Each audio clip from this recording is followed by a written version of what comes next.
He found the small, round pills hidden under her bus seat. Then, her daily tears started to make a horrifying kind of sense. For weeks, the bus driver, a man whose route had etched itself into the rhythm of his mornings and afternoons, had watched the young black girl. She was small, always sat alone, a few rows behind him, by the window. Every day, the same quiet sobs, her shoulders shaking almost imperceptibly, her face turned towards the glass, as if the passing world could absorb her sorrow. He'd tried a gentle smile once or twice, a soft, "good morning," but her eyes, when they briefly met his in the rearview mirror, were like deep wells of unshed rain, quickly darting away. He was a man of routine, not interference. His job was to get the children to school and back home, safe and on time. That was the boundary. But the sight of her, day after day, a small dark shadow in the bright yellow bus, began to wear him down. It wasn't just sadness. It was a kind of fear he saw in her, a brittleness that made his own heart ache with a nameless anxiety. He'd mentioned it to a colleague, another driver, who just shrugged. "Kids have problems," the colleague said. "Don't get involved." Sound advice, probably, but the image of her tear-streaked face, pressed against the cold window, wouldn't leave him. He started noticing other things: how she flinched if another child accidentally bumped her, how she always carried her backpack clutched tight to her chest like a shield, how she never, ever spoke. The silence around her was as heavy as her gaze. He began to dread her stop, not because of her, but because of the helplessness that washed over him as she'd step off the bus, her head bowed, and walk towards a house that, from the outside, looked like any other on the street. He'd find himself watching until she was inside, a small knot tightening in his stomach each time the door closed behind her. What happened in these houses? What secrets did they keep? He'd shake his head, tell himself it wasn't his place. But the questions lingered, like the faint scent of old crayons and packed lunches that always clung to the bus seats. Then came the day he was doing his end-of-route check, sweeping up stray papers and forgotten lunch bags. He ran the broom under her usual seat, the one by the window, third row back on the right. Something small and light skittered out. He bent down, his knees creaking. A small foil-backed packet, birth control pills. Not a full month's supply, but a strip with several missing. His breath caught in his throat. He picked it up, the plastic cool against his palm. He looked at the empty seat, then back at the pills. It was like a key turning in a lock, opening a door to a room he had desperately hoped did not exist. The crying, the fear, the hunched shoulders, it all clicked into place with a sickening thud. This wasn't just a child's sadness. This was something else, something dark, something adult. A wave of cold anger washed over him, quickly followed by a profound sense of unease. What did this mean? Who had given them to her? Or had she taken them? And why? The questions were a swarm in his head, each one more disturbing than the last. He stood there, in the silent, empty bus, the forgotten pills a heavy weight in his hand, the silence suddenly deafening. The boundary he had so carefully maintained felt like it was crumbling. He couldn't just sweep this under the rug, or under the seat. He couldn't just drive away and forget. The image of her small, tear-stained face was seared into his mind, no longer just a sad child, but a child in desperate need. But what could he do? Who would even listen to a bus driver with a wild suspicion? He closed his hand around the packet, the foil crinkling softly. He had to do something. The thought was no longer a question, but a certainty that settled deep in his bones. The quiet dread he'd felt for weeks now had a name, and it was terrifying. The next morning, the small packet of pills felt like a burning coal in his pocket. He drove his route, the familiar streets seeming alien, shadowed by his new knowledge. When the girl got on, her eyes red-rimmed as usual, he felt a fresh stab of pain, of anger. He wanted to say something, to ask her, but the fear in her gaze, deeper today, perhaps, or maybe it was his own perception that had sharpened, stopped him. He knew he couldn't approach her directly. It might make things worse, might scare her into silence, or worse, put her in more danger if someone found out she'd spoken. He had to go to the source, or at least, who he presumed was the source of authority in her life, her stepfather. He'd seen the man a few times, waiting for her at the bus stop in the afternoons, or sometimes the mother. The stepfather was a big man, often unsmiling, with a way of looking at people that made the driver uncomfortable even from a distance. He decided he would try to speak with him that afternoon. The school day felt endless.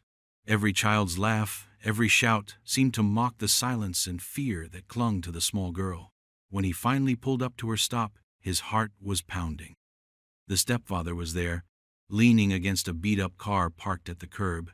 The driver took a deep breath, killed the engine after the last child, the girl, had stepped off. He watched her walk towards the man, her steps slow, hesitant.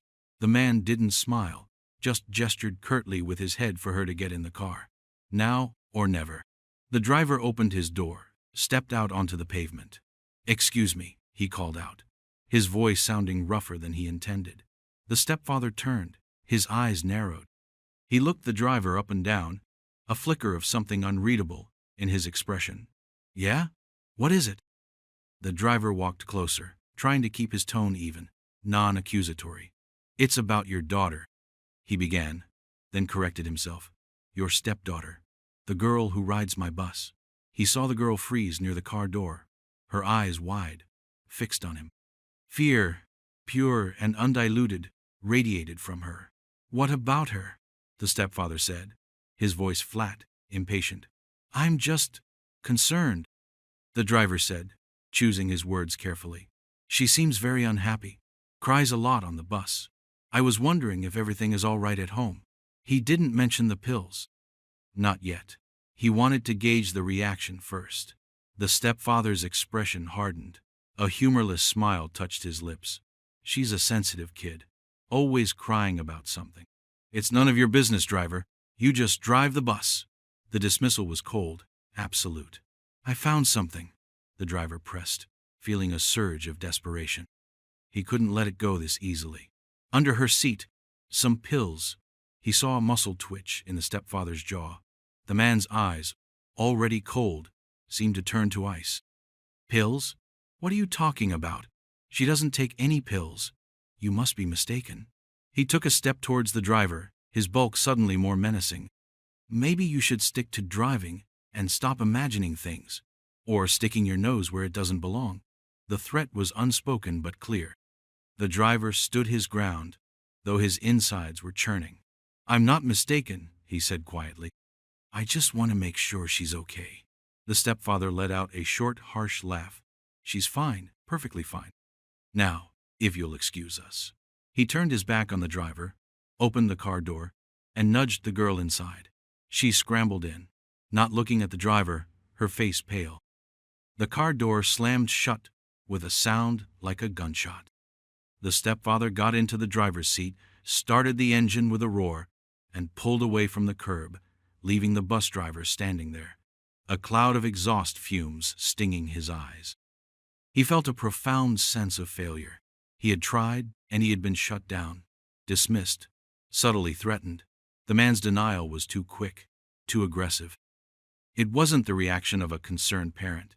It was the reaction of someone with something to hide. And the look on the girl's face when she saw him talking to her stepfather, it wasn't relief. It was terror. He had made it worse. The thought hit him with physical force. He had alerted the man, and now whatever was happening, the girl might pay the price for his interference. The weight of that possibility was crushing. He got back on the bus, the silence amplifying his unease. He couldn't shake the feeling that he had only scratched the surface of something terrible. His gut screamed at him that this was far from over. He couldn't sleep that night. Every time he closed his eyes, he saw the girl's terrified face, the stepfather's cold, dismissive glare. The man's words, "She's fine," echoed in his mind, laced with a menace that made his skin crawl. Fine? No, she wasn't fine. He knew it with a certainty that went bone deep. The next day the girl wasn't on the bus. Her seat was empty. A cold dread seeped into him. Had he caused this? Had the stepfather kept her home because of his questions? Or was it something worse? He drove the route with a knot in his stomach, his eyes constantly scanning the familiar streets, looking for any sign of her. Nothing. The day after, still no sign of her. The empty seat seemed to mock him. His worry gnawed at him, growing with each passing hour. He thought about calling the police or child services, but what would he tell them? That a girl cried on his bus and he found some pills? That her stepfather was unfriendly? He imagined their skeptical questions, the forms, the bureaucracy. He had no proof, only a terrible feeling, and a discarded packet of pills that the man had already denied. He felt trapped, helpless. He knew, with a sickening certainty, that if he didn't do something more, something concrete, he would never forgive himself if the worst happened. The third day, his shift was almost over, the sun beginning to dip low, casting long shadows. He was driving past her neighborhood, not on his route, but drawn there by an anxiety he couldn't control, and then he saw them. The stepfather's beat-up car parked a few streets away from their house, facing in the direction of the old city park. He saw the stepfather get out, go to the passenger side, and open the door. The girl. She got out, her movements stiff, her head down. She looked even smaller, more fragile than he remembered.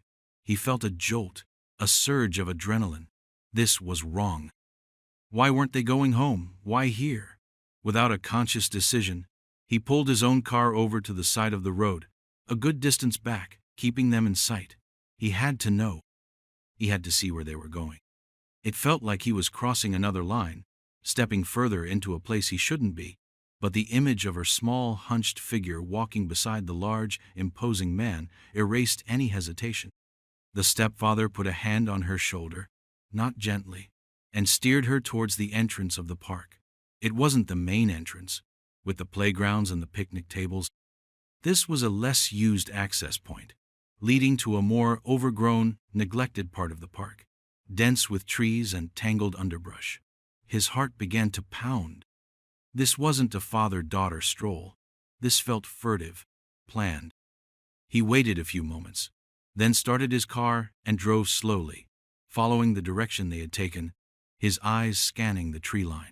He parked again, out of sight of the path they'd taken, and got out. The air was cool, the park quiet except for the distant sounds of traffic and the rustle of leaves. He moved cautiously, trying to be silent, feeling like a stalker, but pushed on by a sense of urgent dread. He followed the faint trail, his senses on high alert. Where were they going? What was in this deserted part of the park? He pushed aside some low-hanging branches, and then he saw it. An old maintenance shed, dilapidated, its paint peeling, windows boarded up or broken. It stood in a small, forgotten clearing, and standing outside it, talking in low voices, were 3 other men. His blood ran cold. These weren't park employees. They looked rough, their faces hard, and then he saw the stepfather leading the girl towards them, towards the shed. A wave of nausea hit him. This was not just wrong. This was a nightmare unfolding before his eyes. The sight of the 3 additional men, their expressions predatory as they watched the stepfather approach with the small girl, sent a shockwave of pure horror through the bus driver.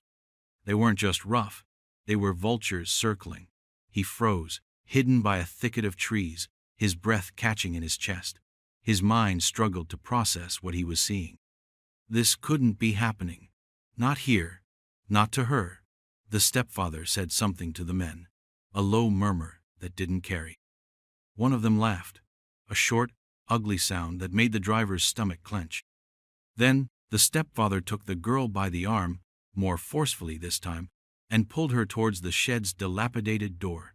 She stumbled, her small body rigid with what could only be terror.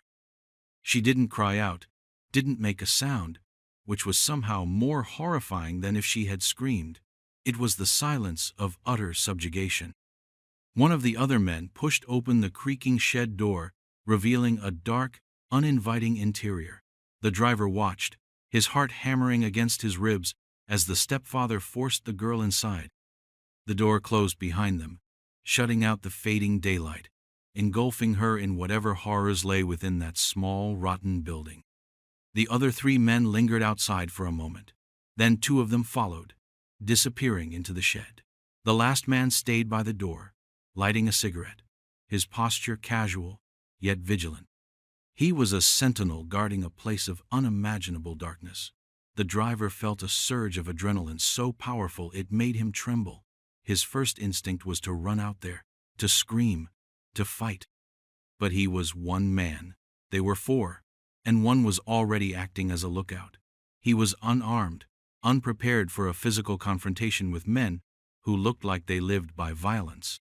If he rushed in, he might get himself killed, and he wouldn't save her.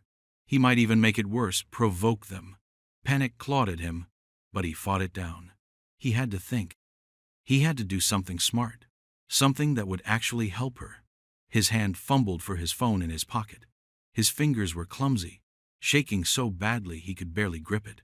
Call 911. That was it. That was the only rational choice. He shrank further back into the shadows, his eyes glued to the shed, to the man standing guard. He couldn't risk being seen or heard. The minutes stretched, each one an agony. What was happening in there? The thought was a torment. He could hear faint sounds now, a low murmur of voices, a muffled thud. Or was it his imagination, his fear painting sounds onto the oppressive silence? He felt sick, a coiling dread in the pit of his stomach. He pictured her small face, her terrified eyes. He had to make the call, now. He took a deep, shaky breath, trying to steady himself. He couldn't let his fear paralyze him. He was her only hope right now. He had followed. He had seen. Now he had to act. He looked around, ensuring he was as concealed as possible. Then slowly, carefully, he pulled out his phone. The screen seemed blindingly bright in the dimming light of the woods. He shielded it with his body, his fingers trembling as he dialed the 3 numbers. Each beep of the keypad sounded deafening in the stillness. He prayed they wouldn't hear. He prayed the man by the door wouldn't look his way. The fate of the girl, trapped in that horrifying shed, rested on this call, on him remaining unseen, on help arriving in time. The dread was a living thing, coiling around his heart, but beneath it, a desperate resolve solidified. He had to save her. He pressed the call button, his ear pressed to the phone, waiting for the ring, his gaze fixed on the shed, a silent, terrible witness. The phone rang once, twice, each ring echoing in the bus driver's ears like a thunderclap in the oppressive quiet of the woods. He pressed the phone tighter to his ear, his other hand clenching into a fist, knuckles white. Finally, a calm voice. 911. What's your emergency? He could barely speak. His throat was dry, his voice a hoarse whisper. I need police. There's a girl, a little girl. She's been taken into a shed in the park by 4 men. He struggled to get the words out, his gaze darting between the shed and his surroundings, terrified of being discovered. Sir, can you tell me your location? The dispatcher's voice was professional, devoid of the panic that was consuming him. He tried to describe where he was. The old, neglected part of the park, the dilapidated maintenance shed near the overgrown eastern boundary.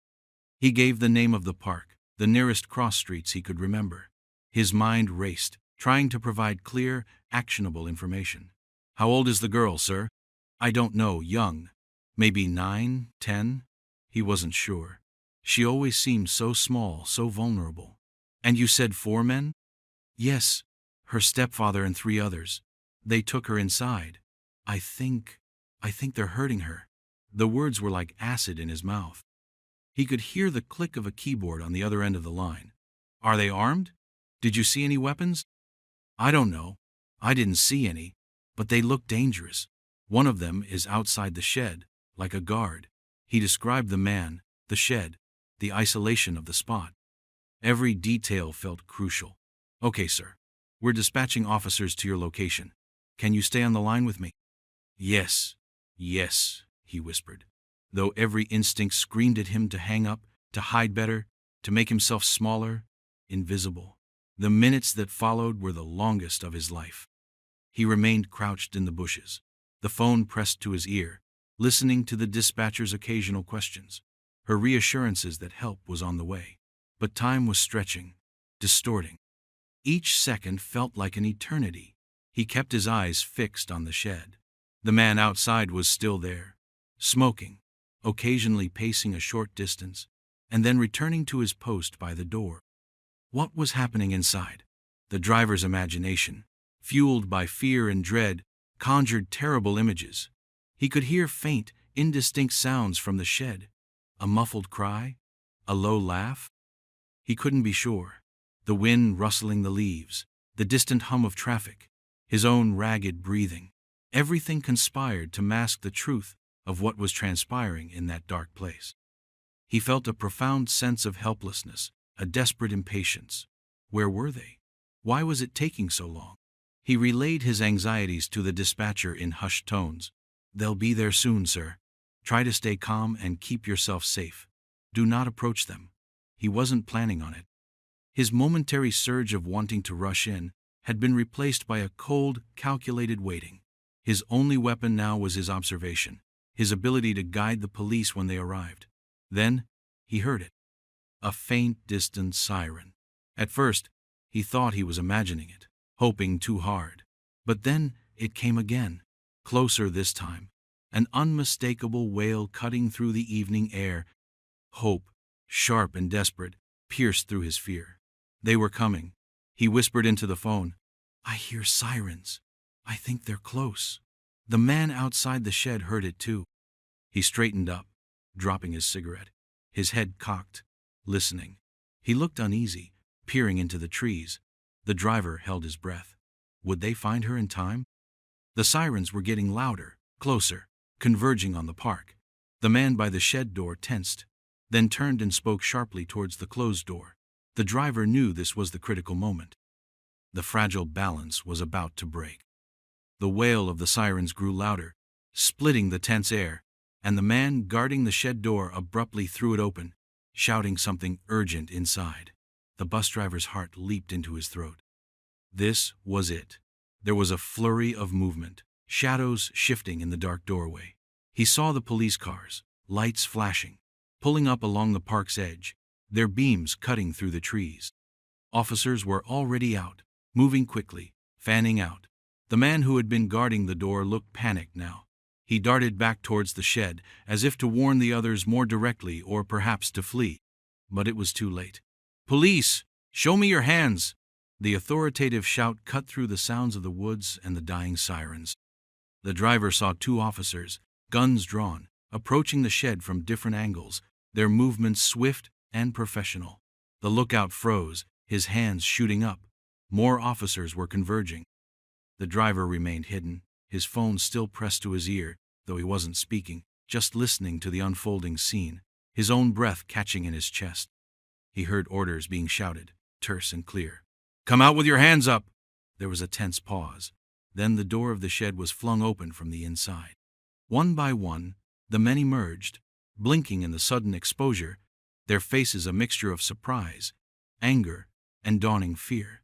First the stepfather, his face grim, his eyes darting around. Then the other two, looking sullen and dangerous even with their hands raised. They were quickly surrounded, pushed against the shed wall, searched, and handcuffed. It happened fast, a blur of motion and commands. And then a small figure appeared in the doorway of the shed, hesitant, blinking against the flashing lights. The girl, she stood there, silhouetted against the darkness within, looking utterly lost and terrified. Her clothes were disheveled, her hair matted. She was trembling, her eyes wide and vacant. An officer approached her slowly, gently. "It's okay, sweetheart. You're safe now." The girl didn't respond, just stared, as if she couldn't comprehend what was happening. The driver watched, a wave of profound relief washing over him, so potent it left him weak. It was quickly followed by a surge of rage at the men now being led away in handcuffs, and an overwhelming sorrow for the child, who had endured God knows what in that terrible place. He saw a female officer kneel by the girl, speaking to her in soft, reassuring tones. Slowly, the girl allowed herself to be led away from the shed, away from the scene of her torment. As she passed by the area where the driver was concealed, her gaze, unfocused and distant, swept across the bushes. For a fleeting second, her eyes seemed to meet his. Was there a flicker of recognition? Or was it just the blank stare of trauma? He couldn't be sure. He saw her being guided towards an ambulance that had pulled up, its red and white lights pulsing rhythmically in the fading light. He finally ended the call with the dispatcher, his hands shaking as he lowered the phone. He had done it. He had called. They had come. She was out. But the sight of her small, broken form being helped into the ambulance was an image that would be burned into his memory forever. He felt a profound weight settle on him, not of guilt anymore, but of a shared trauma, a knowledge of the darkness that could exist so close to the surface of ordinary life. He stayed hidden until most of J's QXXQ, the activity died down, until the men were taken away, and the ambulance, carrying its precious, fragile cargo, pulled away, its own siren now silent. The woods felt quiet again, but it was a different kind of quiet now, heavy with the residue of what had happened. He knew this wasn't the end. For the girl, it was just the beginning of a long, painful journey. The bus driver didn't go straight home. He couldn't. He found himself following the ambulance, keeping a respectful distance, his mind a turmoil of emotions. He needed to know she was truly safe, that she would be cared for. He parked his car across the street from the hospital emergency entrance, watching as she was gently helped out of the ambulance and taken inside. The fluorescent lights of the hospital seemed harsh and unforgiving after the gloom of the woods. He sat in his car for a long time, the engine off, just staring at the hospital doors. What now? His role in this, he thought, was over. He had made the call. She was rescued. But an invisible thread seemed to connect him to her, a sense of responsibility that hadn't dissipated with the arrival of the police. After about an hour, he saw a police car pull up, and two women got out, their faces etched with anxiety and confusion. He recognized one of them from the bus stop, the girl's mother. The other woman, older, with a stern but worried expression, he assumed was her grandmother. They hurried into the emergency room, their movements quick and agitated. He could only imagine the call they must have received, the nightmare they were walking into. He stayed. He didn't know why, but he couldn't bring himself to leave. He felt like a silent sentinel, a distant guardian. More time passed. The night grew darker. Finally, a doctor, looking tired and grim, came out into the waiting area, and a little while later, he saw the mother and grandmother emerge from the main doors. The mother was sobbing, her body racked with grief, leaning heavily on the older woman, whose face was a mask of stoic devastation. Even from across the street, their anguish was palpable. It was clear they had received the worst possible news. He saw them talk to a police officer, their gestures conveying shock and horror. Then the mother crumpled, almost falling, and the grandmother held her, her own tears now visible. The driver's heart ached for them, for the girl, for the innocence that had been so brutally stolen. He knew, with a sinking feeling, what the doctors must have confirmed. The pills he had found were not just a random, insignificant detail. They were part of a larger, more horrifying picture. He learned later, through hushed whispers and solemn news reports that carefully omitted names but painted a clear enough picture for anyone who knew even a fraction of the story, the full extent of the horror. The hospital examination had confirmed the unthinkable. The young girl was pregnant. The stepfather, the man entrusted with her care, was responsible. The other men in the shed were his accomplices in a sustained campaign of abuse. The words hit the driver with the force of a physical blow, even though his gut had already told him something terrible had occurred. Pregnant, a child, barely on the cusp of her own childhood, forced to carry the consequence of such profound betrayal and violence. The discovery in the bus, the crying, the pills, it all coalesced into a truth more monstrous than he could have ever imagined. The cold dread he'd felt transformed into a burning, helpless anger. How could anyone do that to a child? How could a system, a community, allow a child to suffer so silently for so long? He thought of the girl's mother and grandmother. Their world had been shattered. The devastation he had witnessed outside the hospital was only the beginning of their pain. He felt a deep sense of sorrow for them, thrust into a nightmare no family should ever face. The confirmation of the pregnancy, the full, sickening scope of the abuse, settled like a shroud over everything. The rescue was a victory, yes, but it was a victory tainted by the profound, irreversible damage that had already been done. The days that followed were a blur of hushed conversations, grim faces, and the slow, grinding wheels of the justice system beginning to turn. The bus driver found himself drawn back to the hospital, not to interfere, but simply to be there, a silent presence in the background. He learned from a sympathetic nurse that the girl was physically stable but deeply traumatized, withdrawn into a shell of silence. Her mother and grandmother were constants by her bedside, their faces etched with a mixture of grief, fury, and a fierce, protective love. He saw them in the hospital cafeteria once, the mother's eyes red and swollen, the grandmother looking aged by a decade, yet with a new steel in her spine. He heard their voices, low and determined, vowing to protect her, to see justice done, no matter what it took. Their pain was a raw, open wound, but from it, a powerful resolve was emerging. They would not let this break their family. They would fight for the little girl who had lost her voice. The driver kept his distance, offering a silent nod if their eyes met, a gesture of solidarity that he hoped conveyed the depth of his concern without intruding on their private agony. He didn't know what to say. Words felt inadequate, hollow in the face of such profound suffering. So, he just stayed, a quiet fixture in the periphery of their ordeal.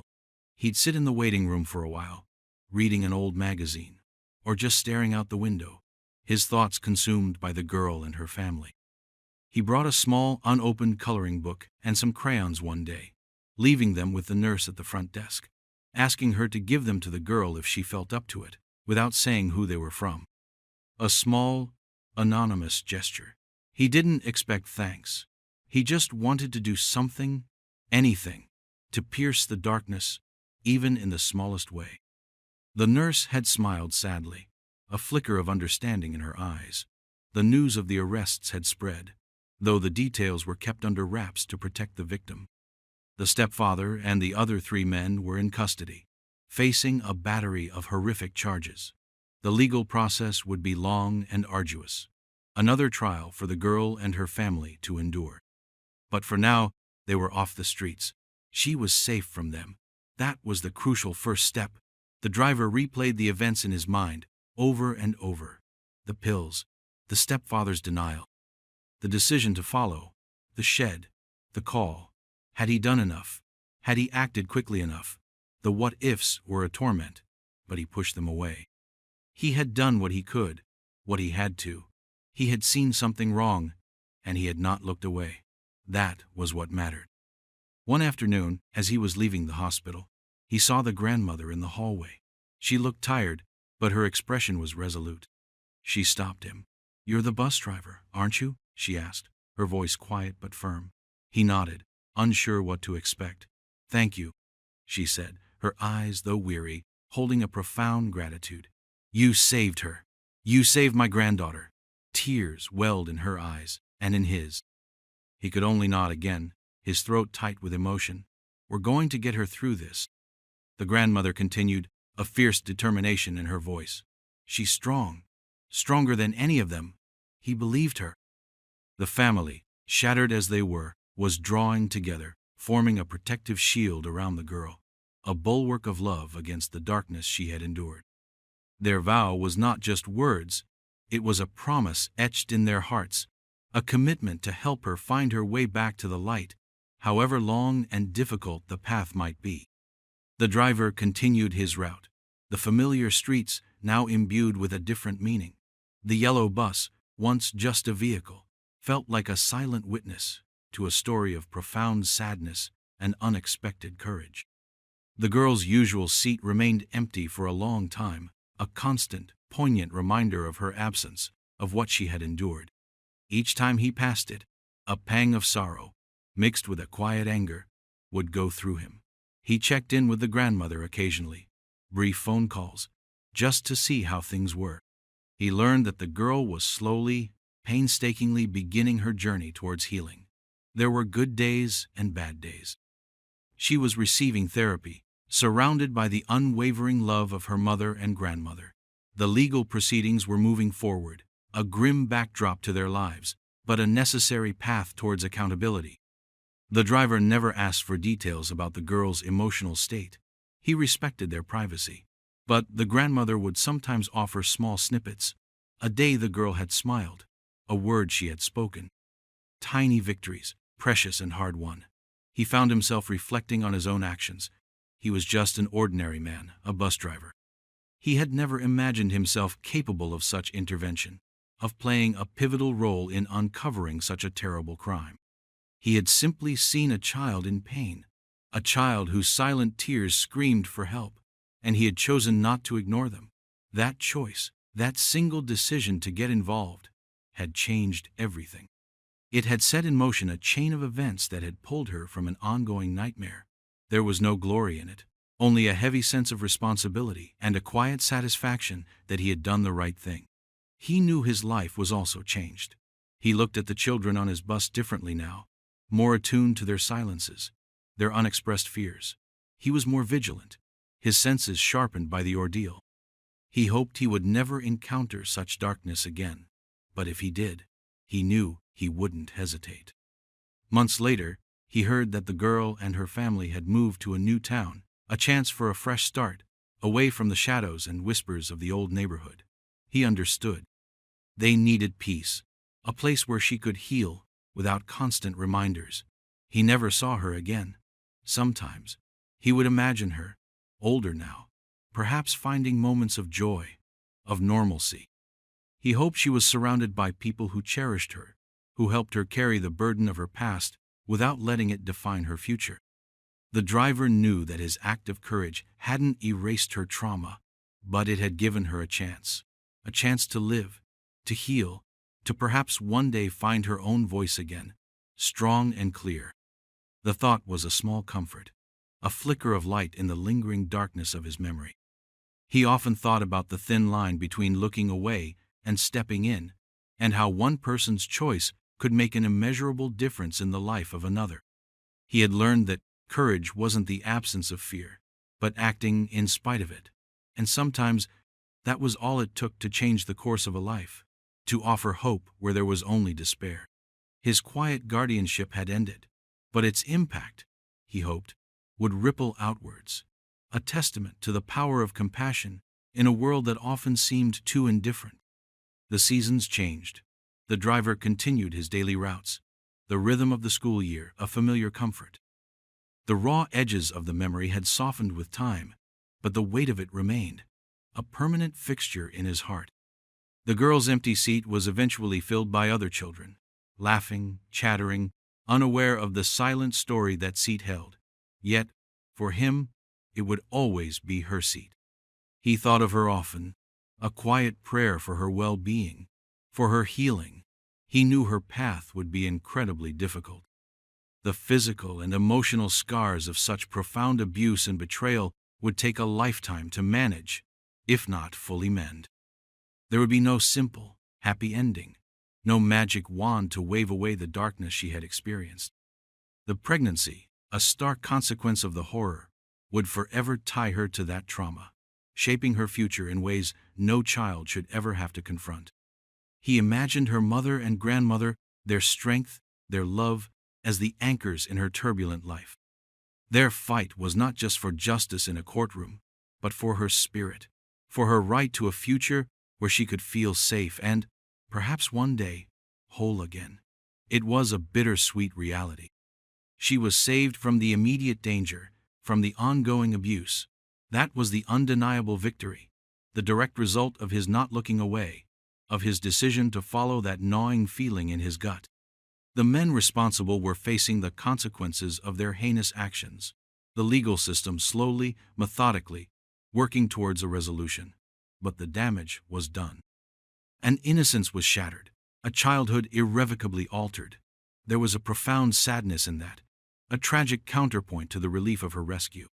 He sometimes wondered about the other children on his bus. the ones who seemed quiet or withdrawn. He paid closer attention now. His awareness heightened. He knew that not all wounds were visible. Not all cries for help were audible. His experience had taught him the importance of noticing, of caring, even when it was uncomfortable, even when it felt like overstepping. He understood now that the boundary he had once so carefully observed could also be a wall, shutting out the pleas of those who desperately needed someone to see them, to hear them. His choice had saved her from ongoing harm, yes. It had started her on a path to healing, however fraught and painful that path might be. There was a quiet, somber solace in that knowledge. He had not been a hero in a grand, dramatic sense, but a simple human being who had listened to his conscience and acted. The world was still a place where terrible things happened, but it was also a place where ordinary people could make a profound difference, sometimes just by paying attention, by refusing to be indifferent.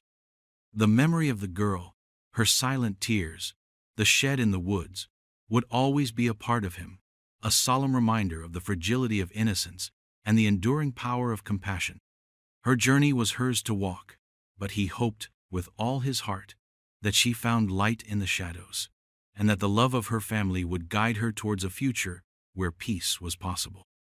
Have you ever witnessed something that made you question if you should step in? Share your thoughts or experiences. In 1989, a photo was found in a parking lot. It showed a girl and a boy, mouths taped, hands tied. The asphalt was hot that August afternoon, shimmering under the Florida sun. Linda shielded her eyes, searching for her car in the sprawling lot of the Winn-Dixie. She'd just finished her shift at the nearby pharmacy, her feet aching. That's when she saw it, tucked beside the wheel of a dusty pickup truck, a small square piece of cardboard. Probably just litter, she thought, but something about its position, almost deliberately placed, made her pause. She bent, her knees cracking softly, and picked it up. It was a Polaroid photograph. The colors were a little washed out, tinged with yellow at the edges, the way old pictures get. But the image itself, the image was sharp. Too sharp.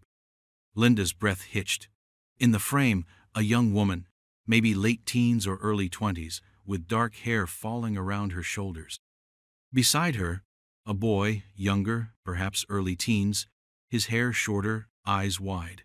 They were in some kind of vehicle, it looked like. The interior was dark, upholstery worn. But it wasn't the setting that made Linda's stomach clench. It was their faces, or rather, what was on their faces. Silver duct tape, stretched tight across both their mouths, silencing any scream, any plea. Their eyes, though, their eyes were terrifyingly eloquent. Wide, dark, reflecting a pinpoint of light that must have been the camera flash. They stared directly forward, as if looking right at the person who had captured them in this state. Linda felt a chill crawl up her arms despite the baking heat. She looked closer, her hand trembling slightly. Their hands. They were in their laps, but even in the dim light of the photo, she could see ropes. Thin, pale ropes, cinched tight around their wrists, tied behind their backs. The girl's head was tilted slightly. A strand of hair stuck to the tape near her cheek. The boy, he looked so young, so scared. Who were these people? What nightmare had they been trapped in? Linda's mind raced. Was this a prank? A sick joke? But the fear in those eyes, it felt too real. The way the tape pulled at their skin, the tension in their shoulders. No, this wasn't a joke. This was something awful. Her heart hammered against her ribs. She looked around the parking lot. Cars came and went. People pushed shopping carts, laughing, oblivious. It felt like she had stepped into a different reality, holding this terrible little square in her hand. Where had it come from? Had it fallen out of a car, been dropped by someone, or had it been left here to be found? That thought sent a fresh wave of unease through her. She shouldn't have touched it. Fingerprints, evidence, but it was too late now. She clutched the photo, the glossy surface suddenly feeling slick in her sweating palm. What was she supposed to do with this? Throw it away? Pretend she'd never seen it? The image was already burned into her mind. The girl's haunted gaze, the boys froze in terror. She couldn't just ignore it. She thought of her own daughter, safe at home. What if this were her? The very idea made her feel sick. Linda walked, almost in a daze, to her car. She unlocked the door, the metal hot to the touch, and slid inside. The air in the car was stifling. She laid the photo on the passenger seat, face up. She couldn't stop looking at it. The raw fear in their eyes was a silent scream that echoed in the quiet of her car. She had to do something. She had to take it to the police. But what would they say? Would they believe it was real? Or dismiss it as some forgotten, twisted piece of art? The questions swirled, making her head ache. There was no date on the Polaroid, no names, no location beyond the dim, confined space of what looked like a van. Just two faces, trapped in a moment of pure horror. A moment that might have been their last. The thought hung heavy in the air. This picture felt old, yet the horror it contained was immediate, suffocating. Who took this picture, and why? Were these children? Were they still alive somewhere? Or was this a ghost from a crime long past? Linda started the engine, her mind made up. She had to find out. She drove away from the supermarket, the photo sitting beside her, a chilling passenger on the ride to the police station. The story it held was just beginning to stir from its 5-year silence. The police station was cool, almost cold, after the oppressive heat outside. Linda stood at the counter, the Polaroid held tight in a tissue she'd found in her purse. Her voice was unsteady when she asked to speak to a detective. A uniformed officer, young, with a bored expression, pointed her to a hard plastic chair. "Someone will be with you," he said, then turned back to his paperwork. The minutes stretched. Linda kept glancing at the tissue in her lap. Was she doing the right thing? What if it was nothing? What if she was making a fool of herself? But then she'd see those eyes again in her mind, wide and pleading. Finally, a man in a rumpled suit approached her. Detective Miller, his name tag read. He looked tired, lines etched around his eyes. He led her to a small, cluttered office. "What can I do for you, ma'am?" he asked, his voice low, a little gravelly. Linda took a deep breath. Carefully, she unfolded the tissue and laid the Polaroid on his desk. "I found this," she said, her voice barely a whisper. "In the parking lot, at the Winn-Dixie on Route 7. Miller picked it up. He held it by the edges, his expression unreadable at first. He squinted at it. Then she saw a flicker in his eyes, a shift. He leaned closer. The silence in the small office became heavy. Linda watched him, her own anxiety, a tight knot in her chest. He didn't say anything for a long moment, just stared at the photograph. "Where exactly did you find this?" he asked, his voice now sharper, more focused. Linda described the spot, near the pickup truck, by the cart return. He nodded slowly. "Did you see anyone around? Anyone acting suspicious?" She shook her head. "No, nothing. Just the picture." He kept looking at it, turning it slightly in the light. "Do you have any idea who these people might be?" Linda shook her head again, feeling helpless. "No, I've never seen them before. They look so scared." Miller placed the photo back on the desk very gently. "They do," he agreed, his gaze still on the two faces. "They really do." He looked up at Linda. "Thank you for bringing this in, ma'am. You did the right thing." He asked her more questions. When she found it, if she touched anything else, if she noticed any other discarded items nearby. She answered as best she could. He took her name and number. He told her they would look into it. But Linda could see something in his eyes now, a deep concern that mirrored her own. This wasn't just a strange photo anymore. It was something more. Something that made a veteran detective go quiet and still. As she left the station, back out into the bright sunlight, the world felt different, darker. The image of the girl and the boy stayed with her, their silent screams now a heavy weight on her conscience. What had she stumbled upon? Detective Miller sat at his desk long after Linda had gone. The Polaroid lay before him, under the harsh fluorescent light of his office. He'd seen a lot in his 20 years on the force. Ugly things. Sad things. But this photo, this had a particular chill. The direct gaze of the victims. The calculated nature of the image. Someone had posed them. Someone had wanted this record of their terror. He picked it up again. A girl and a boy. Young. Too young for this. He thought of the missing persons files. Stacks of them. Full of hopeful smiles on school pictures and family snapshots. So many faces. So many stories that had just stopped. Could these two be in those files? He called in a junior detective, a fresh-faced kid named Russo. "Take a look at this," Miller said, sliding the photo across the desk. Russo picked it up. His initial curiosity quickly turned to a frown, then to a look of disturbed shock. What is this, Sarge?" Miller grunted.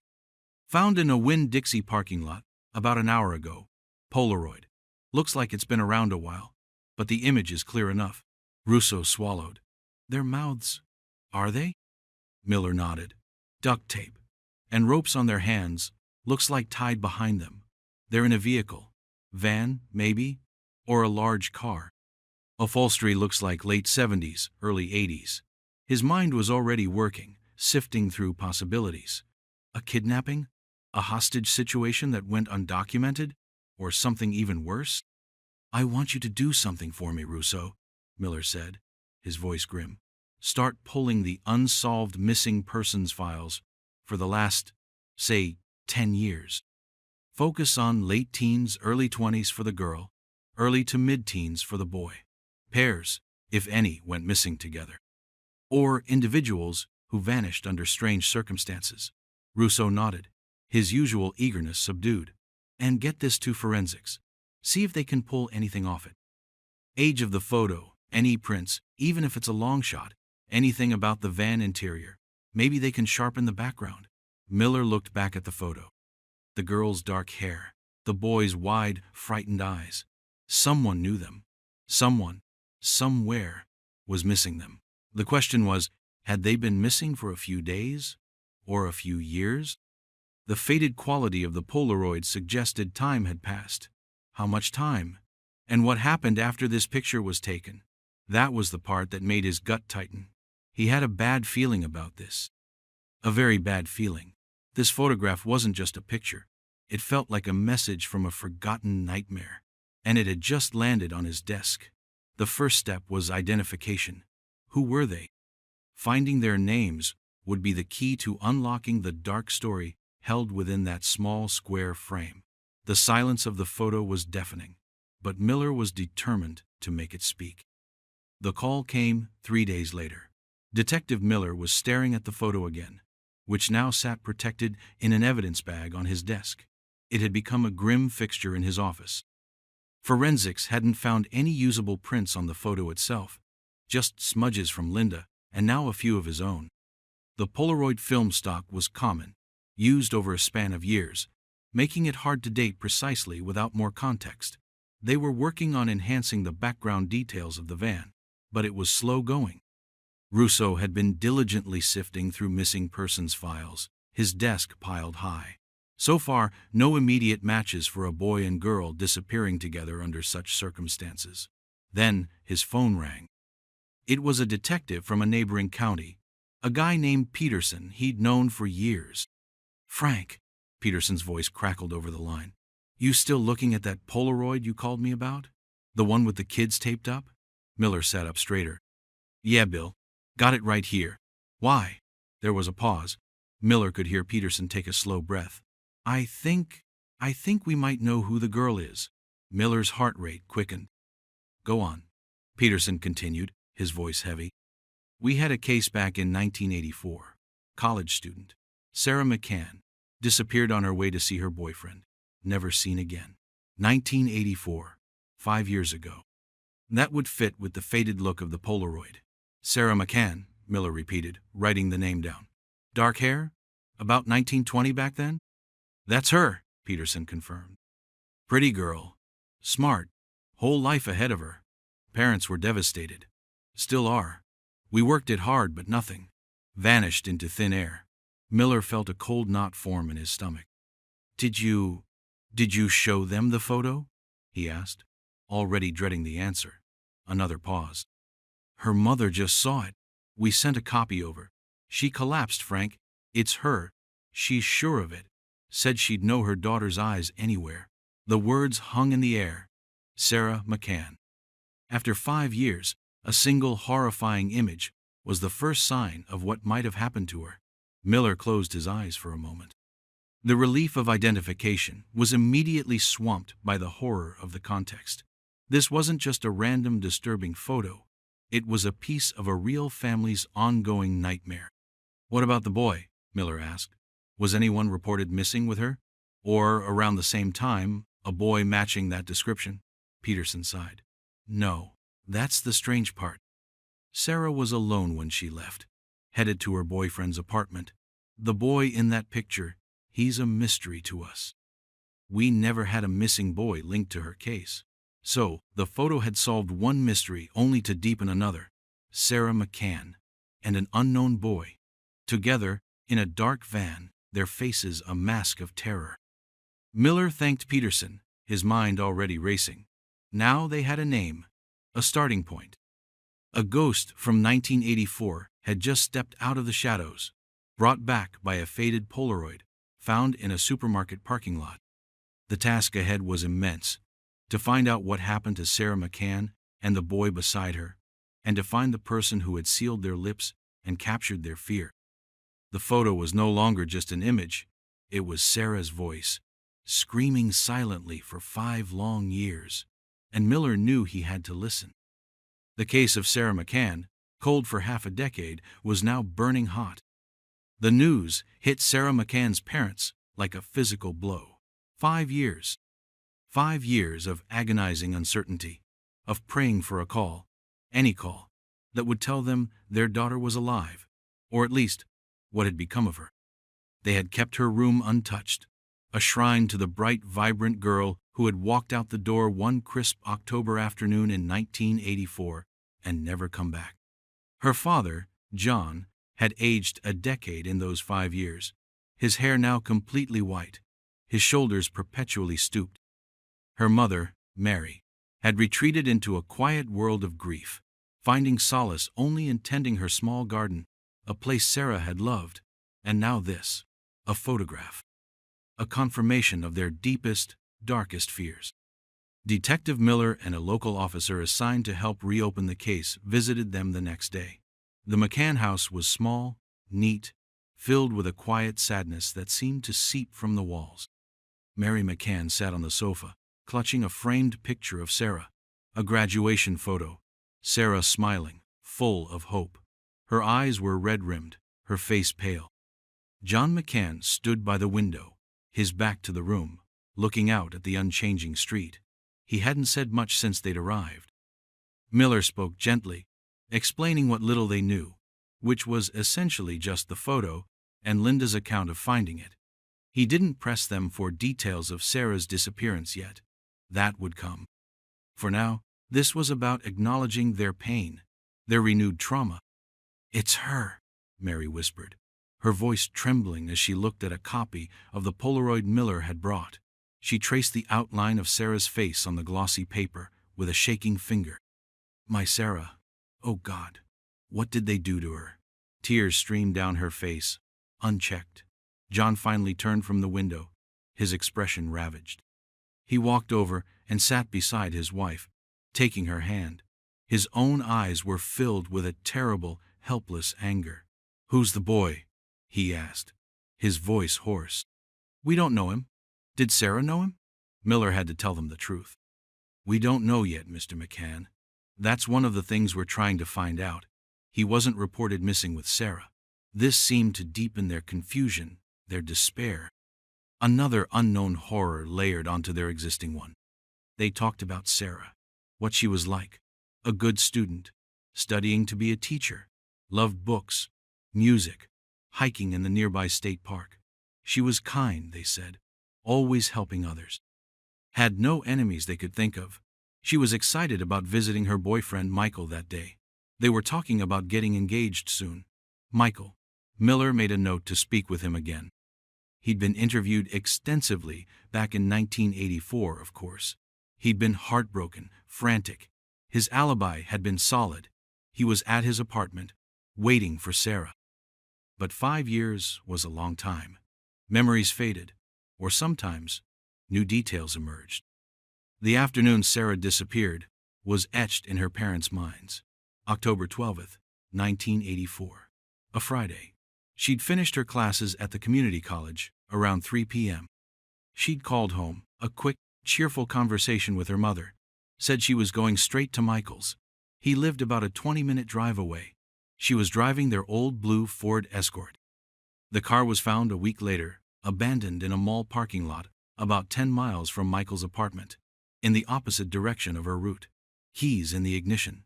Her purse was gone. No signs of a struggle in the car. It was as if she'd just parked it and walked away. But Sarah would never have done that. Not without her purse. Not without telling anyone. The initial search had been frantic. Police, volunteers, friends, family. They'd combed the woods near where the car was found, put up flyers with Sarah's smiling face all over town. Michael had been distraught, almost incoherent with grief and fear. The police had looked at him, of course. Boyfriends always got a hard look, but there was nothing. No motive, no evidence. He'd been as desperate to find her as everyone else. Leads had dried up. Sightings were reported, then fizzled out. The case slowly, inevitably, went cold. Until now. Until a faded Polaroid showed up in a supermarket parking lot 50 miles away. Miller asked about the route Sarah would have taken to Michael's. It was mostly main roads, then a few residential streets. Had there been any construction? Any unusual activity reported that day? John McCann shook his head. It was just a normal Friday. Nothing out of the ordinary that we knew of. He paused. Except Sarah never arrived. The pain in his voice was raw, undiminished by the years. Miller knew this was just the beginning. Reopening a 5-year-old wound was brutal, but necessary. The photograph, as horrific as it was, had given them something they hadn't had in years. A lead. A terrible, chilling lead, but a lead nonetheless. As he left the McCann house, the image of Mary clutching Sarah's picture and John's silent, staring grief stayed with him. He had to find answers for them. Not just about Sarah, but about the boy who shared her terrifying predicament in that dark, claustrophobic space. Who was he?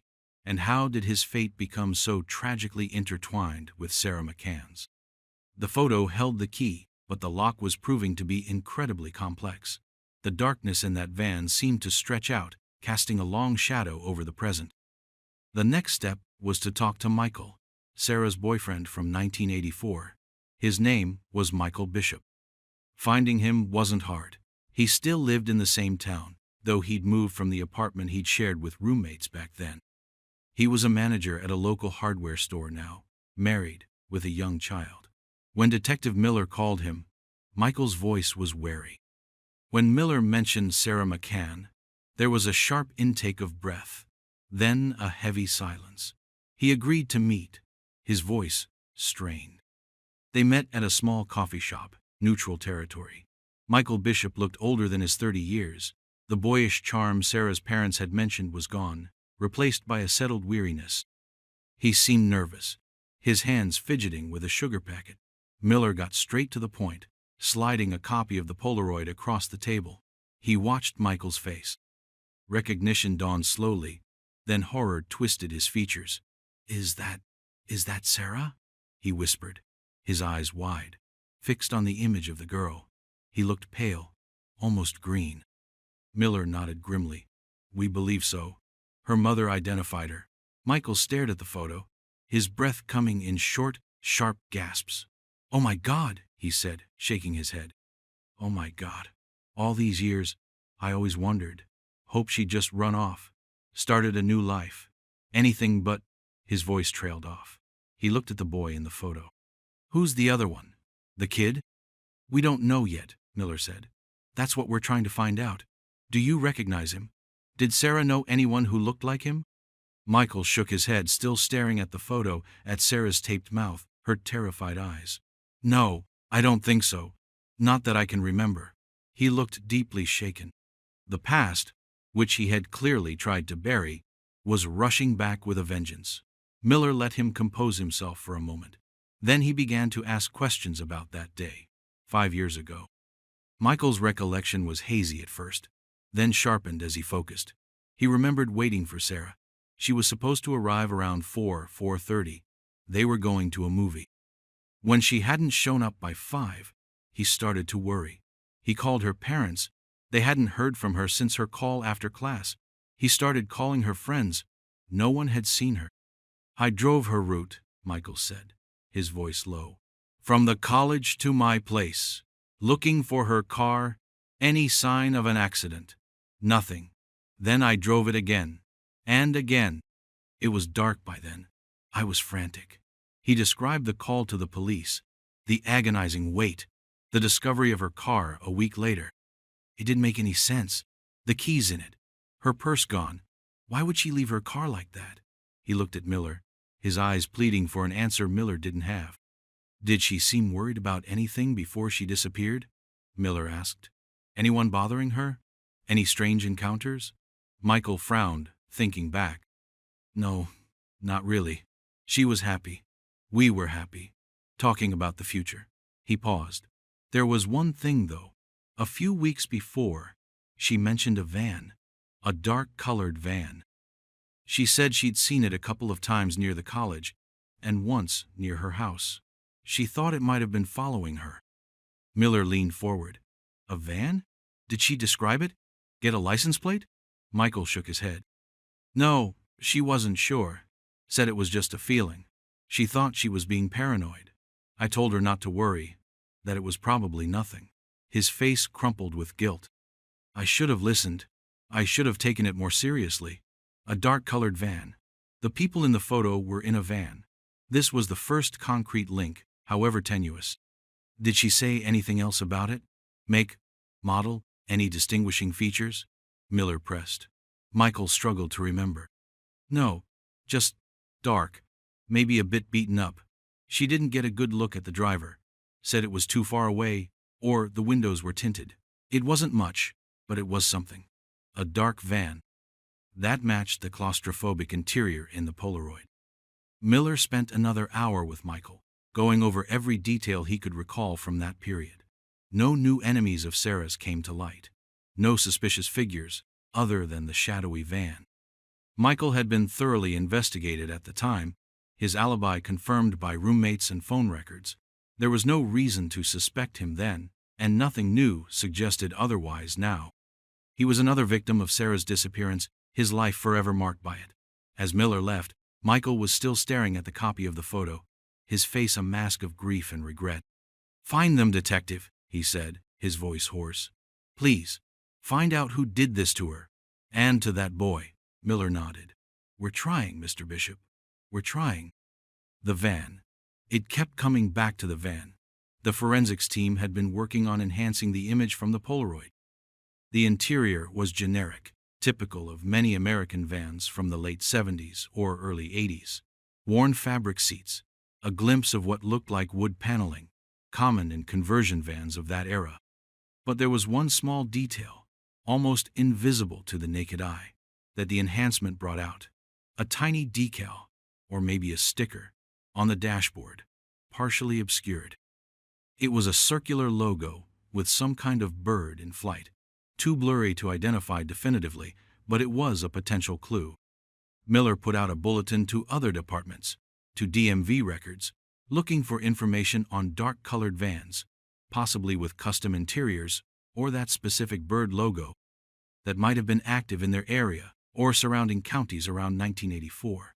It was a long shot, like searching for a single grain of sand on a vast beach, but it was all they had. Days turned into weeks. The investigation was moving, but slowly. The public appeal for information on the boy in the photo had yielded nothing so far. No family had come forward to claim him. He remained an enigma, his presence in that horrific scene unexplained. Who was he? And why was his fate tied to Sarah McCann's? The pressure was immense. The McCann family called regularly, desperate for news.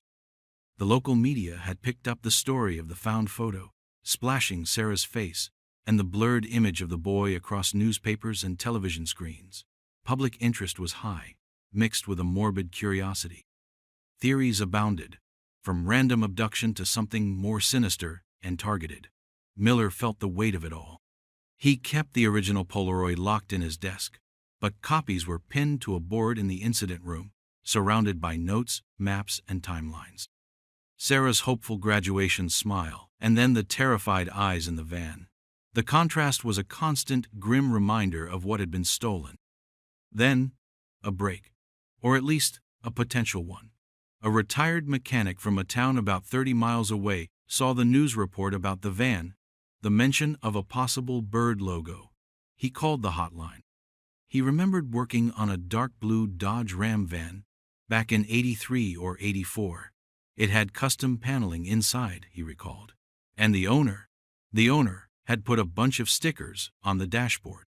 One of them, he thought, was a bald eagle decal, circular.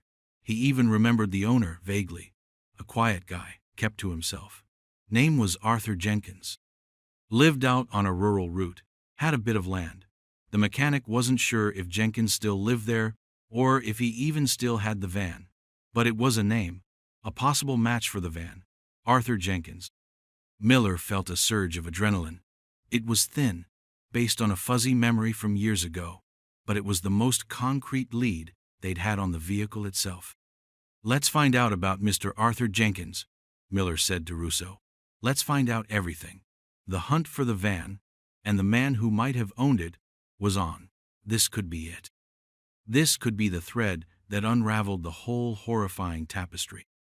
Arthur Jenkins. The name echoed in Detective Miller's mind. They ran it through the system. Arthur Lee Jenkins, born 1942. A few minor offenses in his youth, shoplifting, a DUI in his early 20s. Nothing violent, nothing recent.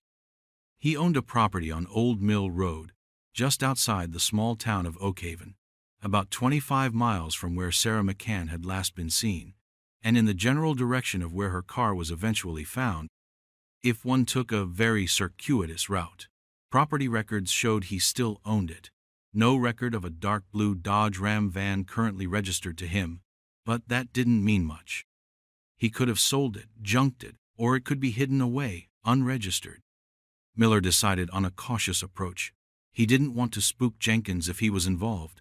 He sent a patrol car for a quiet drive-by of the Old Mill Road property. The report came back. Isolated. House set back from the road, surrounded by overgrown trees and brush. A dilapidated barn or large shed in the back. No sign of a dark blue van. But there was an old pickup truck parked near the house. Lights were on inside. Jenkins appeared to be home. The next step was tricky. They didn't have enough for a search warrant, not based on a retired mechanic's hazy memory and a blurry logo. They needed more. Miller decided to try a knock and talk. He and Russo would go out there, ostensibly on a routine inquiry about an unrelated, minor local issue, maybe a zoning complaint or a supposed illegal dumping nearby. Just to get a look at Jenkins, see his reaction, and hopefully get a glimpse of the property, particularly that barn. It was a gamble. If Jenkins was their man, he might be suspicious. But doing nothing felt worse. The image of Sarah and the boy, their eyes wide with terror, spurred him on. The drive to Old Mill Road was quiet, the paved road eventually giving way to gravel. The Jenkins property was as isolated as described. The house was small, paint peeling, a porch cluttered with odds and ends. The air felt heavy, still. As they pulled into the unkempt driveway, Miller felt a familiar prickle of unease. This was the kind of place where secrets could fester. He saw a curtain twitch in one of the front windows. Someone was watching. They got out of the car. Miller took a deep breath. "Showtime," he muttered to Russo. Arthur Jenkins answered the door after a long pause. He was a man in his late 40s, but looked older. Thinning gray hair, a pale, unremarkable face. His eyes were watery, nervous, and didn't quite meet theirs. He wore a stained t-shirt and old jeans. He looked more pathetic than menacing, but Miller knew appearances could be deceiving. He introduced himself, and Russo gave their cover story about checking on a dumping complaint in the area. Jenkins listened, his expression wary. He denied knowing anything about it. his voice soft, almost a mumble. Miller tried to keep the conversation going, asking about how long he'd lived there, trying to gauge him. Jenkins was guarded, offering little. Miller's gaze kept drifting towards the barn in the back. It looked old, weathered, the doors shut tight. "Mind if we take a quick look around your property line?" Miller asked casually. "Just to see if any trash might have blown over from the supposed dump site." Jenkins hesitated. His eyes flickered towards the barn, then back to Miller. "There's nothing back there," he said, his voice a little too quick. "Just old junk." That hesitation, that flicker of his eyes, it was enough. Miller felt a knot tighten in his gut. "We won't be long," Miller said, already starting to move slowly towards the side of the house, as if to walk around to the back. Russo followed his lead. Jenkins reluctantly stepped out onto the porch, watching them. He didn't try to stop them, not physically, but his anxiety was palpable. As they rounded the corner of the house, the barn came into clearer view. One of the large wooden doors had a small, grimy window set into it. And sitting just outside the barn, partially hidden by a stack of old tires and a rusted harrow, was the back end of something. Something large, something blue. Faded, yes, paint peeling in spots, covered in dust and cobwebs, but unmistakably the rear fender and bumper of a van, a dark blue Dodge Ram van. Miller's heart hammered. He glanced at Russo. Russo had seen it too. His eyes were wide. This was it. The mid-story spike. This was the moment everything could change. Miller tried to keep his voice even. "That your van, Mr. Jenkins?" he asked, nodding towards the partially visible vehicle. Jenkins licked his lips. He looked trapped. "It's old," he mumbled. "Don't run anymore, just storage." Storage for what? Miller thought. He walked closer to the van, Russo at his side. He could see more of it now. It matched the mechanic's description. He peered through the dirty rear window. It was packed full of junk, old boxes, tools, tarps, but the interior paneling, it looked like dark wood. He then looked at the barn. What was inside there? "We're going to need to take a proper look around, Mr. Jenkins," Miller said, his voice firm now. The pretense dropped. "Including inside that van and the barn." Jenkins started to tremble. You can't," he stammered. "You don't have a warrant." Miller looked him straight in the eye. "We can get one, Arthur. And we will. Or you can cooperate. It'll be easier that way." Jenkins stared at him, his face pale, sweat beading on his forehead. The silence stretched, thick with tension. Then Jenkins' shoulders slumped. A look of utter defeat washed over his face. He nodded slowly, a tiny, almost imperceptible movement. The barn," he whispered, his voice barely audible. "It's unlocked." Miller knew, with a chilling certainty, that they were about to step into the heart of Sarah McCann's nightmare. The discovery of the van was huge, but the barn held the real secrets. And the air around it suddenly felt 100 degrees colder. What horrors awaited them inside that dilapidated structure? The doors of the barn creaked loudly as Miller and Russo pulled them open. The smell hit them first. Damp earth, decay, stale air, and something else. Something acrid and metallic, like old fear. Dust motes danced in the slivers of light piercing through cracks in the wooden walls. The interior was vast, much larger than it appeared from the outside, and cluttered with the detritus of years. Old farm equipment, stacks of moldy newspapers, broken furniture, and in the center of the barn, cleared of debris, was a space that made the hairs on Miller's arms stand on end. There were marks on the dirt floor, scuff marks, drag marks, and a dark, ominous stain, large and irregular, that had soaked deep into the earth. Miller's gaze was drawn to a heavy wooden table pushed against one wall. On it, a collection of objects lay scattered, as if left in a hurry. A roll of silver duct tape, identical to the kind in the Polaroid. Several lengths of rope, similar to what bound the victim's hands, and a Polaroid camera, an old SX-70 model. Miller felt a wave of nausea. This was it. This was the place. Russo, looking pale, pointed to something in the far corner. Half hidden under a pile of dirty tarps was a small, child-sized mattress, stained and ripped. Beside it, a metal bucket. The implications were sickening. This wasn't just a barn, it was a prison, a place of unimaginable suffering. Miller walked slowly around the cleared space, his eyes scanning every detail. He noticed something glinting in the dirt near the large stain. He crouched down.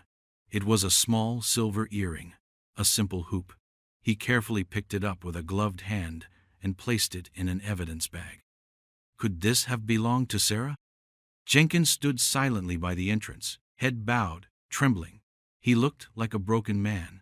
Miller approached him. "Arthur," he said, his voice dangerously quiet. "What happened here? What happened to Sarah McCann and the boy in the picture?" Jenkins didn't look up. He just shook his head, mumbling incoherently.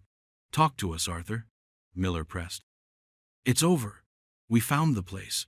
We found the camera, the tape, the ropes. Tell us what you did." Jenkins finally raised his head. His eyes were vacant, filled with a distant horror. I didn't mean for it to go so far," he whispered. "It was just the pictures at first. Just the pictures." The casual cruelty of that statement struck Miller like a punch.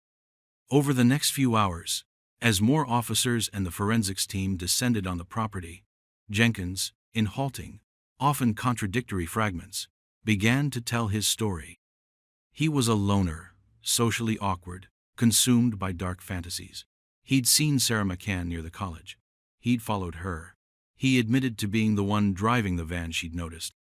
On that Friday in October 1984, he'd waited for her on her route to Michael's. He'd staged a minor breakdown with his van, flagging her down for help. When she got out of her car, he'd grabbed her, forced her into his van. He'd driven her car to the mall later, trying to create a false trail. "But what about the boy?" Miller pressed him on this. Jenkins became agitated. "He wasn't part of it," he stammered.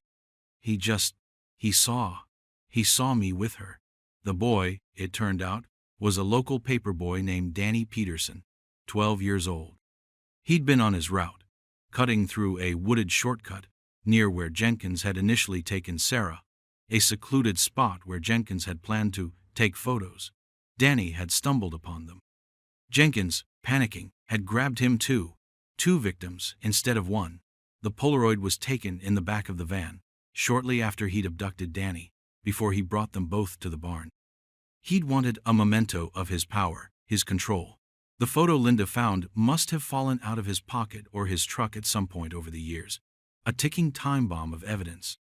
The forensics team was meticulously working through the barn and the van. They found more. Strands of dark hair, matching Sarah's known samples, embedded in the fibers of the old mattress. A child's sneaker, half buried in the dirt, which would later be identified as Danny Peterson's. The dark stain on the floor was indeed blood. And buried in a shallow grave behind the barn, under a pile of rocks and debris, they found human remains. 2 skeletons. 1 clearly adult female, 1 juvenile male. The search for Sarah McCann and the unknown boy was over. The eerie story behind the photo was finally, horrifically, clear. The news of the discovery at Arthur Jenkins' farm sent shockwaves through the community. The McCanns were devastated. Yet in their grief, there was a terrible kind of relief. The not knowing, that endless gnawing uncertainty, was finally over. Mary McCann clutched the small silver hoop earring Miller showed her. "It was hers," she sobbed. "I gave it to her for her 16th birthday." The identification of the boy as Danny Peterson brought another family into the nightmare. Danny had been reported missing a week after Sarah, but his disappearance was initially treated as a possible runaway case. He'd been a quiet boy, sometimes went off on his own. No one had ever connected his vanishing to Sarah McCann's. Now, his parents faced the unimaginable truth of what had happened to their son. 2 families, linked by a shared tragedy, brought together by a faded Polaroid, and the dogged work of an investigation reawakened. Arthur Jenkins was charged with 2 counts of kidnapping and 2 counts of murder. He offered little defense. The evidence was overwhelming. The barn, the van, the photo, his own fragmented confession. The trial was swift. He was found guilty, sentenced to life in prison without the possibility of parole. Justice, of a sort. But it couldn't bring Sarah or Danny back. It couldn't erase the years of pain or the horror of their final days. Linda, the woman who found the photo, attended parts of the trial. She felt a profound sadness, a connection to the victims she'd never known. Her accidental discovery had brought an end to a 5-year mystery, but it had also unearthed an almost unbearable darkness. She often thought of those eyes in the photo, the silent screams she had been the first to hear in so long. Detective Miller closed the McCann-Peterson file with a heavy heart. They had found the truth. They had brought a killer to justice. But the victory felt hollow. The images from the barn, the stark reality of the skeletons, the grief of the families, those things would stay with him. The Polaroid photo, Exhibit A, was now locked away in an evidence vault. A small square of cardboard that had held such a monstrous secret.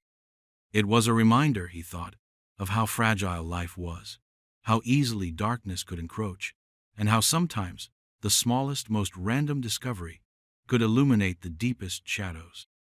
The case was closed, but the echoes of what happened on Old Mill Road would linger for a long, long time. The world felt a little colder, the shadows a little deeper, knowing that such evil could exist, hidden just out of sight, for so many years.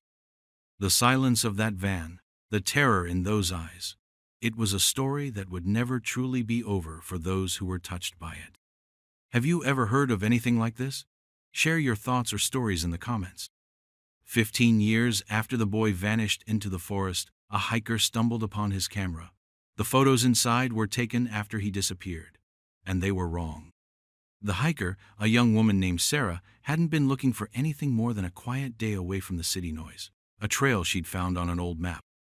The camera was nestled at the base of a thick, old pine, half buried under a generation of fallen needles and leaf litter, as if the earth itself had tried to swallow it whole. It was caked in mud, the plastic casing cracked and faded, a relic from another time. She almost dismissed it as forgotten trash, another piece of human carelessness marring the wilderness. But something made her pick it up. Maybe it was the way the weak afternoon sun caught a glint of the lens, like a single, unblinking eye staring up from the dirt. Or perhaps it was just a gut feeling, a prickle of unease that the forest sometimes whispered to those who listened. She turned it over in her hands. It was an older model, clunky by today's standards, a brand she vaguely remembered from her childhood. The battery compartment was corroded, but the small door for the memory card, surprisingly, was still clicked shut, protected by a dried layer of mud that had acted like a seal. What were the chances? She thought. After all this time, curiosity, stronger than her unease, made her slip it into her backpack.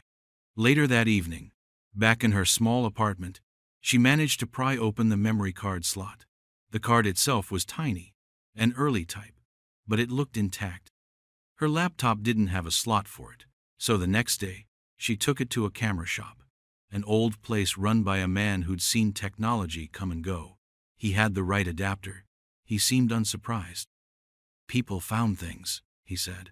The past had a way of resurfacing. When the first image finally loaded onto his monitor, Sarah leaned in. It was a blurry shot of trees, green and dense, the kind you'd expect.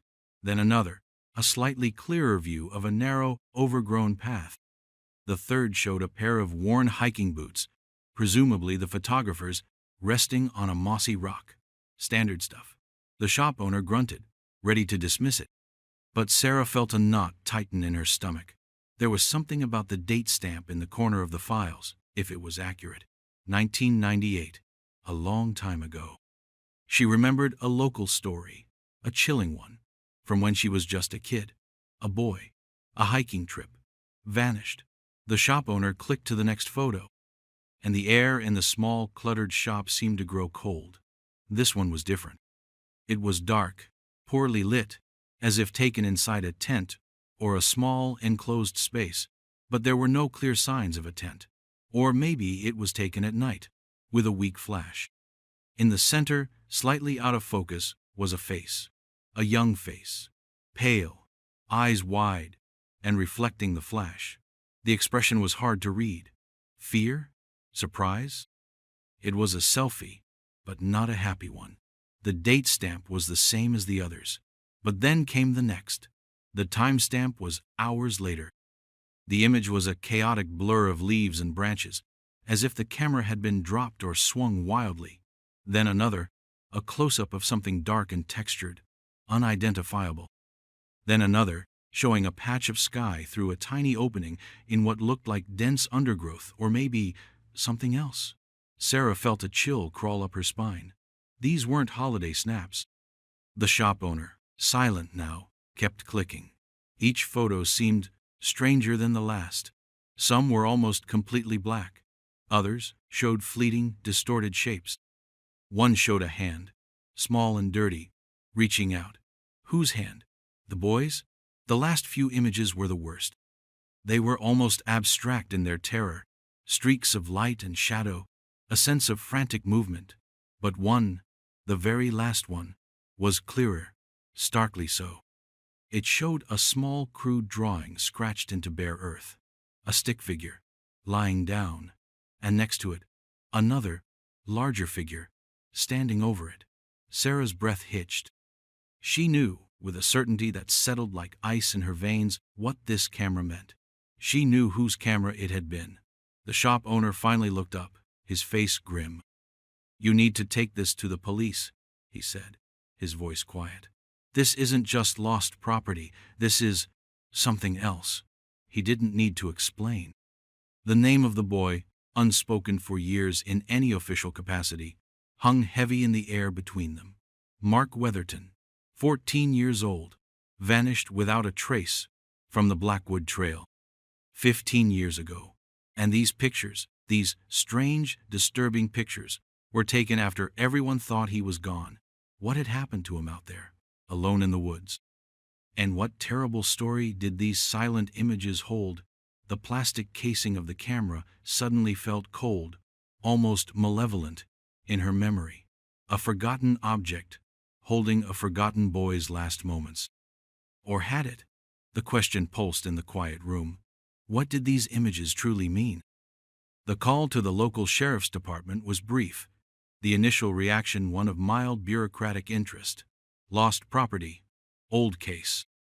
It wasn't until Sarah mentioned the photos, the nature of the photos, that the tone on the other end of the line shifted.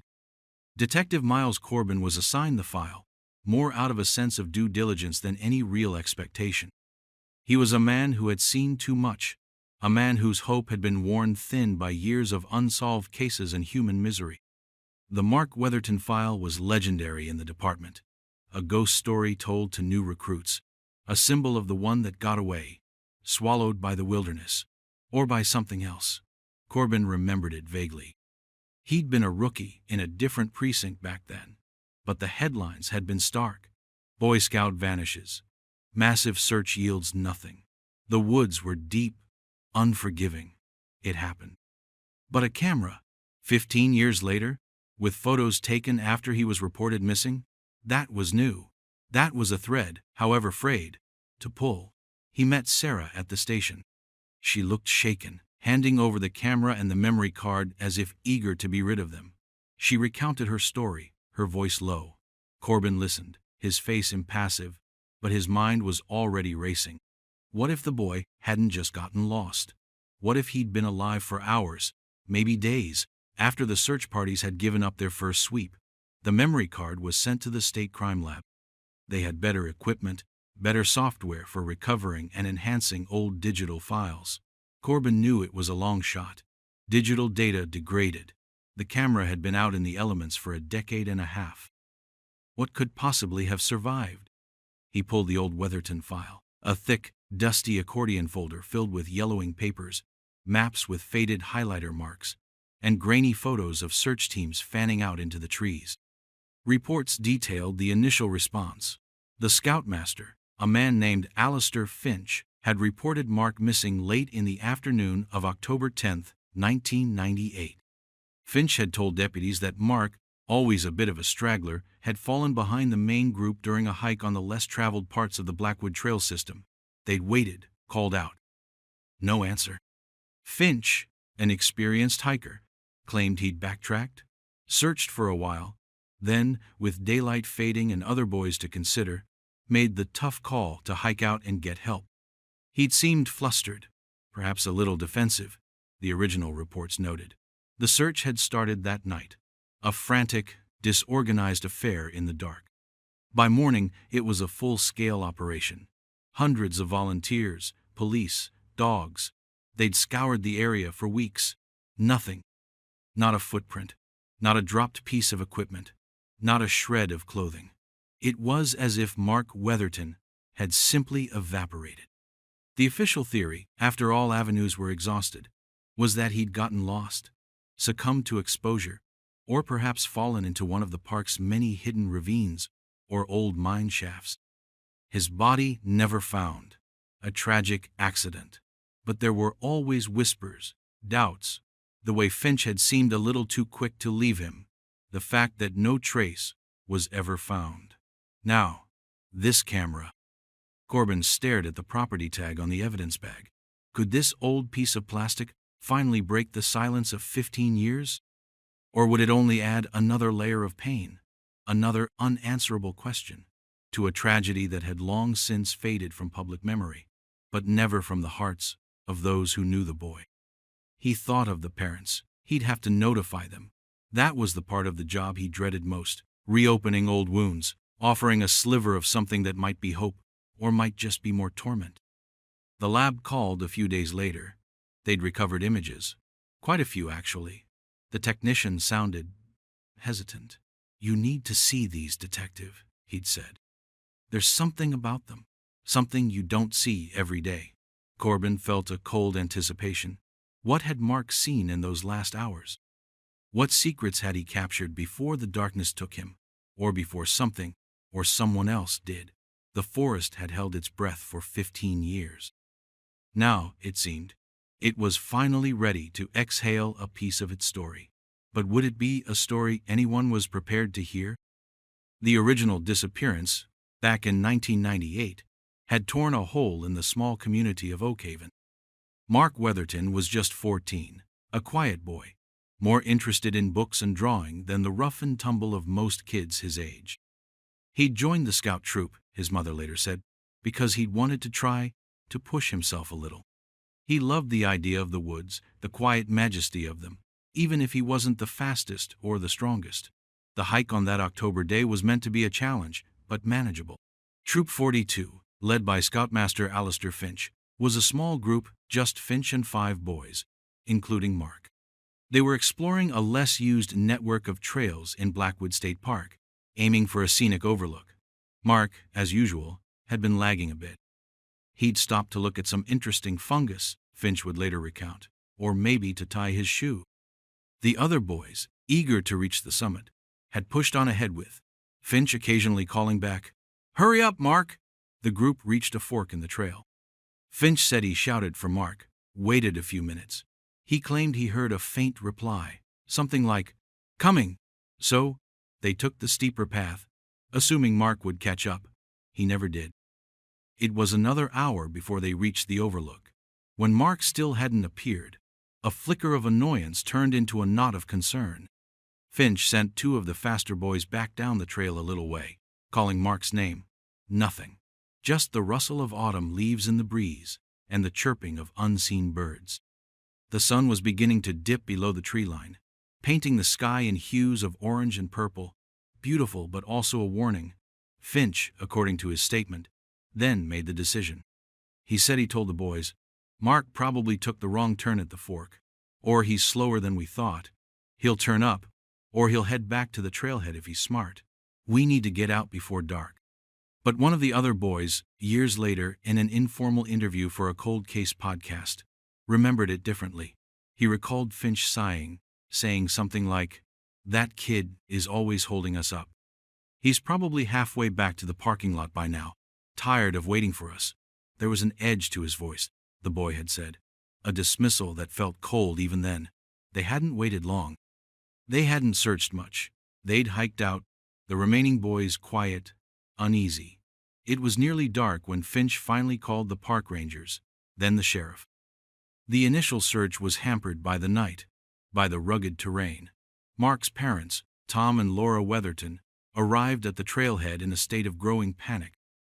Laura remembered standing there, the flashing lights of the emergency vehicles cutting through the darkness, the shouts of searchers echoing faintly from the woods, feeling a cold dread creep into her heart. This couldn't be happening, not to Mark. He was a good boy, a careful boy. He wouldn't just wander off. Days turned into weeks. The search grew, then shrank. Hope dwindled with each passing day, each failed sweep of the grid. The dogs found no scent. The helicopters saw nothing through the dense canopy. Volunteers found discarded candy wrappers, old beer cans, but nothing belonging to Mark. It was, as one seasoned tracker put it, like the woods had just opened up and swallowed him. Alistair Finch was questioned, of course, multiple times. He stuck to his story. He'd made a judgment call. He expressed regret, sorrow. But there was no evidence of foul play, no sign of an accident at any specific location. He'd been negligent, perhaps. His leadership was certainly criticized. Some parents pulled their boys from his troop. But legally, there was nothing to hold him on. The prevailing theory settled into the grim comfort of a wilderness accident. Mark had gotten lost. He'd been alone. He'd succumbed to the elements, or a fall. His body lay somewhere deep in the park, reclaimed by nature. Tom and Laura Weatherton never accepted it. Not fully. How could a boy just vanish?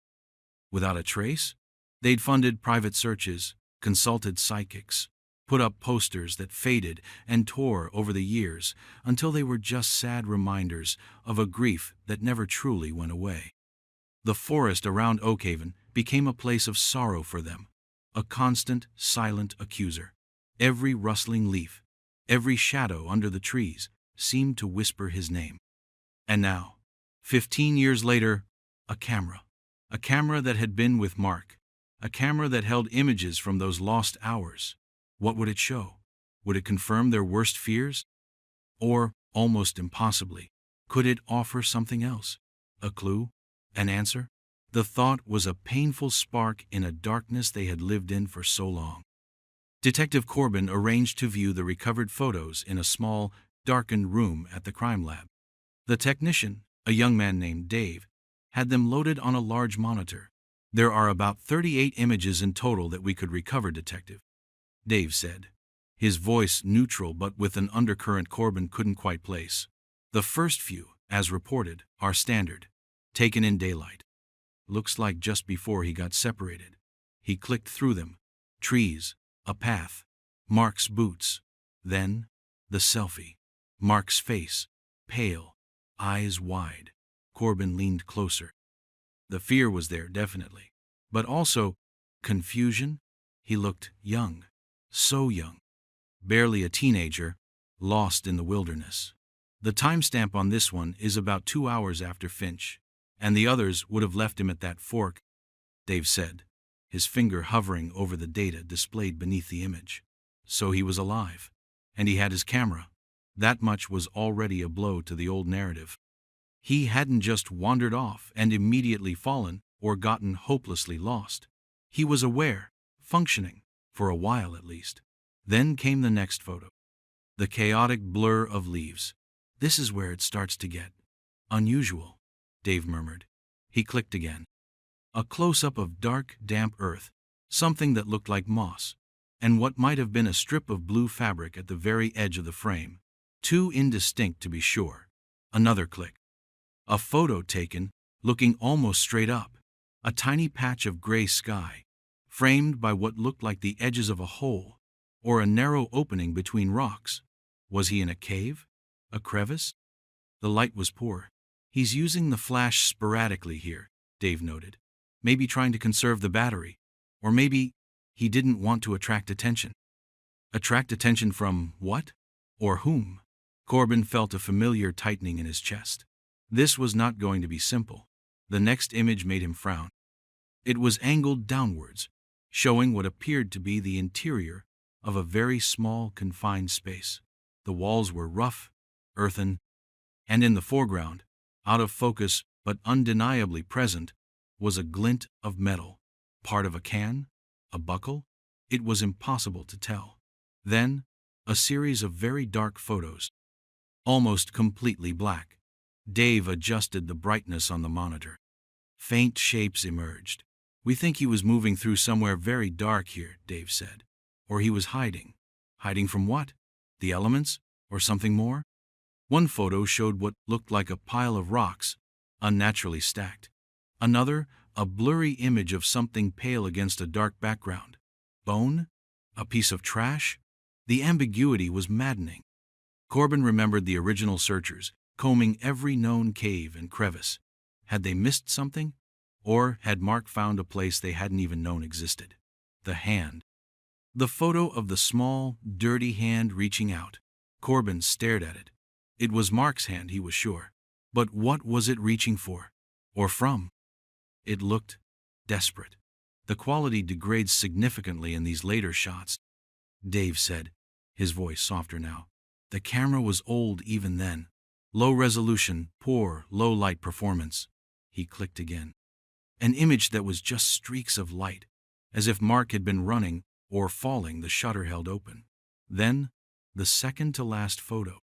It was taken from a very low angle, pointing slightly upwards. It showed the underside of something.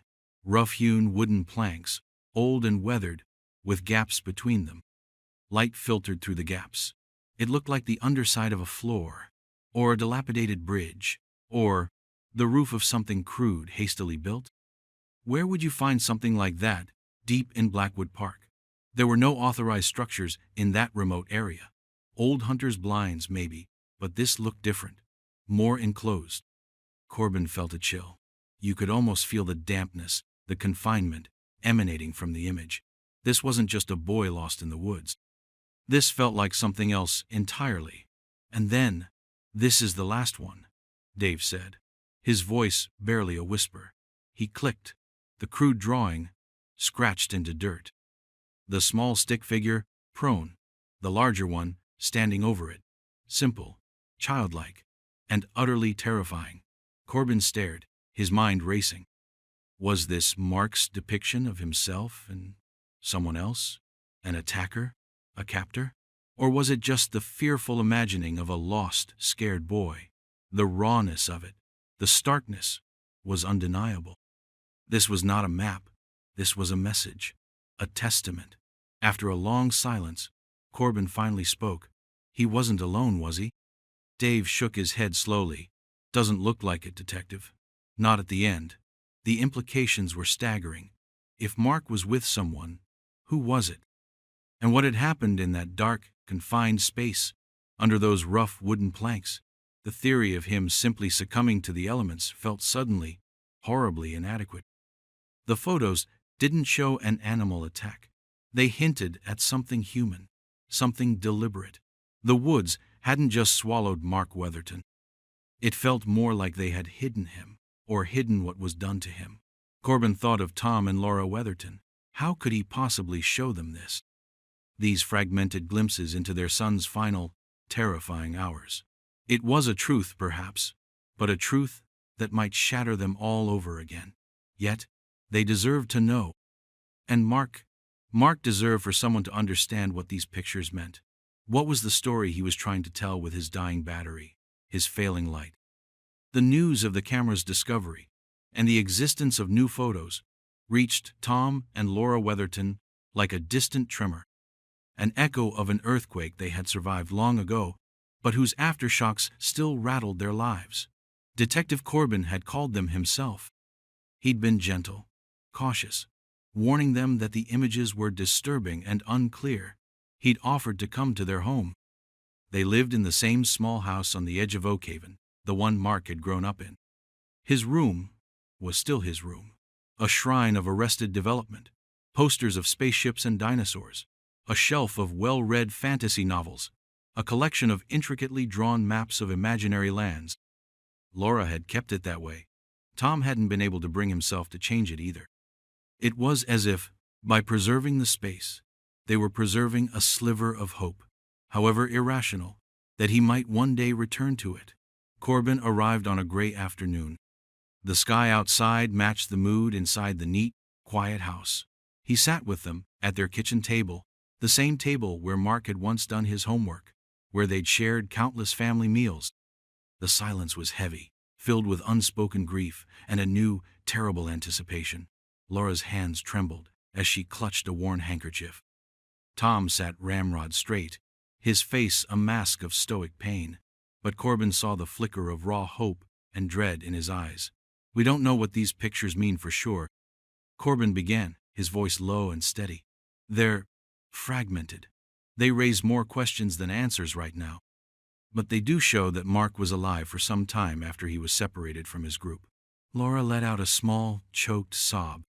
Tom reached over and covered her hand with his. "He had his camera with him," Corbin continued, laying out a few carefully selected prints on the table. "Not the most disturbing ones, not yet." He showed them the selfie. Laura gasped, her hand flying to her mouth. "Oh, Mark," she whispered, tears streaming down her face.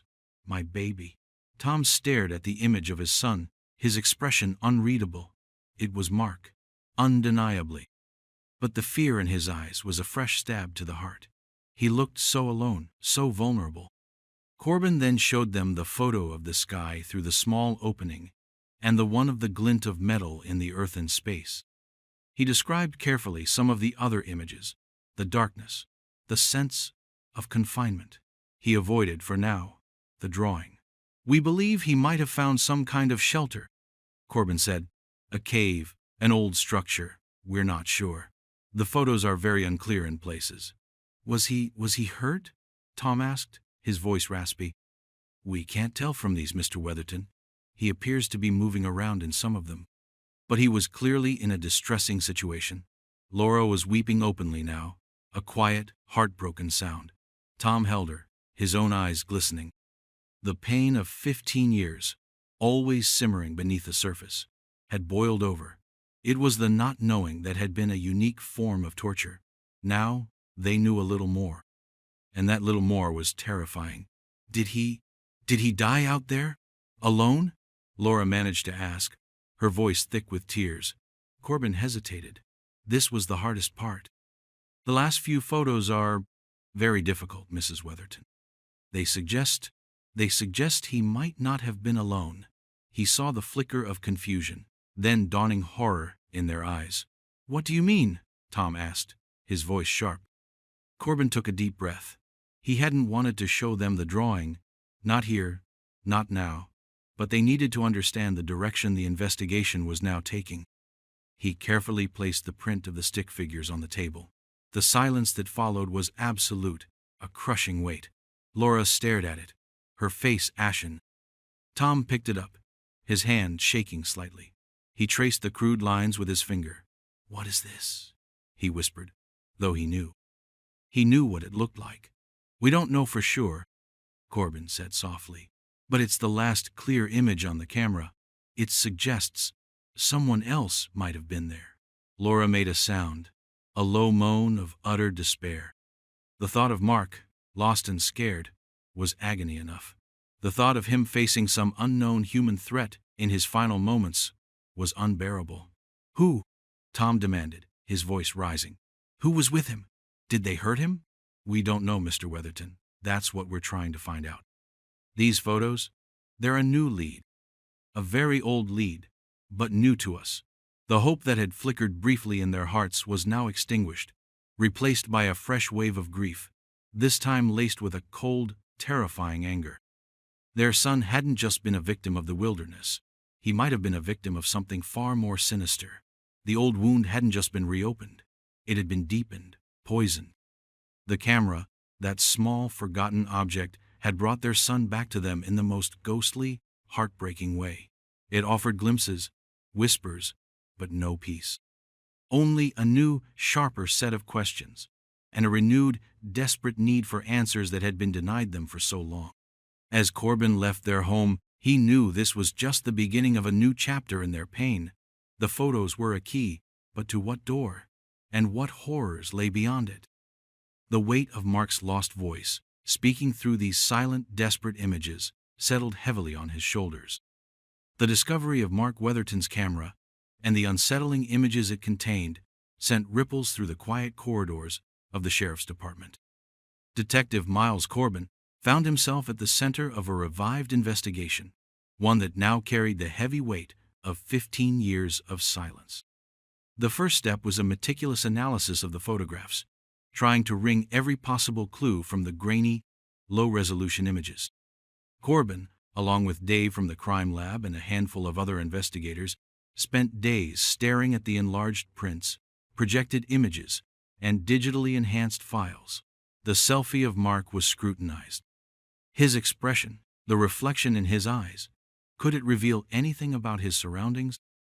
Experts tried to identify the type of foliage in the background of the clearer outdoor shots, hoping to narrow down a more specific search area within the vastness of Blackwood Park.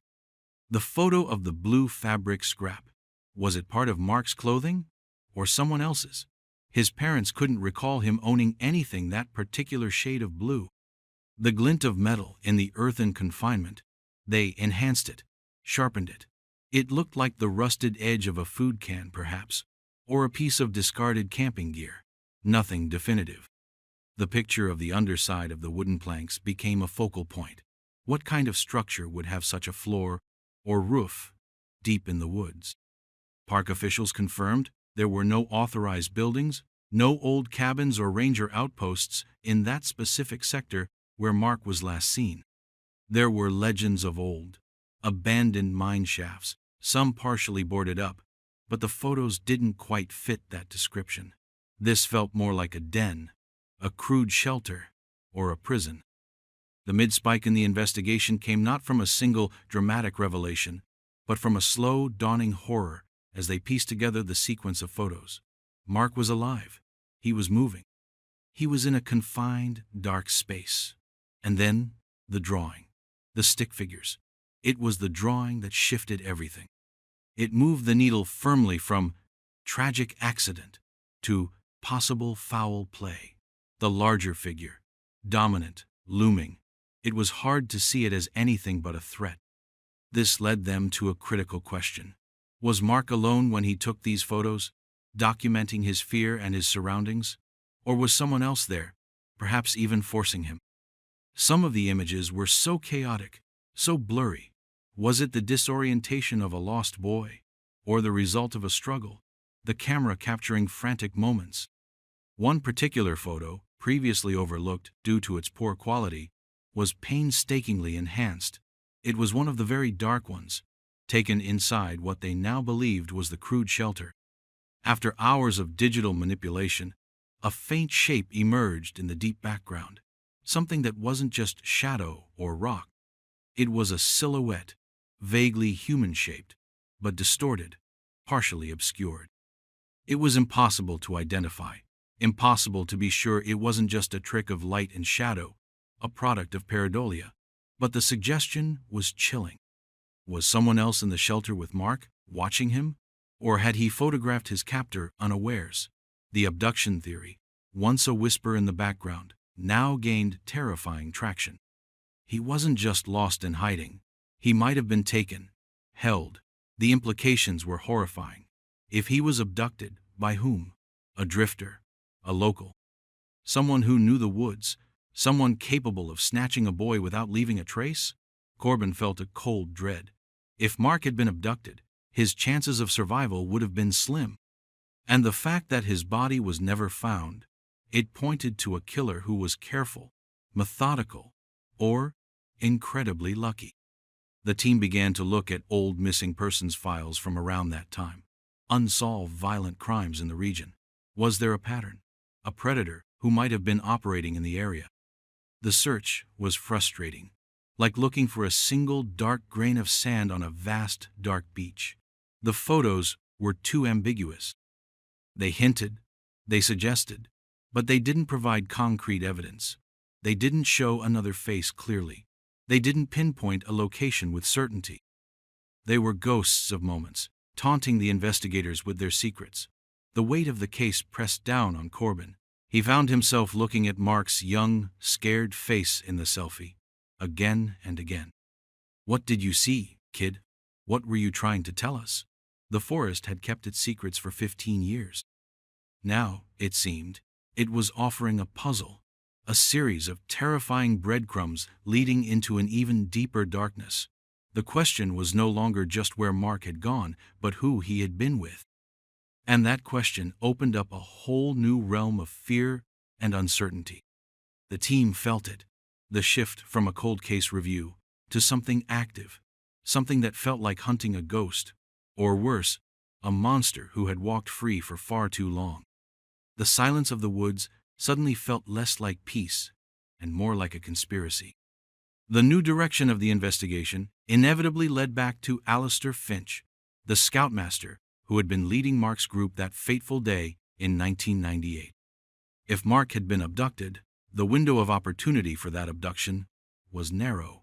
It had to have happened after Finch and the other boys left him, and before whatever end Mark had met. Corbin reviewed Finch's original statements. Finch had claimed he backtracked, called for Mark, got a faint response, then proceeded, assuming Mark would catch up. He'd seemed adamant about that faint response. But what if it wasn't Mark he heard? Or what if he heard nothing at all, and his decision to leave a 14-year-old boy behind in remote wilderness was even more reckless than it already seemed? Finch still lived in Oakhaven. He was older now, grayer, his face etched with the lines of a life that had clearly been impacted by the events of that day. The shadow of Mark Weatherton's disappearance had never fully left him. Despite the lack of criminal charges, he'd lost his scoutmaster position, faced community ostracism for a time. He now ran a small, struggling hardware store. Corbin decided to pay him a visit, unannounced. He found Finch stocking shelves, his movements slow, deliberate. When Corbin introduced himself, mentioned the Weatherton case, Finch's face went pale. He knew about the camera. News, even sensitive news, traveled fast in a town like Oakhaven, especially when it concerned its most enduring mystery. "I heard they found something," Finch said, his voice barely above a whisper. He avoided Corbin's gaze. "His camera." "That's right," Corbin said, watching him closely. "We're re-examining everything, Mr. Finch. The photos, they change things." Finch flinched, almost imperceptibly. He finally looked at Corbin, his eyes filled with a mixture of weariness and something else. "Fear? Guilt? I told them everything back then," he said, his voice defensive. "Everything I knew. It was a terrible accident. I've lived with that every day for 15 years. The photos suggest it might not have been an accident, Mr. Finch," Corbin said, his tone even. "They suggest Mark might have encountered someone else out there." Finch's breath hitched. He leaned against a shelf for support. "Someone else? Who? What are you saying?" "That's what we're trying to find out." Corbin paused, then asked the question that had been nagging at him. "Mr. Finch, when you went back to look for Mark at the fork in the trail, are you absolutely certain you heard him respond?" Finch's eyes darted away. He licked his lips. It was faint. The wind was picking up, but I was sure at the time." His voice trailed off. The certainty he'd projected in 1998 seemed to have eroded over the years. "Did you see anyone else out there that day, Mr. Finch?" Corbin pressed. "Anyone at all? Hikers? Campers? Anyone who seemed out of place?" Finch shook his head slowly. "No, we were the only ones on that trail, as far as I knew. It wasn't a popular route." Corbin showed him a few of the photos, carefully chosen, nothing too graphic, but enough to convey the situation. The selfie, the confined space. Finch stared at them, his hand trembling slightly as he held a print. His face, already pale, seemed to lose even more color. "My God," he whispered. "The poor boy. What happened to him? Was his shock genuine? Or was it the reaction of a man confronted with evidence he hoped would never surface?" Corbin couldn't tell. Finch was an old man now, seemingly broken by the past. But people were capable of hiding terrible things. The classic legal system, as some in the town had grumbled back then, had cleared Finch. Negligence wasn't murder. Leaving a boy behind, however irresponsible, wasn't, in itself, proof of complicity in something worse. But the new photos, while not directly implicating Finch in any post-disappearance events, certainly intensified the scrutiny on his initial actions. Had his delay in reporting Mark missing given someone else an opportunity? Had his decision to leave Mark been born of mere carelessness, or something more calculated? Public opinion in Oakhaven, which had largely settled into a kind of resigned acceptance of Finch's limited culpability, began to stir again. Whispers followed him. Old suspicions resurfaced. The camera had brought Mark's ghost back, and that ghost now seemed to hover directly over Alistair Finch. Yet, the photos provided no direct link to Finch after Mark was alone. They were a record of Mark's terrifying ordeal, but not necessarily of who orchestrated it. Finch, for his part, maintained his ignorance, his regret. He offered to help in any way he could, but his memory of that day was, he claimed, clouded by time and trauma. Corbin left Finch's store with a sense of deep frustration. The photos were a powerful, emotional catalyst, but they weren't a smoking gun pointing at any one individual.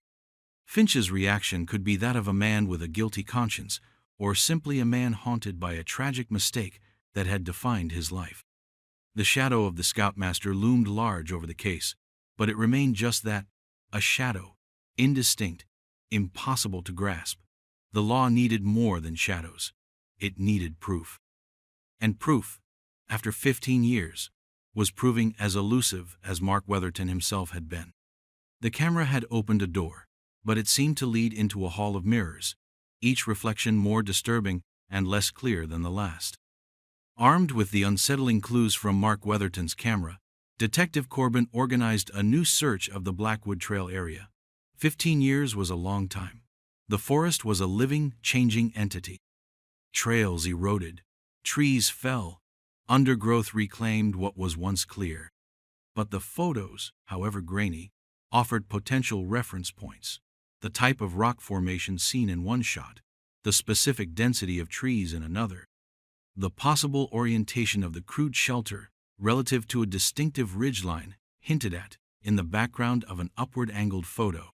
Corbin consulted with forestry experts, geologists, and experienced trackers.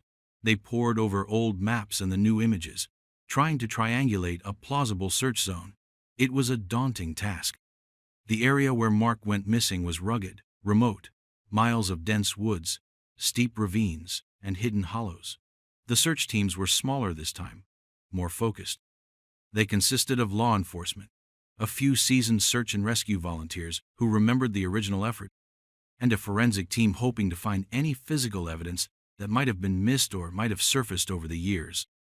They started near the fork in the trail where Mark was last seen with his group, fanning out in meticulous grid patterns. The autumn air was crisp, the leaves underfoot rustled with each step, a constant whispering reminder of the passage of time. Days turned into a week. The initial optimism began to fade, replaced by a grim determination. The forest seemed to actively resist their efforts. Paths shown on old maps were now impassable, choked with thorny bushes. Areas that looked promising in aerial photos turned out to be inaccessible cliffs or swampy bogs. They found old campsites, beer cans, modern trash left by inconsiderate hikers. Nothing connected to Mark. Nothing that matched the strange, confined spaces hinted at in his photographs. Corbin walked the lines with his team, his eyes scanning every rock outcropping, every fallen log, every dark shadow under the trees. He carried prints of Mark's photos, constantly comparing the images to the landscape around him. Was that the same type of moss Mark had photographed up close?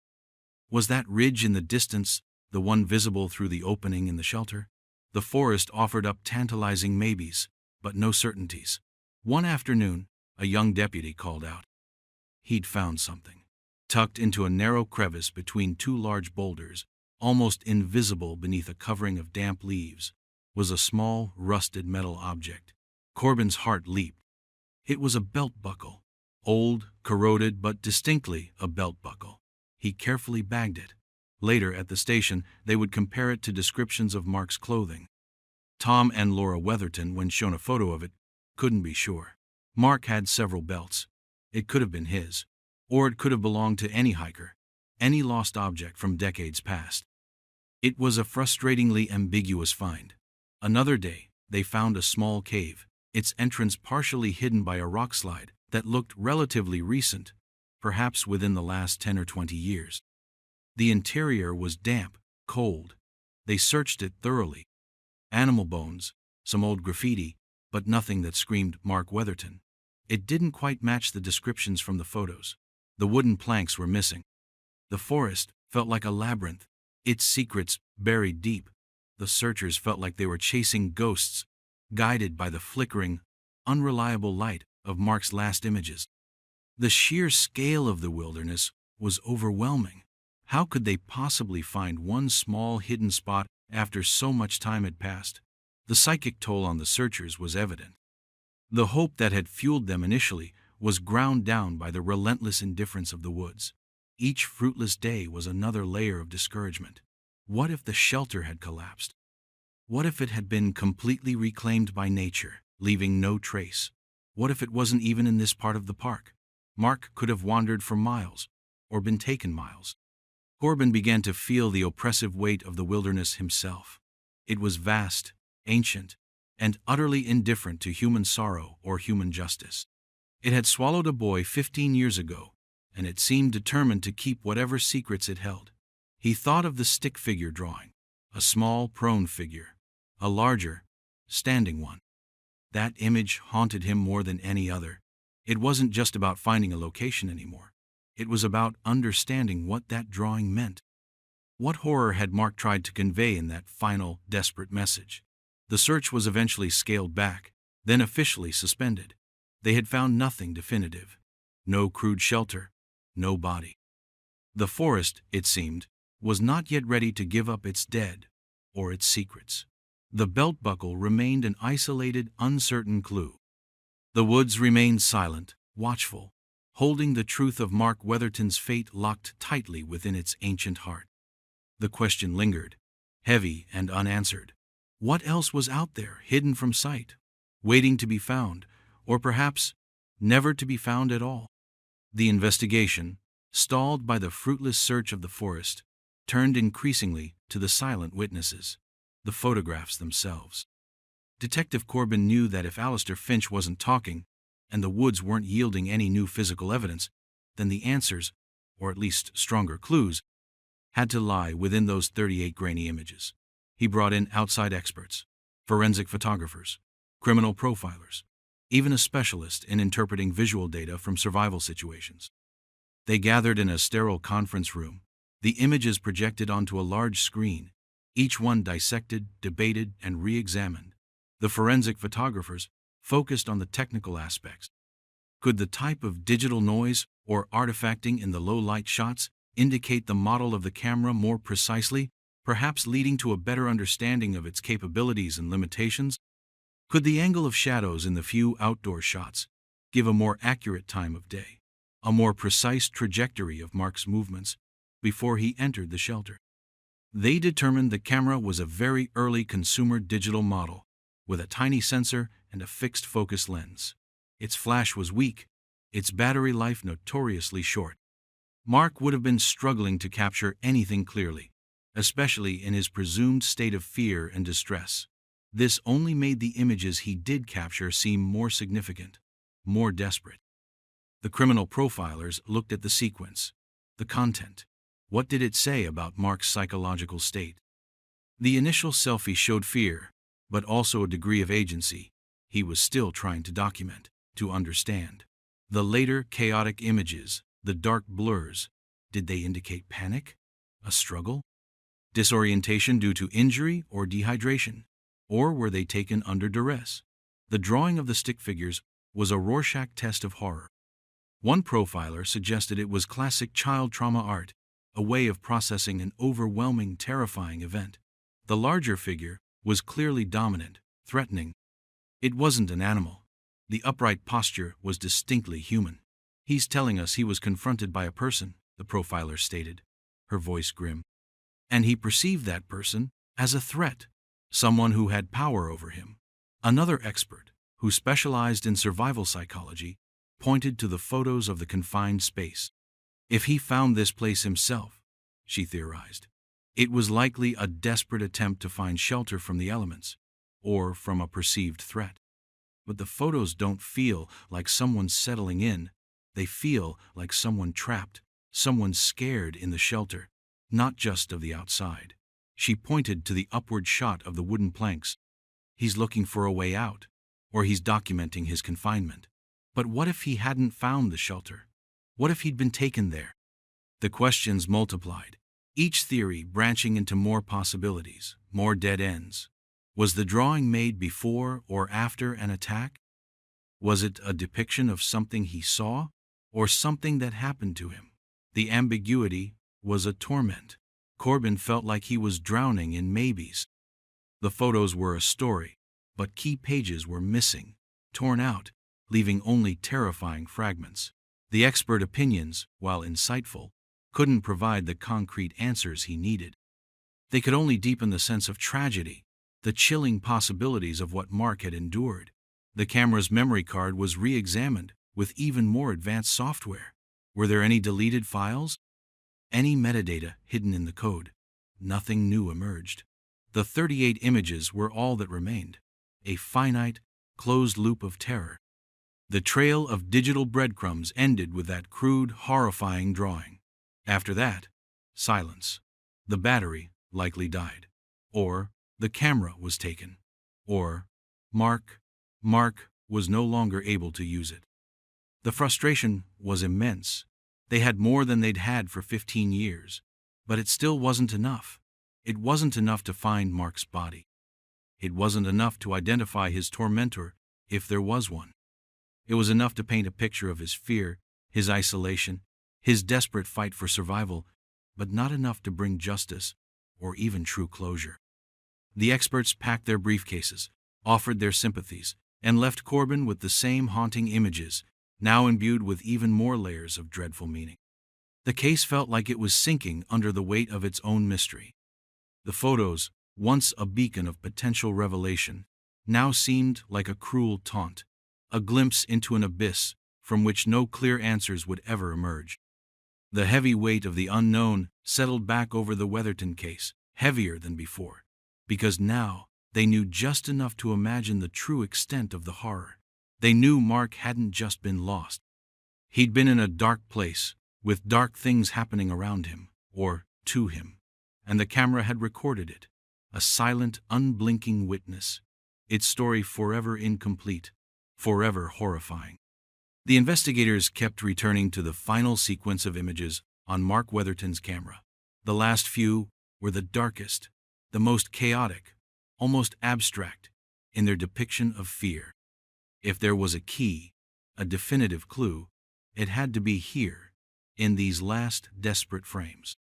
Dave, the crime lab technician, worked tirelessly, coaxing every possible detail from the degraded digital files.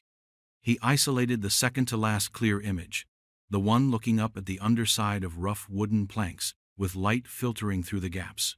"Look at the wood grain," Dave said, pointing to an enhanced section on his monitor. "And these marks here, they look like tool marks, but crude. An axe, maybe, or a hatchet. Not sawn timber." This suggested a makeshift construction, not part of any official park structure or even a well-built illegal cabin, more like a hunter's blind, but enclosed. Or something more sinister, a hideout, a trap. Then, the very last discernible image before the camera presumably died or was stopped, the drawing scratched into the earth. The small, prone stick figure, the larger, dominant one standing beside it. They had stared at it for hours, days. But now, looking at it again after the analysis of the planks, a new, chilling thought emerged. What if the drawing wasn't just a general depiction of his fear? What if it was specific to his location? What if the ground it was scratched into was the earthen floor of that crude shelter, and the figures depicted something that happened, or was about to happen, inside that shelter? This was where the partial reveal or twist began to solidify, not in identifying a culprit, but in understanding the nature of Mark's final ordeal. He wasn't just lost and scared in the wilderness. He was in a specific, man-made, and terrifying place, and he was not alone there. The team went back to the slightly earlier, very dark photos taken inside the shelter. One, which had initially appeared to be almost entirely black, was subjected to extreme contrast enhancement. Faint shapes began to resolve. In one corner of the frame, almost lost in the digital noise, was something that looked like a pile of rags or old clothes. And next to it, something else. Something that made Detective Corbin's blood run cold. It was a shape that could have been a length of rope or a chain. It was indistinct, blurry, open to interpretation.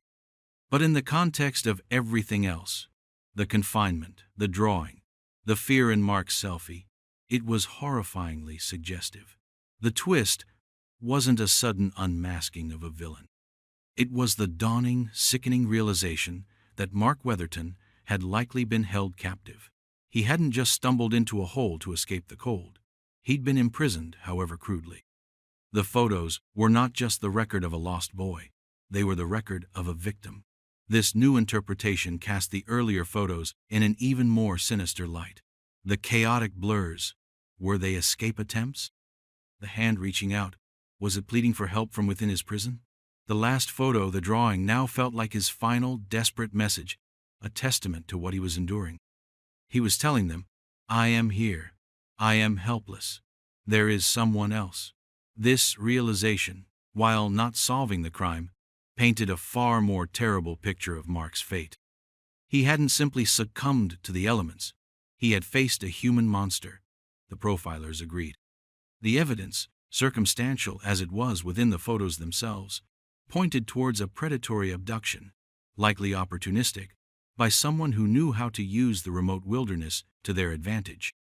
Someone who could build or utilize a hidden, crude confinement. Someone who could make a 14-year-old boy vanish, not just from a trail, but from the world. Corbin felt a deep, profound anger, mixed with a terrible sadness for Mark and for his parents. They would have to be told this new interpretation. It would be another blow, another layer of horror, but it was closer to the truth, however ugly. The most chilling photo, in this new light, became that last drawing. It was no longer just a symbol of fear, it was a depiction of his reality, a small, powerless figure, at the mercy of a larger, threatening one.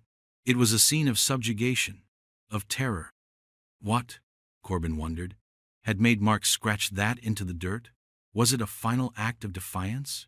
A desperate attempt to leave a clue, any clue, knowing his time was running out? Or was it something he was forced to do? The questions were still there, but the central mystery of what happened to Mark seemed to be resolving into its most dreadful form. He was not just lost, he was taken. He was not just a victim of the uncaring wilderness, he was the victim of a calculating human evil. And the camera, his silent companion, had recorded the ghostly echoes of that evil. The forest still held the secret of who, but the photos now screamed the terrible truth of what, and that truth was a nightmare. The investigation into Mark Weatherton's disappearance, reinvigorated by the discovery of his camera, eventually reached a familiar, frustrating impasse. The photos, while painting a horrifying picture of Mark's probable captivity and terror, did not provide the kind of concrete evidence needed to identify a perpetrator or locate his remains. Alistair Finch, the scoutmaster, remained under a cloud of suspicion, his early negligence and questionable judgment forever tied to the case. But there was nothing in the photos to directly link him to Mark's fate after the boy was left alone. The classic legal system, as Mark's father, Tom, had bitterly called it years ago, required more than unsettling images and strong suspicions. It required proof beyond a reasonable doubt. And that proof remained elusive. Detective Corbin had to deliver the news to Tom and Laura Weatherton. He sat with them again in their quiet kitchen, the weight of his words heavy in the air. He explained the new interpretation of the photos, the likelihood that Mark had been held captive, that he hadn't been alone in his final hours. Laura wept, a deep, shuddering grief that seemed to come from the very core of her being. Tom listened, his face carved from stone, but his eyes burned with a cold, impotent fury. So he was taken, Tom said, his voice dangerously low. Someone did this to him. And they're still out there. Corbin could only nod. We believe so, Mr. Weatherton. But the photos don't tell us who. The bittersweet, dark catharsis for the Weathertons was almost unbearable. They now knew their son hadn't just wandered off and succumbed to a lonely, accidental death. He had fought. He had been aware. He had tried to document his ordeal. There was a terrible kind of validation in that. He hadn't been careless. He had been a victim. But it also meant his suffering had been prolonged, his end violent, and at the hands of another. The knowledge was a poisoned cup. It brought a horrifying clarity, but no peace. The case remained open, but active leads dwindled. The photos were analyzed and reanalyzed until there was nothing more to glean. The small, rusted belt buckle found in the woods was tested for DNA, but years of exposure had yielded nothing conclusive. It remained a tantalizing, frustrating maybe. The town of Oakhaven talked. Theories abounded. Was it a local? A transient passing through? Had Finch known more than he let on? The questions hung in the air, unanswered, fueling a quiet, persistent unease. Mark Weatherton's story became a local legend, reborn, now with a darker, more terrifying chapter. The sense of loss for Tom and Laura was profound. A wound that would never heal, only scar over in jagged, painful ways. They had a few more pieces of their son's final story, but the puzzle was still incomplete. Its central image, his fate, his killer, shrouded in darkness. The reflection for the community, and for Corbin, was a disturbing one. A child could be taken, could vanish into the wilderness, or into the hands of an unseen predator, and the truth could remain hidden for decades, perhaps forever. The photos were a testament to Mark's courage, his desperate attempt to communicate, but also a stark reminder of the limits of justice, the persistence of evil. The mystery of what truly happened in that crude shelter, who that larger stick figure represented, remained unsolved. The forest kept its secrets. The camera, its images now etched into the memory of all who saw them, became a symbol of that enduring mystery, a haunting glimpse into a young boy's final, terrifying journey. Mark's body was never found. No one was ever charged in connection with the new evidence. The case of Mark Weatherton, the boy who vanished in 1998, returned to the cold files, now accompanied by a small memory card filled with ghostly images, a silent, incomplete scream from the past. The disturbing realization was that the story was out there, the truth known to at least one other person, but likely locked away forever. For Mark's parents, there was no closure, only the enduring ache of his absence, now compounded by the terrible images of his fear. The quiet finality was that some doors, once opened, reveal only deeper darkness, and some stories have no end, only a haunting, tragic echo. Have you ever heard of anything like this? Share your thoughts or stories in the comments. In 2001, a black teenager named Devin never returned from his friend's birthday sleepover. 20 years later, a trapdoor was discovered under the bedroom carpet in that same house. The new family, the Millers, had only owned the house for a year. They'd heard the old stories, of course, whispers in the neighborhood about the original builder, a strange man who liked secret spaces. But they were just stories, weren't they? Until the day Mr. Miller decided to replace the worn carpet in the upstairs guest room, the room that had once belonged to a boy named Kevin Henderson, Devin's friend. The carpet was old, stained in places, and as he pulled it up, the tack strips clinging stubbornly to the floorboards, he saw it. A faint outline in the wood, almost perfectly square. He ran his hand over it. It wasn't just an outline, it was a cut, a door. His heart began to thump a little harder. Could this be one of those rumored hidden rooms? He called his wife, Sarah. She knelt beside him, her eyes wide. "What do you think it is?" she whispered, almost afraid to say the words aloud. There was no handle, no knob, just the faint seam. Mr. Miller fetched a pry bar from the garage. The wood around the edges was old, and it groaned as he carefully worked the tool into the gap. Dust, thick and gray, puffed out. What could possibly be under there? The thought of an empty crawlspace was somehow less comforting than the thought of finding something. At least an empty space would be just that, empty. But the air that escaped smelled stale, old, and something else, something unsettling. With a final crack, the trapdoor loosened. It was heavy. Together, they lifted it. Darkness stared back at them from a square hole in the floor. A ladder, crudely made of wooden rungs, descended into the black. Sarah gripped her husband's arm. "Maybe we shouldn't," she said, her voice trembling. But they had to know. What if it was just an old root cellar, or a Prohibition-era stash spot? Mr. Miller shone his phone's flashlight down. The beam cut through the darkness, illuminating a small, cramped space, no bigger than a closet. Dirt floor, stone walls, and something else. A shape in the corner. Not just a shape, several shapes. Old, discarded things, it looked like. But why here? Why hidden so deliberately? He leaned further.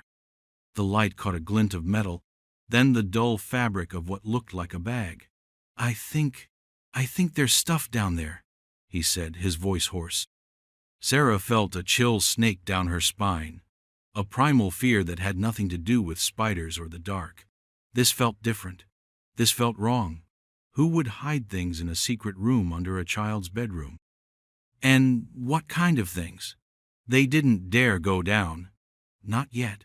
The silence in the house pressed in on them, heavy and expectant. The smell from the hole was stronger now, a mix of damp earth and something else they couldn't quite name, something that made the hairs on their arms stand up. "We need to call someone," Sarah said finally. "The police." The word hung in the air. Police. For a dusty hole in the floor? But the feeling, the deep, gut-wrenching feeling that this wasn't right, that this was tied to something awful, was too strong to ignore. They remembered the stories then, not just about the builder, but about the boy who went missing. Devon, the boy who was last seen in this very house, in this very room, 20 years ago. Could it be possible? After all this time? The thought was a cold stone in their stomachs. Mr. Miller slowly lowered the trapdoor, not wanting to disturb whatever lay beneath. The thud, as it settled back into place, seemed to echo through the quiet house, a sound of finality, and yet a sound of a terrible beginning. What had they uncovered? The police arrived within 20 minutes. 2 uniformed officers at first, then a detective named Washington, his face grim as the Millers recounted their discovery. He listened patiently, his eyes scanning the room, lingering on the outline of the trapdoor beneath where the carpet had been. He'd heard of the Devon case, of course. A cold case. A tragedy that had haunted the town for 2 decades. The thought that this dusty square in the floor could be connected, it was almost too much to hope for, and yet too dreadful to contemplate. Detective Washington had the Millers wait downstairs while he and another officer examined the room. The air upstairs grew thick with unspoken questions. What were they finding? The Millers sat at their kitchen table, coffee untouched, listening to the muffled sounds from above. Footsteps, hushed voices, the creak of the trapdoor being lifted again. Time stretched, each minute an eternity. Then Detective Washington came down, his expression unreadable. He asked them about the previous owners, the Hendersons. The Millers only knew they'd bought the house from a family who had lived there for about 5 years, and before that it was the Hendersons. They'd moved away shortly after Devon. Detective Washington nodded slowly. "We're going to have a forensics team come in," he said. "I think you were right to call us." His voice was low, serious. "We found some items in the space beneath the floor." Sarah Miller held her breath. "What kind of items?" He hesitated for a moment. "A backpack," he said. "A pair of sneakers. A watch. Simple things. Ordinary things. But in that hidden, dark space, They were anything but ordinary. The detective's gaze was heavy. We believe they may have belonged to Devon. The name spoken aloud in their home in connection with this terrible discovery made it all too real. Devon, the boy who vanished. His things, hidden like secrets, just a few feet beneath where another child, Kevin Henderson, had slept every night. How could that be? How could no one have known? The forensic team arrived, quiet and efficient, their presence transforming the Millers' home into a crime scene.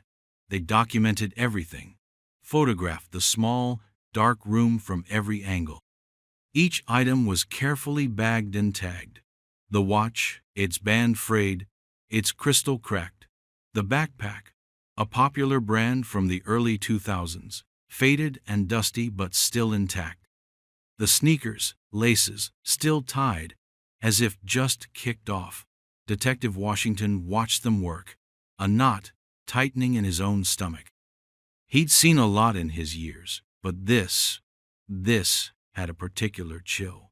A child's belongings, entombed.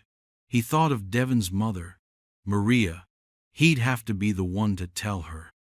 After 20 years of silence, of not knowing, what would this news do to her? Would it bring closure, or tear open old wounds that had never truly healed? He knew it would be both. The items were taken away for analysis, to be checked for any forensic evidence, any clue as to what happened to Devon. Was he in that room? And if so, how did he get there? And why didn't he get out? The questions multiplied, each one darker than the last. The trapdoor itself was a puzzle.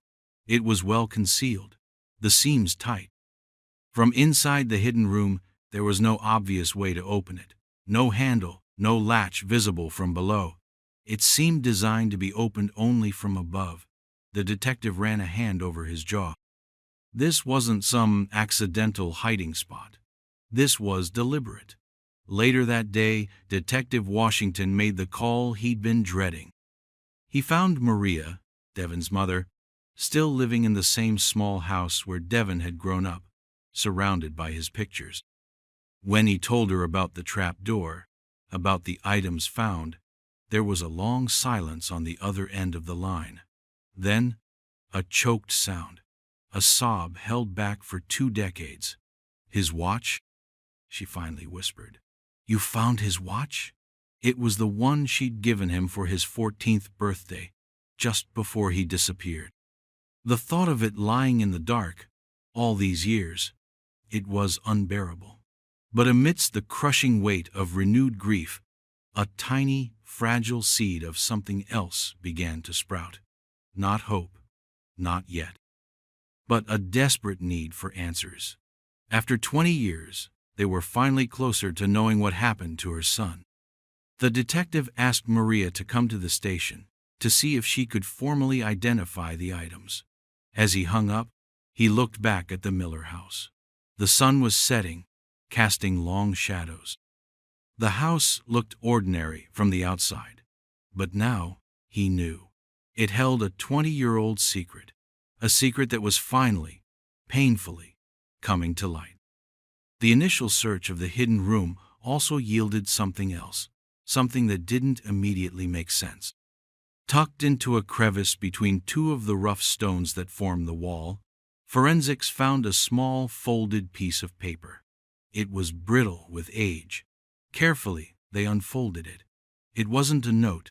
It was a drawing, crude, childlike, a stick figure, lying down, with what looked like stars above it, and next to it, a single letter written over and over.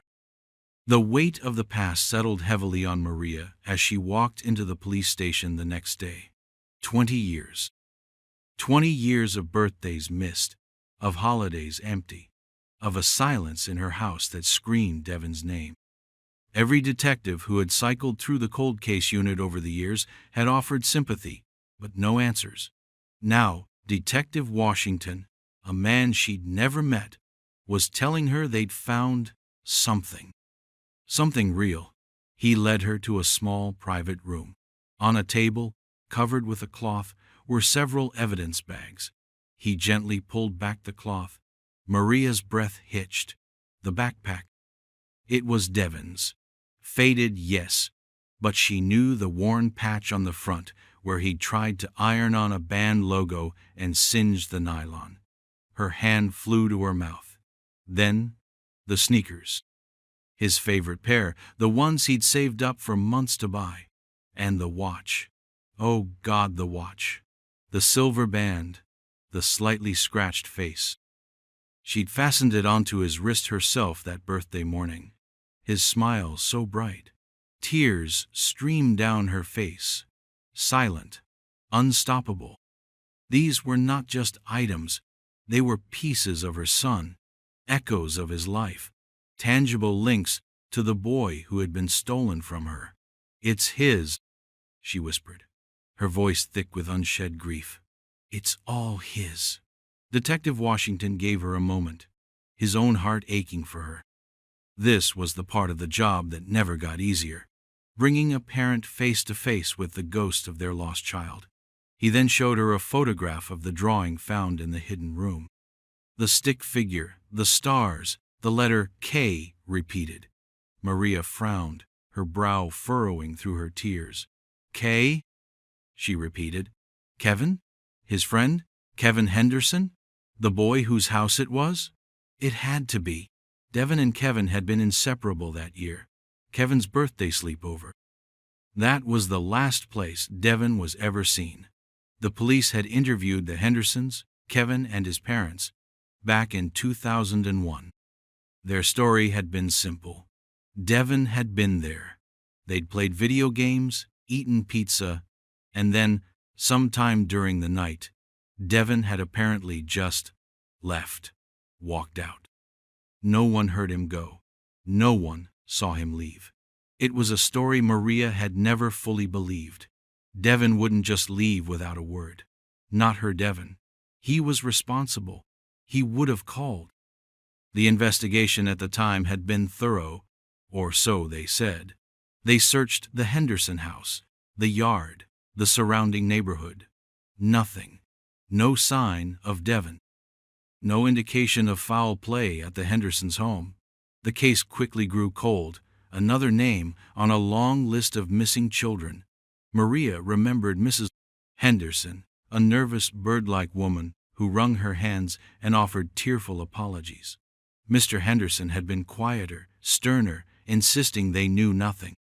And Kevin had been just a boy then. 14, like Devon. He'd seemed scared, confused. He'd said Devon was his best friend. He'd cried. Had it all been a lie? Detective Washington knew they had to find the Hendersons. They'd sold the house about a year after Devon's disappearance and moved, reportedly to another state. Finding them after 19 years wouldn't be easy, but it was essential. Kevin would be in his mid-30s now. What did he remember? What did he know? As Maria looked at the drawing again, a new wave of pain washed over her. If Devon had drawn that, what did it mean? Was he trying to tell someone something? Was he alone in that dark place? Trapped? The thought of her vibrant, lively son, stuck in a hidden, silent tomb. It was a special kind of hell. She remembered Devon. He was always drawing, always full of energy. He loved astronomy, talked endlessly about wanting a telescope. The stars in the drawing, her heart clenched. He dreamed of being an engineer, of building things. He was kind, funny, a good son. He didn't deserve to vanish. He didn't deserve to be forgotten. The police began their search for the Hendersons. Old records were pulled, databases cross-referenced. Days turned into a week. Maria waited, suspended between a fragile hope for truth and the dread of what that truth might be.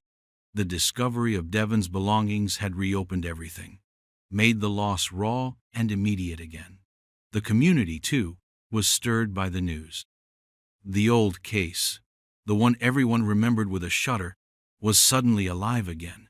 Whispers started, just like 20 years ago. What really happened in that house? Did the Hendersons know more than they let on? The house itself, the Millers' new home, became a focal point of grim fascination. People drove by slowly, looking at the windows, imagining the hidden room beneath the floor. It was a house marked by tragedy. Finally, Detective Washington got a hit. An address for Kevin Henderson in a neighboring state, about 3 hours away. He was married, had a steady job, lived a seemingly normal life. But how normal could it be if he carried the secret of his friend's disappearance? The detective made plans to visit him. He needed to see Kevin Henderson's face when he heard about the trapdoor, about Devon's things being found in his childhood bedroom. He needed to know if those childhood tears were genuine, or if they masked something far more sinister. Detective Washington drove the 3 hours to meet Kevin Henderson with a sense of unease. What would he find? A man haunted by the past, or someone who had successfully buried it? Kevin Henderson lived in a modest suburban house, a newer build, a stark contrast to the old, secret-filled house where he'd grown up. He answered the door himself, a man in his mid-30s, average height, with tired eyes that widened slightly when Washington identified himself. "Police? What's this about?" Kevin asked, his voice steady, but a flicker of something, apprehension, crossed his face. Washington didn't beat around the bush. "It's about Devon Wells," he said, watching Kevin closely. "Your childhood friend. The one who disappeared from your house in 2001. Kevin's composure wavered. He paled. "Devon? After all this time? What about him?" He invited Washington inside, his hand visibly trembling as he gestured towards the living room. The house was neat, impersonal. No pictures of his parents visible. Washington explained the new discovery, the trapdoor, the hidden room, Devon's belongings found inside. As he spoke, Kevin sank onto the sofa, his face ashen. He stared at Washington, his mouth slightly agape. "A trapdoor? In my old bedroom? I don't understand." His shock seemed genuine. But Washington was a seasoned detective. He knew shock could be faked. "You never knew about any hidden room in that house, Kevin?" Kevin shook his head, slowly at first, then more vehemently. "No, never. We heard stories, about the guy who built the house, that he was eccentric, put in weird stuff, but it was just neighborhood legend. We never found anything." "I swear," Washington pressed him.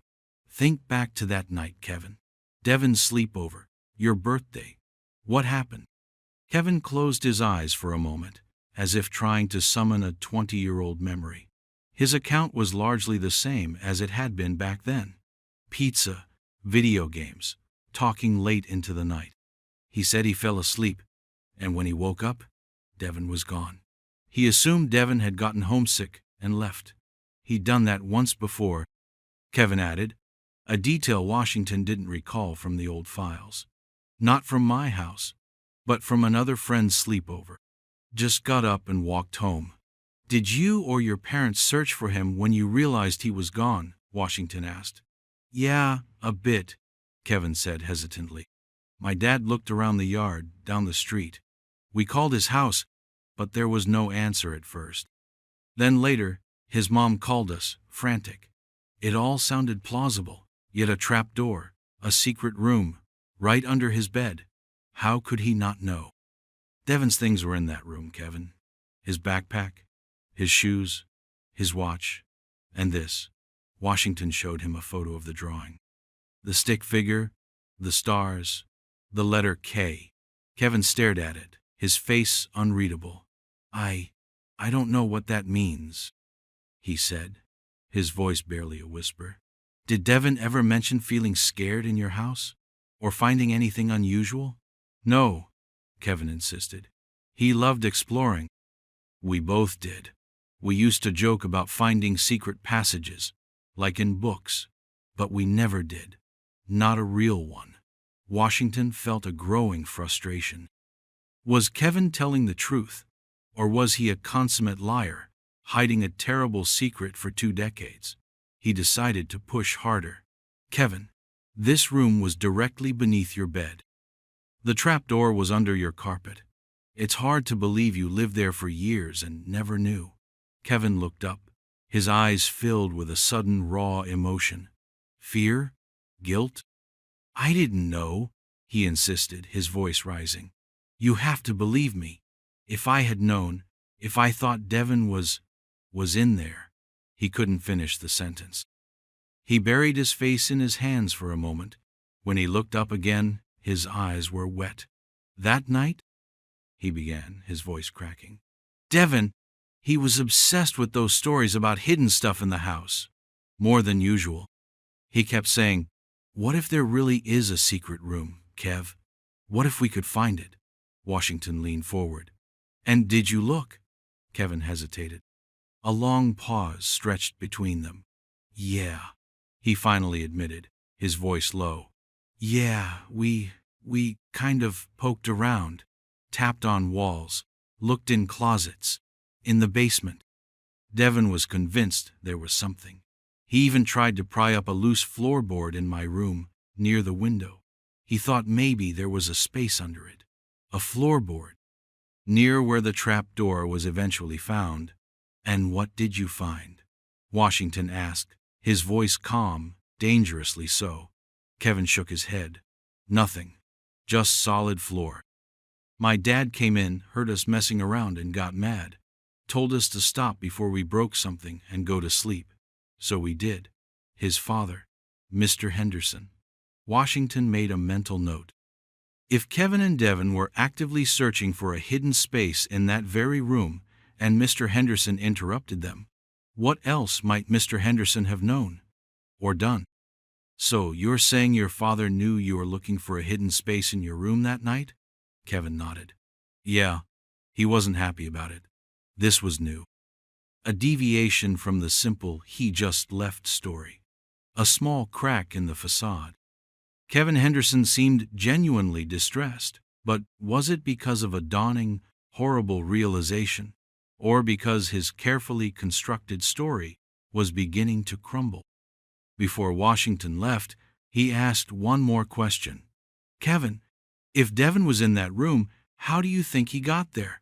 And why didn't he get out? Kevin just stared at him, a look of profound horror on his face. I don't know, he whispered. I truly don't know.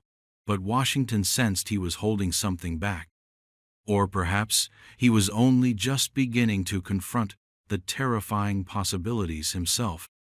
The forensics team went back to the Henderson house, now the Miller's home, with a new focus. Kevin's admission that he and Devon had been searching for a hidden room, specifically in that bedroom, on that very night, changed things. They examined the trapdoor again, meticulously. It was old wood, but the cuts were surprisingly clean, as if made with care. And there was something else, almost invisible unless you knew where to look.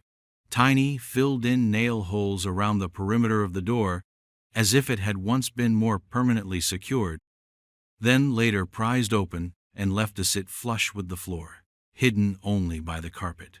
Who would have the tools and the reason to do that? Inside the cramped, dusty space, the team conducted an even more thorough search. They sifted the dirt floor, brushed the stone walls, and then they found it. The mid-spike. The discovery that twisted the knife deeper into the heart of this tragedy. Tucked behind a loose stone near the bottom of the wall, almost at floor level, was a small, tattered notebook. Not Devon's school notebook. Something cheaper, smaller, the kind you could buy at any corner store.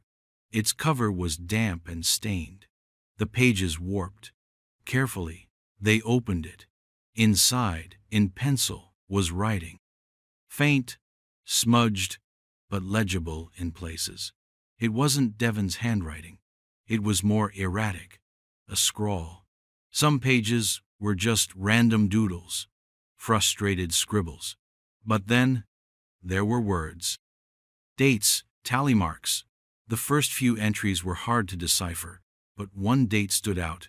Devon's birthday, the day he disappeared. Underneath it, a single word. Trapped. Then, more entries. A few days apart. No one hears. So dark. K tried? The letter K, again. Was this Devon's desperate chronicle? The handwriting was shaky. Was he injured? Weak? Another entry. Heard them. Above. Dad. Dad. Whose dad? Kevin's dad? Mr. Henderson? The implications were horrifying. If Devon was alive in that room, writing this, hearing people above him, why wasn't he saved? The tally marks seemed to count days. 7, 10, 12. How long had he been alive in there? The thought was unbearable. It painted a picture of unimaginable suffering, of hope dwindling in suffocating darkness. This wasn't a case of a boy accidentally falling into a hidden space and succumbing quickly. This was prolonged. This was torture. The final legible entry was just 2 words. So cold. The pages after that were blank, or just showed faint, meaningless impressions, as if the writer had lacked the strength to continue. The discovery of the notebook sent a shockwave through the investigation. This was no longer just about finding a missing boy's remains. This was about murder, or at the very least, a criminal level of negligence so profound it amounted to the same thing. Detective Washington felt a cold fury rise within him. Someone knew Devon was in there. Someone let him die. The Millers, when informed of the notebook, were devastated. Sarah Miller couldn't stop crying. Their home, their children's home, had been the site of such a terrible hidden agony. They started making plans to move. They couldn't stay there. Not anymore. The house felt poisoned by the secret it had kept. The focus of the investigation now shifted squarely onto the Henderson family, particularly Mr. Robert Henderson, Kevin's father. If Devon wrote Dad and heard them above, it pointed directly to the family living in the house.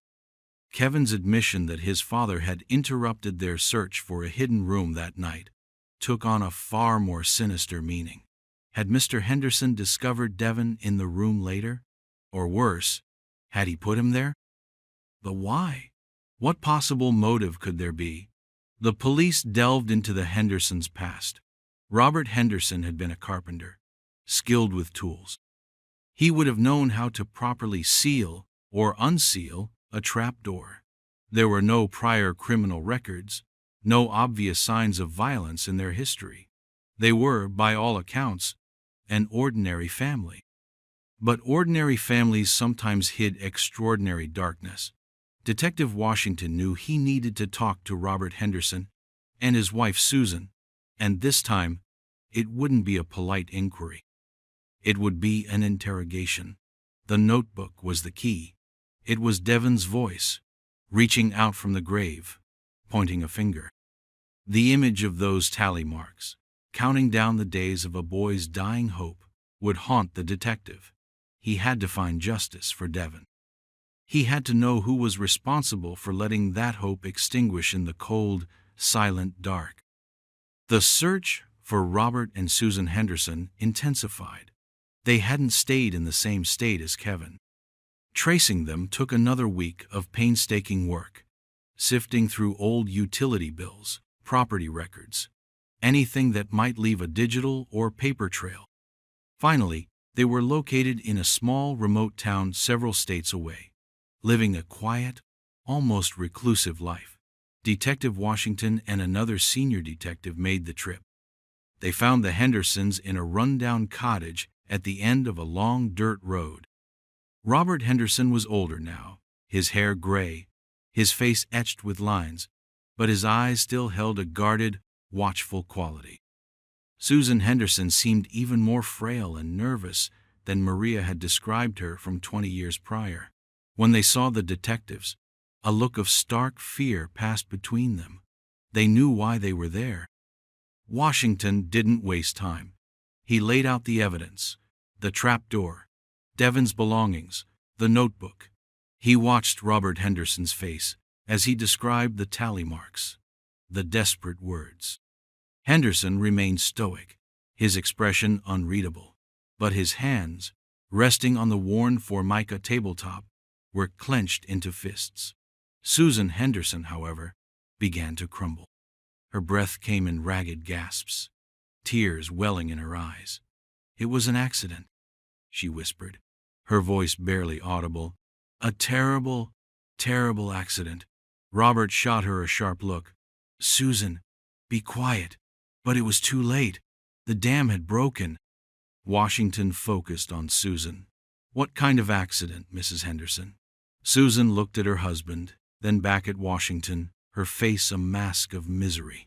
"Devin, he was so curious. He and Kevin, they were always looking for that place." Robert had warned them. That night, after Robert told them to go to sleep, Devin must have gotten up again. Her story came out in broken pieces, punctuated by sobs. Apparently, Devin, driven by youthful curiosity and the thrill of discovery, had continued searching after Kevin fell asleep. He'd found the trapdoor, somehow managed to pry it open, and gone down to explore. The old ladder, she claimed, was rickety. He'd fallen. He'd hit his head. Robert Henderson finally spoke, his voice flat, devoid of emotion. "I heard a noise, a thud. I went into Kevin's room. Kevin was asleep. The carpet was disturbed. I pulled it back.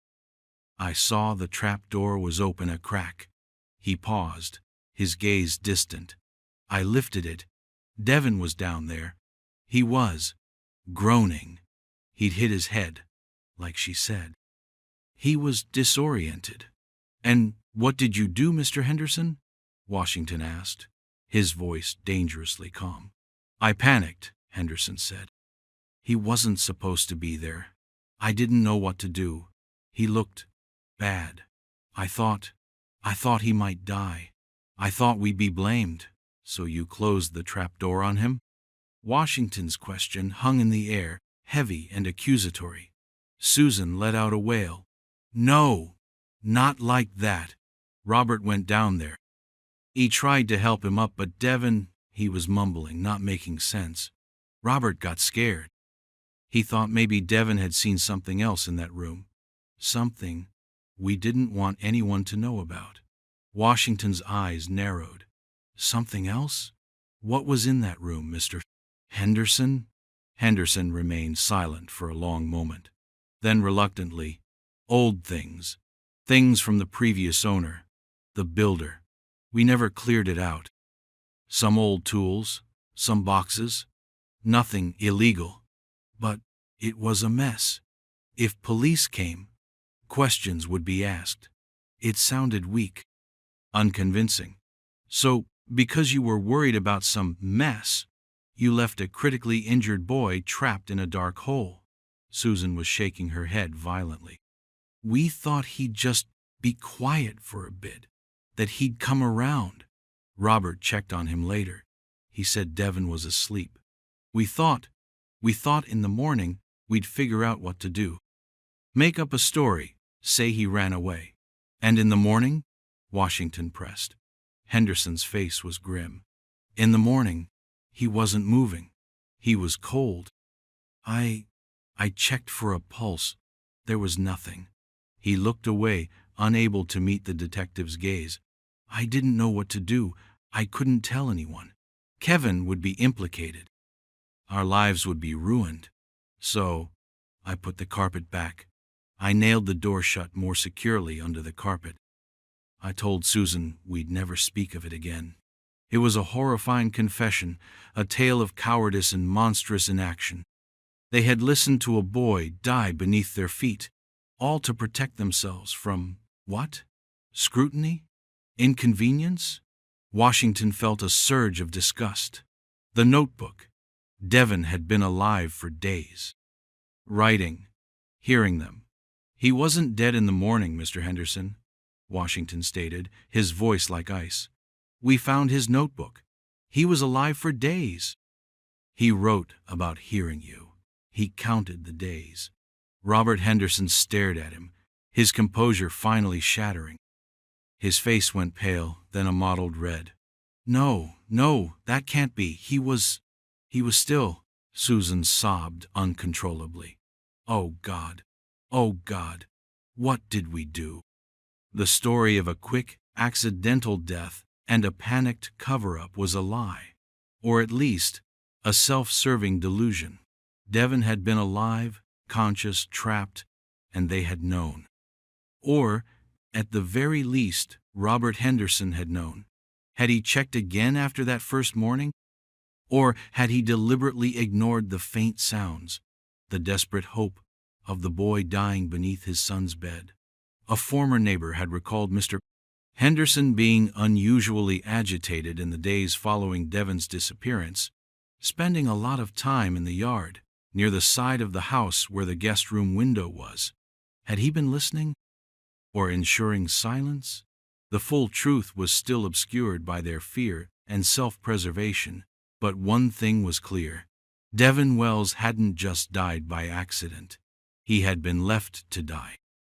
The interrogation of Robert and Susan Henderson continued for hours, separately and together.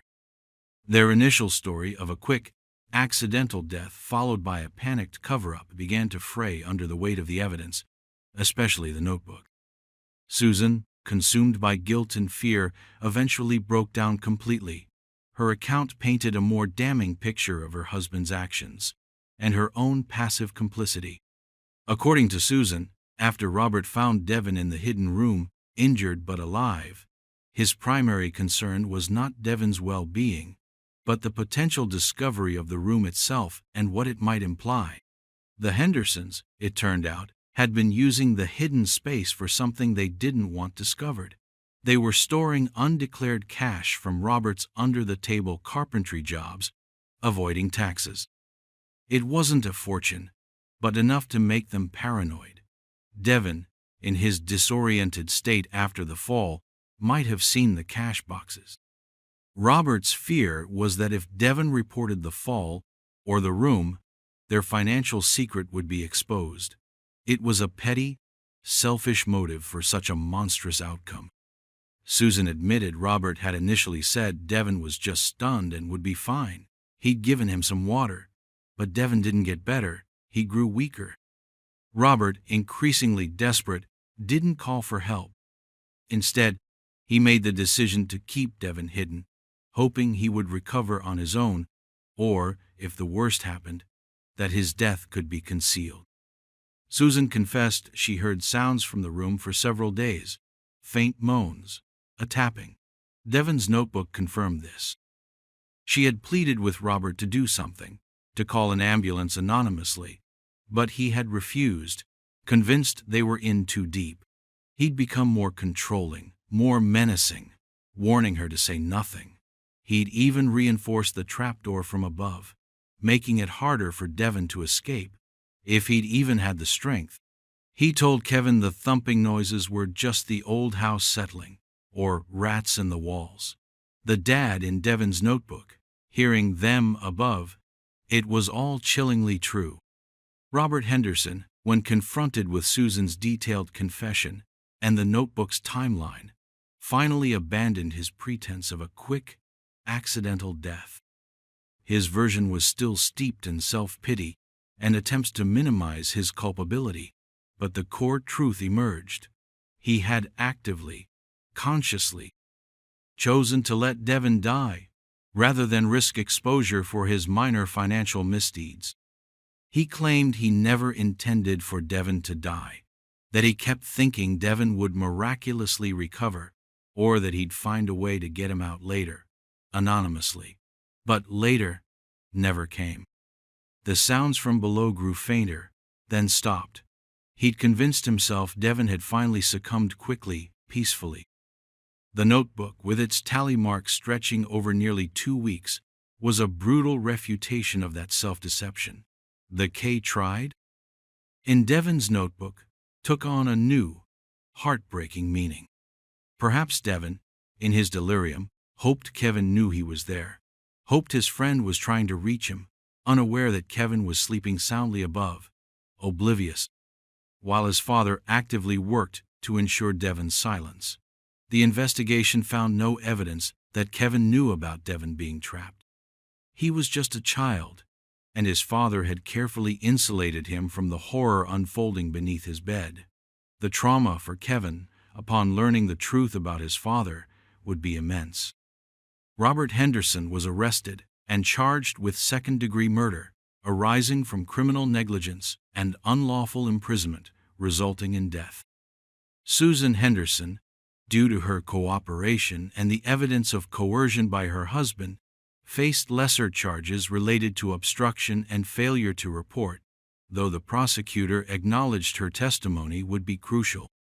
The news of the arrests and the horrifying details of Devon's last days sent shockwaves through both the Hendersons' new remote community and Devon's old hometown.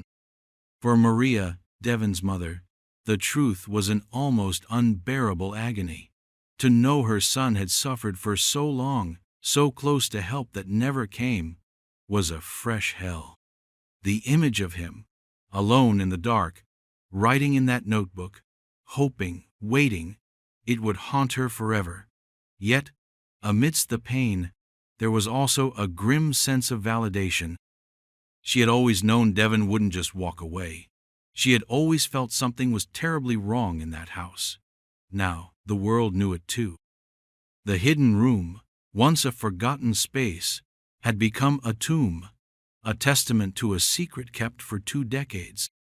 The simple items found within it, the backpack, the shoes, the watch, the heartbreaking notebook, told a story of lost potential, of unimaginable cruelty born from cowardice and greed. The legal proceedings would be long, but for Devon, a measure of justice, however delayed, was finally in motion. The trapdoor had been opened, and with it, a truth more terrible than anyone had imagined. The trial of Robert Henderson was a somber affair. The courtroom was packed, Maria Wells present every day, a stoic figure of maternal grief. Kevin Henderson, looking broken and older than his years, testified against his own father. His voice choked with emotion as he recounted the night of the sleepover and his father's strange behavior in the days that followed, details he hadn't understood at the time, but now viewed through a lens of horror. Susan Henderson also testified, her voice barely a whisper, recounting her husband's decisions and her own fearful inaction.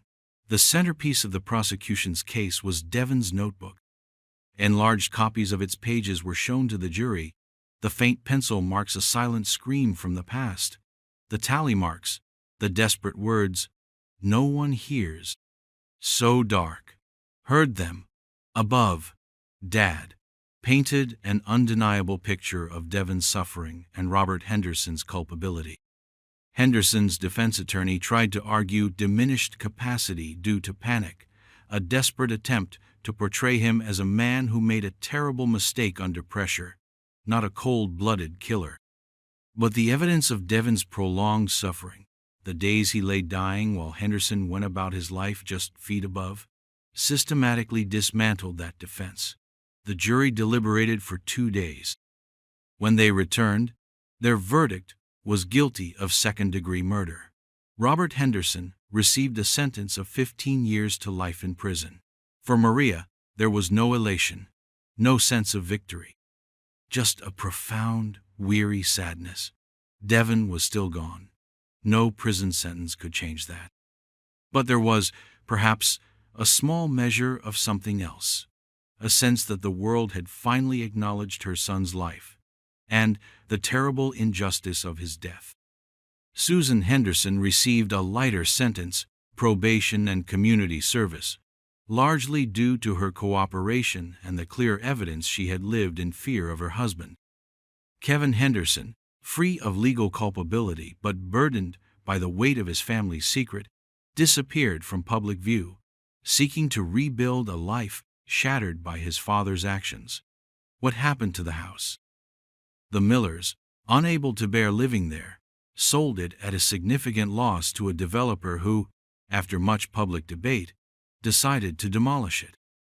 The community felt it was the only way to cleanse the land of its tragic history. Before the demolition, Maria was allowed one last visit. She stood in the empty guest room, the trapdoor now sealed by the police, a stark square on the floorboards. She didn't go near it. She simply stood by the window, looking out, remembering her son's laughter, his dreams. She left a single white rose on the windowsill. The hidden room, the source of so much pain, would soon be gone, reduced to rubble. But its story, Devon's story, would remain. A haunting reminder of how secrets, buried in darkness, can fester and destroy, and how the most ordinary of places can harbor the most extraordinary of evils. Devon's body was eventually released to Maria. She held a funeral 20 years late, but attended by hundreds from the community who had never forgotten the boy who vanished. He was laid to rest beneath a simple stone, engraved with his name, his dates, and a single star, a nod to his love for astronomy, and perhaps to the stars he'd drawn in his final desperate message. The case of Devon Wells was officially closed, but for Maria and for all who knew him, the memory of his bright life and the dark tragedy of his end would endure. The silence in her house was different now, still filled with his absence, but no longer with the torment of not knowing. Now, it was filled with a sorrowful understanding and a quiet determination to keep his memory alive, not as a victim, but as the vibrant, hopeful boy he had been. The years that followed brought a fragile kind of peace for Maria. The raw agony of the trial faded, leaving behind a dull, persistent ache that she learned to live with. She became an advocate for families of missing children, sharing Devon's story, not to dwell on the horror, but to emphasize the importance of hope, persistence, and the need for answers, no matter how painful. The site where the Henderson house once stood remained empty for a long time, an overgrown lot that neighborhood kids avoided. Eventually, a small memorial park was created there, a quiet green space with a bench and a young tree planted in Devon's memory. Sometimes, Maria would go there and sit, watching children play in the distance, a bittersweet smile on her face. She often thought about Kevin Henderson, wondering how he was coping with the terrible legacy his father had left him. She hoped he had found some measure of healing, some way to move forward from the shadow of that hidden room. The objects found with Devon, his backpack, his sneakers, his watch, were returned to her. She kept them in a memory box, along with his school photos and favorite books. They were painful reminders, yes, but also precious connections to the son she had loved so fiercely. The notebook, however, remained in the police evidence archives, too stark a testament to his suffering for her to keep. But its words were seared into her memory. The trapdoor was gone, the house demolished, the guilty party imprisoned, yet the story lingered, a cautionary tale whispered in the town, a reminder that darkness can exist in the most ordinary of places, behind the most ordinary of faces, and that the search for truth, no matter how long it takes, is a testament to love's endurance. The world had moved on, as it always does. New headlines replaced old tragedies. But for Maria, and for those who remembered Devon, his light, though extinguished too soon, still cast a faint glow, a reminder of a life that mattered, a life that was tragically, senselessly cut short, but a life that would never be truly forgotten. The quiet closure was in the knowing, in the final acknowledgement of his fate, and in the small, enduring ways his memory was honored. It wasn't happiness, but it was a form of resolution, a resting place for a grief that had wandered for 2 decades. Have you ever heard of anything like this? Share your thoughts or stories in the comments. In 1988, a black family of 5 disappeared on the way to a lakeside cabin. Decades later, a rusted vault door is found at the bottom of the drained lake, its handle chained shut from the outside. The year was 2023. Lake Holloway, once a shimmering expanse of blue, was now a vast, cracked basin of dried mud under the relentless summer sun. A historic drought had shrunk it to a ghost of its former self, revealing secrets swallowed by water decades ago. And this secret, this thing, was the most terrible of all. It jutted from the caked earth near what would have been the old shoreline, a monstrous, algae-stained metal box. A vault. Who puts a vault at the bottom of a lake? And why chain it from the outside? The chain itself was thick, links fused by rust, wrapped tight around the heavy wheel handle, a crude padlock holding it fast. It looked like something from a nightmare. Old Man Hemlock, who'd lived by the lake his entire 80 years, was the one who spotted it first. He'd been walking the newly exposed lakebed, a habit born of curiosity and a lifetime of watching the water levels rise and fall. But never like this. He'd seen old tires, sunken boats, lost fishing gear. He'd never seen anything that made the hairs on his arms stand up, until now. He'd called the sheriff's department, his voice thin and shaky, said it looked like a tomb. Deputy Miles Corbin was the first to arrive. Young, barely 5 years on the force, he felt a chill despite the blistering heat. The vault wasn't just old, it felt ancient, malevolent. He ran a gloved hand over the pitted surface. Then he saw them, tiny, discolored scraps of fabric, caught tight in the hinges of the massive door, as if something soft had been trapped when it was slammed shut. Blues and yellows, faded, but the pattern, a small floral print, was still discernible on one piece. Another was a sturdy denim blue. Why did that feel important? What was tugging at the edge of his memory? He radioed back, his voice tighter than he intended. This wasn't just an abandoned safe. Sheriff Brody, a man whose face seemed permanently etched with the worries of his county, arrived an hour later. He was older, had seen more than his share of strange things. But this was different. He crouched, his knees cracking, and peered at the fabric scraps. He remembered the posters. God, he remembered the posters. Every telephone pole, every shop window, for miles around. Back in 1988. The Wright family, Arthur and Louise, and their 3 children, 10-year-old Marcus, 8-year-old Clara, and little 5-year-old Rosie, vanished.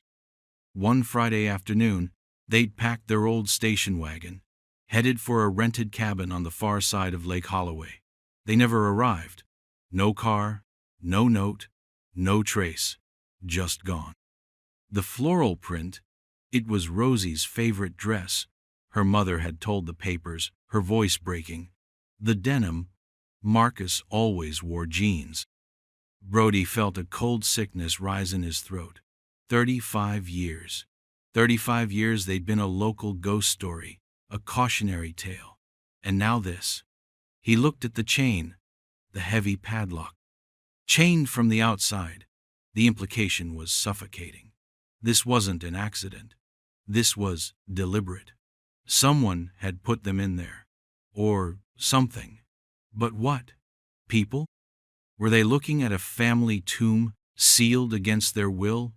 The thought was almost too horrific to hold.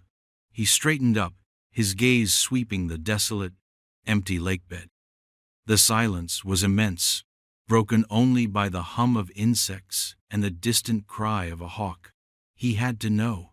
They all had to know. What was inside that rusted metal box? The dread was a physical weight, pressing down on him, on all of them. He gave the order, "Get cutters. Get that door open."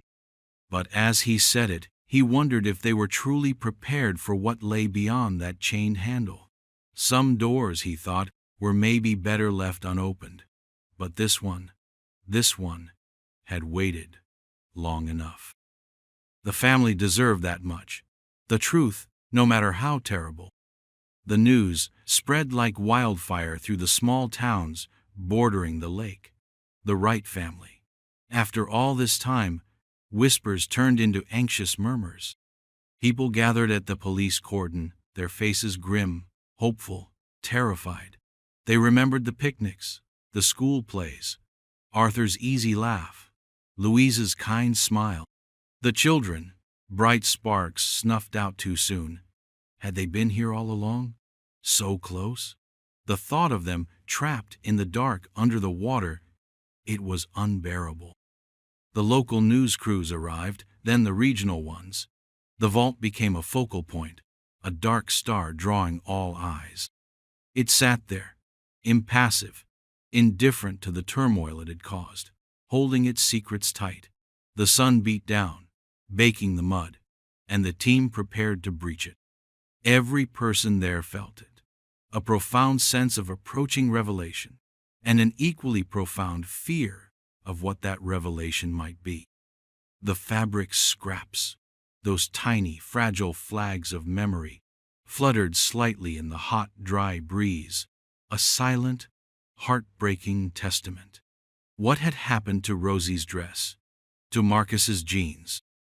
What horrors had those clothes witnessed before being torn away and trapped in the metal jaws of the vault door? The questions hung heavy in the air, as thick and oppressive as the summer heat. The weight was agonizing. The heavy-duty bolt cutters arrived with a specialized team. The chain was thick, hardened steel, fused by decades of underwater corrosion. Sparks flew as the cutter bit into the metal, the screeching sound echoing across the barren lakebed, a sound that seemed to slice through time itself. Each snap of a link was like a gunshot in the heavy silence. People held their breath. Sheriff Brody stood closest, his jaw tight, his eyes fixed on the padlock.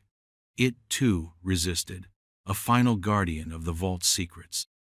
They had to use a grinder on that, the acrid smell of burning metal filling the air. Finally, with a last, reluctant groan, the chain fell away. The handle, a large, rusted wheel, was now free, but the door itself was still sealed tight, pressed into its frame by time and immense pressure. Two men put their shoulders to it, grunting with effort. Nothing. They brought in a hydraulic spreader, a tool usually reserved for car wrecks. The machine whined. Metal shrieked against metal. Then, with a sudden sucking sound, the seal broke. A puff of stale, ancient air, cold and damp, escaped, carrying with it a smell that made several onlookers gag and turn away. It was the smell of long enclosed spaces, of decay, of something else, something indescribably sorrowful. The door, groaning like a creature in pain, began to inch open. What waited inside? What story was about to unfold from that cold, dark mouth? Inside, it wasn't what they expected. Not immediately. No bodies, no skeletal remains met their initial fearful gaze. Instead, the beam of a powerful flashlight cut through the darkness to reveal things, objects, piled, scattered, preserved in the cool, still air of the sealed chamber. It was like peering into a forgotten room, a time capsule.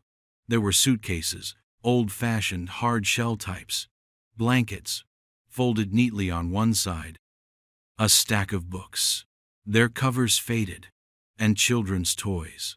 A worn teddy bear with one button eye missing, a bright red toy truck, its paint chipped, a doll with yarn hair, lying face down. Items from a life interrupted, packed, yes, as if for a journey, but there was an oddness to the collection, a sense of curated desperation. Why these specific things? The air inside was heavy, thick with the scent of mildew and something else, something metallic and faintly sweet, like old blood, but not quite. Detective Harding, a younger officer who'd grown up hearing the legend of the Wright family, stepped forward, his flashlight beam dancing across the contents. He was careful not to disturb anything yet. Every item was a potential clue, a piece of a puzzle 35 years in the making. He saw a thermos, a picnic basket, things you'd take on a cabin trip. But then other items. A toolbox, heavy, industrial, rolls of duct tape, a battery-operated lantern, its casing cracked, and stacks of canned food, labels mostly illegible from dampness, but clearly a substantial supply. Enough for weeks, maybe longer. Why would a family going to a rented cabin for a weekend need so much? Who packed this? And why was it all sealed in a vault at the bottom of a lake? The questions multiplied with every passing second. Sheriff Brody watched, his face a mask. He recognized the teddy bear. He'd seen a photo of Rosie Wright clutching it, a shy smile on her face. A wave of profound sadness washed over him. This was real. This was their prison. Harding's light fell on something tucked into a corner, almost hidden behind a stack of waterlogged board games. It was a spiral-bound notebook, its cover warped and stained.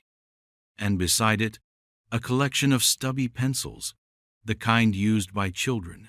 He reached for it carefully, his gloved fingers gentle. The paper was fragile, but the writing, in a surprisingly neat hand, was still visible. He opened it to the first page. The date at the top, written in a child's careful cursive, sent a fresh shockwave through him. June 14th, 1988. 3 days after the Wright family had officially disappeared. What did this mean? They were alive. In here? After everyone thought they were gone? He flipped a page, then another. More entries, dates, observations, a chronicle. A voice from the darkness. The vault wasn't just a container of belongings, it was a witness. It held a timeline. And as Harding scanned the first few lines, a chilling realization began to dawn. This wasn't just about a disappearance. This was about captivity. Long, terrifying captivity. His gaze lifted, met Brody's. Neither man spoke. They didn't need to. The air was thick with the unspoken. The real horror, they sensed, was only just beginning to reveal itself. At the bottom of the notebook, almost as an afterthought, was a small, crudely drawn picture of a sun, with the words, Day 1, written underneath. Day 1 of what? How many days had there been? The discovery of the journal electrified the small team aloud near the vault. This was it. The voice they had longed for, the story they had feared. Harding, with Brody looking over his shoulder, began to read aloud, his voice low and steady, though his hands trembled slightly. The first entry was simple, matter-of-fact, written in what looked like the mother, Louise Wright's, handwriting. June 14th, 1988. He brought us here. Said it was safer. The storm is bad outside, he told us. We have to wait it out. The children are scared, but Arthur is trying to be brave for them. A storm? There had been no major storm reported that weekend in June 1988. A few scattered showers. Nothing more. Who was he? And why did they believe him? The entry continued, describing the inside of the vault, the metallic smell, the dim light from the single lantern they had. Louise wrote about rationing the snacks they'd packed for the cabin. She mentioned Marcus trying to teach Clara a new card game, and Rosie crying for her own bed. Small human details that made the situation even more chilling. They thought this was temporary. A strange, uncomfortable detour. As Harding read on, the entries, penned mostly by Louise, but with occasional, childlike scrawls from Marcus, painted a grim picture. June 15th. No sign of him. The lantern is getting weak. Arthur tried the door. It's locked. He says the handle outside must have jammed. He doesn't want us to worry. Jammed? Or chained? Did Arthur know? Was he trying to protect his family from an even more terrifying truth? The scraps of fabric caught in the door hinges suddenly took on a new, horrifying meaning. Had one of the children, Perhaps Rosie in her floral dress, or Marcus in his jeans, been near the door when it was slammed shut and chained. Or had they tried to signal, to push something out through a tiny crack? A desperate plea. The thought was sickening. The journal mentioned the dwindling food supplies they'd brought for the cabin. June 17th. Rosie asked when we can go to the lake. I told her soon. So very soon. There was a forced cheerfulness in Louise's words that was heartbreaking. She was trying to maintain normalcy in an increasingly abnormal, terrifying situation. Then, a new section began, dated a week later. June 21st. He came back. More food. More water. He didn't open the door all the way, just enough to pass things in. He said the danger outside was still too great. What danger? He won't say. His face was hidden in shadow. This he, their captor. He was controlling them, feeding them just enough information to keep them compliant, terrified. The journal chronicled these brief, disturbing interactions. He never stayed long, never showed his face clearly, always spoke of a vague, persistent threat outside, a threat that kept them prisoners. The entries detailed the parents' efforts to keep the children occupied. They told stories, sang songs, drew pictures on the blank pages of the notebook with the stubby pencils. Little Rosie drew a picture of their house, with a smiling sun above it. Marcus listed his favorite baseball players. Small acts of defiance against the crushing darkness. But the underlying fear was always there, a cold current beneath the surface of Louise's careful prose. July 5th. It's been weeks. The air is getting stale. Clara has a cough. He says he's working on a better place for us. A safe place. When? The hope in that last word was almost palpable, yet utterly devastating to read. Knowing what they knew now, this vault was the place. There was no better place coming. The timeline was stretching, days turning into weeks. How long could they have survived in such conditions? How long did their hope last before it curdled into despair? The last entry Harding read from that initial scan was dated July 10th, nearly a month after they disappeared, and the tone had shifted. The forced optimism was gone, replaced by a quiet, chilling desperation. He hasn't come in 3 days. The last of the canned food is almost gone. The lantern died. We are in the dark. The world outside the vault in 1988 had moved on, albeit with a lingering sorrow. The initial search for the right family had been intense.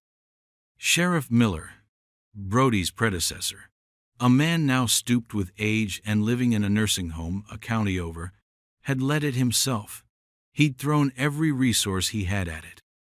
They'd scoured the roads, the woods, dragged parts of Lake Holloway, interviewed everyone who had seen the Wrights that fateful Friday. Arthur had picked up the kids from school. Louise had left work early. They'd stopped for gas and snacks at a local store. The clerk remembered them, happy, excited about their weekend away. Then, nothing. Their old station wagon, a distinctive pale green, had simply vanished along with them. Theories abounded. Had Arthur, rumored to have some minor gambling debts, decided to run? Unlikely, everyone said. He adored his family. An accident? But where was the wreckage? The lake was the obvious suspect, but divers found nothing. Sonar turned up no car-shaped anomalies in the sections they could reach. Foul play was suspected, of course. But with no bodies, no ransom demand, no viable suspects, the case grew cold with heartbreaking speed. The community had mourned, vigils were held. The children's empty desks at school were a daily, painful reminder. Louise's colleagues at the library where she worked kept her photo on display for years. Arthur was a well-liked mechanic. His garage felt his absence keenly. They were a good family, people said. A kind family. How could something like this happen? As months turned into years, the posters faded, and were eventually taken down. The Wright family became a local tragedy, a story whispered from one generation to the next. The cabin they were supposedly heading to was on the North Shore, a remote area, heavily wooded. The access road was rough. Had they taken a wrong turn? Gotten stuck? Been targeted by someone opportunistic? Sheriff Miller had explored every angle. He'd even considered the lake itself, the possibility of the car going in, but the shoreline near the road was shallow for a long way out. For a car to vanish without a trace there, it would have had to go in deep, far from any logical entry point. And the vault? No one had ever reported a vault being installed or lost in the lake. Lake Holloway itself had been expanded in the early 70s, its water levels raised to create a larger reservoir. The area where the vault was found, near the old shoreline, would have been dry land back in, say, the 60s. But by 1988, it was definitely underwater, though perhaps not as deep as the main body of the lake. Had it been there since before the lake was expanded, a forgotten relic? Or was it placed there, deliberately, around the time of the disappearance? To install something so large, so heavy, would have required significant effort, equipment, and secrecy. How could it have gone unnoticed? Unless it was done by someone who knew the area intimately, someone who knew the lake's hidden contours, its planned expansions. The thought sent a fresh wave of unease through Sheriff Brody. He remembered old Miller talking about a few odd reports around that time. Distant sounds of machinery at night, dismissed as local farmers or construction on the far side of the county. Had they missed something vital? A clue hiding in plain sight, dismissed as irrelevant? The original investigation files were probably still packed away in the county archives, gathering dust. It was time, Brody realized, to pull them out, to look at everything again through the grim lens of this terrible discovery. What if one of those dismissed reports, one of those dead ends, held the key? Back in the dim, oppressive space of the vault, the air hung thick and heavy, each breath a struggle. The journal entries, illuminated by Harding's wavering flashlight, grew more desperate. July 15th, 1988. He came. Finally. More water. Not much food. Said things were complicated. He sounded different. Angry. Tired. Rosie is coughing all the time now. It's so damp in here. So cold even when it's hot outside. Louise's handwriting was becoming less steady, the lines wavering. There were smudges, as if tears had fallen on the page. The entries detailed the growing weakness of the children. Clara, once vibrant, was listless. Marcus, trying to be the man of the family in Arthur's increasing silence, wrote a short, heartbreaking entry. Dad doesn't talk much anymore. He just sits and stares at the door. I try to make Mom laugh. It's hard. The simple, childlike honesty was a punch to the gut. What horrors were unfolding in that sealed metal box? What was Arthur witnessing, or fearing, that rendered him silent? The journal described their attempts to make the vault more livable, using the blankets to create softer sleeping areas, rationing the pitiful supplies. But the sheer hopelessness of their situation was becoming undeniable. August honest. So long. It feels like we've been here forever. The food he brings now, it's barely enough. Sometimes it's just stale bread. Water tastes funny. Arthur says, don't drink too much. He tried the door again. Scraped his hands raw. It won't budge. He shouted until his voice gave out. No one heard. The image of Arthur Wright, a proud, capable man, reduced to screaming in a soundproof metal tomb, was devastating. There was evidence of these attempts too.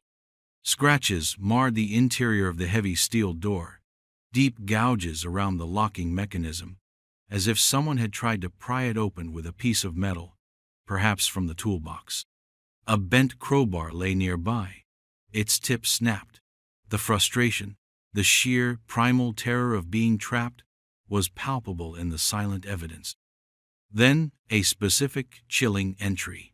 August 10th. Rosie is very sick, burning with fever. She keeps asking for Grandma. Louise is singing to her, holding her. Arthur. Arthur did something. He used the last of the batteries for the lantern just for a few minutes. He said we needed to see. He'd been working on something. He'd managed to pry open a tiny corner of the ventilation slit near the ceiling. Just a crack. He lifted Rosie up, said, "Look, baby stars." Remember the stars. Brody had to turn away for a moment, his eyes stinging. The thought of that father, in that hell, trying to give his dying child one last glimpse of imagined beauty, it was almost too much to bear. The ventilation slit was small, barely visible from the outside, covered by a rusted grate. Had that tiny crack been their only connection to the world? A world that had no idea they were there, suffering, dying. The journal didn't explicitly state that Rosie passed, but the entries that followed were shrouded in an unbearable grief. Louise's handwriting became almost illegible. References to Rosie became past tense. She's not coughing anymore. The stark simplicity of it was a knife to the heart. The focus of the journal shifted subtly. It became less about hope for rescue and more about sheer survival and a dawning, terrifying understanding of their captor. August 20th. He knows. He knows we are getting weaker. He watches us, I think. Sometimes I feel eyes on us, even when he's not here. The food is always just enough to keep us alive, but no more. Why is he doing this? Why us? There was no answer in the cramped, damp pages, only questions. And then, a revelation, scribbled in haste, as if Louise feared she wouldn't have time to write it down. September 20th. Arthur remembered something. The man. The voice. He said it sounds like Mr. Henderson, from the church, the quiet one. Always helping. Always there. But why? Henderson? It can't be. He was always so kind to the children. Mr. Henderson. A name. A possible identity for he. Was this the break they needed? Or a delusion born of desperation and confinement? The entry ended abruptly, the pencil trailing off the page. It was the last entry in Louise Wright's hand. The final pages of the notebook contained only a few more childish drawings, stick figures under a dark, scribbled sky, and then nothing. Silence. What happened after September 2nd? What horrors did those final, unrecorded days, or weeks, or months hold? The vault had given them a voice, but now that voice had fallen silent, leaving them with an even more profound and disturbing mystery. The name, Henderson, hung in the air like a poisonous dust mote. Sheriff Brody felt a jolt. Henderson. He vaguely remembered a Thomas Henderson, a quiet, solitary man who had been a caretaker at one of the local churches back in the 80s. He'd left town a few years after the Wrights disappeared, moved away, people said, for health reasons. No one had ever connected him to the family's vanishing. Why would they? He was a background figure, unassuming, almost invisible. Could Louise Wright, in her desperate state, have correctly identified her family's tormentor? Or was it a guess, a desperate grasp for an explanation in an inexplicable situation? Brody dispatched Deputy Corbin to the county archives with a new urgency. Find everything on Thomas Henderson and cross-reference it with any information about the Wright family, no matter how trivial. Meanwhile, Harding continued to meticulously process the contents of the vault. Each item was photographed, bagged, and labeled. The children's toys, the worn blankets, the pitiful remnants of food containers. Each piece told a silent story of suffering and resilience. The investigators began to focus on the vault itself. It wasn't a standard bank vault. It was more industrial, like something that might be used for secure document storage, or perhaps even a custom-built panic room, though a crudely made one. There were no manufacturer's marks visible on the interior. Who could have acquired such a thing? And how was it transported and installed at the lake's edge, presumably in secret? This wasn't a one-man job, not without serious equipment. Had Henderson, if it was him, had accomplices, or had he been incredibly resourceful and patient? The questions led back to the land. The area where the vault was found, before the lake's expansion, had been mostly undeveloped woodland, some of it owned by old farming families, some by timber companies. Had Henderson worked for one of them? Had access to equipment? Knowledge of the terrain? While Corbin dug through dusty records, Brody decided to pay a visit to Sheriff Miller. The old man was frail, his memory a patchwork of clarity and fog, but his eyes lit up with a fierce intelligence when Brody mentioned the Wright case and the vault. "Henderson?" Miller rasped, his voice thin. "Thomas Henderson. I remember him. Kept to himself, helped out at the church. Always seemed harmless." He paused, a distant look in his eyes. There was something after the Wrights went missing. Henderson offered to organize a search party for the deep woods on the North Shore. Said he knew those woods like the back of his hand. Seemed very keen. We appreciated the help. He led a team for days. Found nothing, of course. Brody felt a chill. Henderson, leading a search party, knowing all along where the family was? It was diabolical. Misdirection of the highest order. "Did he ever seem off?" Brody asked. Miller frowned, thinking, "Only once." Someone mentioned dragging the lake again, a more thorough search further out. Henderson got agitated. Said it was a waste of resources, that they were long gone, probably left the state. He was very insistent. Too insistent, maybe. Looking back. So much of this case was about looking back, reinterpreting old signs. Corbin called from the archives, his voice tight with excitement. He'd found something. Thomas Henderson had worked, briefly, in the mid-70s, for a construction company that had been involved in the Lake Holloway expansion project. He would have had access to site plans, geological surveys. He would have known exactly where the old shoreline was, and how the water levels would change. And more. The company had reported a large reinforced storage container, essentially a custom-built vault, as lost or stolen from a worksite near the lake around that same time. It was deemed too expensive to recover from the rough terrain where it was supposedly lost. The report had been filed and forgotten, until now. The pieces were falling into place, forming a horrifying picture. Henderson didn't just stumble upon a vault. He likely stole it, or knew where it was.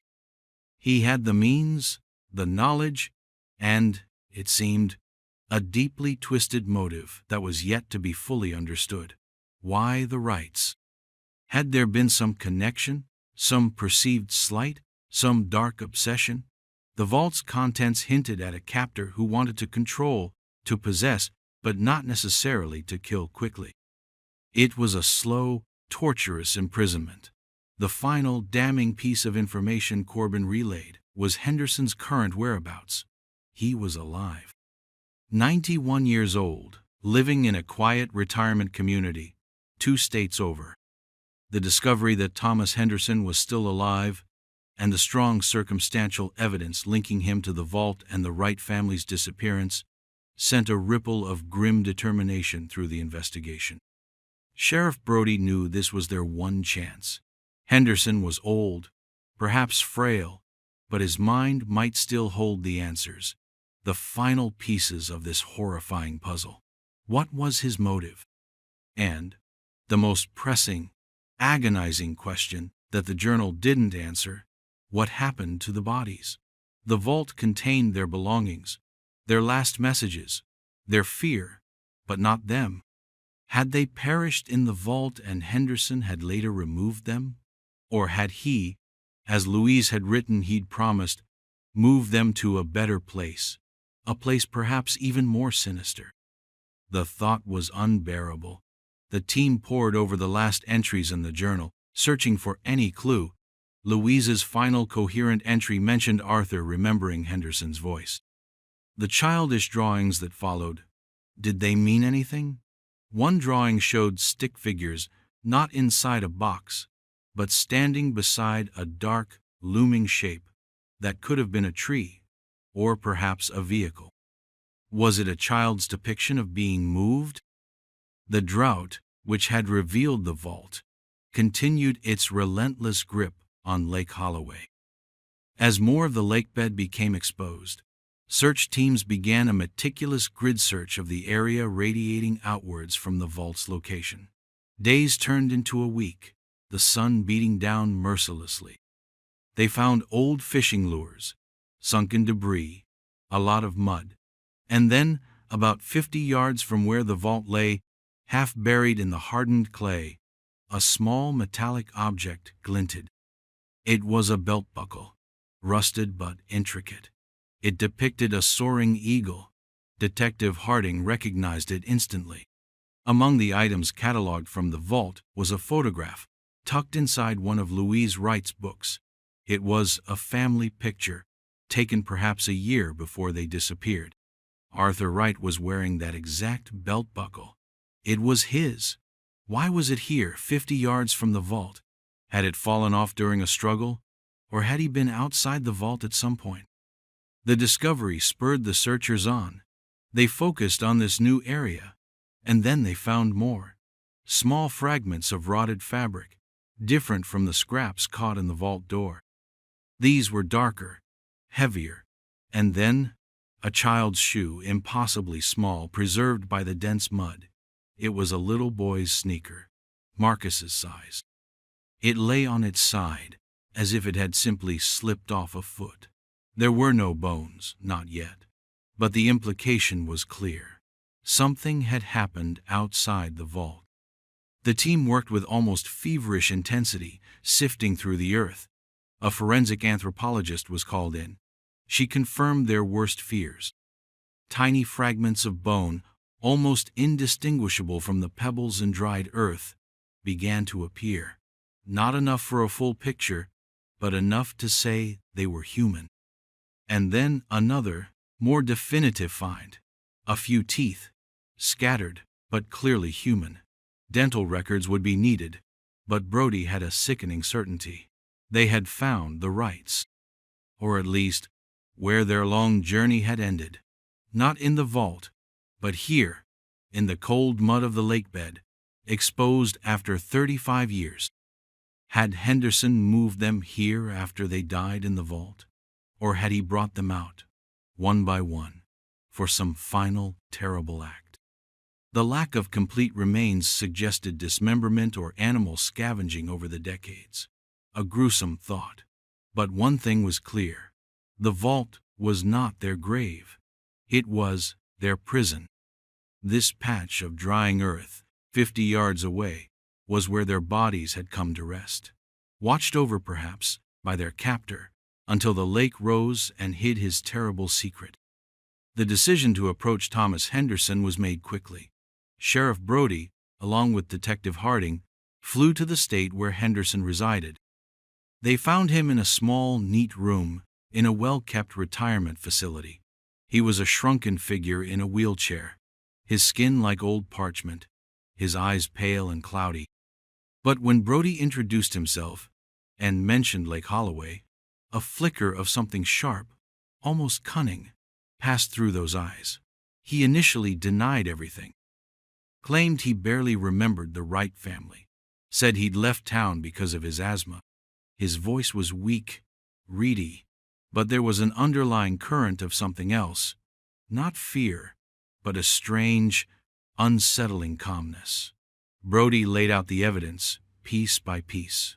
The vault, the construction company records, his knowledge of the lake, the journal, Louise Wright's handwriting. The mention of his name. Henderson listened, his face impassive. He didn't flinch, didn't react, until Brody mentioned the fabric scraps, Rosie's floral dress, Marcus's jeans, caught in the vault door. For a fleeting second, Henderson's composure wavered. His lip trembled. They were a good family, Henderson finally whispered, his voice barely audible. Arthur, he was always fair. Louise, she had a kind smile. It wasn't a confession. Not yet. Harding then produced the photographs of the items found inside the vault. The teddy bear, the toy truck, the drawings. He spoke of the children, of Marcus trying to be brave, of Rosie coughing in the dampness.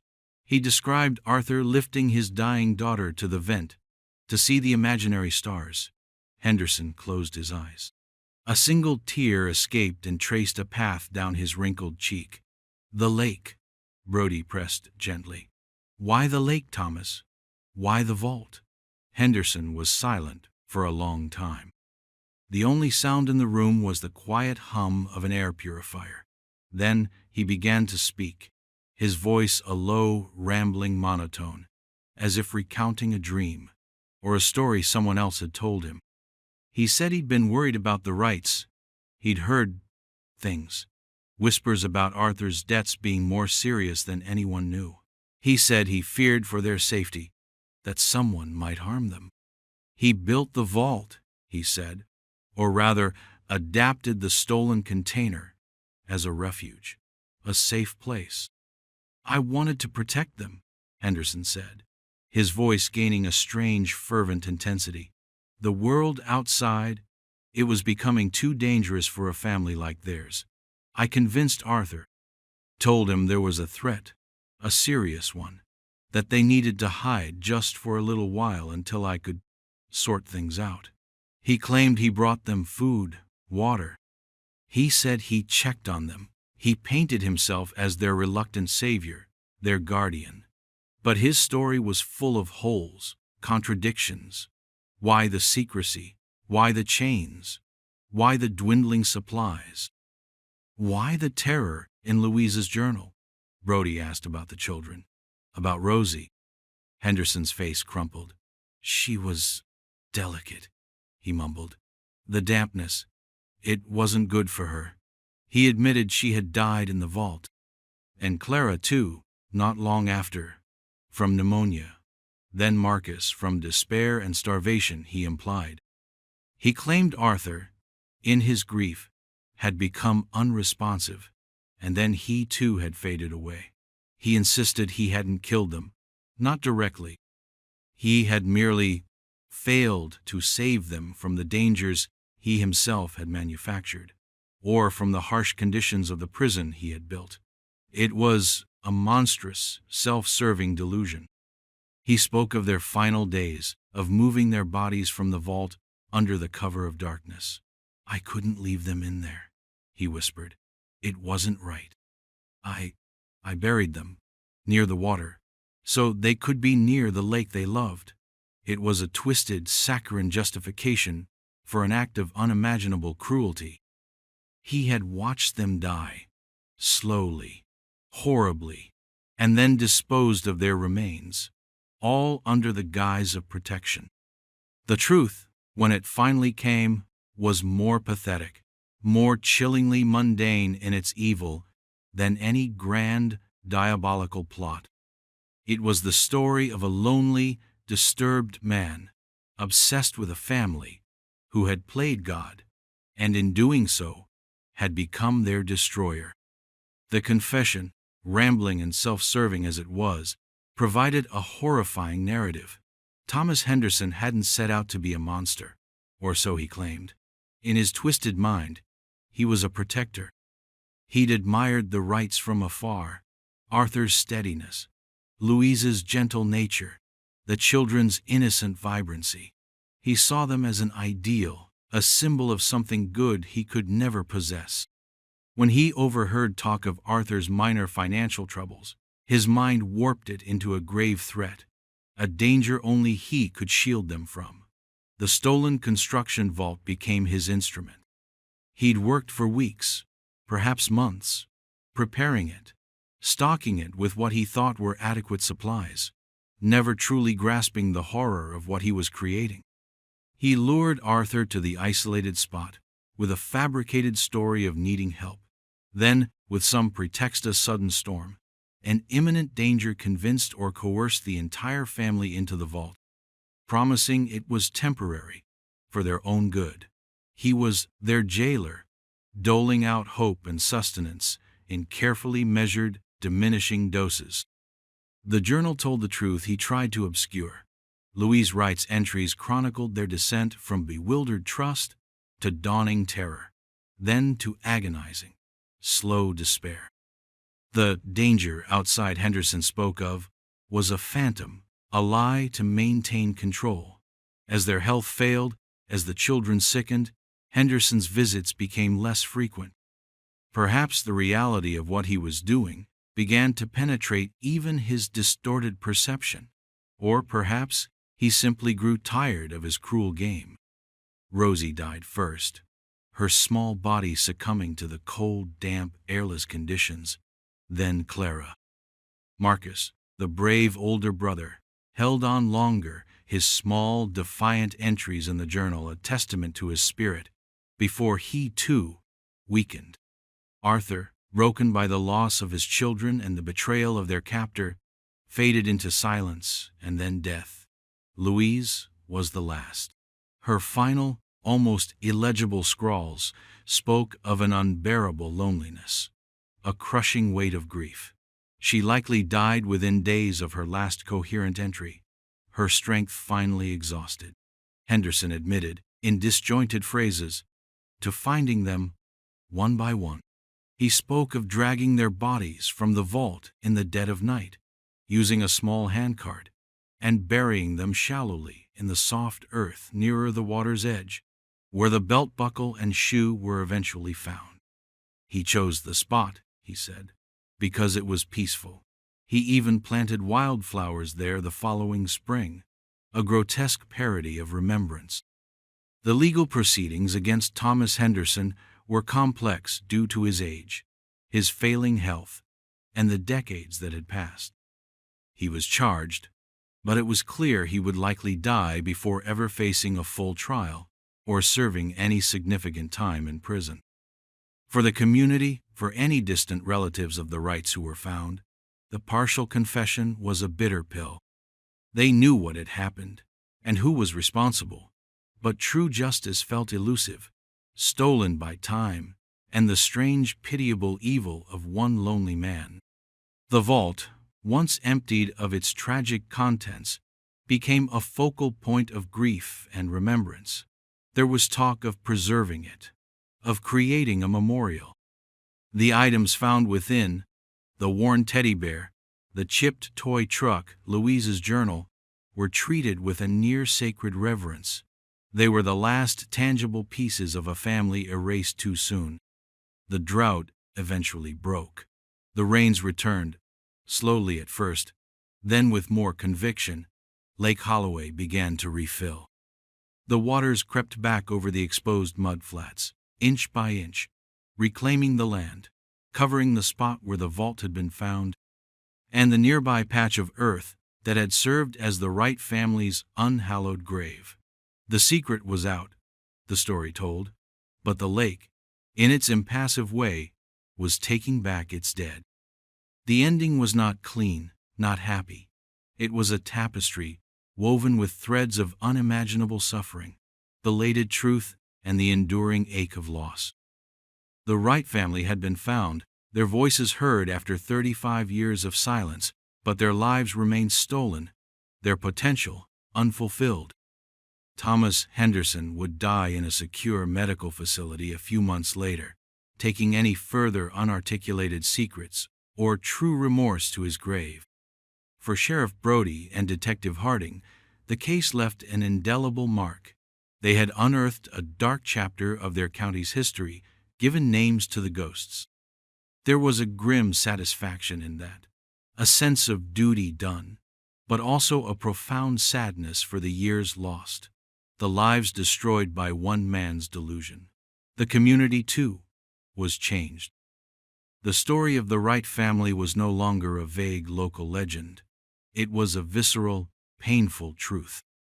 It served as a stark reminder of the darkness that can exist beneath the most ordinary surfaces in the quietest corners of the world. The image of Arthur Wright lifting his dying daughter to a tiny crack in a steel wall, inventing stars for her in the suffocating blackness, would haunt them for years. It was a testament to a father's love in the face of absolute horror, a tiny pinprick of light in an overwhelming darkness. The lake continued to rise, its surface smoothing out, reflecting the sky, as if nothing had ever disturbed its depths. But everyone knew what lay beneath. They knew the story of the family in the vault, a story that would now be told not in whispers of mystery, but in quiet tones of sorrow and remembrance. Thank you for watching. Share your thoughts or stories in the comments. In 2005, 3 black cousins vanished during a hide-and-seek game at their grandmother's house. 18 years later, workers opening a sealed basement room find a locked suitcase in the corner. The air that hissed out when the pry bar breached the old wooden door was stale, thick with the smell of trapped time and something else, something faintly sweet and wrong. The workers, hired to clear out the condemned property before demolition, paused, their faces grimy in the beam of a single flashlight. The house had been empty for years, ever since Martha, the grandmother, had passed away. Her children, scattered and still grieving in their own ways, had finally agreed to let it go. They hadn't known about the sealed room, or if they had, no one ever spoke of it. The foreman shone his light on the suitcase. It was small, old-fashioned, the kind you might see in black and white movies, covered in a thick layer of undisturbed dust. Except for 3 crude letters drawn in what looked like faded black marker. L, M, S, Leo, Maya, Sam. The names punched the air out of the foreman. He'd heard the stories. Everyone in the small town had. The lost children, the endless searches, the theories that ranged from kidnapping to a tragic accident in the nearby woods. But never this. Never something hidden right under their noses, in the heart of the family home. He swallowed hard, his throat suddenly dry. What was inside that suitcase, and why was it locked? He told his men to back away, not to touch anything. He pulled out his phone, his fingers fumbling with the screen. This wasn't a job for demolition men. This was for the police. The news spread like a brush fire, reigniting an agony the families had learned to carry in muted silence. Sarah, Leo's mother, heard it on the local radio, the announcer's voice carefully neutral, yet every word a hammer blow. A sealed room, a suitcase, initials. She felt the world tilt, the carefully constructed dam of 18 years threatening to burst. She drove to her mother's old house, a place she'd avoided for nearly 2 decades, the memories too sharp, too raw. Police tape was already up, a stark yellow gash against the weathered gray paint of the porch. A detective, a man named Miller, met her at the perimeter. His eyes were kind but guarded. He confirmed the basics. Yes, a suitcase. Yes, the initials. No, they hadn't opened it yet. Not until forensics arrived. Sarah just stared at the house, at the dark, accusing window of the basement, a room she never knew existed. How could there be a room she didn't know? She'd played in that house as a child, explored every nook and cranny, or so she thought. The detective asked if she knew anything about a sealed-off section of the basement. She shook her head, numb. Her mother, Martha, had been a private woman, especially in her later years. Her grief a fortress. But this felt like something more than privacy. It felt like a secret, cold and heavy, buried in the foundations of their lives. What had her mother hidden? And why? The sun began to set, casting long, mournful shadows. The weight was unbearable. Every minute stretched, filled with a terrifying blend of hope and dread. Hope that this might finally bring answers. Dread for what those answers might be. What could a locked suitcase, hidden for 18 years, possibly tell them about 3 children who had simply disappeared? The forensic team arrived, their movements precise and impersonal. They documented the room first. A small, windowless space, barely larger than a closet. The walls were damp stone, the floor concrete. There was nothing else inside. Just the suitcase, sitting in the far corner as if placed there with intention. Detective Miller watched them work, his mind racing. Why seal a room? To hide something, obviously. But what? And who did the sealing? Martha? If so, when? Before the children vanished, or after? The implications of after were chilling. He thought of the initial reports from 2005, the frantic searches, the scent dogs losing the trail at the edge of the woods, the family's despair. Martha had been devastated. Everyone agreed. Or had she been acting? The thought was ugly, but he couldn't dismiss it. The suitcase was carefully bagged and taken to the lab. Sarah, along with Maya's father and Sam's mother, were asked to come to the station. The air in the small waiting room was thick with unspoken fears. They sat apart, united by a tragedy, yet isolated in their individual pain. 18 years, an entire childhood, gone, and now this fragile, impossible hope. Miller finally came to them. He looked tired. He told them the suitcase was old, but the marker initials seemed fresher than the dust. He paused. Inside, he said, his voice low, they found drawings. Children's drawings. And letters. Unsent letters. A wave of dizziness hit Sarah. Drawings. Letters. From her son? From Maya? From Sam? Were they messages? Her hands clenched. What did they say? What did they draw?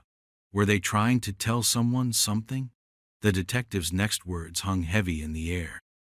The drawings depicted dark spaces, stick figures that looked small and scared.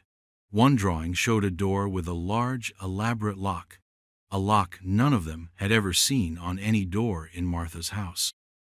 And the letters, they were simple, heartbreaking. Small, childish hands pleading to go home, asking why they were there, asking for their parents. The realization hit them all at once. The children hadn't just vanished from the yard during hide and seek. They had been in that room, but for how long? And were they alone? The suitcase wasn't just a collection of lost items. It was a testament, a voice from a sealed tomb. The question that clawed at Sarah, at all of them, was terrifyingly simple. Did Martha know they were in there? The old woman, their mother, their grandmother, who had wept with them, who had prayed with them, had she known? The silence in the room was a living thing, pressing down on them. Miller let it sit. He then asked, very gently, about Martha, about her routines, her state of mind around the time the children disappeared, and in the years that followed. Had she ever mentioned that room? Had she ever acted strangely about the basement? Maya's father, a quiet man named Thomas, spoke for the first time. His voice was hoarse. He said Martha became very protective of the basement after the disappearances. She'd always said it was damp, unsafe. She'd put a new, heavy padlock on the main basement door not long after. They'd all assumed it was just her grief, her fear. But what if it was something else? What if she was hiding more than just old furniture and cobwebs? What secrets died with Martha in that silent, sealed-off part of the house?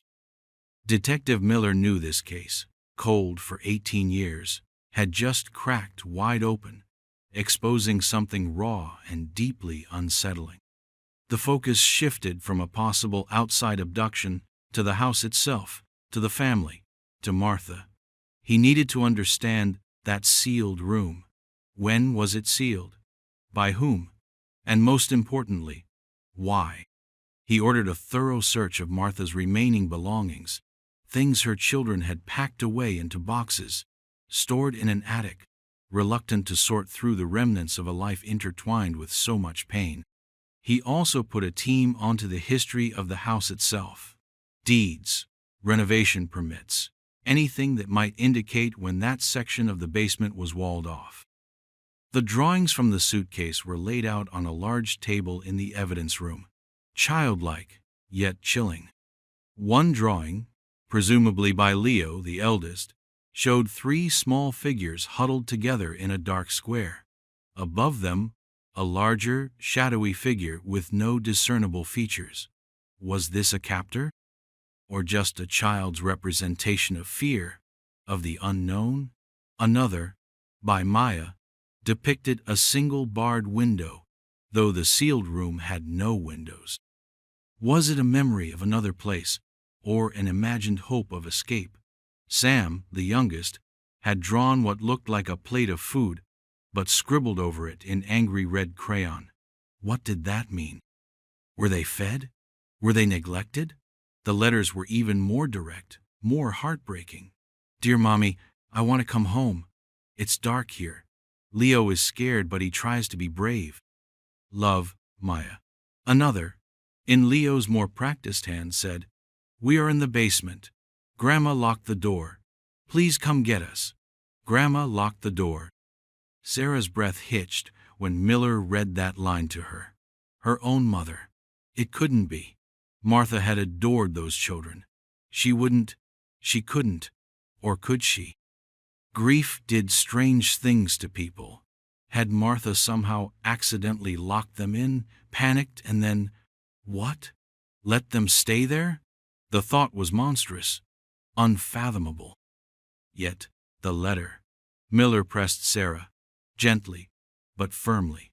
Did Martha have any history of mental instability? Forgetfulness? Paranoia? Sarah racked her brain.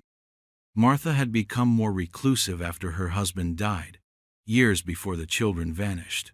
She was fiercely independent, sometimes stubborn, but not cruel, never cruel. Yet, that sealed room, that letter, the pieces were forming a terrifying picture. What if the hide-and-seek game had gone terribly wrong? What if one of them had found a way into that already sealed, or perhaps recently sealed, forgotten room, and the others followed? And what if the door had somehow locked behind them, a door Martha herself had secured, not knowing they were inside? And then she heard them, or thought she heard something. And in her aging mind, perhaps already clouded by early dementia or an undiagnosed issue, she dismissed it, or worse, became afraid. The questions multiplied, each more agonizing than the last. Had her mother heard her grandchildren crying for help and done nothing? The weight of that possibility was crushing. Had they been alive, just feet away, while everyone searched the woods, the town, their faces on missing posters? The silence of that house, for 18 years, suddenly felt deafening, accusatory. What other secrets did its walls hold? The investigation into the house's history yielded a crucial piece of information. The sealed room wasn't part of the original construction.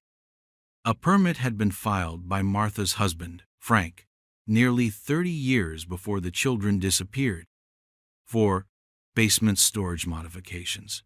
It seemed Frank had sectioned off that part of the basement himself. Why, the permit didn't say. Frank had passed away 5 years before the tragedy. So Martha knew about the room. It wasn't a forgotten relic. It was a space her husband had created, a space she would have been aware of. Miller's team revisited the basement, not the sealed room, but the main area. They found the old padlock Thomas, Maya's father, had mentioned. It was rusted shut. They had to cut it open. Inside, the main basement was as expected. dusty, cluttered with old furniture, discarded tools, forgotten things. But on the wall that had once contained the door to the sealed room, they found faint markings, almost invisible under layers of grime and new paint. Scratches. Long, desperate scratches, concentrated around the area where the doorframe had been. Some were low to the ground, as if made by a small hand, or fingernails. Sarah felt sick when Miller told her. She imagined her son, her nieces, trapped, trying to claw their way out. The thought of their small hands, scraping against unyielding wood and stone, was an image that would haunt her forever. What kind of fear, what kind of desperation, would drive them to that? And how long had they scratched? Hours? Days? The contents of the suitcase were analyzed further. The marker used for the initials L, M, S was a common brand, nothing unique. But the paper used for the drawings and letters was from a specific type of art pad, one that Martha often bought for the grandchildren when they visited. This small detail tightened the noose of probability. The children had those materials with them, or found them, inside that room, which meant they were there for more than just a few panic minutes. They had time to draw, time to write, time to realize they were trapped, time to be hungry, time to be terrified. Miller brought Sarah and the other parents back in. He had to ask the hardest questions now. He showed them a photograph of a small, tarnished silver locket, found tucked into a corner of the suitcase, beneath the letters. It was heart-shaped, intricately engraved. Sarah gasped. "That was my mother's," she whispered. "She always wore it. It was her mother's before her." She remembered Martha complaining she'd lost it, maybe a year or two before the children went missing. She'd been upset about it. How did it get into that suitcase? With the children? Did one of them find it somewhere in the house and take it into their hiding spot? Or did she put it there herself? As a token? A memory? Or something else? The locket was a tangible link between Martha and that sealed space, more personal than the art supplies. It felt like a deliberate placement. But why? What did it signify? Was it an apology? A confession? Or was it something Martha cherished, and one of the children had taken it, a small act of defiance or a treasured secret, into their final hiding place? The ambiguity was maddening. Each clue seemed to point towards Martha's knowledge, her involvement, however passive or active it might have been. But the motive, the exact sequence of events, remained shrouded in the fog of the past, in the silence of a woman who took her secrets to her grave. Had she been a monster? Or a victim herself, trapped by fear, by dementia, by a terrible, irreversible mistake? The lines blurred, and the truth felt more elusive, more painful than ever. What really happened in that house in 2005? The midpoint of the investigation arrived with a quiet, sickening thud. It wasn't a dramatic confrontation, but a slow, dawning horror. Miller, piecing together the timeline, the letters, the locket, began to consider the unthinkable, that Martha hadn't just passively known, but had, in some way, facilitated their confinement, perhaps not even maliciously at first. Could the hide-and-seek game have been a trigger for a confused, elderly woman? The letter from Leo, "Grandma locked the door," echoed in his mind. What if she had locked it, thinking it was just part of the game, or to keep them safe from something she imagined was in the main basement, and then her mind, already failing, simply forgot? Or worse, what if she knew, and her reasons were more complex, more disturbing? He went back to the house, now a cold, echoing crime scene. He stood in the main basement, staring at the freshly exposed wall where the sealed room's door had been. He tried to imagine Martha. What would she have heard? Faint cries? Scratching? For how long would she have had to hear them before they stopped? Days? A week? The thought was unbearable. You start to question everything you thought you knew about someone. The family had always described Martha as loving, if a bit stern. But grief and age could warp a person, twist them into someone unrecognizable.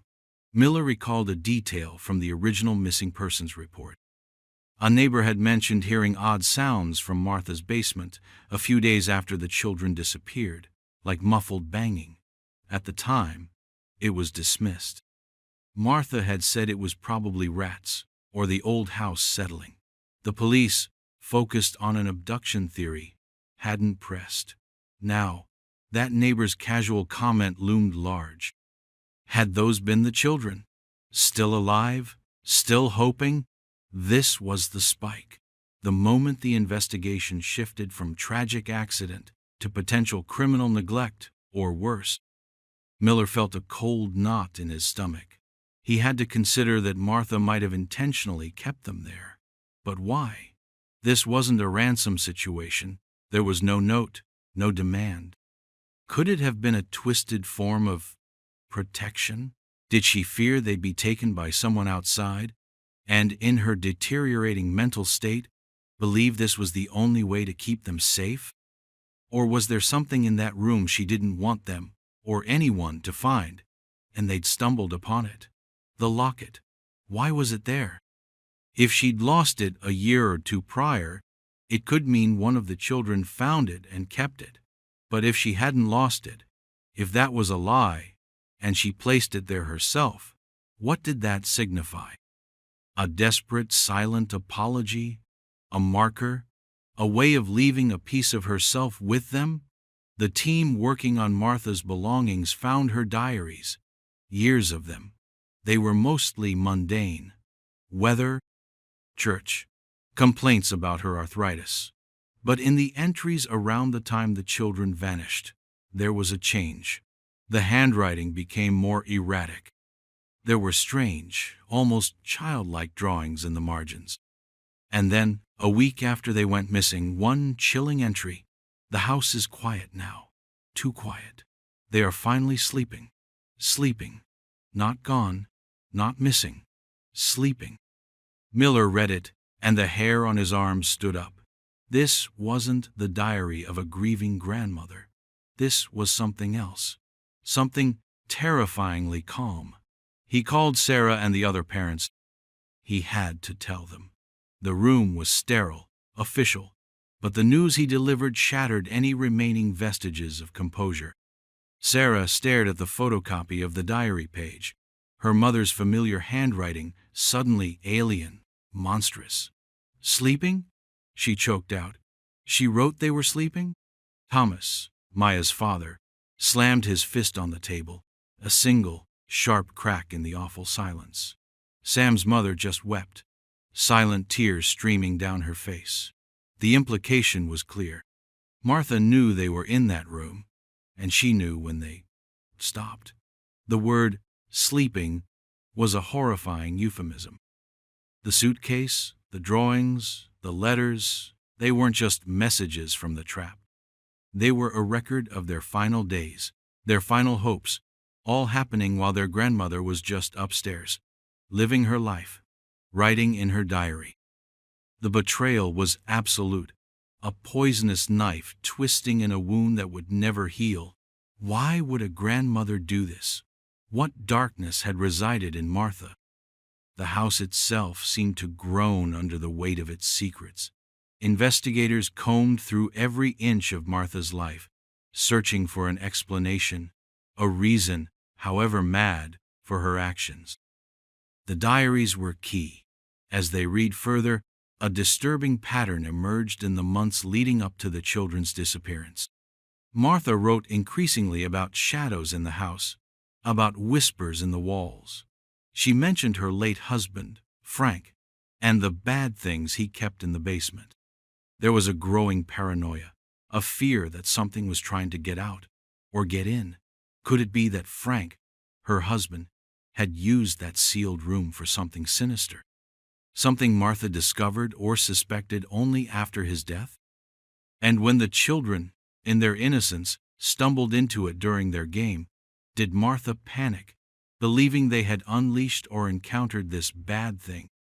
Did she lock them in, not to harm them, but to contain what she feared was with them, or to protect them from what she imagined was outside? This was a new, horrifying angle. It painted Martha not as a cold-blooded monster, but perhaps as a woman unraveling, lost in a terrifying delusion. Detective Miller found a retired officer who had been a rookie on the original case. He remembered Martha. He said she seemed oddly calm for a grieving grandmother, but they'd chalked it up to shock. He also recalled Martha repeatedly saying the children were safer now, a phrase that, at the time, everyone assumed meant they were in heaven. Now, it had a chillingly different connotation. Safer from what? The shadows she wrote about. Or safer from the outside world? In her twisted logic, the team analyzing the suitcase found something else, almost missed. Tucked into the lining, so thin it felt like part of the fabric, was a folded piece of paper, different from the art pad paper. It was brittle, yellowed with age. On it, in faint, spidery handwriting, Frank's handwriting, confirmed by old letters, was a single sentence. She must never know what's in the walls. What was in the walls? The sealed room wasn't just a room.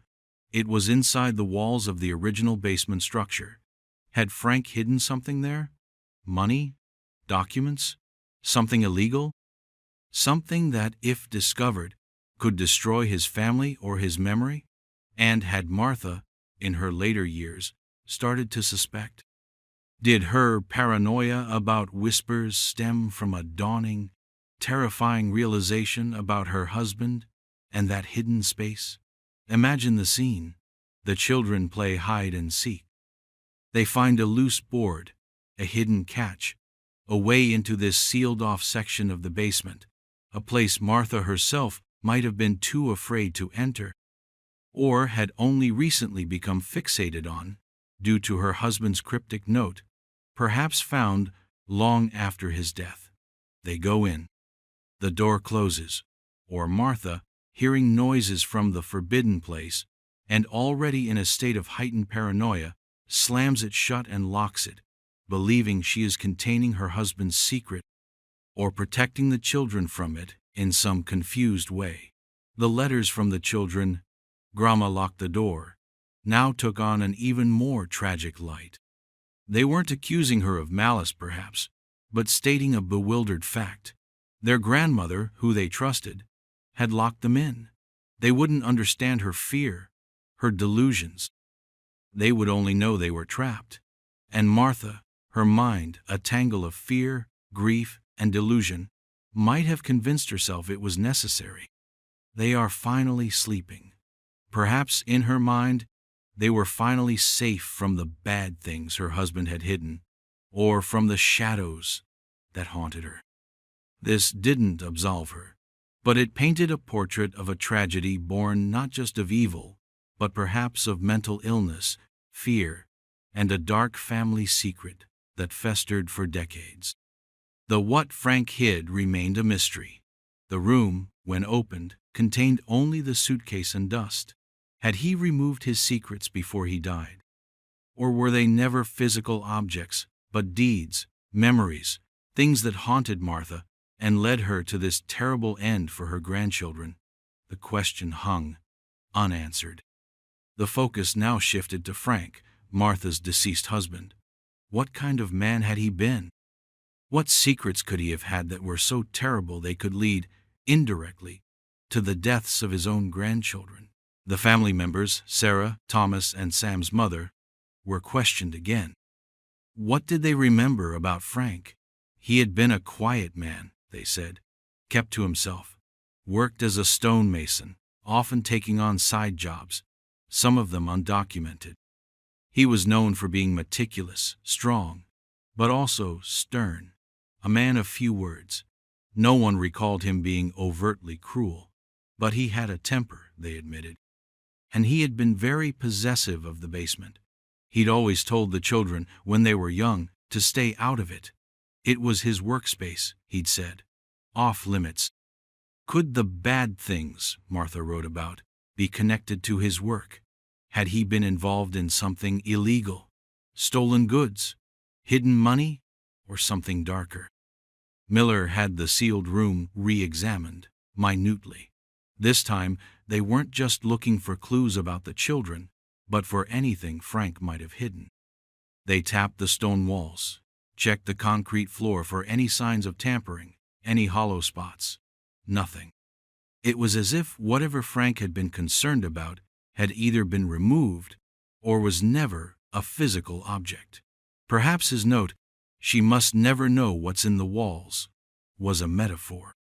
Maybe it referred to his own dark thoughts, his regrets, his fears that he felt were embedded in the very fabric of the house he'd worked on, the house he lived in. A psychological haunting, rather than a physical one, that Martha had inherited or absorbed. The drawing from the suitcase, the one by Maya showing a barred window, was re-examined. There were no barred windows in the basement. But Frank had done some work at the old county jailhouse years ago, repair work. Could Maya have overheard him talking about it? Or seen a picture? Or was it a child's symbolic representation of being trapped? The threads were becoming more tangled, more speculative. The core truth, that the children died in that room, known to Martha, was firm. But the why behind Martha's actions remained elusive, buried with her and Frank. Sarah found an old photo album. In it, a picture of her father, Frank, standing proudly in front of the newly renovated basement, the section that would later be sealed off. He was younger, smiling, but there was something in his eyes, a hardness that the smile didn't quite reach. Behind him, you could just make out the edge of a new, heavy-looking door he'd installed to that section, a door that seemed far too secure for simple storage. What had he been so intent on protecting or hiding? The suitcase yielded one final, tiny clue. Pressed deep into one of the drawings, as if by a small, determined finger, was a tiny fleck of something blue. Not crayon, not paint, it was analyzed. It was a fragment of denim, old, weathered denim, the kind work clothes were made of. Frank's work clothes. Had one of the children been holding onto a piece of his old overalls? Or had it been snagged on something in the room, something left behind from Frank's time? It was another dead end, another whisper from the past that offered no clear answer. The tragedy felt immense, a cascade of secrets and failures. Frank's secrets, whatever they were. Martha's descent into paranoia and fear, her inability to comprehend or act rationally. And the children, innocent victims caught in a web they couldn't see or understand. Their last days, documented in heartbreakingly simple terms, were a testament to their quiet suffering, their unanswered pleas. The weight of it all settled heavily on Detective Miller. This wasn't a case with a clear villain to apprehend, just a devastating chain of events leading to an unimaginable loss. How do you find justice when the person responsible is dead, and her motives are lost to madness or a fear no one can now comprehend? The search for Frank's hidden something continued, more out of a desperate need for completeness than any real hope of finding answers that would change the outcome for the children. If he had hidden money or valuables, they were long gone, or never there. If it was evidence of a crime, it was too old, too vague to pursue. The note, "She must never know what's in the walls," seemed increasingly like the paranoid ramblings of a troubled man, a seed that had taken root in Martha's already fracturing mind. The investigation was winding down. There would be no arrests. The primary subject, Martha, was dead. The cause of the children's death, as determined by a forensic pathologist reviewing the implied evidence from the suitcase and the diary, would likely be listed as neglect, starvation, dehydration, exposure, all occurring within the confines of that sealed room. A slow, terrible end, Sarah, Thomas, and Sam's mother had to confront this. Their children hadn't been snatched by a stranger. They hadn't wandered off and succumbed to an accident in the woods. They had died in their grandmother's house, just feet away from safety, because of a confluence of secrets, fear, and deteriorating mental health. It was a truth almost too heavy to bear. Sarah remembered Martha's hands, how they'd knit blankets for Leo when he was a baby, how she'd hummed old church hymns while baking cookies. How could those same hands have sealed a door knowing her grandchildren were behind it? Or, if she locked it in a moment of confusion, how could she have ignored their cries, their scratches, their pleas, for days? The diary entry, "They are finally sleeping," was the most damning evidence of her awareness, her chilling acceptance. Had she convinced herself it was an act of mercy? That their sleep was a release from the shadows or the bad things she perceived. The town mourned anew. The story of the lost cousins had been a local tragedy for years. Now it was a horror story, a dark fairy tale with a real-life monster who had once been a beloved grandmother. The house, already condemned, became a focal point of morbid curiosity before the demolition crews finally moved in. As the walls came down, it felt like a heavy shroud was being lifted, though the darkness it had contained would linger forever in the town's memory and in the hearts of the families. There was a small, private memorial service for Leo, Maya, and Sam. Their names were finally etched onto headstones, a definitive, heartbreaking end to 18 years of uncertainty. The suitcase and its contents were returned to the families. The drawings, the letters, the locket, they were unbearable to look at, yet impossible to discard. They were the only voices their children had left. Sarah held Leo's last letter, his childish scrawl pleading for help, pleading for her. Grandma locked the door. Such a simple sentence, such a universe of pain. She would never understand how it had come to this. How a game of hide-and-seek in a familiar, loving place could end in a sealed room, in silence, in a locked suitcase filled with the last whispers of her child. The questions would always remain, festering beneath the surface of grief. What exactly did Frank hide? What was the final trigger for Martha's actions? Could anyone have intervened? Could they have seen the signs of her unraveling? The guilt, the what-ifs, would be their lifelong companions. The demolition of Martha's house was swift. Where it once stood, there was now just an empty lot, raw earth scarred by bulldozer tracks. But the story, the truth of what happened there, couldn't be so easily erased. It seeped into the soil, into the collective memory of the community. Detective Miller closed the case file. Deaths by neglect, perpetrator deceased. It was a sterile, official summary for such a profound, human tragedy. He knew the families would never truly have closure. How could they? The betrayal was too deep, the loss too absolute. Sarah often found herself thinking about the locket. Her grandmother's locket, found with the children. Had Martha, in a moment of lucidity, of remorse, placed it there as a final, silent confession? A way of saying, "I was here, I knew," or was it just another random object, caught up in the chaos of those last terrible days? She would never know. The ambiguity of Martha's motives, was it calculated cruelty, a descent into madness, or a complex mix of fear and delusion fueled by her husband's old secrets, made the grieving process even harder. It's easier to mourn a clear evil than a confused, broken one that was once loved. Thomas, Maya's father, found a small measure of solace in anger. Anger at Frank for his secrets, anger at Martha for her actions, or inactions. It was a burning, cleansing fire, though he knew it would eventually leave him empty. Sam's mother simply withdrew, The light in her eyes dimmed, her grief a quiet, constant presence.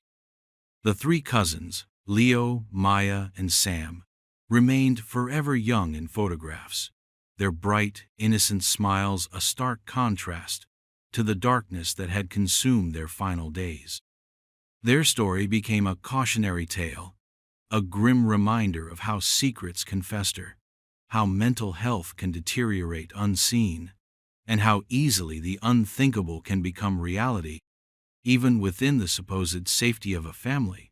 The suitcase, with its precious, heartbreaking contents, was eventually placed in a memorial display at the local historical society. At Sarah's insistence, she wanted people to remember not just the tragedy, but the children themselves, their words, their drawings, their brief, stolen lives. It was a testament to their existence, a final, faint cry against the silence that had swallowed them. The sealed room was gone, but the questions it had unearthed would echo for a long, long time. What darkness can hide behind a familiar face? What secrets can a family home truly hold? And how do you ever recover from a truth that shatters everything you thought you knew about love and loss and the very people you called your own? The silence left behind was the loudest sound of all. The lot where Martha's house once stood remained empty for a long time. No one wanted to build there. It was as if the ground itself held a memory of the sorrow, a chill that even the summer sun couldn't quite dispel. Sarah, Thomas, and Sam's mother tried to move forward, but the shadows of Leo, Maya, and Sam were long. Anniversaries were the hardest. Birthdays, the start of school years they'd never attend. The small, everyday moments that reminded them of what they had lost, and how the community, too, felt the lingering unease. People would walk by the empty lot and cross the street, or whisper as they passed. The story of the cousins in the sealed room became a local legend, a dark stain that time might fade but never fully wash away. Detective Miller often thought about the case. Of all the investigations he'd handled, this one stayed with him. The image of those childish drawings, the desperate letters, the thought of their final days in that dark, cold room. It wasn't just the deaths, it was the proximity of help, the betrayal by someone they should have been able to trust implicitly. He wondered about Martha's diaries, her descent into paranoia. Had Frank's secrets truly been so terrible, or had they simply been the catalyst for a mind already predisposed to fracture? Sometimes, he'd drive past the empty lot. He'd see children playing in nearby yards, their laughter bright and carefree, and a pang would hit him. For Leo, Maya, and Sam, their laughter had been silenced too soon, in the most unimaginable way. The suitcase, in its glass case at the Historical Society, drew quiet visitors. Some were curious, some were mournful, some were parents themselves, who looked at the drawings and felt a cold knot of fear and empathy. The childish script, the pleas for help, they were a universal language of vulnerability, of innocence lost. Grandma locked the door. That sentence, so simple, so devastating, became the epitaph of the tragedy. Sarah eventually started a small foundation in her son's name and in memory of his cousins. It focused on raising awareness for child safety, but also, quietly, on providing resources for families dealing with elderly members suffering from dementia or other mental health issues. It was her way of trying to wring some meaning from the senselessness, to prevent another family from experiencing such a horror. But the peace she sought was elusive. At night, she would sometimes dream of the sealed room, of the scratching sounds the investigators had found. She would wake up with a start, her heart pounding, the image of her mother's face, not as she remembered her from childhood, loving and kind, but as she must have been in those final, terrible days, her expression unreadable, her motives forever shrouded. The truth, when it finally came, had not been liberating. It had been a different kind of prison, one built of grief, betrayal, and unanswerable questions. The story of the three cousins didn't end with the demolition of the house or the closing of a police file. It ended in the quiet moments of sorrow, in the lingering chill of that empty lot, in the drawings that spoke of a hope that died in the dark. It was a reminder that sometimes the most terrifying monsters are not strangers, but those hidden within the folds of a family, concealed by familiarity and a love that had somewhere, somehow, gone terribly, tragically wrong. Have you ever heard of anything like this? Share your thoughts or stories in the comments. In 1993, 6 black kids vanished walking home from summer Bible camp. 25 years later, a freezer was found, buried in the church basement. The air in the basement of Grace Abundant Fellowship Church was always cool, a damp, earthy smell clinging to the stone walls. But this coolness felt different, heavier, as the jackhammer finally broke through the last layer of newer concrete poured sometime in the mid-90s. Old Man Hemlock, the church custodian for longer than anyone could remember, had always said there was nothing under that patch near the defunct boiler room but more foundation. He'd been adamant, almost too adamant, some would later whisper. It was 2018, and the church council, facing dwindling funds and a leaky roof, had finally decided to renovate the basement into a community space. That meant digging up parts of the old floor, looking for plumbing access they hoped was there. What they found instead stopped the work cold. First, the edge of something metal, then a handle, then the unmistakable outline of a chest freezer, white, or what had once been white, now stained rust brown and earth-caked. It was an old model, the kind with a heavy lid you had to wrestle open, and on that lid, barely visible under the grime, were the ghosts of stickers. Faded, peeling, but still there. A smiling sun, a cartoonish lamb, a bright blue star. The foreman, a man named Marcus, who'd grown up in this neighborhood, felt a cold dread creep up his spine. He remembered those stickers. Every kid who went to Grace Abundant's summer Bible camp back in the early 90s got a sheet of them. He'd gotten them himself. 1 year. He radioed his supervisor, his voice tight. This wasn't a plumbing job anymore. This was something else. The news spread through the small, tight-knit community like a shockwave, swift and brutal. 6 children. Their names were etched into the neighborhood's memory. Deshaun, Michael, Keisha, Jamal, Latoya, and little Tamika, who'd just turned 7. They'd walked out of the church doors on a blazing July afternoon in 1993, chattering about ice cream and Bible verses, stickers fresh on their camp t-shirts, and had simply disappeared. Not a trace, not a witness to anything beyond them turning the corner of the church building, heading towards the shortcut through the overgrown lot next door. Vanished. The police had searched, helicopters had flown, volunteers had combed every inch of the surrounding blocks, then miles. Nothing. It was as if the earth had swallowed them, and now, this.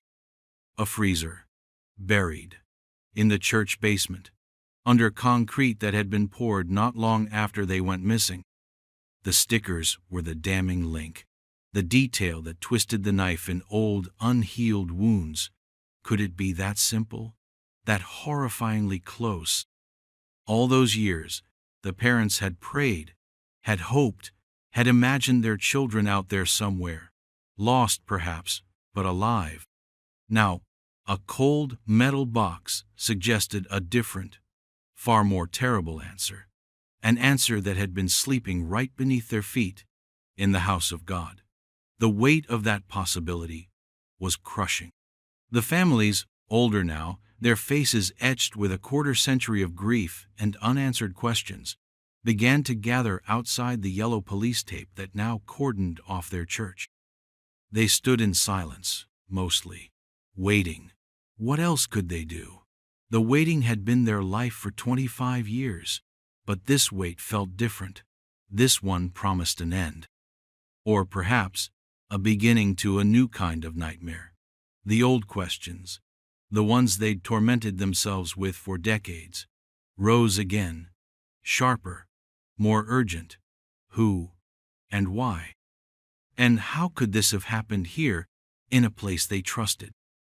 The police arrived, then detectives, then the forensics team.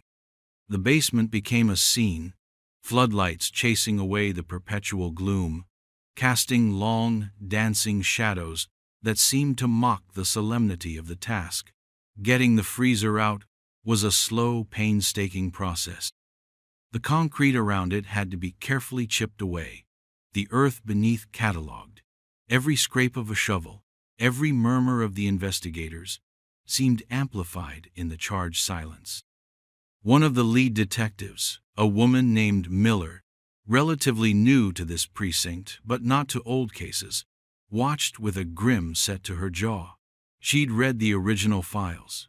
6 lives, snuffed out. The case had gone cold decades ago, archived, filed away as one of those heartbreaking mysteries destined to remain unsolved. Until now. Maybe. The stickers were a powerful indicator, but they needed more. They needed what was inside. Hours passed. The families waited. Some brought lawn chairs. Others paced.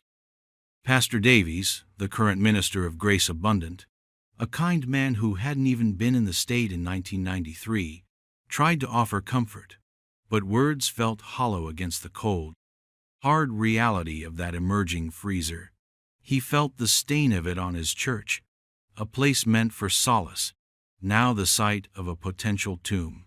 What secrets did these old stones hold? The air thickened with unspoken fears. What would they find when they finally lifted that lid? Would it be the children? Or something even more confusing, more sinister? The thought that someone in their own community, someone who had worshipped alongside them, could be responsible, was a chilling undercurrent. It had always been there, that suspicion, but now it felt like a certainty clawing its way to the surface. The rusted hinges of the freezer groaned as the crew finally prepared to lift it onto a gurney. It looked ancient, an artifact from a forgotten, darker time, a time capsule nobody wanted to open. The freezer was transported to the county morgue, a sterile, impersonal place that felt a million miles away from the warmth and laughter of 6 children on a summer day. The families weren't allowed there. Not yet. They had to wait for confirmation, for facts. Detective Miller stayed with the freezer, a silent sentinel. She understood the weight of this moment. The original investigation in 1993 had been extensive but frustrating. No ransom notes, no credible sightings after they left the church grounds. The community had been interviewed, re-interviewed. Polygraphs had been administered. The shortcut lot had been dug up. Nothing. It was a perfect void. Theories had abounded. A snatch and grab by an outsider. A tragic accident where their bodies were never found. Even wilder speculations. But the idea that the answer lay buried in the church itself? That had been unthinkable. Or perhaps someone had thought it, but dared not voice it too loudly. The church was a sanctuary. Now, it felt like a betrayal. The stickers bothered Miller. So specific, so childlike. They were a direct line to those missing kids, a mocking reminder of their innocence. Who would entomb something so connected to them? Was it a trophy? Or a mistake, hastily covered? The forensics team worked methodically. Photographs, measurements, swabs for DNA from the outside. The concrete that had encased it was also being analyzed. How long had it really been there? Could they match it to any specific batch? Any known work done at the church? The questions piled up, each one heavier than the last. Then came the moment. The seal on the freezer, surprisingly, was still somewhat intact, preserved by the earth and concrete. It took effort to break it. A faint hiss, like a sigh escaping, as the pressure equalized. A smell, faint at first, then stronger, not decomposition, not in the way they'd braced for. Something else. Chemical, cold, preservative. Miller leaned closer as the heavy lid was finally, carefully, lifted. Her breath caught. Not bodies, not the small skeletons they had steeled themselves to find. The freezer was packed tightly with bundles, wrapped in thick industrial plastic, sealed with heavy-duty tape, and on top of the bundles, placed almost reverently, were 6 small handmade wooden crosses. Simple, rough, as if a child might have made them in a craft session, but the wood was old, dark. Beneath the crosses, the bundles, Miller felt a different kind of chill. This wasn't the work of a panicked opportunist. This was careful, deliberate. Each bundle was roughly the size of a shoebox. 6 bundles, 6 crosses. The stickers on the outside of the freezer, the crosses and bundles inside. It was a message, or a shrine. But to what, or whom? The team began the delicate process of removing the items. One of the technicians, a young man, looked pale. He whispered, "What is this?" Miller didn't answer. She didn't know. But the hope for a simple, albeit tragic, answer, the children's remains, a quick resolution, vanished. This was something else. Something complicated. Something that spoke of a different kind of darkness. A cold, methodical mind. The air in the sterile room suddenly felt colder. The families were still waiting. How could she tell them this? That they hadn't found their children, but they had found this? Whatever it was deeply, profoundly wrong. The stickers, the crosses, the carefully wrapped packages. It felt like a ritual, a twisted memorial. But who was it for, and who had performed it? The disappearance of 6 children was a tragedy. This discovery, Miller suspected, was pointing towards something far more disturbing. The first bundle was unwrapped. Slowly, carefully. Inside, nestled on a bed of what looked like faded, dried leaves, was a collection of items. A child's worn sneaker, a single Keds, laces still tied, a pair of broken eyeglasses, the kind with thick plastic frames, a small, water-stained Bible, its cover soft with age, a name written inside in childish cursive, Michael, one of the missing boys. Miller felt her stomach clench. Not his remains, his things, his treasures, or things taken from him. A wave of nausea washed over her. This was beyond anything she'd prepared for. It wasn't a grave, it was a curated collection of stolen memories. A second bundle revealed more. A bright yellow beret, shaped like a butterfly. A jump rope with worn wooden handles. A school photo, slightly creased, of a smiling girl with braids. Keisha. Her favorite beret. Her mother would later confirm, tears streaming down her face. Each bundle, when opened, revealed a similar, heartbreaking collection for each child. Deshaun's favorite baseball cap. Jamal's action figure, its arm broken. Latoya's little diary with a tiny lock, still closed. And for Tamika, the youngest, a small plush bunny, one ear matted and torn, as if clutched tightly. It was an inventory of stolen childhoods, a museum of loss, curated by a monster. But why? Why keep these things? Why bury them so carefully, so deliberately, in the church basement? Was it remorse? A way to keep them close? Or something far more sinister? A taunt? a secret kept for a quarter of a century. The air was thick with the scent of old fabric, decaying paper, and the faint, lingering smell of the preservative that had kept these items from turning to dust. The absence of the children's bodies was a new kind of agony. Where were they? If their things were here, what had happened to them? This discovery didn't provide closure. It ripped open a fresh, gaping wound, bleeding new questions, new horrors. Detective Miller knew she had to talk to the families. It was the hardest thing she'd ever had to do. How do you tell a parent who has been clinging to a thread of hope for 25 years that you found their child's favorite toy, carefully preserved in a buried freezer, but not their child? She met them in a private room at the station, the fluorescent lights too bright, the silence too heavy. She laid it out, gently but directly. The freezer, the stickers, the bundles, the items inside. She saw the flicker of comprehension, then the dawning horror, then the utter devastation in their eyes. Mrs. Washington, Keisha's mother, a woman who had carried her grief with a quiet dignity for so long, let out a sound, a low, guttural moan that seemed to come from the depths of her soul. Thompson, Deshawn's father, a big man who always seemed so strong, just bowed his head, his shoulders shaking. Little Tamika's older sister, now a woman in her 30s, clutched a photo of Tamika, her face pale. This wasn't just about missing children anymore.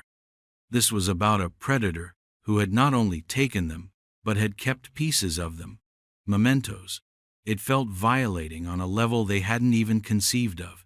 The community had mourned the loss. Now they had to confront the sickness that had lived among them. The questions poured out, desperate, anguished. Who would do this? Why these things?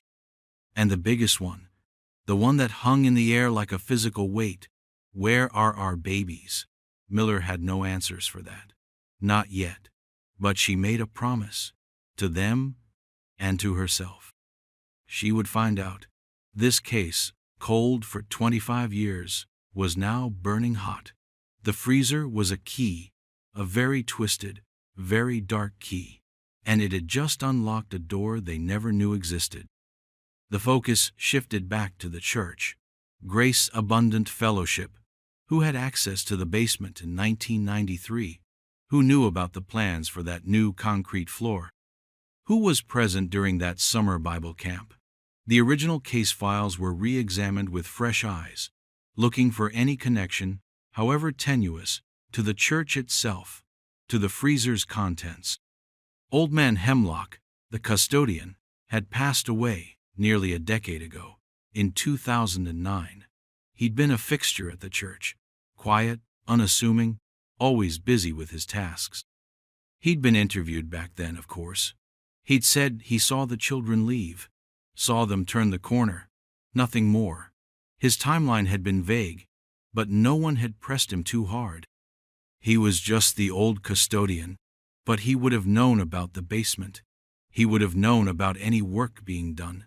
Could he have poured that concrete himself, or directed it?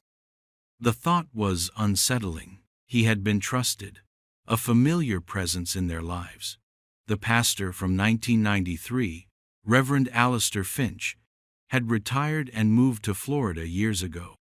He was elderly now, his memory perhaps not what it once was, but he would need to be interviewed. He was the shepherd of the flock when this wolf had apparently been among them. What did he know? What did he miss? Volunteers from the Bible camp were harder to track down. 25 years was a long time. People moved, changed names, died. But the list of volunteers existed, tucked away in the church archives, a brittle piece of paper with a dozen names. Each name was now a potential lead, or a dead end. One name, however, stood out, circled faintly in the old police notes with a question mark beside it. Elijah Vance. A young man then in his early 20s, a quiet, intense volunteer who had helped with arts and crafts. the same crafts where they made little wooden items, the same crafts where they handed out those stickers. The discovery of the items, not remains, created a strange, agonizing paradox for the families. On one hand, the absence of bodies meant there wasn't the final, terrible confirmation of death. A sliver of hope, however irrational, could still survive. But on the other hand, the curated nature of the collection, the deliberate preservation, pointed to a chilling possessiveness, a level of obsession that was terrifying. It suggested the children weren't just victims of a random act. They were targets.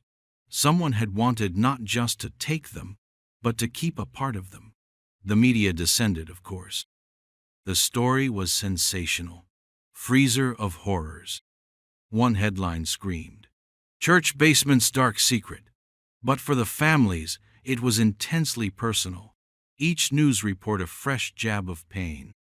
They retreated, trying to shield themselves from the speculation, the ghoulish curiosity.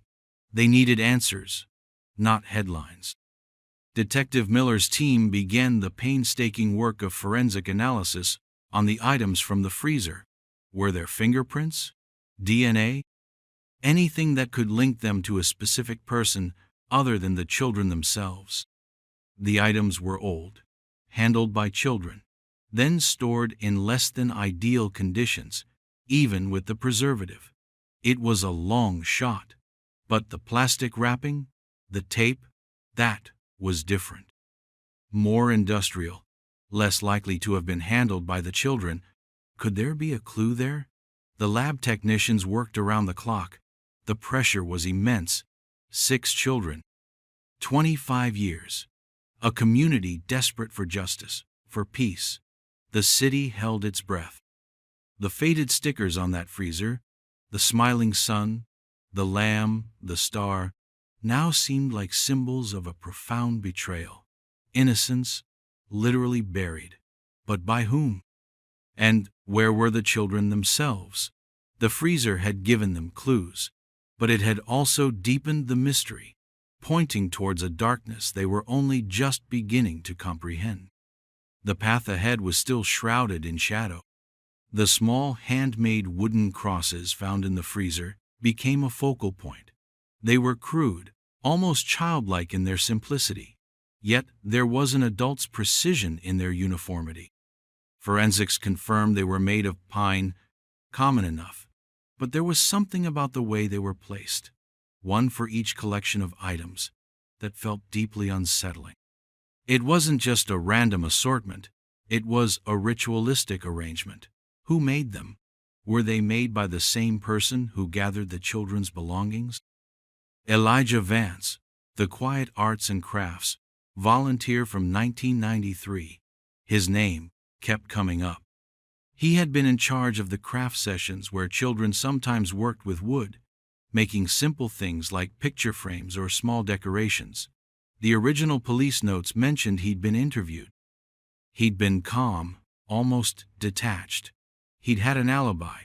He claimed he'd left the church immediately after the camp session ended, before the children were last seen. No one could definitively contradict him at the time. He'd seemed harmless, just a bit odd. But the question mark next to his name in the old file lingered in Miller's mind. Where was Elijah Vance now? Finding him after 25 years proved to be a challenge. He hadn't stayed in the area. He seemed to have drifted, moving from town to town, job to job.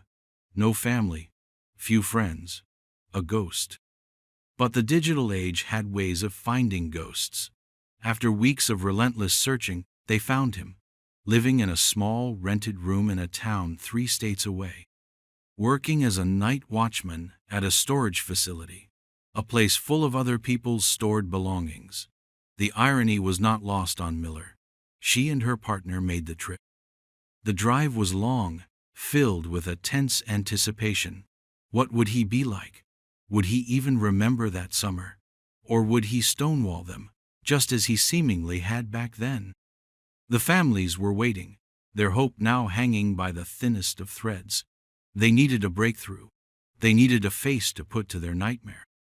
And Elijah Vance, the quiet volunteer with a fondness for crafts, was the closest they'd come. The stickers on the freezer, the carefully wrapped bundles, the little wooden crosses, it all felt connected, like pieces of a puzzle slowly, painfully, coming together. But what picture would they reveal? Have you ever heard of anything like this? Share your thoughts or stories in the comments. In 2009, a black teenage girl vanished after texting her mom she was almost home from track practice. 10 years later, construction workers found her cell phone and backpack behind a false wall in the locker room at the school. The sound of the pry bar splintering old wood echoed in the otherwise quiet school hallway, a hollow pop that signaled more than just demolition. One of the workers, caked in dust, reached into the dark gap he'd created. He pulled out a faded pink backpack, then a small, surprisingly intact cell phone. He turned to his partner, a silent question in his eyes. They hadn't expected to find anything but old pipes and insulation. This felt different. This felt wrong. The school was mostly empty, summer renovations in full swing, but the silence suddenly seemed heavier, colder. The foreman was called, then the police. The items looked old, forgotten. But how could a backpack and phone end up inside a wall? A wall that, according to the faded blueprints they'd consulted earlier, shouldn't even have been there, not in that specific spot in the girls' locker room. The news reached her mother, Sarah, later that day. A knock on the door, 2 grim-faced officers, she knew before they spoke. 10 years. 10 years of holding her breath, of scanning crowds for a familiar face, of nights spent staring at the ceiling, replaying that last text message. Almost home. Now, this. A backpack. A phone. Found at the school. The school her daughter, Maya, had walked out of for track practice and never returned from. The initial wave of grief was so powerful, it buckled her knees.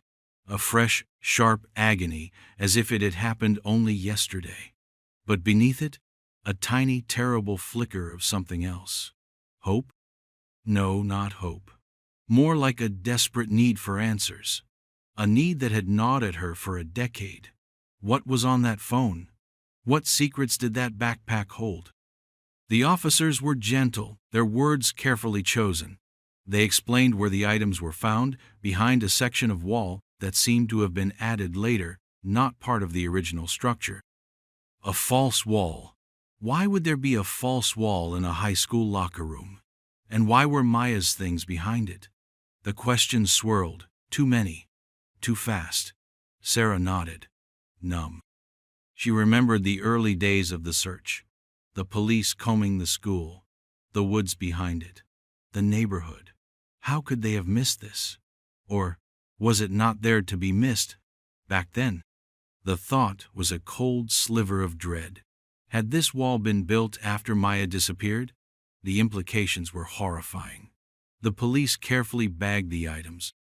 The backpack, caked with a decade of dust, and the faint, musty smell of decay, still bore a keychain Maya had loved, a tiny silver running shoe. The phone, an older model, its screen dark, was the real mystery. Could they get anything from it after all this time? Sarah looked at the lead detective, a woman with tired but kind eyes. Her voice was barely a whisper. "Will you be able to see what's on it?" The detective met her gaze. "We'll do everything we can." The wait began, an old, familiar ache settling back into Sarah's chest. But this time, it was different. This time, there was a tangible link to Maya's last moments, hidden away for 10 long years. What had happened in that locker room? And what, or who, had that wall been built to hide? The silence in her house was deafening, filled only with the echo of that single, unbearable question. What was on Maya's phone?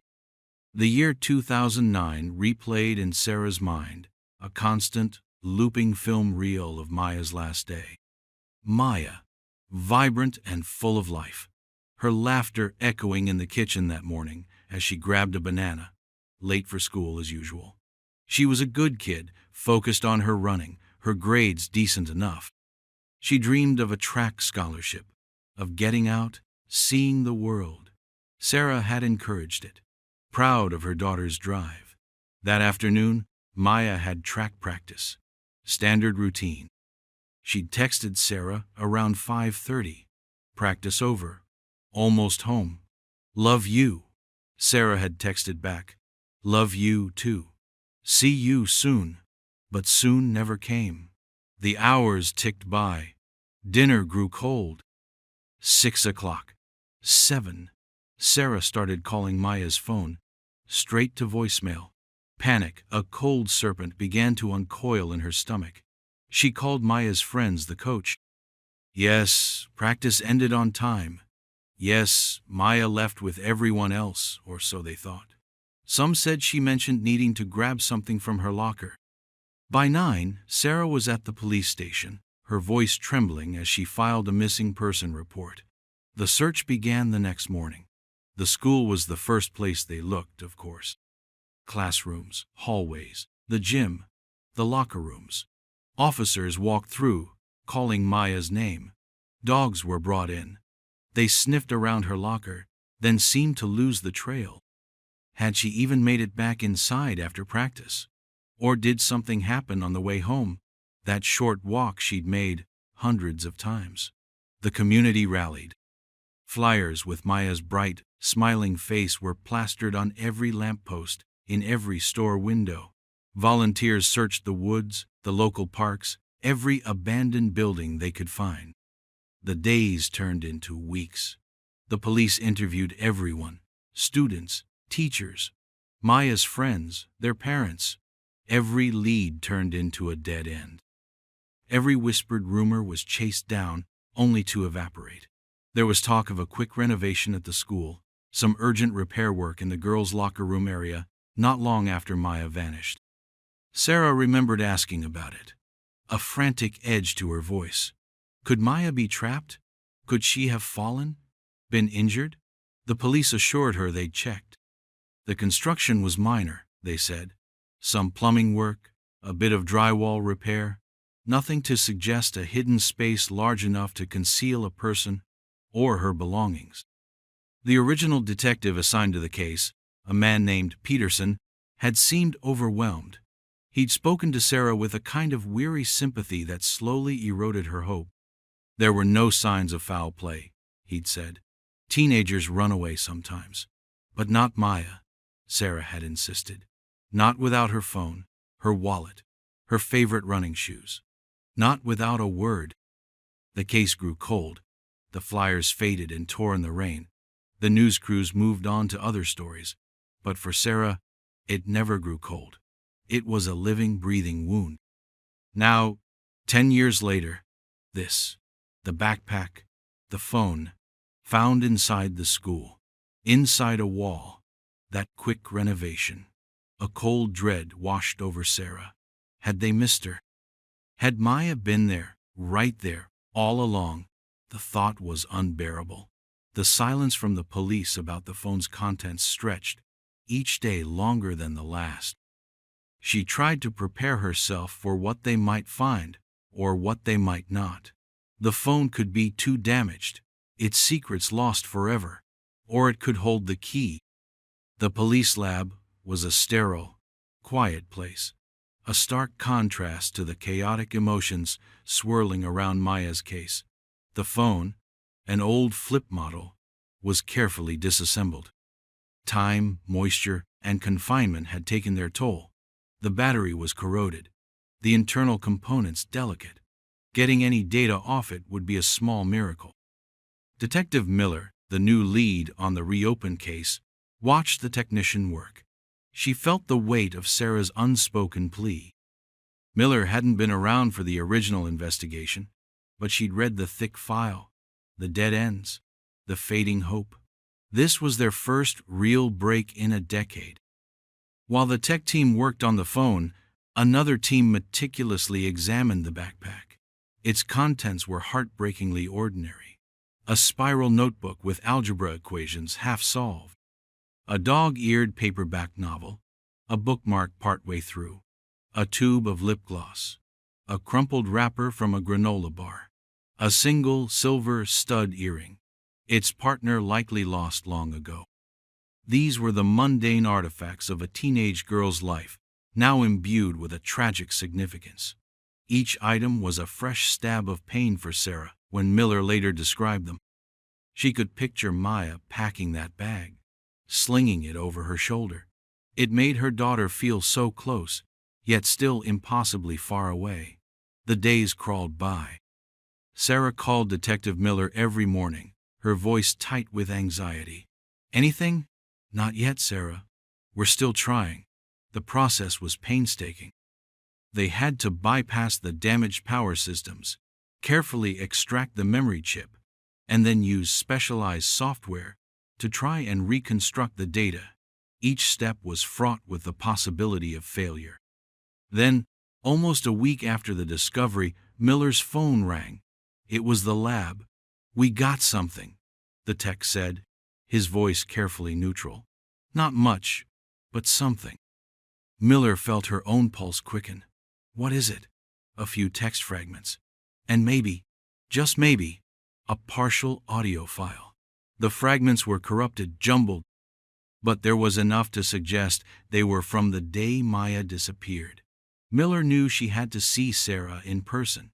This wasn't news to deliver over the phone. She drove to Sarah's house, the small evidence bag containing photocopies of what they'd found, and a digital recorder with the audio, feeling heavier than it should. Sarah opened the door, her eyes immediately searching Miller's. The detective didn't waste time. "We found something on the phone, Sarah." She led her to the kitchen table, the same table where Maya used to do her homework. The air was thick with unspoken grief. The waiting was over. But what would the truth bring? Relief? Or a pain even deeper than the not knowing? Detective Miller laid out the printouts on Sarah's kitchen table. The text fragments were short, some just single words, pieced together by the lab from the damaged data. Sarah leaned forward, her hands trembling as she read. One text, clearly unsent, time-stamped just minutes after Maya's last message to her, the one that said "almost home." This unsent one read, "Locker, RM. Scared." Another, a few minutes later, also unsent, "He's here. Can't leave." Sarah's breath hitched. He? Who was he? And she was in the locker room, scared. Why? What was happening? The "almost home" text suddenly felt like a lie. A desperate attempt to reassure her mother while she was already in trouble, or maybe a message she started and couldn't finish correctly in her fear. Or perhaps she truly believed she could still get out. Then Miller played the audio file. It was short, less than 30 seconds, filled with static and muffled sounds. But through the noise, Sarah heard it. Maya's voice, tight with fear. "No, please."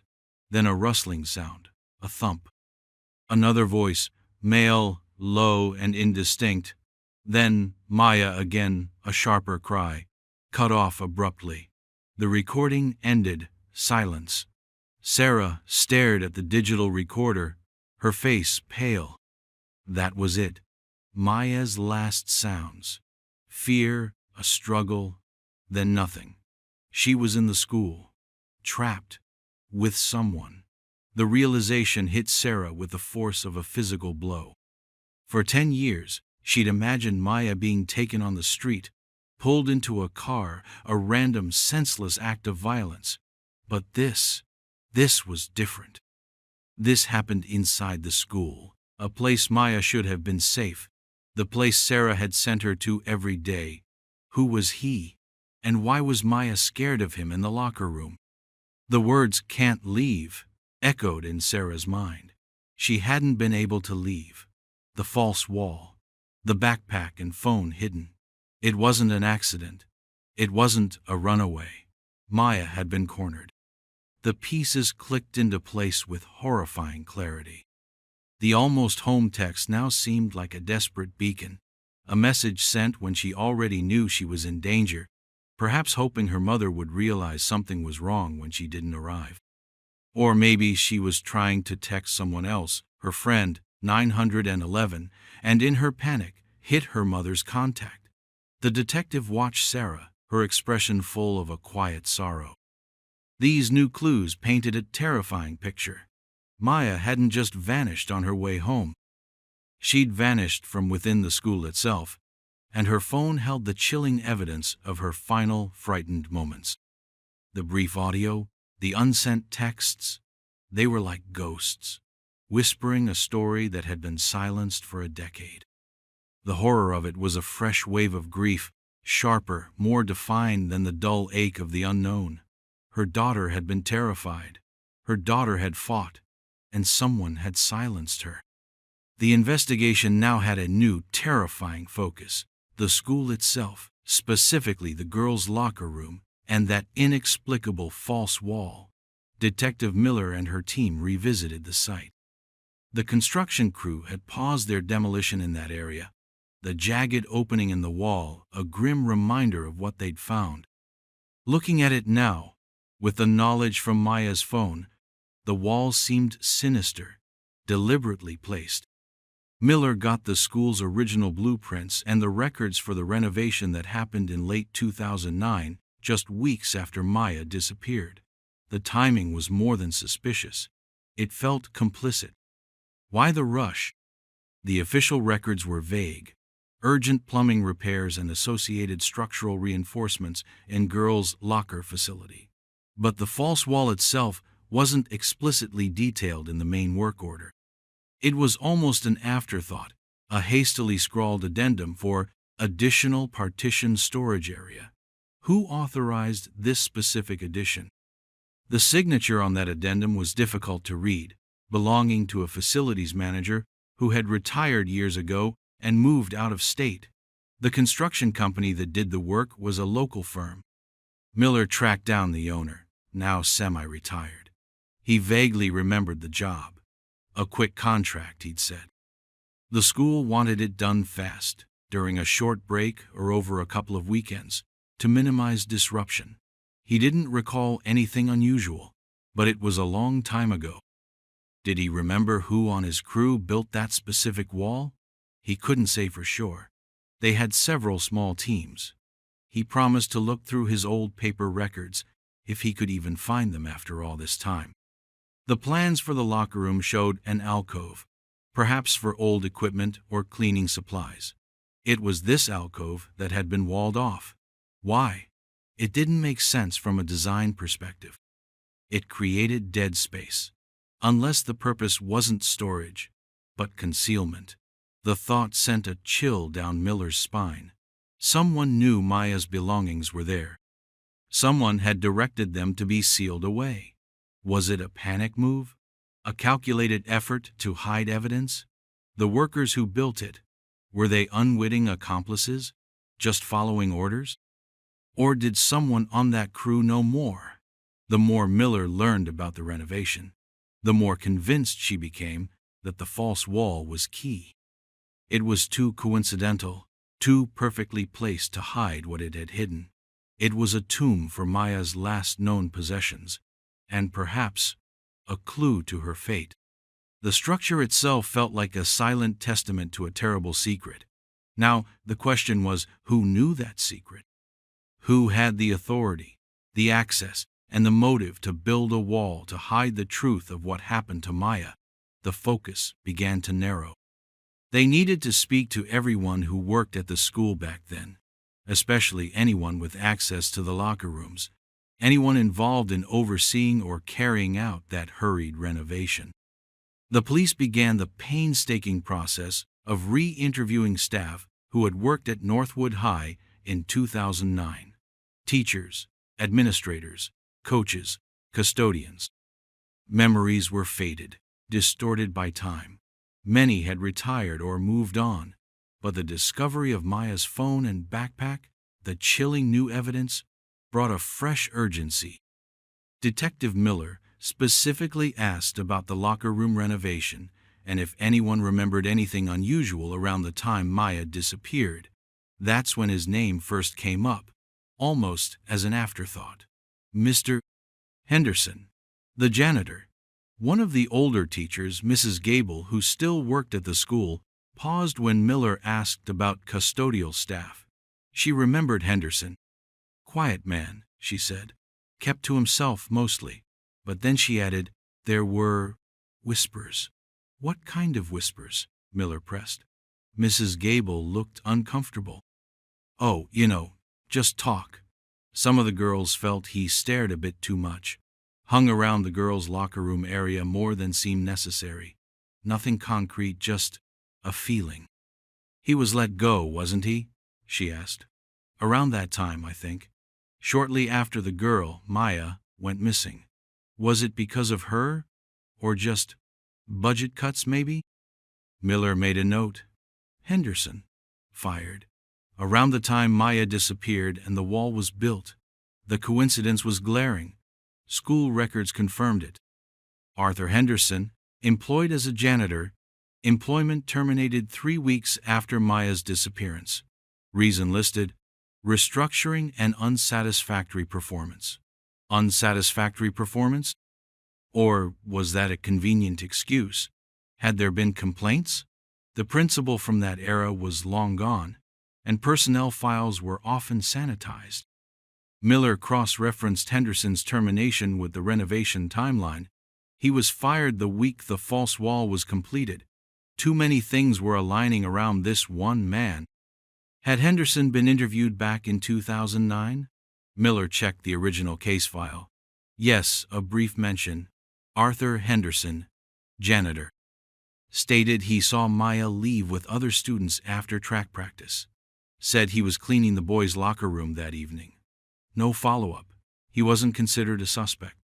The rumors about him being creepy were noted but dismissed as teenage gossip without any formal complaints to back them up. Now, those rumors felt different. Now, they felt like missed signals. Where was Arthur Henderson now?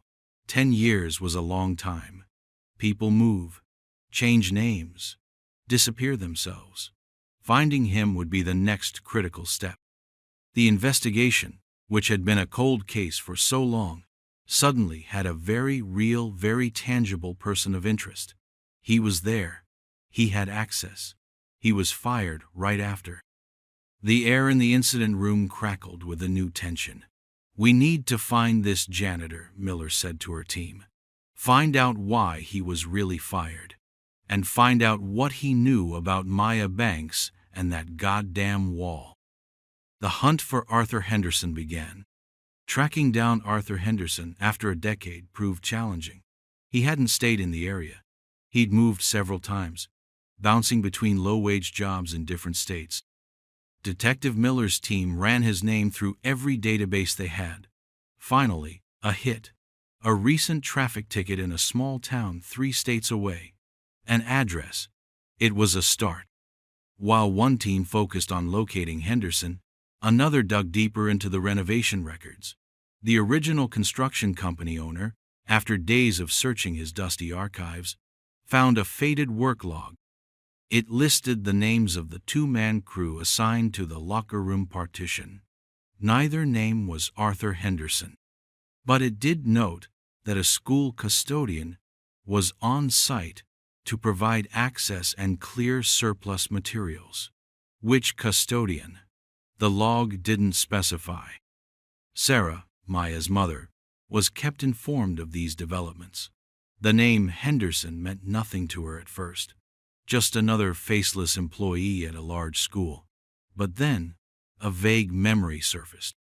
A man, often lingering in the hallways after school hours when she'd picked Maya up late from an event. She'd never thought much of it. Janitors worked odd hours.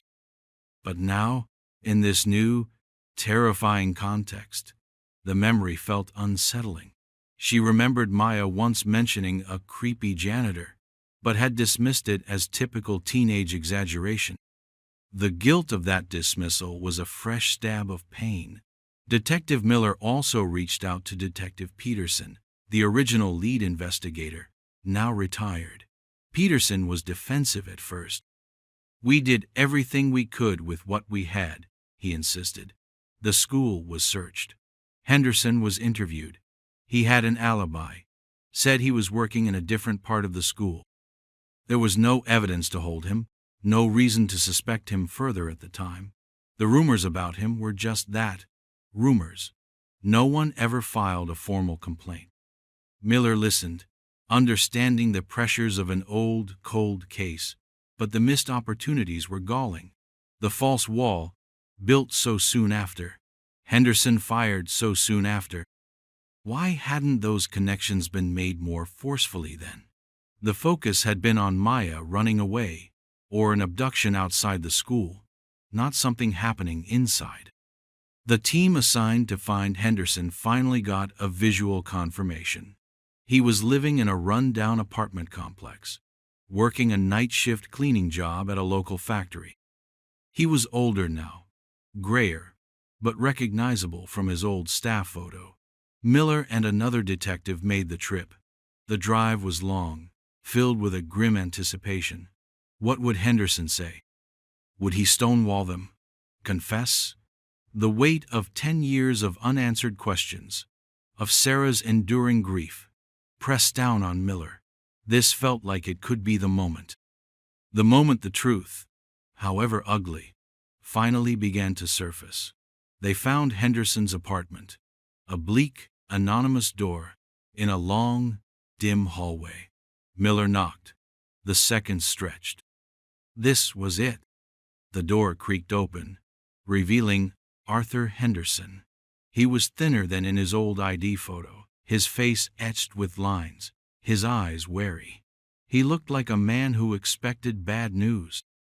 Detective Miller identified herself and her partner, showed her badge. "We need to talk to you about Maya Banks," she said, her voice even. Henderson's eyes flickered, a momentary widening quickly controlled. Maya Banks? That was a long time ago. He didn't invite them in. "Can we come inside, Mr. Henderson? Or would you prefer to talk down at the local precinct?" He hesitated, then stepped back, allowing them into a small, sparsely furnished living room. It smelled of stale cigarettes and fried food. Miller began, laying out the new evidence. The backpack, the phone, found behind the false wall in the girls' locker room, the unsent texts, the audio recording. She watched Henderson's face for any reaction. He remained largely impassive, his gaze fixed on a spot on the far wall. When she mentioned the wall, he finally spoke. "I don't know anything about a wall. I was a janitor. I cleaned. That's it." "What about being fired, Mr. Henderson?" Miller pressed. "The school said it was unsatisfactory performance. Was that the real reason?" He shrugged, a jerky movement. "They were cutting costs. Always are. My performance was fine." Detective Miller leaned forward slightly. "Maya went missing on a Tuesday. The renovation, the wall, it was built in the weeks following. You were fired the week it was completed. That's a lot of coincidence, don't you think?" Henderson's jaw tightened. "I already told the police back then. I was cleaning the boys' side that night. I saw her leave with other students. That was his story 10 years ago, and he was sticking to it. But Miller had the phone data. Maya's text said she was in the locker room, scared that he was there. Could he have been Henderson?" "Did you ever see Maya Banks in the girls' locker room after track practice that day, Mr. Henderson?" "No," he said, too quickly. His eyes, however, shifted away for a split second. Miller knew it was a lie. The interview continued for over an hour. Henderson denied any involvement, denied knowing how Maya's things got behind the wall, denied being the he in her texts. He stuck to his original alibi, vague as it was. He claimed he didn't even know about that specific renovation job in the girls' locker room, said he wasn't involved with any construction. But the work log said a custodian was on site. The detectives left Henderson's apartment with a sense of deep frustration. They knew he was lying. The micro-expressions, the inconsistencies, the sheer improbability of his ignorance, it all pointed to him. But they didn't have enough to arrest him. Not yet. His denial was firm. The evidence from the phone, while damning, didn't explicitly name him. It was still circumstantial. As they drove away, Miller's partner said, "He knows more than he's saying. Much more." Miller nodded grimly. "We just need to find the crack. He made a mistake somewhere. We need to find it." The confrontation hadn't yielded a confession, but it had solidified Henderson as their prime suspect. The next step was to break his alibi, to find someone or something that placed him in that locker room with Maya. Detective Miller knew Henderson's denials were a wall of their own, one they needed to breach. They started by re-examining his employment records, not just from Northwood High, but from previous and subsequent jobs. Was there a pattern? Any other complaints, no matter how minor?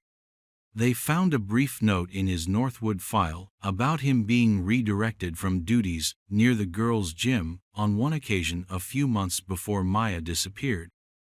After a female PE teacher mentioned, he seemed to linger unnecessarily.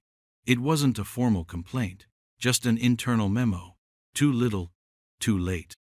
The key had to be someone who remembered Henderson's actions during those specific days after Maya vanished. Someone who saw him near that locker room, or involved with the construction of that wall. Miller's team painstakingly recontacted everyone from the old staff lists, this time with very specific questions about Henderson and the renovation. One name that came up was another janitor, a man named George Tanaka, who had worked the day shift while Henderson often worked evenings. Tanaka was retired now, living in a neighboring state. A detective flew out to speak with him. Tanaka remembered Henderson. Didn't like him much, he said. Henderson was too quiet, shifty. When asked about the renovation in the girls' locker room, Tanaka's memory sharpened. "Yeah, I remember that. Rush job. They had Henderson helping out, even though it wasn't his usual area for that kind of work. Said they needed someone from maintenance to oversee access and help clear debris. I saw him coming out of there a couple of times with tools, drywall dust on his clothes." "Tools? What kind of tools?" "Drywall saw, taping knives, stuff for putting up a wall." Tanaka's statement was crucial. It directly contradicted Henderson's claim that he knew nothing about the construction and hadn't been involved. It placed him at the scene, with the means. Miller felt a surge of adrenaline. This was the crack. They brought Henderson back in for questioning, this time at the local precinct in his town. Miller laid out Tanaka's statement. "We have a witness, Mr. Henderson, who says you were involved in building that wall, who saw you with tools." Henderson's composure finally started to fray. His face paled. "Tanaka? He's mistaken. Or lying. It was a long time ago." But his voice lacked conviction. Miller pressed on, showing him photos of Maya, of the backpack, the phone. She played the audio recording again, Maya's frightened voice filling the small interrogation room. This girl was terrified, Mr. Henderson. She was in that locker room, and she typed, "He's here. Were you that he?" His eyes darted around the room. He licked his lips. The pressure was immense. His carefully constructed wall of denial was crumbling. He started to mumble. "It wasn't supposed to happen. An accident. She surprised me. I was just in there, checking something." He claimed Maya had come in, startled him, that she'd slipped, hit her head. He said he panicked. He didn't know what to do. The wall, it was already being planned for storage, he claimed. He just put her things behind it. "And Maya?" Miller asked, her voice cold. "If it was an accident, where is she?" Henderson finally broke. Tears welled in his eyes, a grotesque parody of grief. He buried his face in his hands. His confession, when it came, was a torrent of self-pity and excuses. But the core truth was horrifying. He admitted he'd been in the locker room when he shouldn't have been, that Maya had found him there. There was an altercation. He admitted he'd silenced her. And then, he told them where he had taken Maya's body. A remote, wooded area, owned by the school district, miles away, rarely visited. The place he used to dump old, broken equipment.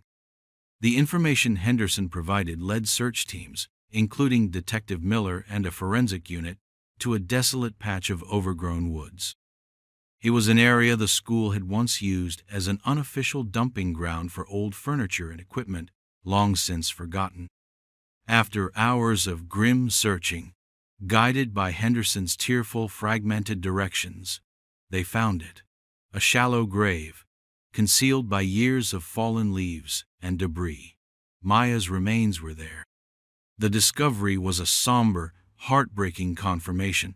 For Sarah, the news was a devastating blow, yet also, in a strange, terrible way, a release. The not knowing, the endless imagining, had been a unique form of torture. Now, there was a certainty, an end to that specific torment, replaced by the stark, cold reality of her daughter's murder. The grief was immense, but it was a grief she could finally begin to process, no longer held in suspension by a thread of impossible hope. The backpack and phone were eventually returned to Sarah. The items, once symbols of mystery and dread, now felt like the last tangible pieces of Maya she would ever hold. She looked at the unsent texts one last time, her daughter's fear palpable even in those few digital words. She listened to the brief, terrifying audio, Maya's last sounds, a final, heartbreaking connection. The community reacted with shock and outrage. How could this have happened within the walls of their school? How could a predator have hidden in plain sight? There was anger at the missed signals, the rumors dismissed, the investigation that had failed to uncover the truth a decade earlier. Arthur Henderson was charged with murder. His trial brought forth all the painful details, his confession, the evidence from the phone, Tanaka's testimony. He was found guilty, sentenced to life in prison, justice of a sort. But it wouldn't bring Maya back. For Sarah, life would never be the same. The vibrant, laughing girl who dreamed of track scholarships was gone forever, silenced in a moment of terror. The locker room wall, once a symbol of a hidden secret, was now a scar on the school's history. The space where Maya's belongings were found remained empty, a silent memorial. Sarah eventually started a small foundation in Maya's name, supporting young female athletes from underprivileged backgrounds. It was a way to keep Maya's spirit, her dreams, alive. The pain of her loss would never truly fade, but in place of the gnawing uncertainty, there was now a quiet, profound sorrow, and the enduring memory of the daughter who had texted she was almost home, and, in a way, finally had been, though not in the way anyone could have ever wanted. Have you ever heard of anything like this? Share your thoughts or stories in the comments. In 1982, two black teens disappeared from a youth summer camp during a midnight scavenger hunt.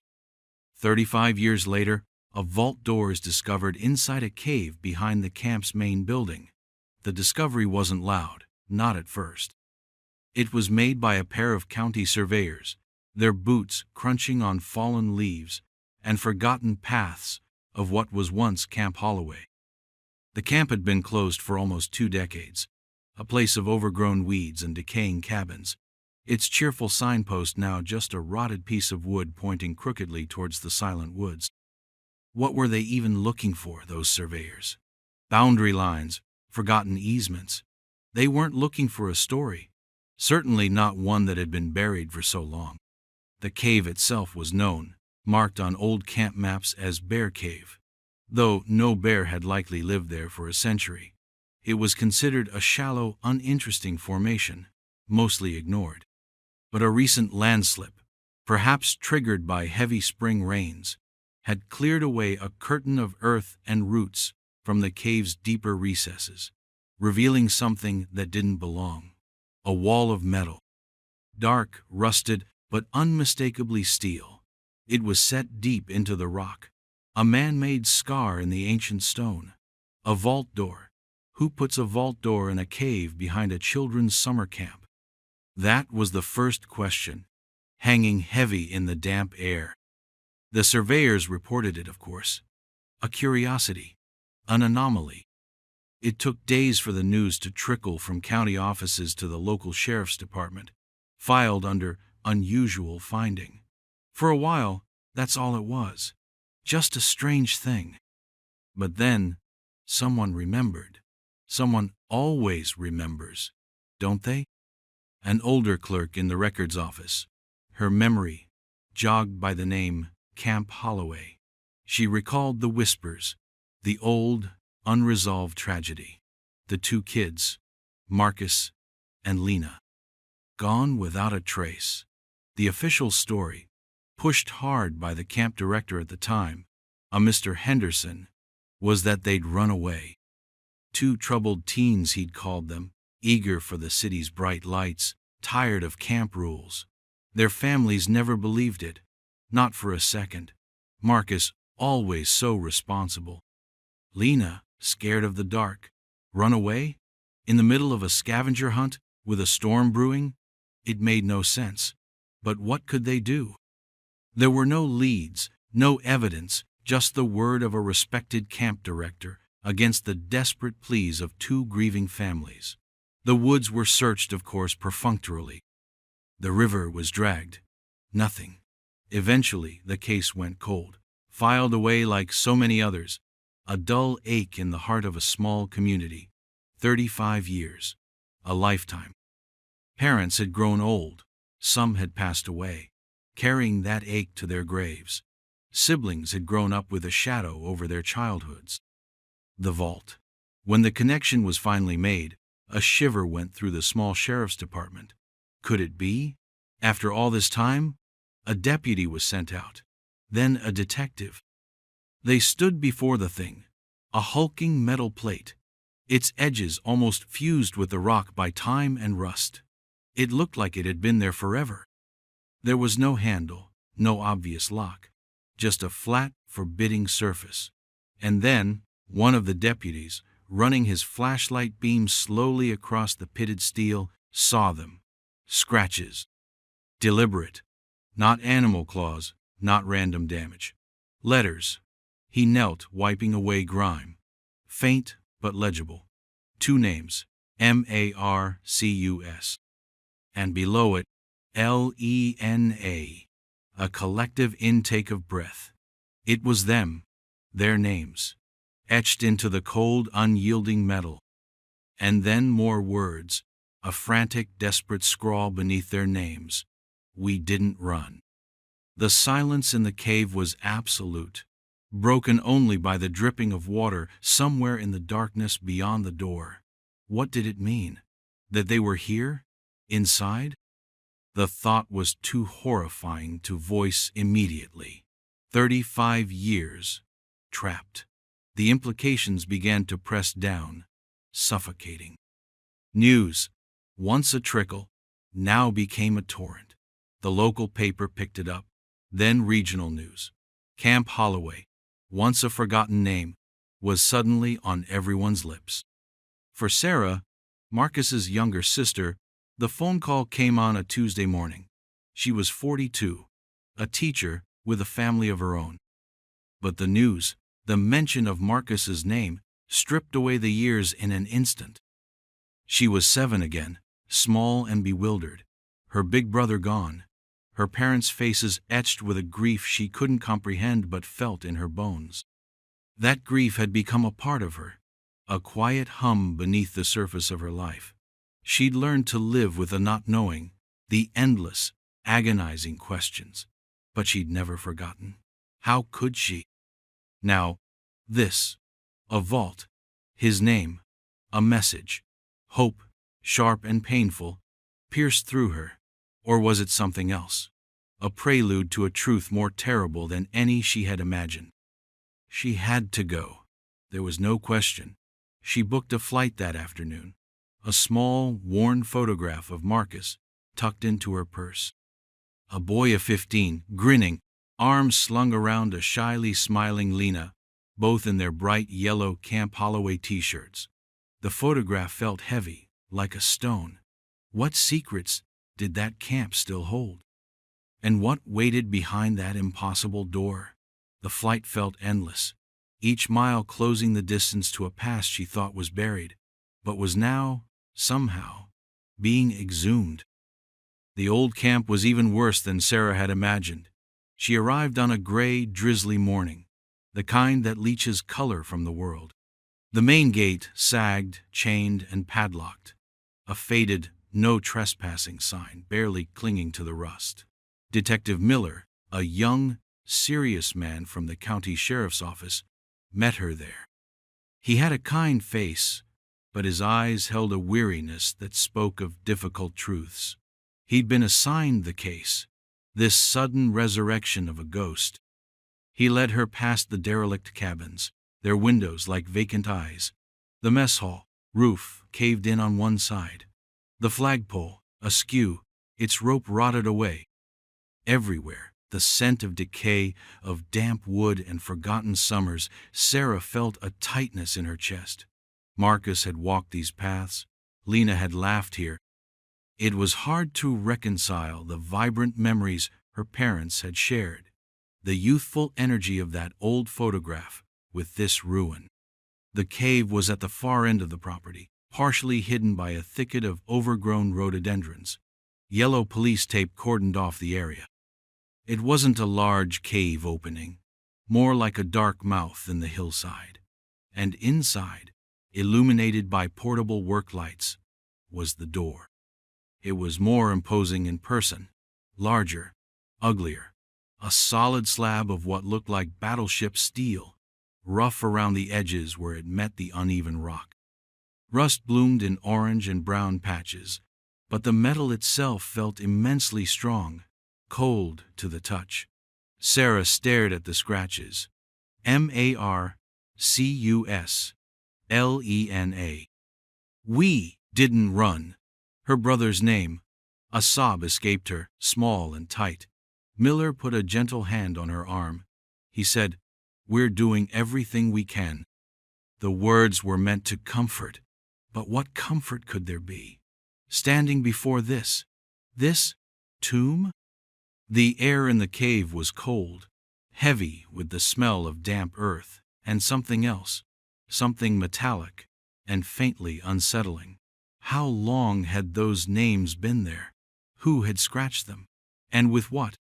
Her fingers traced the faint lines of her brother's name. It felt like touching a wound. Detective Miller explained the situation. The vault was old, custom-fitted, it seemed. No blueprints, no records of its installation. They were trying to figure out how to open it. It was welded shut, not just locked, but sealed with thick, unforgiving beads of metal along every seam. Welded from the outside. That detail snagged in Sarah's mind. Welded. Why? The original camp director, Mr. Henderson, was still alive. Barely. He was in his late 80s, residing in a nursing home in a nearby town.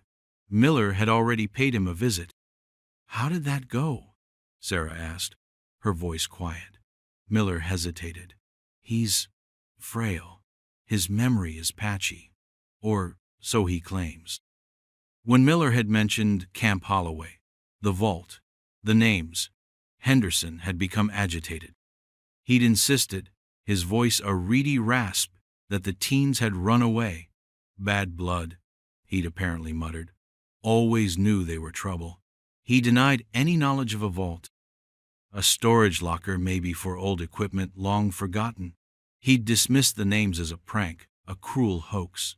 But his eyes, Miller said, his eyes had been sharp. Too sharp for a man lost in senility. There was a flicker of something in them. Fear? Or just the cunning of an old man cornered?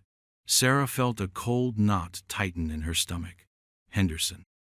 He'd been the face of their family's pain for so long, the man whose easy dismissal had condemned them to decades of uncertainty.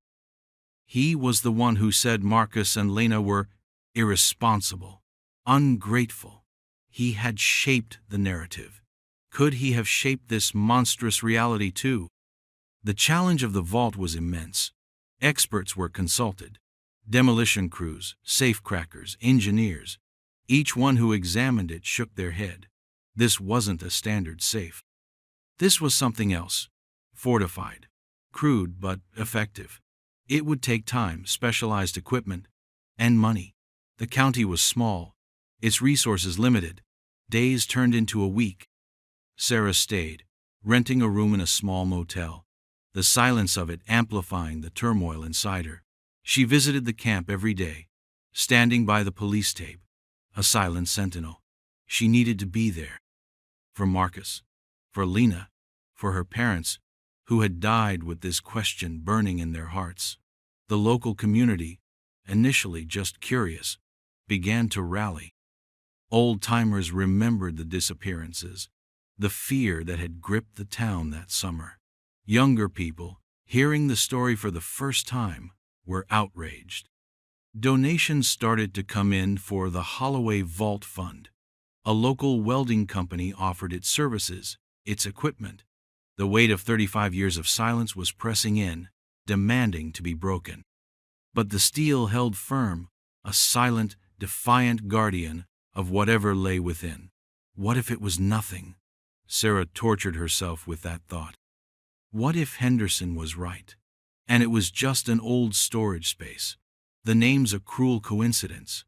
The doubt was a sliver of ice in her heart. But then she'd remember the other words. We didn't run. That wasn't a prank. That was a plea. A closer examination of the vault door yielded more faint details. Forensics teams, patient and meticulous, dusted and photographed every inch.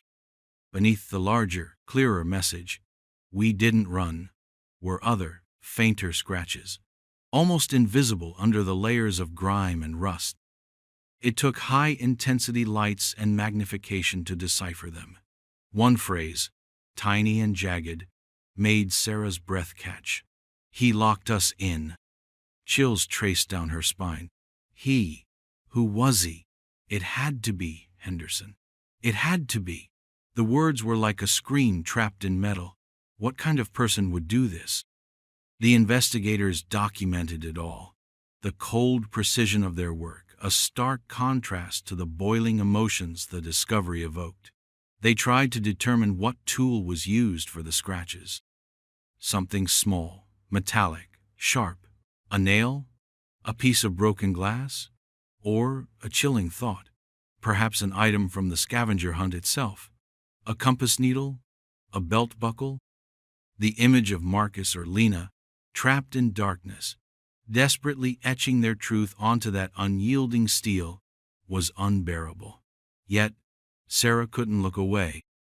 This was their voice, finally, after all these years. Detective Miller, meanwhile, was digging.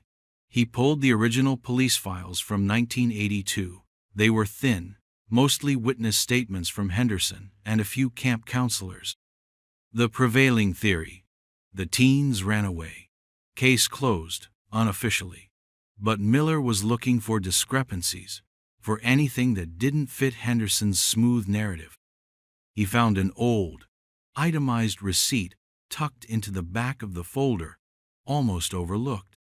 An order placed by Henderson for Camp Holloway, dated May 1982, just weeks before the summer session began. A large quantity of quick-drying cement, several heavy-duty steel plates, welding rods, and equipment rental. The stated purpose on the invoice: urgent structural repairs to camp retaining wall and cellar. But there were no official work orders, no permits pulled for such major repairs. And no one Miller spoke to, no former campers or staff he could track down, remembered any significant construction work that summer, certainly not involving a cellar or a large retaining wall project. The cave wasn't a cellar, it was just a cave. unless someone had made it into something more. The pieces began to connect, forming a horrifying picture. The steel plates, the welding equipment, the cement, not for repairs, for construction, or for sealing something away. Sarah, driven by a desperate need to understand, started her own search for anyone connected to that last summer at Camp Holloway. Most leads went nowhere. People had moved, changed names, passed away. But then, a breakthrough. An email from a woman named Clara, who had been a junior counselor at Holloway in 1982. She lived several states away now, but the news about the vault had reached her, stirring up memories she'd tried to suppress for decades. She agreed to talk to Sarah over a video call. Clara's face was lined, her eyes holding a deep sadness. She remembered Marcus and Lena well. She said they were good kids. Marcus a bit of a joker, Lena quieter, artistic. Not troublemakers. Not runaways.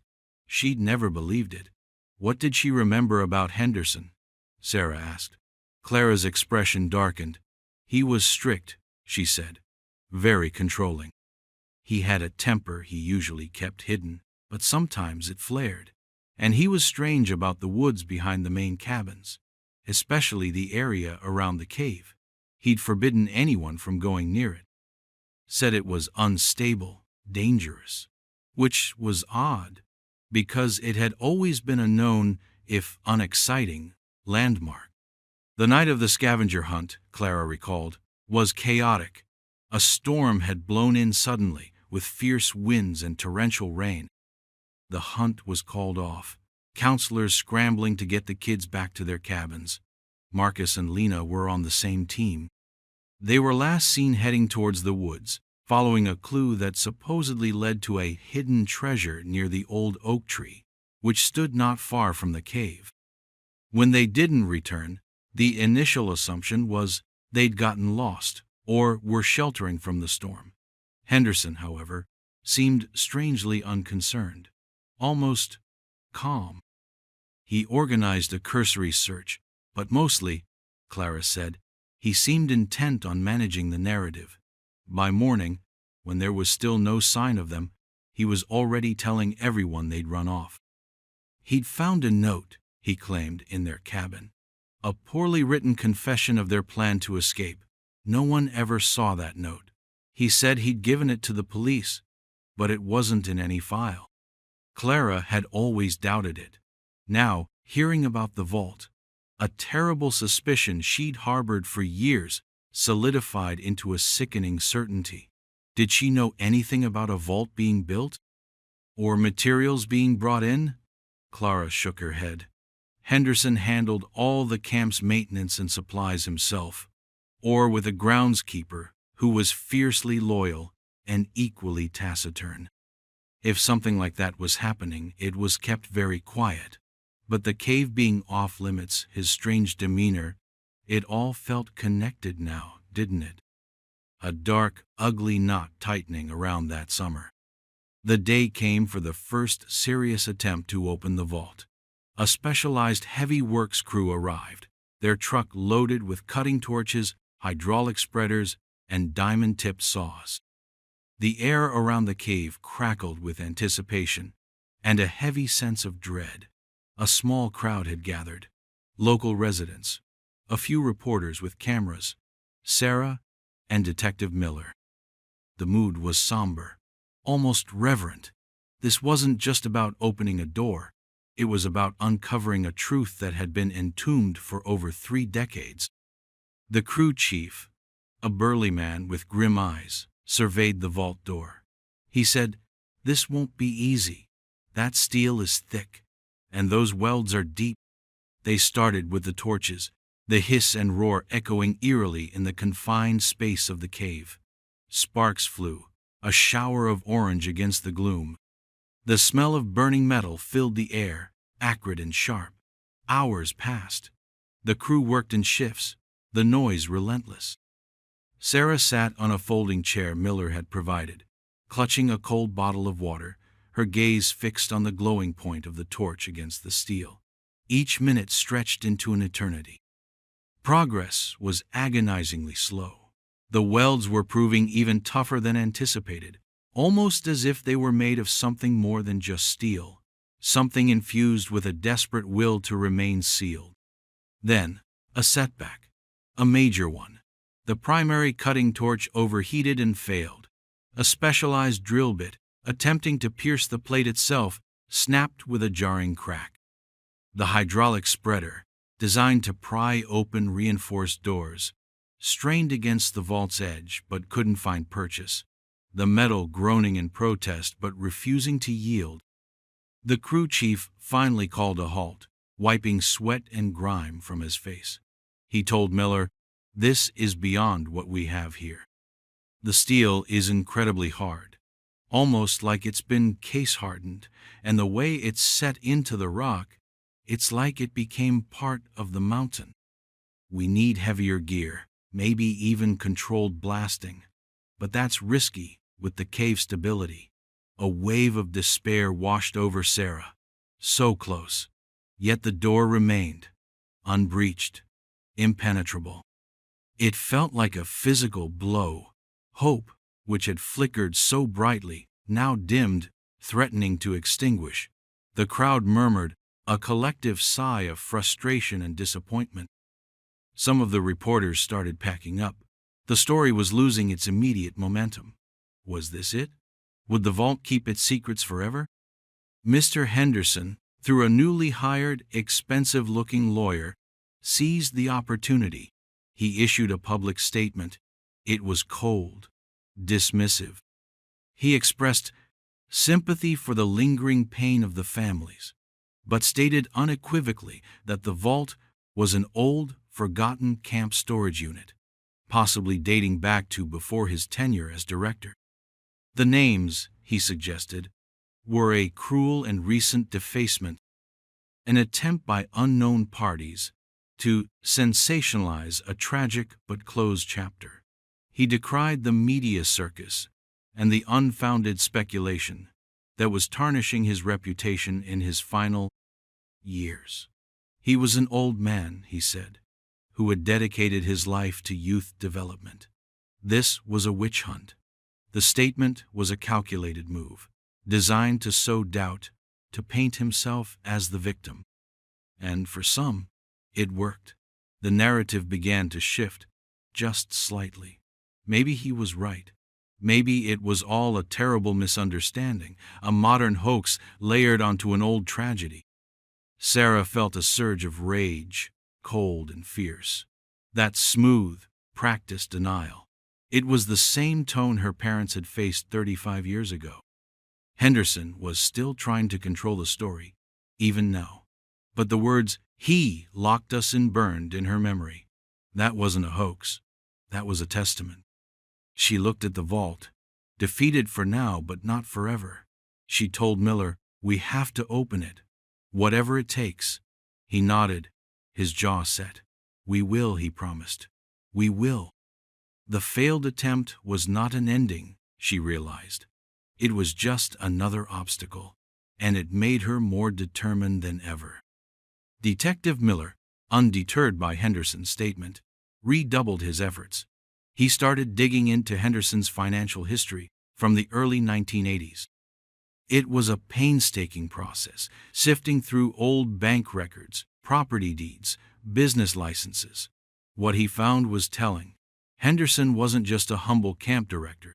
He'd had several side businesses, small ventures that mostly failed. But there were irregularities. Large cash deposits with no clear source. Property transactions that seemed designed to obscure ownership. Whispers of connections to less than savory local figures involved in smuggling or fencing stolen goods. Nothing concrete enough for charges back then, but a pattern of someone operating in the gray areas of the law. Was Camp Holloway, or specifically that hidden cave, part of these activities? A place to store illicit goods? A secret meeting spot? If Marcus and Lena had stumbled upon something they weren't supposed to see during that scavenger hunt, it provided a chillingly plausible motive. A motive for silencing them permanently. The forensic team, meanwhile, hadn't given up on the vault door itself. They brought in a metallurgist. His findings were crucial. The steel of the door was unusually thick, yes, but it was the welds that were peculiar. They were expertly done, deep and strong, but also showed signs of being applied in haste, with an almost frantic energy, and the cement. Samples taken from around the edges where the vault met the rock face were analyzed. It matched the type of quick-drying cement Henderson had ordered in May 1982. There was more. Microscopic tool marks on the heads of bolts that seemed to anchor the frame of the vault into the rock suggested they were tightened with immense force, some even stripped, as if someone was desperate to make it secure. And the scratches. Marcus plus Lena. We didn't run. He locked us in. The metallurgist confirmed they were old, the metal within the grooves showing oxidation consistent with decades of exposure, even within the relative shelter of the cave. He believed the tool used was indeed something small and hard, wielded with considerable pressure. Every new piece of evidence tightened the net, not around a prankster, but around a past crime, meticulously concealed. The image of Henderson, the avuncular camp director, began to crumble, replaced by something far more sinister. The decision was made to bring in a specialized industrial cutting firm from a larger city. They had the equipment, the expertise, for jobs like this, bank vaults, decommissioned military bunkers. It was expensive, but the Holloway Vault Fund, swelled by donations from an increasingly invested public, covered the cost. The day of the second attempt dawned clear and cool. There was a different atmosphere this time. Less hopeful excitement, more grim determination. Sarah was there again, a silent fixture. She held the small, faded photograph of Marcus and Lena, their smiling faces a stark contrast to the grim reality of the cave. The new crew was efficient, all business. They set up their plasma cutter, a far more powerful tool than the previous torches. The sound it made was different, a high-pitched, intense scream as it bit into the steel. Water jets played on the metal to keep it cool, hissing steam filling the air. This time, there was visible progress. A glowing orange line slowly, steadily grew across the face of the vault. It took hours. The sun climbed high, then began to dip towards the horizon. The crew worked tirelessly, their faces masked, intent. Finally, with a groan of tortured metal, a large rectangular section of the door was cut free. A thick, acrid smell billowed out from the opening, a smell of stagnant air, decay, and something else, something indescribably awful. It made several people gag, step back. Even the hardened crew members paused, exchanging uneasy glances. A hush fell over the onlookers. What was inside? For a moment, no one moved. Then, one of the technicians, equipped with a respirator and a powerful flashlight attached to a flexible scope, carefully approached the opening. He maneuvered the camera lens through the jagged hole. Everyone watched his face, hidden behind the mask, but his body language spoke volumes. He went still. Then, he recoiled, just slightly. A sudden, jerky movement. He pulled the scope out, his hand trembling almost imperceptibly. He looked at Detective Miller, and though no words were spoken, the message was clear. They had found them, or what remained of them. The air in the cave, already heavy, seemed to solidify, pressing down with the weight of an awful, undeniable truth. There was no turning back now. The last barrier was breached. The crew worked for another hour, cutting away more of the door until the opening was large enough for a person to enter. Detective Miller was the first to look inside, his flashlight beam cutting through the oppressive darkness. Sarah stood a few feet behind him, her heart pounding so hard she could hear it in her ears. She could smell it now, That terrible, unforgettable odor. The odor of death, undisturbed for decades. Miller didn't say anything for a long moment. Then, his voice low and strained, he said, "Oh God." He stepped back, gesturing for the forensic team to proceed. Sarah couldn't wait. She pushed forward, needing to see, needing to know, no matter how horrific. She peered into the black maw of the vault. It wasn't large inside. A small, roughly hewn chamber, perhaps 10 feet square, and there, on the cold stone floor, were the remains. 2 skeletons, small, curled in on themselves, as if trying to find comfort in their final moments. Time had reduced them to bone, but there was no mistaking who they were. Near one, a glint of metal, a simple chain with a small, tarnished silver charm, a crescent moon, Lena's bracelet. Sarah remembered her mother describing it, bought at a local craft fair. Near the other, a Boy Scout-style whistle on a rotted lanyard. Marcus's whistle. He'd been so proud of it, part of his official scavenger hunt gear. A collective gasp, a muffled sob from someone in the small crowd gathered at the cave mouth. This was it. The end of a 35-year search. The confirmation of the worst fears. But the horror wasn't over. As the forensic team, clad in white suits, began their grim work, documenting every detail, they found more. More scratches. Not on the outside of the door this time, but on the inside. Faint, desperate marks, etched into the cold steel with what must have been failing strength. A series of vertical lines, groups of 7, then another group. Days. They had been alive in here. For how long? Weeks? The thought was unimaginable. And then a few words, barely legible, heartbreaking in their simplicity. "Sorry, Mama." And, lower down, almost at floor level, as if scrawled by someone lying down, the single word, "cold."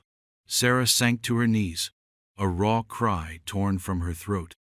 The photograph of Marcus and Lena slipped from her numb fingers, falling face down onto the damp cave floor. Her brother, Lena. Trapped in this suffocating darkness, hungry, thirsty, cold, scratching their last goodbyes onto a steel door that would become their coffin. The sheer, calculated cruelty of it was a physical weight, crushing the air from her lungs. This wasn't just a cover-up. This was monstrous. The camp, or what was left of it, became a major crime scene. The discovery of the remains of Marcus Washington and Lena Holloway inside the sealed vault sent shockwaves far beyond the small county. This was no longer a cold case based on speculation. This was a homicide investigation. 2 homicides. The focus, naturally, fell squarely on Mr. Alistair Henderson. The evidence was damning. His purchase of the materials used to construct and seal the vault just before the teens disappeared, his immediate and unwavering insistence they had run away, his suspicious off-limits policy regarding the cave, the testimonies of former staff about his behavior, and now the undeniable physical proof of their horrific end within a structure he likely built. Detective Miller moved quickly. An arrest warrant was issued for Henderson on 2 counts of murder, but when officers arrived at the nursing home, they found him unresponsive in his bed. He'd suffered a massive stroke overnight. He was alive, but doctors said he was unlikely to regain consciousness, let alone the ability to speak or comprehend legal proceedings. Justice, it seemed, was to be cheated by biology. Sarah felt a complex storm of emotions. Relief that Marcus and Lena were found, that their story was no longer buried. Immense, soul-crushing grief at the confirmation of their suffering. And now, a bitter, frustrating anger that Henderson might escape facing what he did. She wanted to look him in the eye, to see him acknowledge the lives he'd stolen, the pain he'd caused. That confrontation would never happen. What was his motive? The investigation continued to piece it together. The leading theory remained that Marcus and Lena, during the scavenger hunt, had stumbled upon Henderson using the cave for illegal activities, perhaps storing stolen goods, as Miller's financial probing suggested. Maybe they saw something, heard something. Henderson, fearing exposure that would ruin his carefully crafted image and lead to prison, had panicked. He'd lured them, or forced them into the pre-existing vault, or a chamber he was already fortifying, and sealed them in. The welding, the cement, all pointed to a desperate, perhaps even frenzied effort to make their tomb impenetrable. It wasn't a clean, quick crime of passion. It was a drawn-out act of cruelty, leaving them to a slow, terrifying death. The notes scratched inside the vault were a testament to their desperate hope, then their fading despair. There would be no trial, no public reckoning for Henderson. He lingered for a few weeks in that vegetative state, a blank shell, and then he died. Some called it ironic, others, a final injustice. For Sarah, it was just empty. The villain of her family's story was gone, but he'd taken the full truth of his reasons, the specific details of that night, with him to the grave. Had he acted alone? The loyal, taciturn groundskeeper Clara had mentioned had died years ago. There were no other obvious accomplices. It seemed Henderson was capable of this monstrous act all by himself, driven by a desperate need to protect his secrets, his reputation, whatever dark enterprises he was involved in. The chilling message on the outside of the vault, "He locked us in," was likely scratched by one of the teens with their last remaining strength, perhaps through a tiny gap before the final welds, or by someone who knew and was too scared to speak but needed to leave a sign. That detail remained a haunting ambiguity. Was there another witness who stayed silent for all those years? Or was it purely the children's own desperate communication, the lack of a full confession, of a clear sequence of events from the perpetrator, left a void? The bodies of Marcus Washington and Lena Holloway were finally laid to rest, 35 years late. A joint funeral was held in their old neighborhood, the church overflowing with people who remembered them, and many more who only knew their tragic story.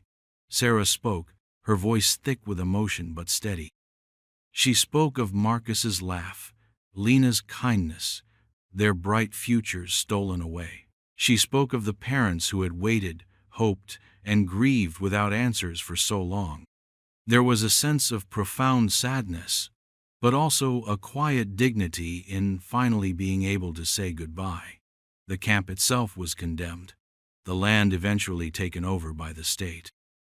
The cave entrance was sealed, this time by engineers, permanently, not with a steel door, but with concrete and earth, a final, definitive closure. A simple bronze plaque was placed nearby, bearing their names and the years of their short lives.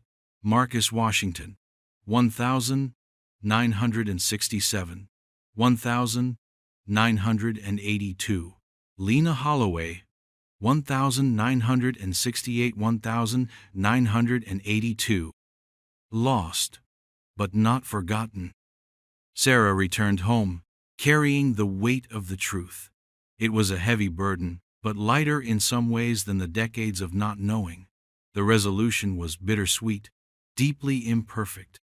The full why from Henderson would remain unspoken, a dark shadow. The legal justice was incomplete, but Marcus and Lena were home. Their story was told. The vault's silence had been broken, its terrible secret brought into the light. The echoes of their last desperate scratches on cold steel would fade, but the memory of two bright lives, and the chilling darkness that consumed them in that lonely cave, would linger. A reminder of how secrets, buried deep, can fester, and how truth, no matter how long it takes, often finds a way to surface, demanding to be heard. The camp was gone, Henderson was gone, but the questions about how such a thing could happen, How one man could inflict such unimaginable cruelty remained hanging in the quiet air where Camp Holloway once stood. Have you ever heard of anything like this? Share your thoughts or stories in the comments. In 2013, 4 black high school basketball players vanished during a late-night drive home from an away game in a remote mountain town.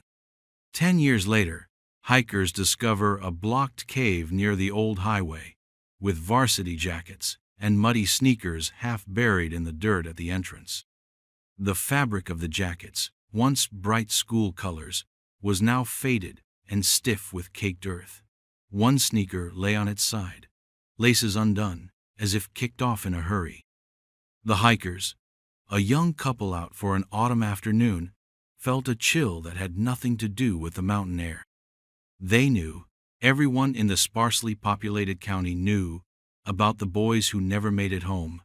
They exchanged a look, a silent understanding passing between them. This was it. This was where the silence of a decade might finally break.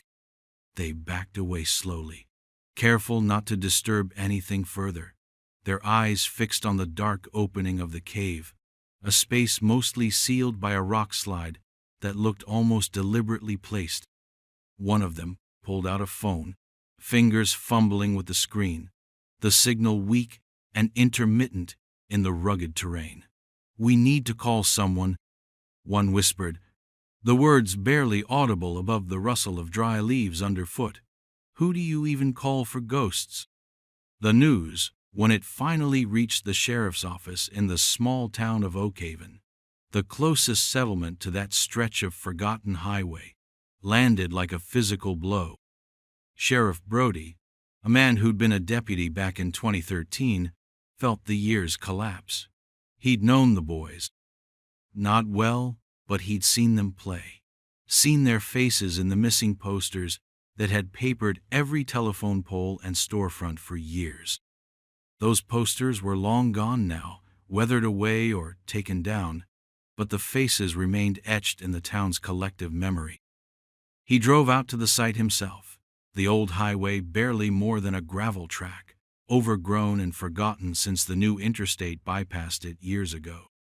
The hikers were waiting, pale and subdued, pointing towards the cave entrance. Brody saw the jackets, the sneakers. His breath caught. It felt like walking into a memory, a cold, hard place he thought he'd sealed off. He recognized the faded emblem on one jacket sleeve, the Oakhaven Eagles. There was no denying it. The silence was indeed about to break, and he wasn't sure what terrors it would unleash. For 10 years, the families had lived in a limbo of unknowing. Now, they were about to be thrust back into the sharpest point of their grief, but this time with a horrifying new focus. The call to Sarah Jenkins, mother of Marcus, the team captain, was the hardest Brody ever had to make. He remembered her from 10 years ago, a pillar of strength then, organizing searches, pleading with the media, refusing to let her son's name fade. But the years had taken their toll. When he told her, there was a long, terrible silence on the other end of the line. Then, a sound like a dam breaking, a decade of held-back tears, hope and horror, twisted together. The other families reacted similarly. Elation that something, anything, had been found. Crushing fear of what that something might mean. They had prayed for answers, but now that an answer seemed close, the reality of it was almost too much to bear. What could possibly be inside that cave after all this time? And why was it blocked? That question hung heavy in the air. Was it a natural rockfall? Or had someone sealed it, trapping something? Or someone inside? The thought sent a fresh wave of dread through everyone who heard it. Engineers and a forensics team were called in from the state capitol. The local Oakhaven department was too small, too under-equipped for something like this. The cave entrance was precarious. The rocks that blocked it were large, deeply embedded, and looked like they could shift further at any moment. It wasn't just a matter of pulling them away. They had to be careful. Evidence, if any remained, was paramount. And safety.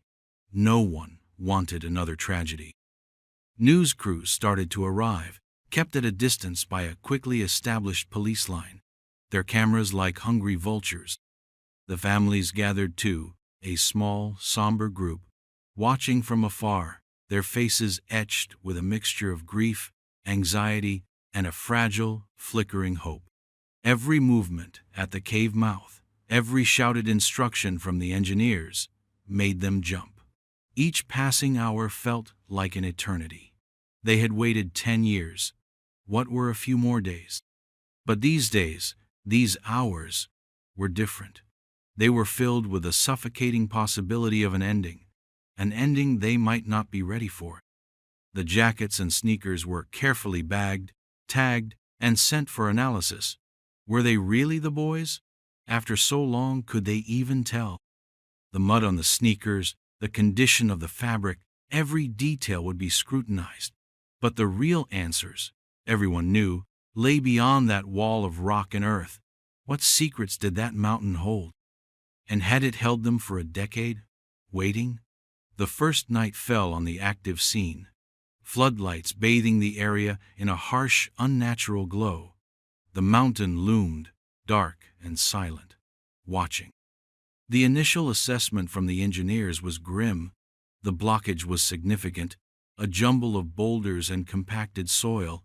It would take specialized equipment and time to clear it safely. Days, they said, maybe longer. Each word was a blow to the waiting families. More waiting, more uncertainty. Sarah Jenkins clutched a worn photograph of Marcus, his smile wide, his eyes bright with the future he never got to see.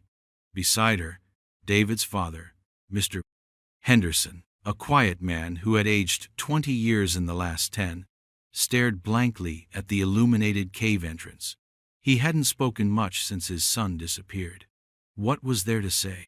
His wife had passed away 3 years prior. Her heart, he always said, broken by the not knowing.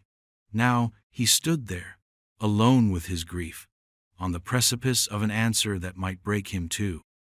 The other two families, the Washingtons and the Carters, huddled together, finding solace in shared sorrow. They had become a different kind of family over the past decade, bound by a tragedy that no one else could truly understand.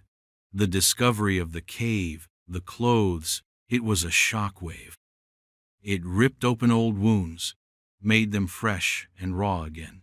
The varsity jackets, symbols of pride and achievement, now lay like accusations at the mouth of that dark hole. The sneakers, caked in mud. What story did that mud tell? A frantic escape? A struggle? Or something else entirely? The questions multiplied, breeding in the cold night air, unanswered. The air was thick with them, with unspoken fears. The remote location, the blocked entrance, it didn't feel like an accident. It felt like something hidden, something deliberate. And that was the most terrifying thought of all. The forensics team began sifting through the dirt around the cave entrance, even before it was fully cleared. Tiny fragments, anything that might offer a clue.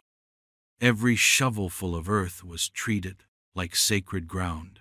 Was this where their journey ended, or where the truth began? The national media picked up the story, and suddenly, Oakhaven, a town most people couldn't find on a map, was at the center of a tragic mystery revived. Calls came in, old sightings, theories, psychic premonitions. Brody assigned a deputy to log them all, but his focus was on the cave. That's where the answers were, if there were any left. He thought back to the original investigation. The boys, Marcus, David, Jamal, and Kevin, had left the away game in high spirits, despite their loss. They were driving Marcus's old sedan, a car that was later found abandoned on a different, less remote stretch of old Highway 7, miles from this cave. The car had been out of gas. Their wallets and phones were gone. There were no signs of a struggle. It was as if they had simply walked away from it. But to where? And why? Searches at the time had found nothing. Canine units had lost their scent a few hundred yards from the car, near a dense patch of woods. The theory then was that they'd tried to take a shortcut, got lost, or met with foul play. But no bodies were ever found. No ransom notes.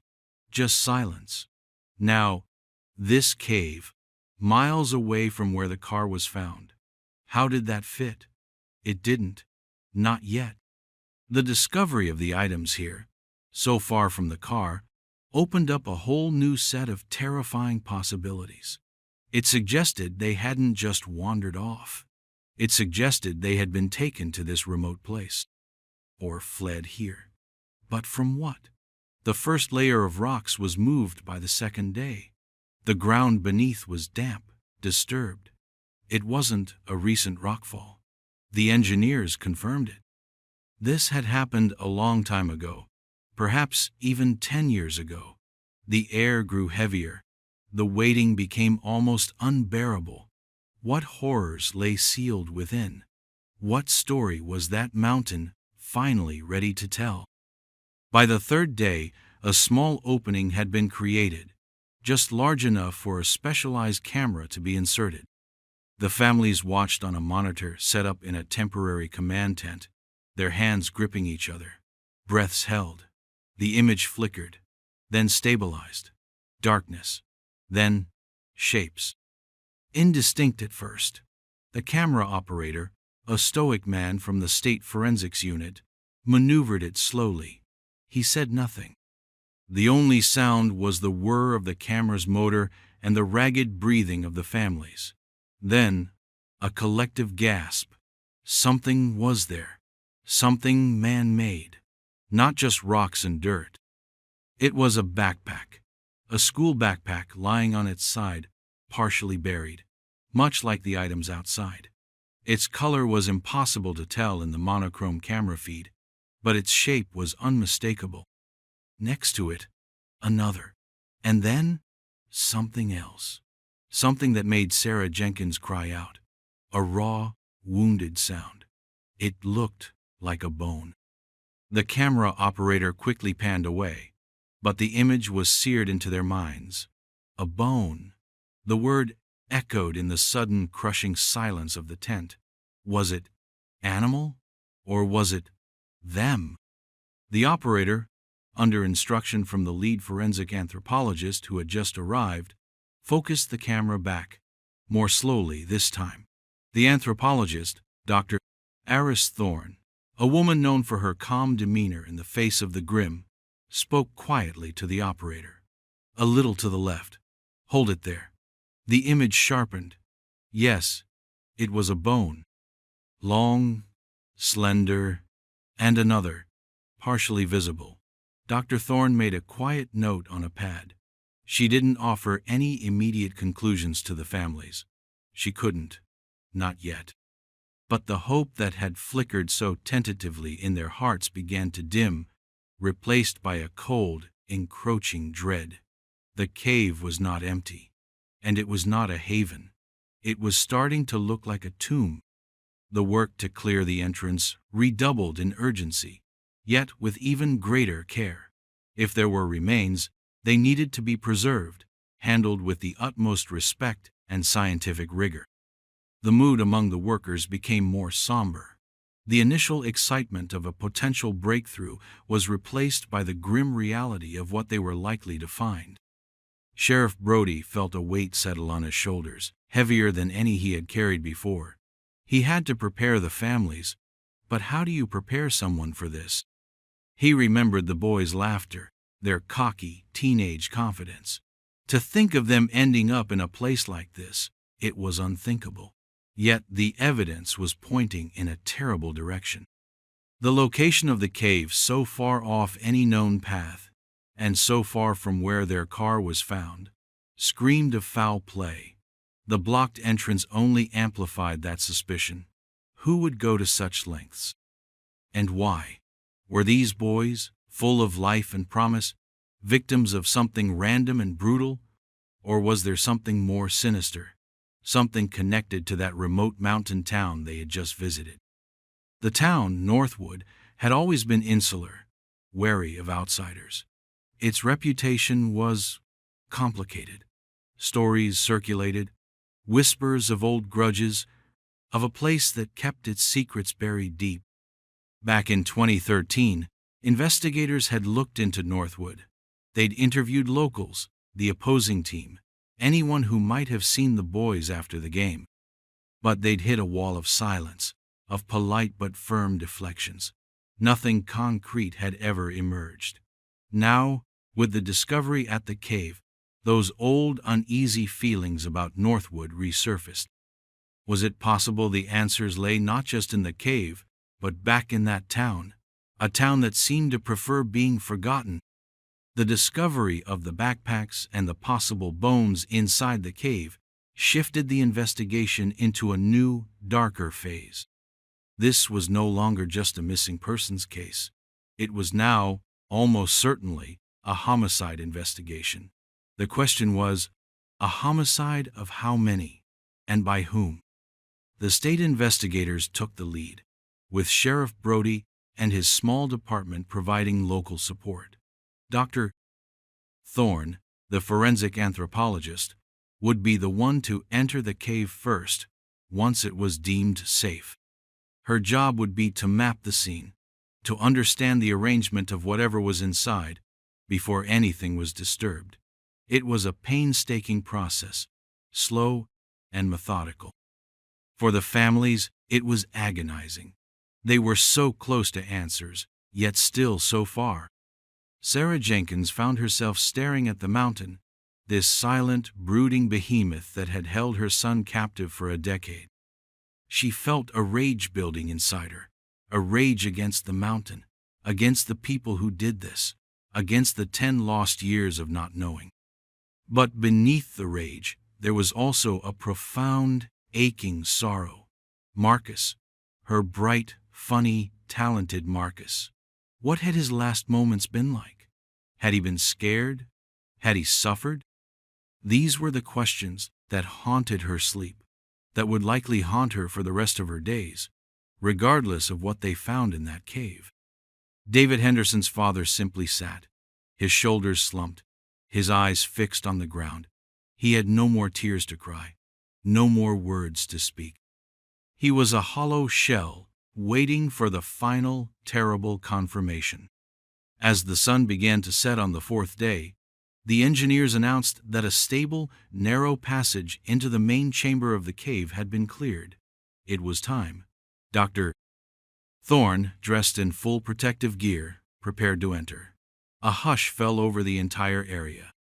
The whir of generators, the distant murmur of the news crews, even the rustling of leaves seemed to fade away. All eyes were on the dark opening. Dr. Thorne carried a powerful light and a camera. She would document everything. She squeezed through the opening, disappearing into the blackness. The families watched the live feed on the monitor, their hearts pounding. The camera showed a narrow passage, then a larger space opening up. The floor was uneven, littered with rocks and debris. Dr. Thorne's light scanned slowly, and then it found them. Not just bones, skeletons, 4 of them, lying in a scattered, unnatural way, as if they had fallen or been thrown. The backpacks were there, yes, and articles of clothing, tangled with the remains, preserved to some extent by the cool, dry air of the cave. There was no doubt. It was them, the 4 missing basketball players. Sarah Jenkins let out a sob that seemed to tear from her very soul. Mr. Henderson closed his eyes, his face a mask of unimaginable pain.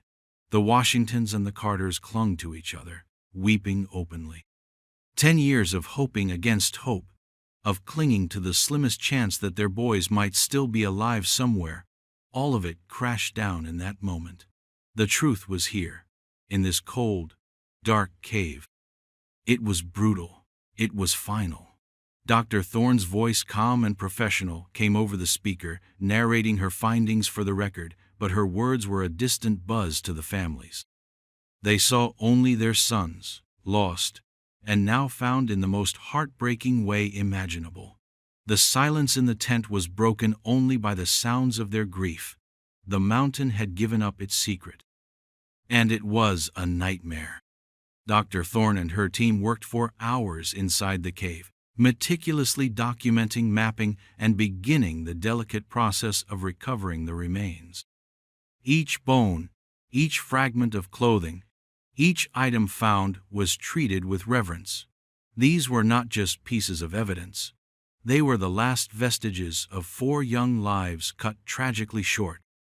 The varsity jackets, the ones found outside, were confirmed to match the school's design from that year. The sneakers, too. But inside, with the remains, other items began to surface. A silver chain with a small basketball charm. Marcus always wore that. A worn leather wallet, empty now, but its shape familiar to Mr. Henderson. It had been David's. A digital watch, its screen dark, its hands frozen at a time that meant nothing and everything. Jamal's mother recognized it instantly. And a small folded piece of paper tucked into what was once a jeans pocket, now little more than fibers. It was so fragile, so delicate. Dr. Thorne carefully placed it in a special evidence container. What could it be? A note? A name? A last message? The possibility sent a shiver through Sheriff Brody, who was observing the process. This piece of paper, if anything could be recovered from it, might be the key. Or it might be nothing. Just another piece of heartbreaking debris. The recovery would take days. The identification, though visually almost certain, would need to be confirmed by dental records and DNA. But no one in that tent, no one at that scene, had any doubt. The boys were home, in a way. But this was not the homecoming anyone had ever prayed for. The news of the discovery of 4 sets of human remains inside the cave spread quickly, beyond the police lines, beyond Oakhaven, across the state and the nation. The names of Marcus Jenkins, David Henderson, Jamal Washington, and Kevin Carter were once again on everyone's lips, not as missing boys, but as victims. The question now loomed larger than ever. What happened to them? How did they end up in that cave, miles from their car, their bodies left to the darkness? And who was responsible? The nature of the scene in the cave suggested they had not died there from exposure or an accident. The way the remains were found, scattered, some with signs of trauma, that Dr. Thorne noted in her preliminary assessment, though she wouldn't confirm details until a full autopsy, pointed towards a violent end. Someone had brought them here, or chased them here. And then, the cave was sealed. That was the detail that screamed premeditation. This wasn't a random act of violence in the woods. This was something else, something calculated. As the first of the remains, carefully shrouded, were brought out of the cave, a profound silence fell over the onlookers. The family stood, supported by friends and counselors who had arrived, watching the solemn procession. This was the reality. This was the end of their long, agonizing wait. There was a strange sense of peace for some. The terrible peace of certainty. The not knowing had been a special kind of torture. Now, at least, they knew. But that knowledge opened up a new chapter of pain. The quest for justice. Who did this to their sons? And why? Sheriff Brody felt the weight of that question settle firmly on his shoulders. The state investigators might have the lead, but this was his county, his town. These were his boys, in a way. He wouldn't rest until he found out who was responsible. He thought again of Northwood, the town they had visited for the game, the town that had been so uncooperative 10 years ago. Was it time to pay Northwood another visit? With the discovery of the bodies, with the certainty that this was a homicide, perhaps some of those closed mouths might be willing to open. Perhaps the fear of harboring such a dark secret for a decade might finally outweigh the fear of speaking out. Or perhaps not. Places like Northwood had long memories and a strong code of silence.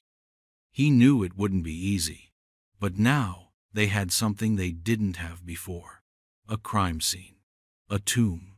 And inside that tomb, perhaps, the final clues. The small, folded piece of paper found in Kevin Carter's pocket became a focal point of intense interest. It was sent to the state crime lab under guard, rushed for analysis. Could a 10-year-old piece of paper, buried in a cave, still hold a message? It seemed unlikely. But in a case this cold, this tragic, you clung to every sliver of possibility. The world watched, waited, the families mourned, and in the silence of the lab, a technician carefully began the process of trying to unfold a ghost's last words. What secrets would it reveal, if any? And would it be enough to break a decade of silence, a decade of stone-cold mystery? The air was thick with the unspoken. The mountain had yielded its dead. Now, it was time for the living to speak. The preliminary forensic report from Dr. Thorne came in a week later, and it confirmed the family's worst fears and Sheriff Brody's suspicions. The boys hadn't died of exposure or starvation. There were clear signs of trauma. Not all of them had the same injuries, but the patterns suggested a brutal, violent encounter. Some had injuries consistent with blunt force trauma. One, it appeared, may have suffered a gunshot wound, though the bullet was not immediately recovered at the scene. This changed everything. This wasn't just a case of boys getting lost and meeting a tragic end. This was murder, cold-blooded and calculated. The blocked cave entrance now seemed even more sinister. It wasn't just to hide the bodies, it was to ensure they were never found, to entomb them forever. Who possessed such cruelty? And what could have provoked such a savage attack on 4 high school athletes? The detail about the possible gunshot wound sent a chill through Brody. Guns weren't common in petty crimes in this region. A gun suggested something more serious, more organized, or more desperate. The old theories about a chance encounter with a lone madman in the woods began to fade. This felt bigger, darker. The small piece of paper from Kevin Carter's pocket, however, proved to be a frustrating dead end, at least initially. It was badly degraded, the fibers fragile. The lab technicians worked miracles to preserve it, to carefully unfold it, but the ink, if there ever had been much, was mostly gone, leached away by moisture and time. Under specialized lights, faint indentations could be seen, as if someone had written something with heavy pressure, but the words themselves were illegible. It was a ghostly imprint, a whisper of a message that couldn't quite be heard. Another hope dashed. Sarah Jenkins, when she heard, felt a familiar wave of despair. Each clue that fizzled out was like losing Marcus all over again, but she wouldn't give up. None of them would. Now that they knew their boys were victims of murder, their resolve for justice only hardened. They started a foundation, Justice for the Oak Haven Four, determined to keep the case in the public eye, to pressure the authorities, to ensure their sons were not forgotten again. Their faces, young and full of promise, were back on the news, back in newspapers, but this time, the word missing was replaced by murdered. The shift was brutal, but it was also a call to action. Sheriff Brody decided it was time to revisit Northwood. He drove there himself, unannounced, leaving his deputy in charge of Oak Haven. Northwood hadn't changed much in 10 years. It was still a small, insular town, nestled deep in the mountains, a place that felt a generation behind the rest of the world. The main street was quiet, storefronts looking a little more faded, a little more tired. He went to the local diner, the kind of place where everyone knew everyone, and strangers stood out. He ordered coffee, let the silence settle. He knew his presence wouldn't go unnoticed. He was the sheriff from Oakhaven, the town whose boys had been found dead after visiting Northwood. He didn't have to say anything. His uniform, his badge, they spoke for him. He was looking for answers. An old man at the counter, nursing a cup of coffee, finally looked his way. His eyes were wary. "Heard they found those boys," the man said, his voice raspy. Brody nodded. "We did." "Terrible thing," the man said, shaking his head. "Terrible." But there was no offer of information, no hint of shared sorrow. Just a statement of fact, a deflection. Brody knew this dance. He'd seen it 10 years ago, but this time he had the weight of 4 bodies, 4 murders behind him. He looked directly at the man. "They were murdered," Brody said, his voice quiet but firm. "After they left your town." The man looked down at his coffee cup. The silence in the diner thickened. Was this another dead end? Or was there a flicker of something in the old man's eyes?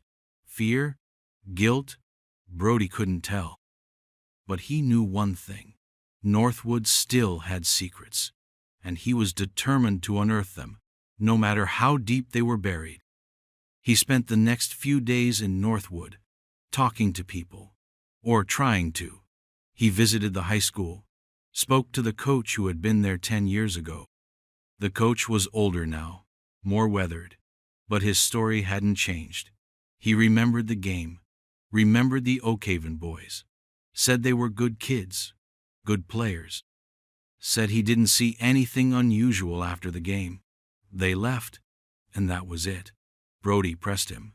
"Any fights? Any arguments? Any local kids who might have had a problem with them?" The coach was adamant. "No, nothing like that." But Brody sensed a tension, a holding back. It was in the way the coach wouldn't quite meet his eyes, in the way his answers were a little too quick, a little too rehearsed. He visited the gas station where the boys might have stopped, the convenience store. He showed their pictures. Some remembered them, vaguely. Black kids, athletes, stood out in a town like Northwood, which was almost entirely white. But no one remembered anything specific, anything helpful. It was like hitting a wall of fog. Everyone was sorry. Everyone said it was a tragedy, but no one knew anything. Or so they claimed. Brody started to feel a creeping sense of frustration, the same frustration the original investigators must have felt. But he also felt a growing conviction. Someone in this town knew something. The boys had been alive when they left the Northwood High gym. Hours later, they were dead, or dying, in a cave miles away. What happened in those intervening hours? What route did they take? And who, or what, did they encounter? The break, when it came, was small, almost accidental. Brody was having dinner in the diner again, a quiet, solitary meal, when a woman who worked there, a waitress in her late 40s, paused by his table a little longer than necessary while refilling his water. She looked nervous, glancing around. "Sheriff," she said, her voice barely a whisper. There was talk back then." Brody looked up, his senses instantly alert. "What kind of talk?" The waitress licked her lips. "About some of the local boys, the rougher crowd. They didn't like outsiders. Especially not, well, you know," she didn't have to say it. "Especially not black outsiders who came to their town and played against their team. They were bragging," she continued, her voice even lower. "After those boys went missing. Bragging about teaching some city kids a lesson. No one took it seriously. Just drunk talk, you know." Brody leaned forward. "Names," he said. "Do you remember any names?" She hesitated, fear flickering in her eyes. It was a long time ago, and they were just stupid kids, probably nothing. But she said a name, just one, Billy Ray Johnson. Said he was the loudest, the worst of them. Said he had a temper, and a daddy who was even meaner, who used to be a big deal in the town, unofficially. Billy Ray. Brody filed the name away. It wasn't much. Drunk talk from 10 years ago. But it was something. It was a thread. And in a cold case like this, a single thread could sometimes unravel everything. He thanked the waitress, told her she'd done the right thing, assured her he'd be discreet. As he left the diner that night, he felt a renewed sense of purpose. Billy Ray Johnson. It was time to find out what Billy Ray knew, or what he had done. Finding Billy Ray Johnson wasn't hard. He still lived in Northwood, in a run-down trailer on the outskirts of town, not far from his father's equally dilapidated property. He was older now, in his late 20s, but from what Brody could gather, he hadn't changed much. Still a troublemaker, still quick to anger, still drinking too much. Brody approached him cautiously. He didn't go in with accusations. He just wanted to talk. About that night, 10 years ago. Billy Ray was surly, uncooperative. He denied everything. Said he didn't remember that night, didn't know any Oak Haven boys, didn't know anything about any cave. He was a bad liar. Brody could see it in his shifty eyes, in the way his hands trembled slightly. He was scared. Brody pressed him, gently at first, then with more force. He told him about the bodies, about the murder investigation. He told him that withholding information was a crime. Billy Ray started to sweat. He kept looking over his shoulder, as if expecting someone to appear. His father, maybe? "I didn't do nothing," Billy Ray insisted, his voice cracking. "I wasn't even there." "Where?" Brody asked. "Where weren't you?" Billy Ray looked trapped. He opened his mouth, then closed it. He shook his head.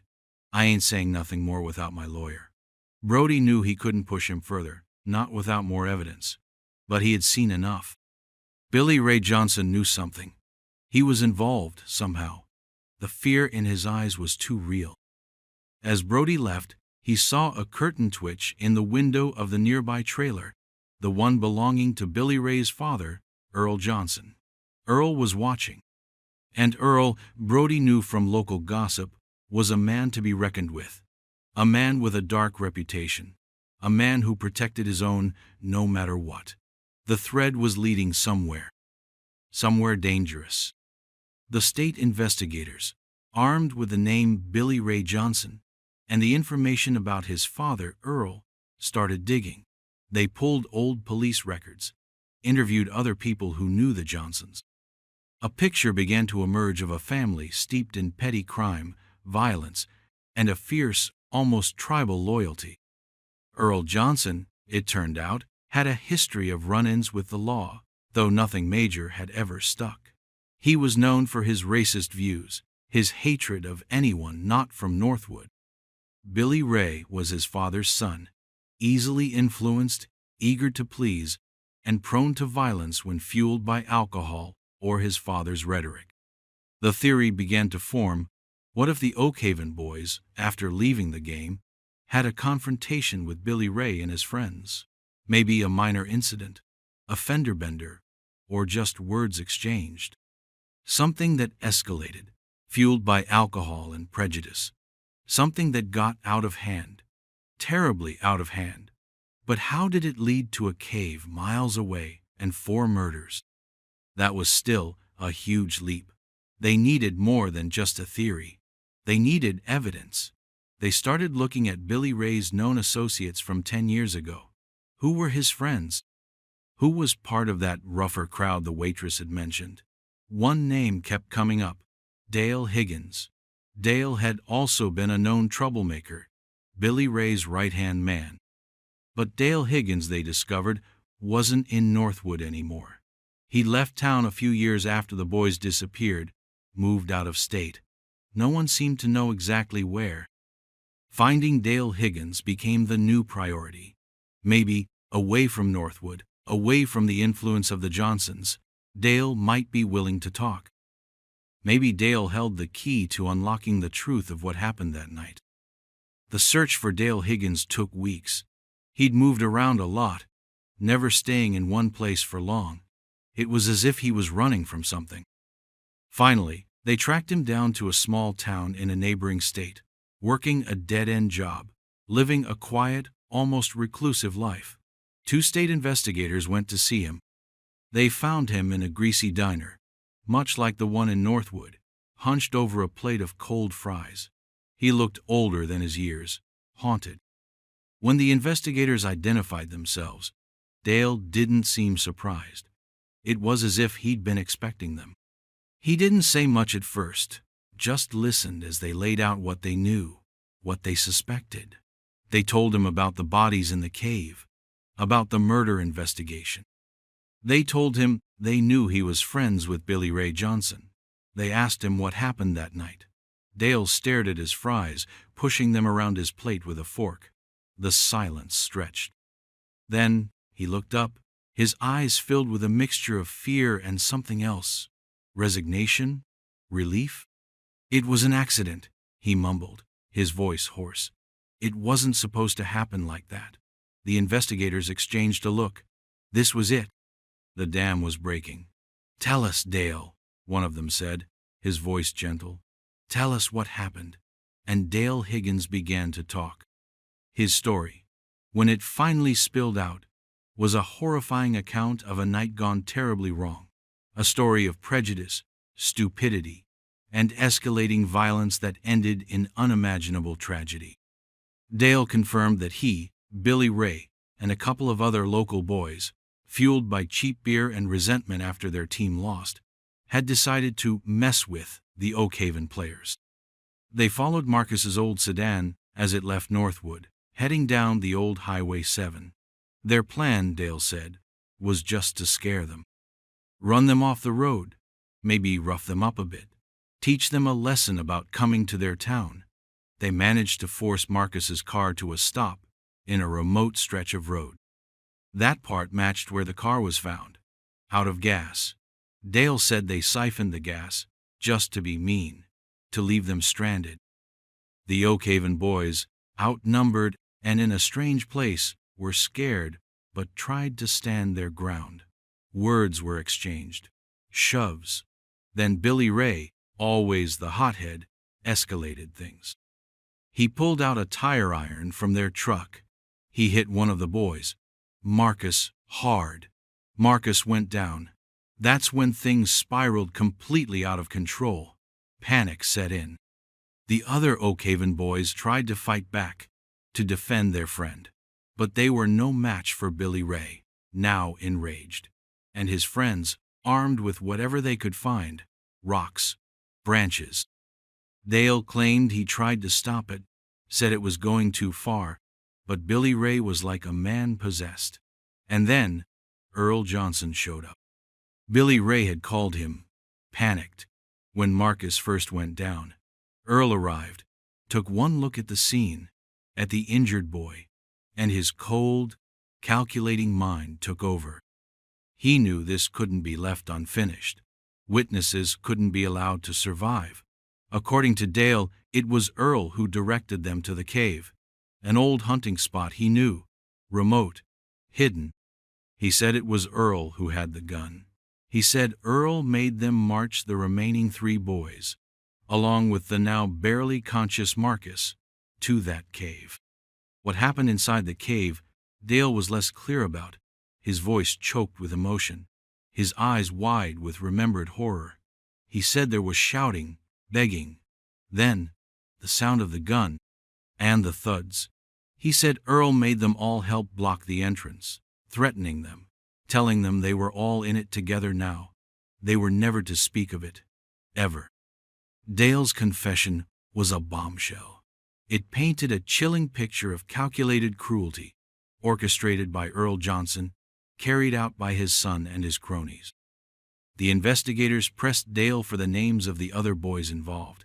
He gave them 2 more names. With Dale's testimony, they now had enough to move on Earl and Billy Ray Johnson, and the others. Arrest warrants were issued. The news hit Oak Haven, and the families like a second shockwave. This time, it was a shockwave of rage, but also, finally, a sense of impending justice. Sarah Jenkins felt a cold fury. These men, these boys, had stolen her son's life, stolen the lives of 3 other promising young men over nothing: prejudice, ignorance, cruelty. She wanted to see their faces, to look them in the eye. David Henderson's father, when he heard the news, simply nodded, a single tear tracing a path down his weathered cheek. It wouldn't bring David back, but it was something. It was an answer. It was accountability. The arrests were made swiftly. Earl Johnson, Billy Ray, and the 2 others Dale had named were taken into custody. Earl remained defiant, cold, denying everything. Billy Ray, separated from his father, crumbled quickly, his bravado gone. The other 2, faced with Dale's testimony and the threat of long prison sentences, began to corroborate Dale's story, though each tried to minimize their own role, pointing fingers at Earl and Billy Ray. The town of Northwood was in shock. Many couldn't believe it. Others, perhaps, had always suspected something dark lay beneath the surface of their quiet community, but had chosen to look away. Now, they couldn't. The secret was out. The evil that had festered there for a decade was exposed. The trial was long and harrowing. Dale Higgins, given a deal for his testimony, recounted the events of that terrible night in agonizing detail. The courtroom was silent, except for the occasional sob from the families section. Sarah Jenkins sat through every day, her eyes fixed on the accused, her expression a mixture of grief and steely resolve. She had to bear witness.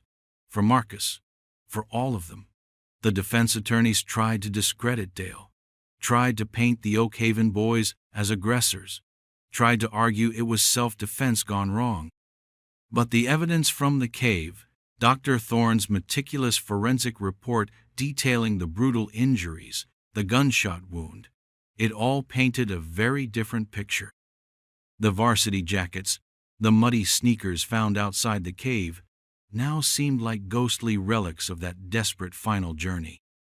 The blocked entrance of the cave became a potent symbol of the defendants' callousness, their attempt to bury their crime forever. Billy Ray Johnson eventually broke down on the stand, confessing his role, but trying to shift most of the blame to his father. Earl Johnson remained impassive, his face a mask of cold indifference. He never testified. He never showed a flicker of remorse. In the end, the jury found them all guilty. Earl Johnson, as the architect of the crime, received multiple life sentences without parole. Billy Ray and the others received sentences ranging from 25 years to life, depending on their level of involvement. Dale Higgins, for his cooperation, received a lesser sentence, but he would still spend years behind bars, haunted by what he had done and what he had failed to prevent. Justice, in the legal sense, had been served, but for the families, the pain would never truly go away. There was a measure of peace in knowing the truth, in seeing those responsible held accountable. But it wouldn't bring their sons back. It wouldn't fill the void left by their absence. Sarah Jenkins, standing outside the courthouse after the verdicts, spoke to the assembled media, her voice trembling but strong. She said, "They were good boys. They had dreams. They were loved, and they were stolen from us. This verdict doesn't bring them back, but it honors their memory, and it sends a message that hate and violence will not win." She held up a picture of Marcus, David, Jamal, and Kevin, smiling, arms around each other, in their basketball uniforms. "Remember them like this," she said, "not as victims, but as the bright, shining souls they were." The town of Oak Haven mourned, but there was also a sense of closure. The cloud that had hung over them for a decade had finally lifted, though the sky would never be quite as bright again. The cave on the old highway was eventually sealed, permanently this time, by the state. Not as a tomb, but as a memorial. a quiet, somber place where 4 young lives ended, but where their story and the fight for justice would not be forgotten. The varsity jackets and sneakers, once symbols of youthful promise, then of tragic discovery, were returned to the families, along with the other personal items found in the cave. Tangible links to their lost sons. Each item a heartbreaking reminder of what was and what could have been. The mountain kept its silence now, its deepest secret finally told. But the echoes of that night, the echoes of those lost lives, would resonate for a long, long time. Have you ever heard of anything like this? Share your thoughts or stories in the comments. In 2006, an entire third-grade class vanished during a lockdown. 19 years later, their desks were found arranged in a perfect spiral. The demolition crew supervisor, a man named Marcus Cole, felt the air change first. One moment, the rhythmic crunch of machinery tearing into the old Northwood Elementary. The next, a stillness that settled heavy and wrong. His radio crackled. One of his men, a young guy named Leo, sounded breathless, almost spooked. Leo said, "Boss, you need to see this. Down here, what could be so urgent?" Marcus had seen all sorts during demolitions, old-time capsules, forgotten storage, nothing that made a seasoned worker sound like he'd seen a ghost. He navigated the churned earth and broken concrete, heading towards the school's west wing, or what was left of it. The main structure was already a skeleton, but they were now excavating the foundation, preparing for new construction. Leo stood at the edge of a newly exposed cavity, a dark gash in the ground where the earth-moving equipment had snagged and pulled away a huge slab of old concrete. It wasn't on any of the blueprints. "What is it?" Marcus called out, his voice echoing slightly against the raw earth. Leo just shook his head, pointing down. The air that rose from the opening was cold, unnaturally so for a summer morning in 2025. It smelled of dust, deep and ancient, and something else, something faintly metallic and unsettling. Marcus peered into the hole. A rough-hewn ramp of debris led downwards. He grabbed a heavy-duty flashlight from his belt. "Stay here," he told Leo, whose face was pale beneath a layer of grime. He carefully made his way down, the beam cutting through the darkness. The space opened up into a room, surprisingly large. It was undeniably man-made, but crude, the walls rough concrete, the floor packed earth. And then he saw them. Desks. Small wooden desks, the kind he remembered from his own childhood. They weren't scattered. They were arranged, meticulously, in a perfect widening spiral. His breath caught. How could this be here? Who would do this? There were 22 small desks. At the center of the spiral, slightly larger, was what looked like a teacher's desk. Each one was coated in a thick, undisturbed layer of gray dust, like a shroud. It was as if time had stopped in this hidden place. He walked slowly around the outer edge of the spiral, his boots making no sound on the soft earth. The silence was absolute, pressing in on him.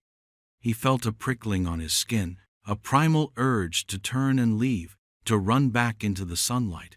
But what was this? He had to know. He reached out a hand, hesitating, then lightly touched one of the small desks. The wood felt cold, almost unnaturally so. He could almost see a small child sitting there, hands folded, waiting. Waiting for what?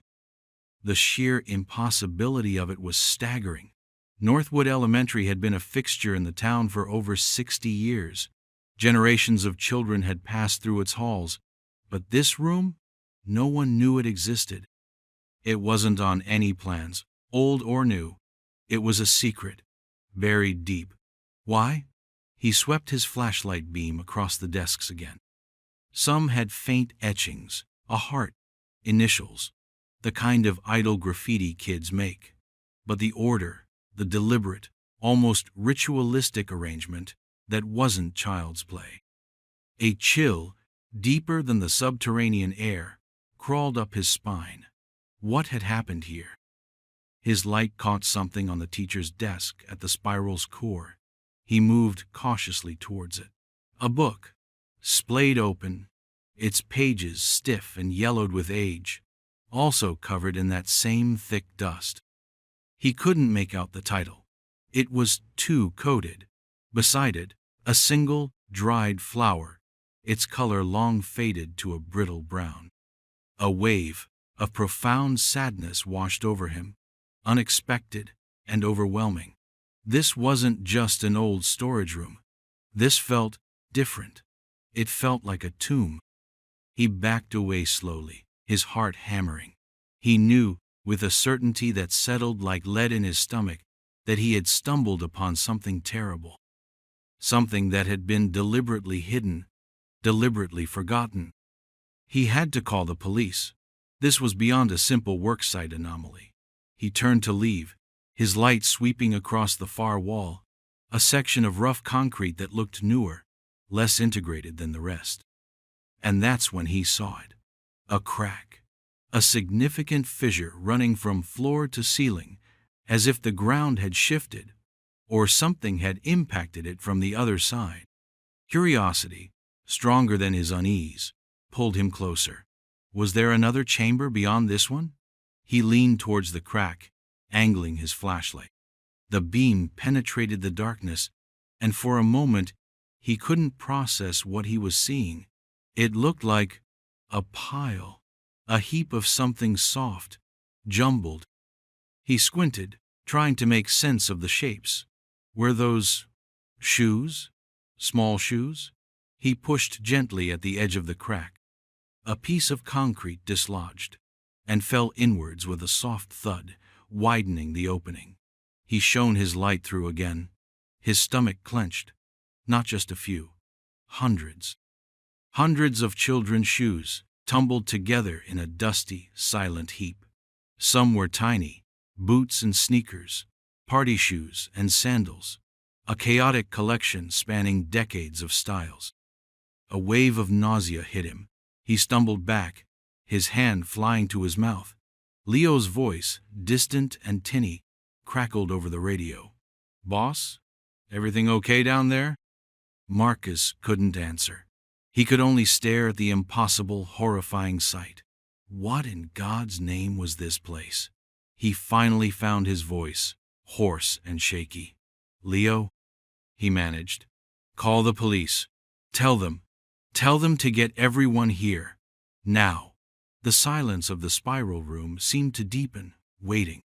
The news spread like a cold wind through the small town of Oakhaven. Then further, carried on the electric currents of media. A hidden room, desks in a spiral. And something else? Something the initial reports only hinted at. Something found behind a broken wall. For retired Detective Frank Miller, the words hit like a physical blow, stripping away 19 years of carefully constructed calm. He was 72 now, his movements slower, his hair white, but the memory of 2006 was as sharp and painful as if it were yesterday. Classroom 3B, Northwood Elementary. The lockdown drill that went wrong, terribly wrong. He'd been the lead investigator, the one who had to face the parents, the one who had to admit, day after agonizing day, that they had nothing. No leads, no answers. Just an empty classroom and 22 missing third graders, along with their teacher, Mr. Henderson. He remembered the call coming in that afternoon.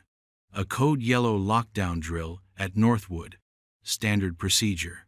But when the all clear was given, classroom 3B didn't respond. The principal, a nervous man named Davies, had used his master key on the locked door. Miller could still see it. The room pristine, books open on desks, a half-erased math problem on the chalkboard. But no children, no teacher. It was as if they had evaporated. They'd searched every inch of that school, every closet, every crawl space they knew of. Dogs were brought in. They lost the scent right outside the classroom door. The only anomaly, the one that always gnawed at Miller, was the surveillance footage. The camera in the hallway outside 3B had inexplicably cut out at precisely 12:00 p.m., the exact moment the lockdown was initiated. It came back on an hour later, showing an empty, silent corridor. No explanations, no glitches in any other cameras. Just that one. He'd suspected a deliberate act, but could never prove it. The school's IT person insisted it was a random power surge, localized and untraceable. Miller never bought it. Now, 19 years later, this. Desks in a spiral. Beneath the very school he'd searched until his eyes burned. How could they have missed it? The thought was a fresh stab of an old, familiar guilt. Sarah Vance heard the news on a small television in her quiet living room. The anchor's voice was somber, detailing the discovery at the old Northwood site.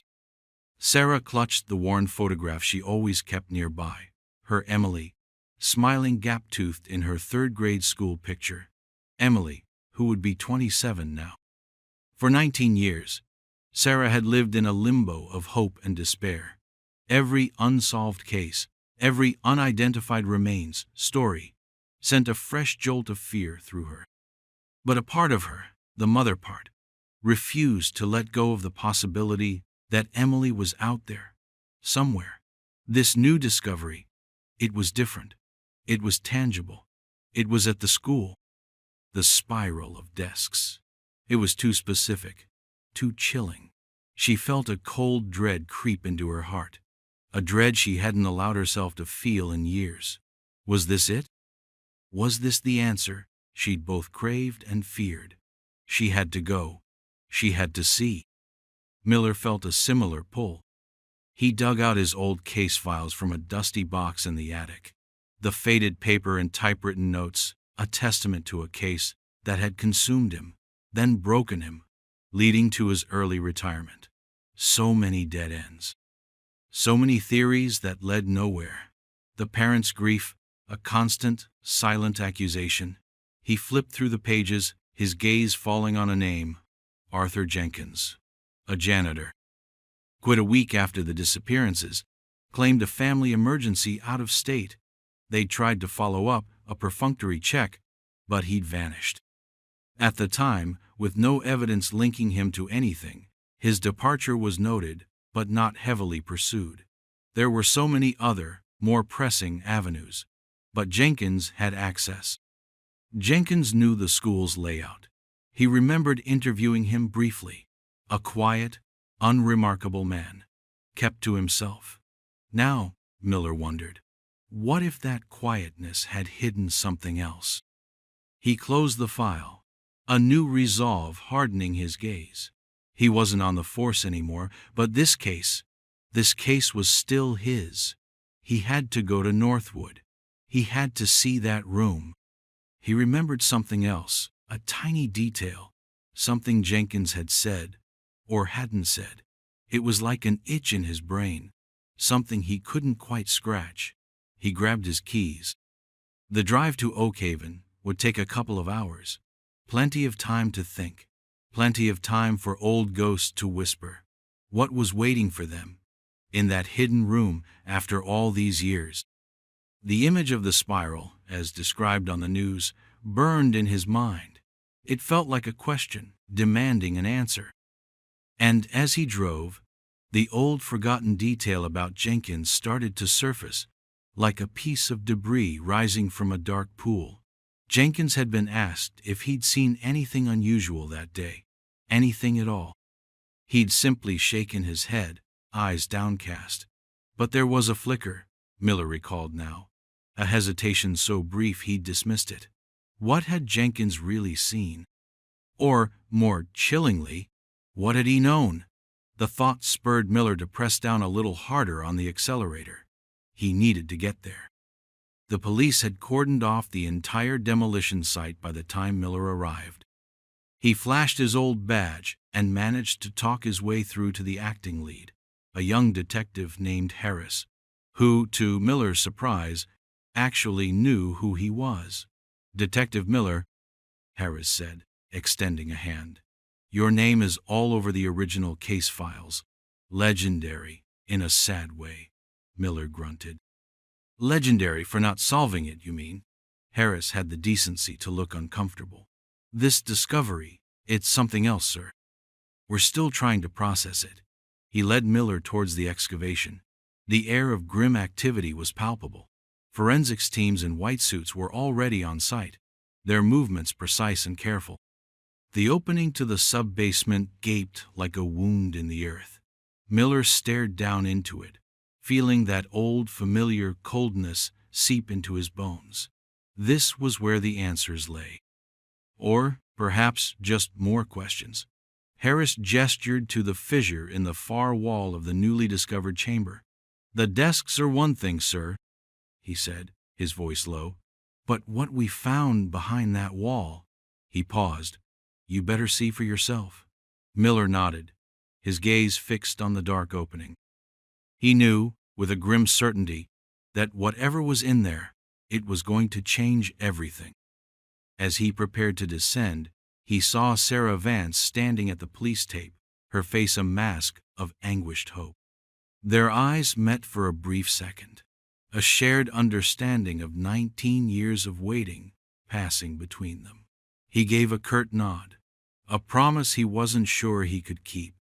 Then he turned and began the descent into the earth, into the heart of a 19-year-old mystery. The chill from the chamber seemed to reach up, as if to pull him down into its secrets. He braced himself. What horrors had this ground kept hidden for so long? The silence from within the pit felt heavy, laden with unspoken stories. The sub-basement was even colder than Miller had imagined, a damp, sepulchral chill that clung to his clothes. Forensic lights cast harsh shadows, making the spiral of small desks look even more surreal, like a child's game played by phantoms. He walked the perimeter, just as Marcus Cole had, feeling the oppressive weight of the silence. Each dust-covered desk was a tiny monument to a stolen childhood. He could almost make out faint indentations where names might have been carved, ghostly traces of young lives. His gaze fell on the teacher's desk at the center, the splayed, dusty book. It felt like a scene frozen in time, a terrible tableau. Detective Harris pointed towards the jagged opening in the far wall, where a section had been carefully widened by the forensic team. This is what the demo crew supervisor first saw. Just a glimpse, Harris said, his voice hushed despite the open air above. We've started to excavate what's behind it. Miller approached, his old instincts kicking in, his eyes scanning every detail. The concrete of this particular wall section looked different, poured at a different time, perhaps, or deliberately broken and then roughly patched. The team had cleared a larger passage. What lay beyond was a space, not quite a room, more like a narrow, deep cavity, as if an adjoining foundation wall had collapsed or been intentionally removed, and the void behind it utilized. It was dark, and the smell was stronger here. Dust, damp earth, and that faint, sickeningly sweet chemical odor he now recognized with a lurch. Lime. Quicklime. Used to. He pushed the thought away. Forensic lights illuminated the cavity. It was filled, almost to the ceiling in the deeper parts, with shoes. Children's shoes. Hundreds upon hundreds of them. All sizes, from tiny toddler shoes to those of older children. Sneakers, sandals, scuffed leather school shoes, bright pink rain boots, a single ballet slipper. They were caked in dust and a whitish powder. Miller felt his breath hitch. This wasn't just about the missing class of 2006. This was a charnel house of memories. Each shoe an echo of a lost child. The sheer scale of it was staggering, nightmarish. This went far beyond one teacher and 22 students. This was the work of years, perhaps decades. How could something like this exist, unnoticed, beneath a school? One of the forensic technicians, a young woman with tired eyes, was carefully bagging a small sequined hair clip. It glittered mockingly in the harsh light. Suddenly, there was a choked sound from near the entrance to the sub-basement. Sarah Vance stood there, her hand covering her mouth, her eyes wide, with a horror that mirrored Miller's own. She had somehow slipped past the outer cordon. Before anyone could stop her, she pushed forward, her gaze fixed on the hair clip in the technician's gloved hand. Her voice was a ragged whisper, but it cut through the grim silence of the chamber. That's Emily's. I bought that for her birthday. She loved sparkles." She pointed a trembling finger. "My Emily. Her favorite clip." The technician looked at Harris, who nodded grimly. Sarah sank to her knees, a low, keening sound escaping her lips, the sound of a 19-year hope finally, brutally, extinguished. The sight of that small, glittering clip, amidst the mountain of lost souls, was an unbearable confirmation. Miller felt a cold fury rise within him, directed at whoever had created this monument to stolen lives. The spiral of desks, the chamber of shoes, it was all connected. And it was far worse than he or anyone could have ever imagined. The case he thought had broken him 19 years ago was revealing itself to be something infinitely more monstrous. He looked at the hundreds of silent, dusty shoes. How many Emily Vances were represented here? How many broken-hearted parents had waited for news that never came? The thought was a crushing weight. He turned to Harris, his voice gravelly. "We need to find out who built this chamber. And why." The quiet of the sub-basement seemed to press in, heavy with the unspoken tragedies of countless children. The air itself felt poisoned by the secret it had kept for so long. And the spiral of desks, sitting impassively in the center of it all, seemed to mock their efforts, a silent, orderly testament to an unimaginable chaos. The investigation into the sub-basement's origins began immediately, a frantic dive into the school's history. City archives were scoured, old building permits examined, former school employees tracked down.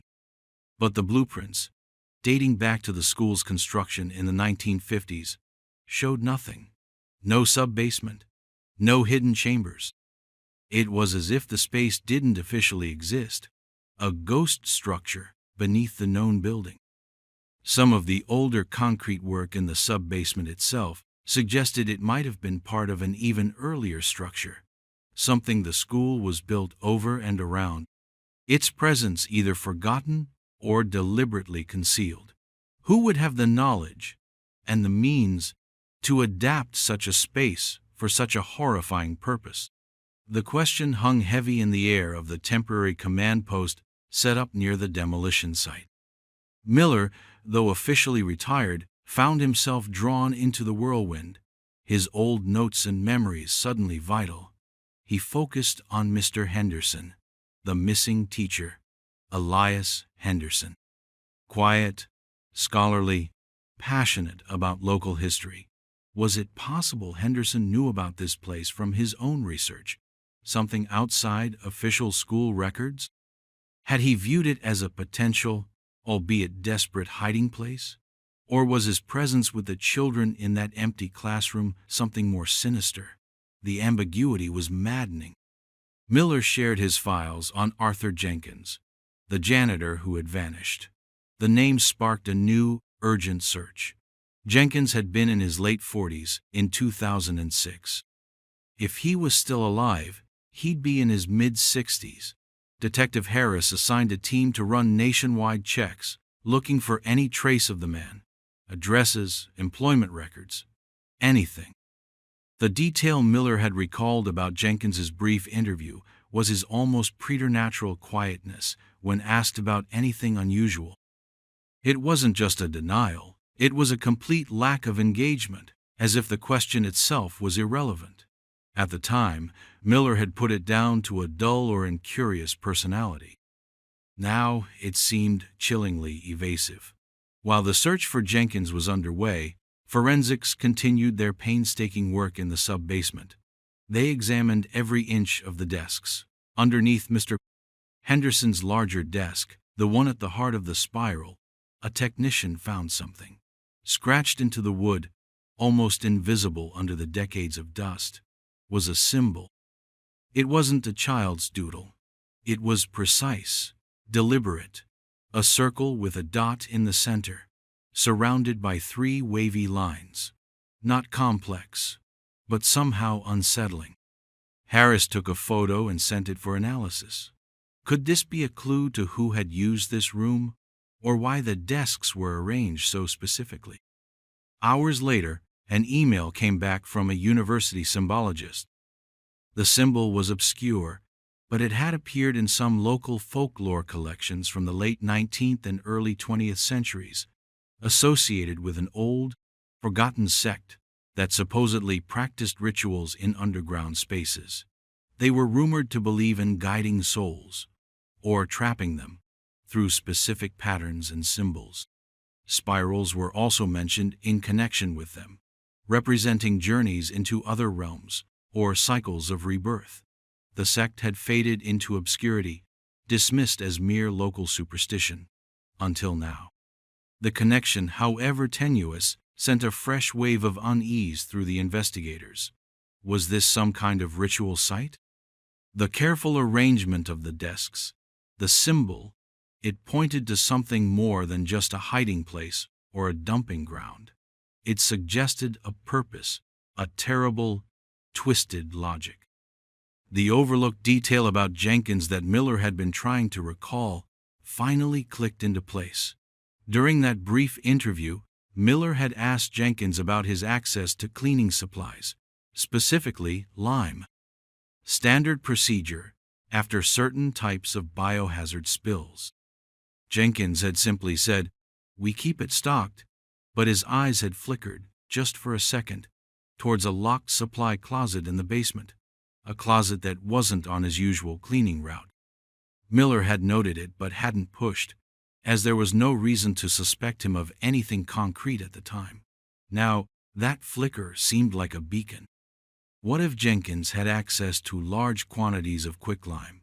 The whitish powder on the shoes, the timeline for Arthur Jenkins started to come together. He'd worked at Northwood for 15 years before 2006. 15 years. The sheer number of shoes in the hidden chamber suddenly made a horrifying kind of sense. This wasn't a one-time event. This was a pattern. The class of 2006 might have been his last act there. The pressure from the disappearances, the increased scrutiny, it might have spooked him into finally running.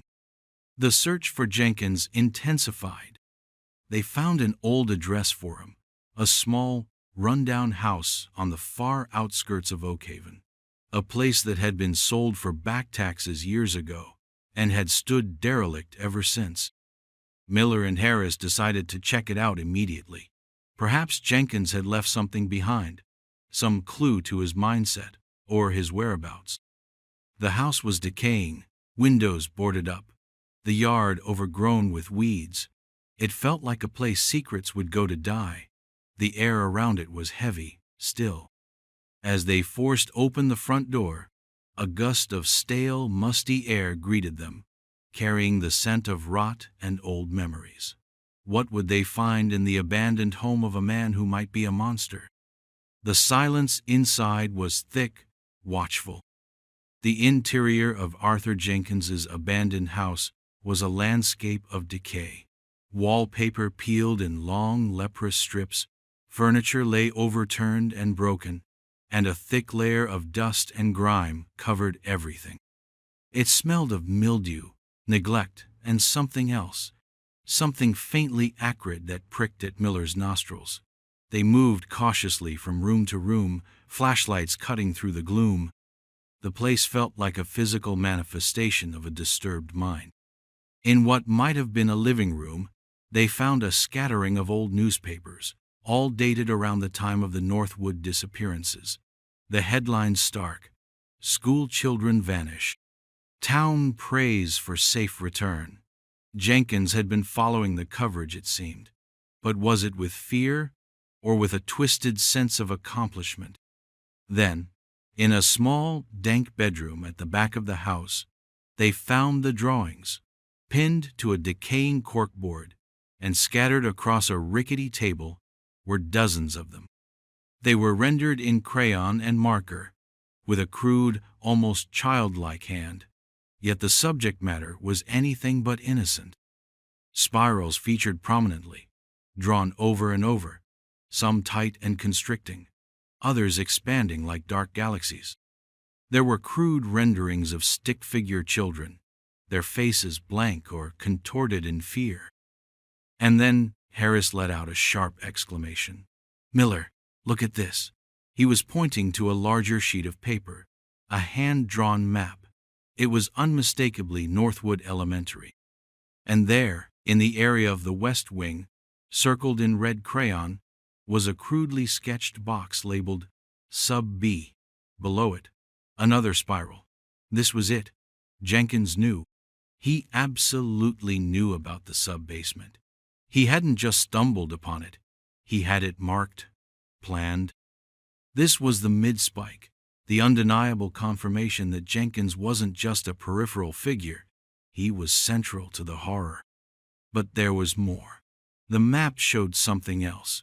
A faint dotted line leading from the sub-B area towards what would have been classroom 3B. What did that mean? Was it an escape route? An access point? The implications were dizzying. They continued their search, a grim determination settling over them. The house felt like a tomb of secrets. In the small, crumbling basement, accessible through a warped wooden door, the air was even heavier, colder. And there, in the far corner, almost hidden behind a fallen stack of rotten shelving, they found it.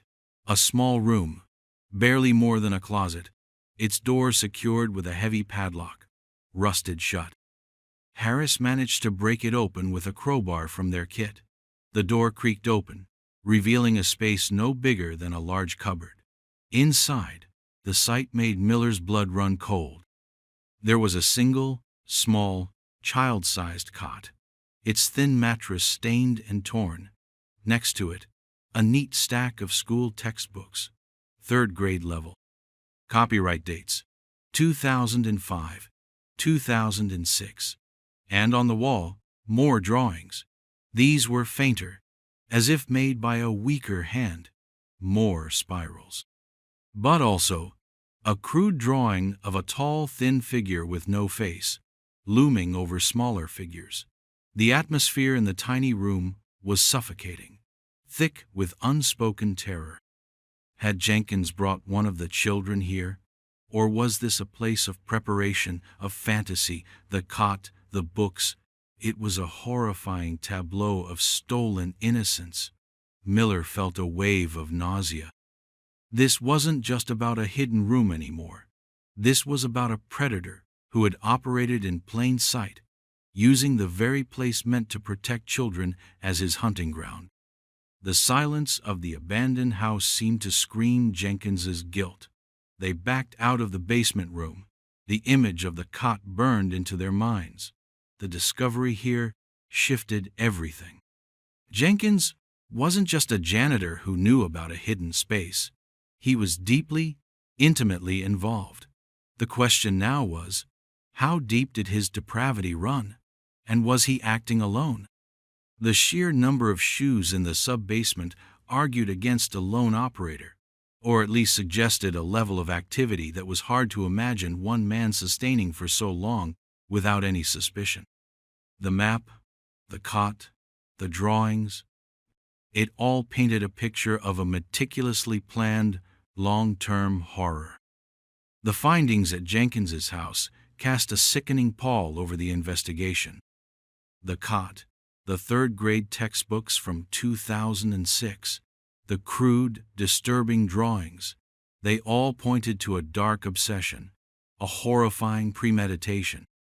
Forensics teams descended on the derelict property, but years of neglect and decay had taken their toll. Traces of DNA were too degraded to offer clear matches to the missing children, but the circumstantial evidence was damning. The sheer existence of that hidden room in Jenkins's basement, with its single child-sized cot, was a chilling testament. Back at the command post, the atmosphere was grim. The symbol found under Mr. Henderson's desk, now linked to obscure local folklore about sects and spirals, took on a new, sinister light when juxtaposed with Jenkins's own spiral drawings. Was Jenkins part of something larger, a forgotten cult, still operating in the shadows? Or was he a lone devotee, co-opting old symbols for his own twisted purposes?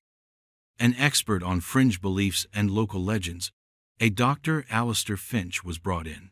He examined the symbol, the photographs of the spiral of desks, and the drawings from Jenkins's house. He spoke of spirals as ancient symbols representing many things: journeys to the underworld, cycles of life and death, entrapment, or even a descent into madness. In some older, less savory traditions, Dr. A.T.I. Finch explained, his voice low and academic, a spiral could be a soul trap or a path for a guide. The precision of the desk arrangement is significant. It's not random. It speaks of ritual, of intent. Sarah Vance, hollow-eyed but resolute, had been shown a photograph of the symbol. A flicker of tortured recognition crossed her face. "Emily," she whispered, her voice barely audible. In the weeks before she disappeared, she was drawing spirals everywhere. On her notebooks, her homework, little ones, big ones. I asked her about it. She just said they were pretty.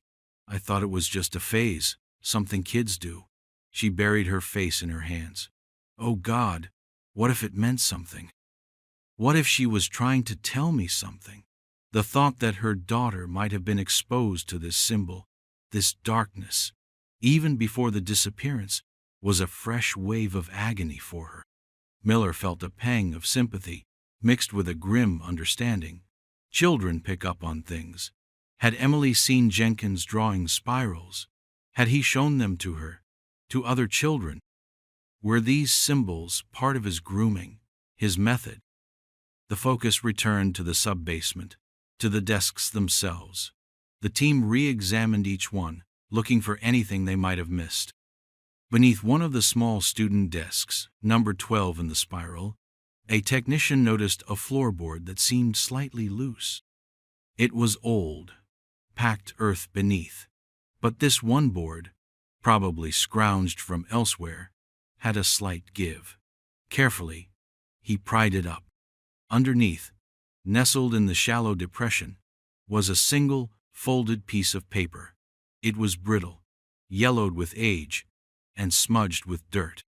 With painstaking care, using tweezers, the technician unfolded it. The room, already quiet, seemed to hold its breath. It was a child's drawing, done in crayon. The colors were faded, but the image was starkly clear. It depicted a line of small stick-figure children, their arms outstretched as if holding hands. They were being led by a taller stick figure towards a dark, gaping hole in the ground. Above the hole, a large, ominous spiral was drawn in black crayon. To one side of the hole, another figure was depicted, taller, bulkier than the children, but smaller than the leading figure. This second figure was rendered entirely in shadow, a dark silhouette with no discernible features, just watching. The children in the line had simple circles for heads, but their mouths were drawn as downturned arcs. They looked scared. The leading figure, presumably representing an adult, had no discernible facial features either, but there was a sense of agency, of movement towards the dark hole. Miller leaned in closer. At the bottom of the drawing, in shaky block letters, was a single word: helper. The word hung in the air, ambiguous and chilling. Who was the helper? The one leading the children? Or the shadowy figure watching? And who had drawn this? One of the missing children, undoubtedly. A silent message, hidden for 19 years. The drawing was both a clue and a deeper mystery. It offered a glimpse into those final moments, but through a child's terrified, confused perspective. The weight of that small piece of paper, that fragile testament, was immense. It was the first direct voice from the lost. The child's drawing, depicting a helper leading children towards a dark, spiraling hole while a shadowy figure watched, sent ripples of confusion and horror through the investigative team. Was Mr. Henderson, the helper, leading the children to what he believed was safety? Or was he, too, a victim, forced to lead them into a trap? And who was the shadowy watcher? Jenkins, almost certainly. But the ambiguity of the helper label was torturous. If Henderson was the helper, did he succeed, even for a short time? Or did his efforts inadvertently lead them to a worse fate? The drawing was carefully preserved, a precious, heartbreaking piece of evidence. It recontextualized everything they thought they knew about Elias Henderson. He wasn't just a missing person. He was an active player in this tragedy, his role now deeply enigmatic. Was he a hero, a victim, or something far more complex? Investigators redoubled their efforts to understand the man. They spoke to former colleagues again, dug deeper into his personal life. One retired teacher, Mrs. Albright, who had been close friends with Henderson, recalled something he'd said in the weeks leading up to the disappearance. Elias was worried, she recounted, her voice trembling slightly. He was always a bit of a worrier, but this was different. He said he kept hearing things, noises in the walls of his classroom, scratching sounds. He said he thought the old building was unsettled. She had dismissed it as stress, the ramblings of an overworked teacher with an overactive imagination.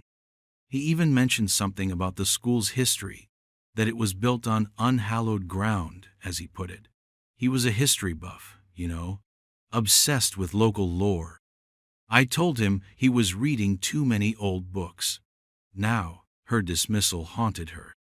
Had Henderson, with his knowledge of local history and his sensitivity to the building's strange noises, stumbled upon the sub-basement or Jenkins's activities before anyone else? This new information painted Henderson in a different light. Perhaps his research into local history had led him to discover the existence of the sub-basement, a place unrecorded on official blueprints but known in older town legends. Could he have seen it as a last resort, a place to hide the children if his fears about Jenkins, or something else sinister within the school, proved true? The theory was plausible, but it didn't explain the locked classroom door from the outside or the precise failure of the surveillance camera. Those still pointed to a deliberate act by someone with access and control, like Jenkins. The forensic team in the sub-basement continued their meticulous work. They examined the doorway leading into the chamber, the one the demolition crew had first breached. It was clear this main entrance had been sealed from the outside, and for a long time.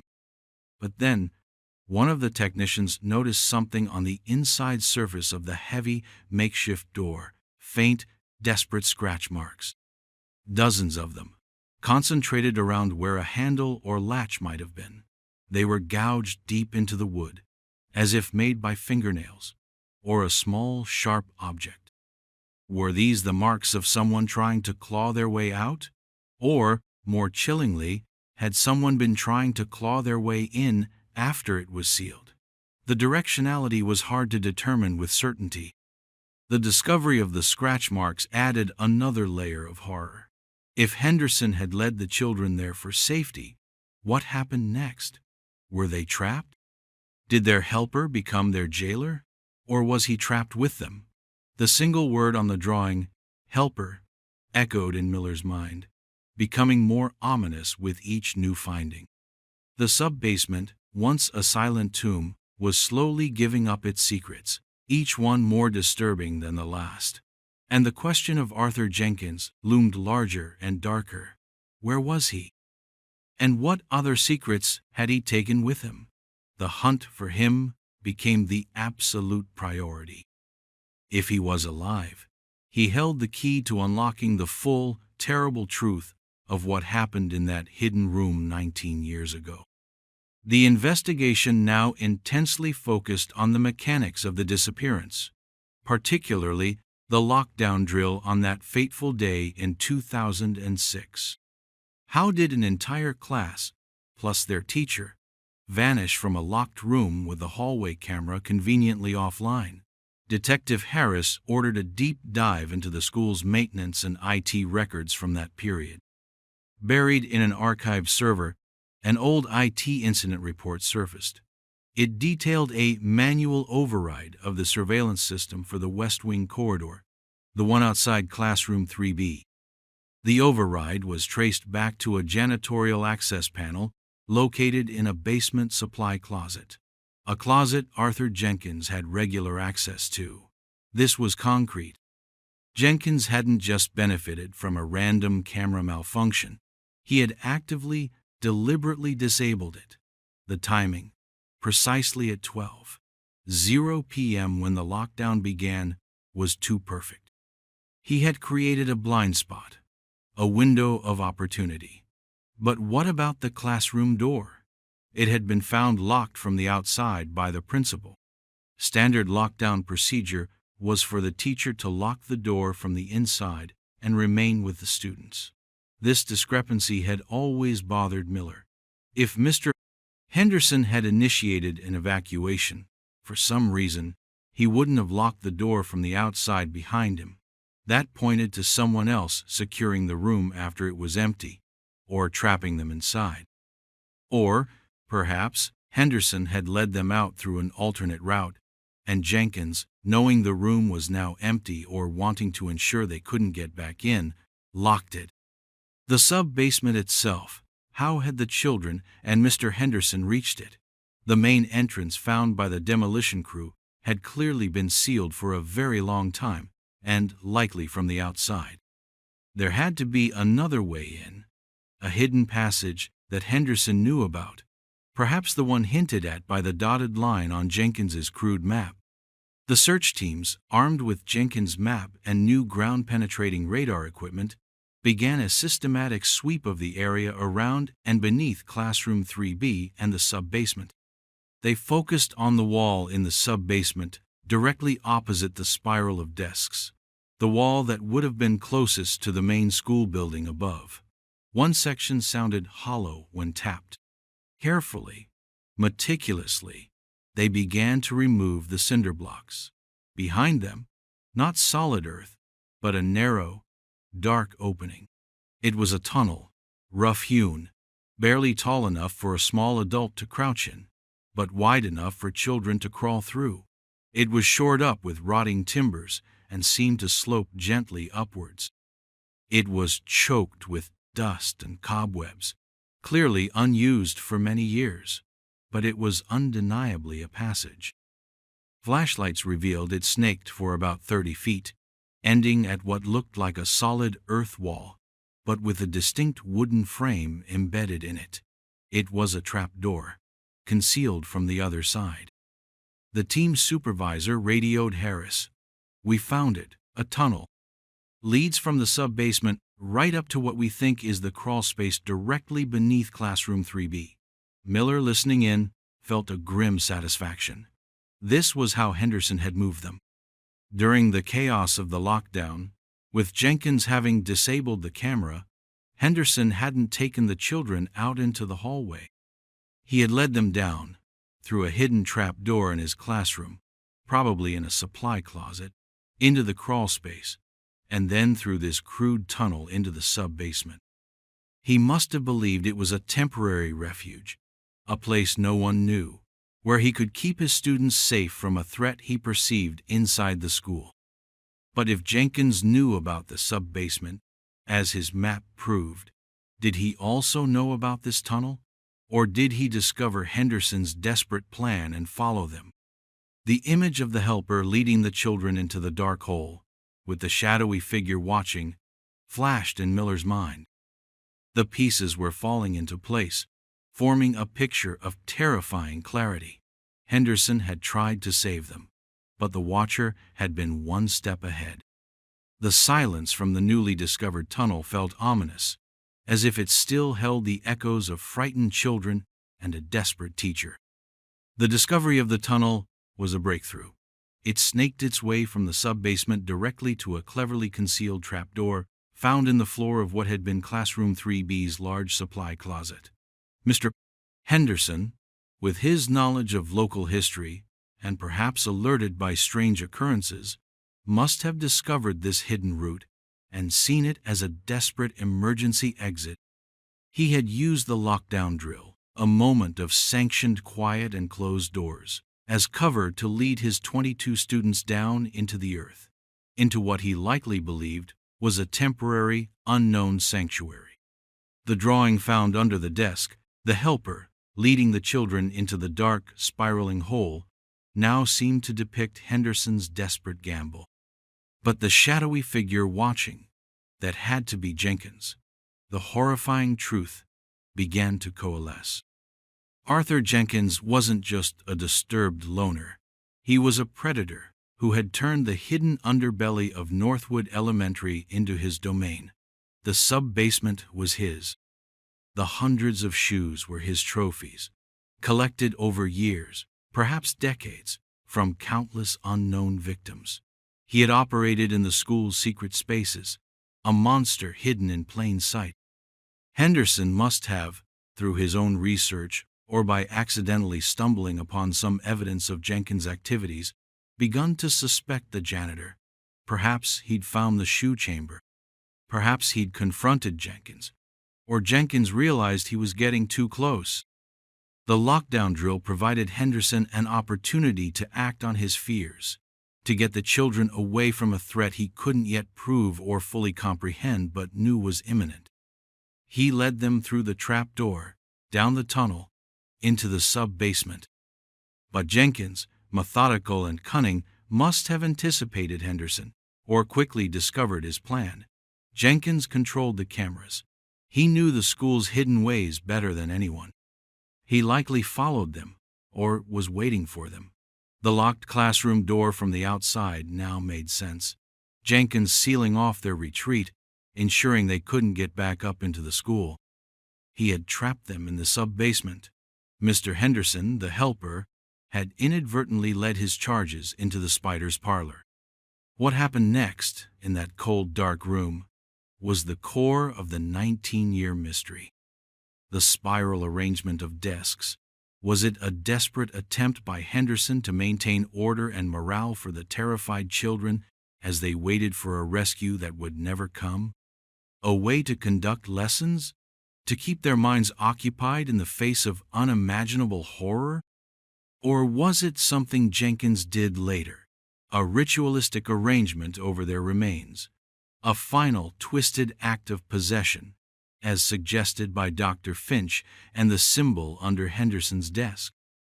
The scratch marks on the inside of the sealed main door to the sub-basement spoke of desperate attempts to escape. The sheer number of shoes found in the adjacent cavity, the quicklime, it painted a grim picture of their ultimate fate. They were never meant to leave. Jenkins had walled them in, or walled in what was left of them after days or weeks, in that cold, dark place. The broken wall where the shoes were found was likely where Jenkins had breached an older, existing cavity to create his gruesome trophy room, later sealing it up again, perhaps after adding the remains of Henderson and his class.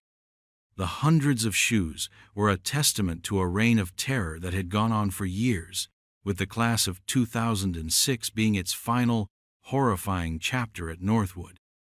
As the forensic team carefully sifted through the compacted earth and debris in the shoe chamber, near the area where the wall had been breached by the demolition crew, they found something metallic and corroded. It was a child's lunchbox, dented and rusted, but still latched. With extreme care, they opened it. Inside, protected from the worst of the decay by the metal, was a class photograph.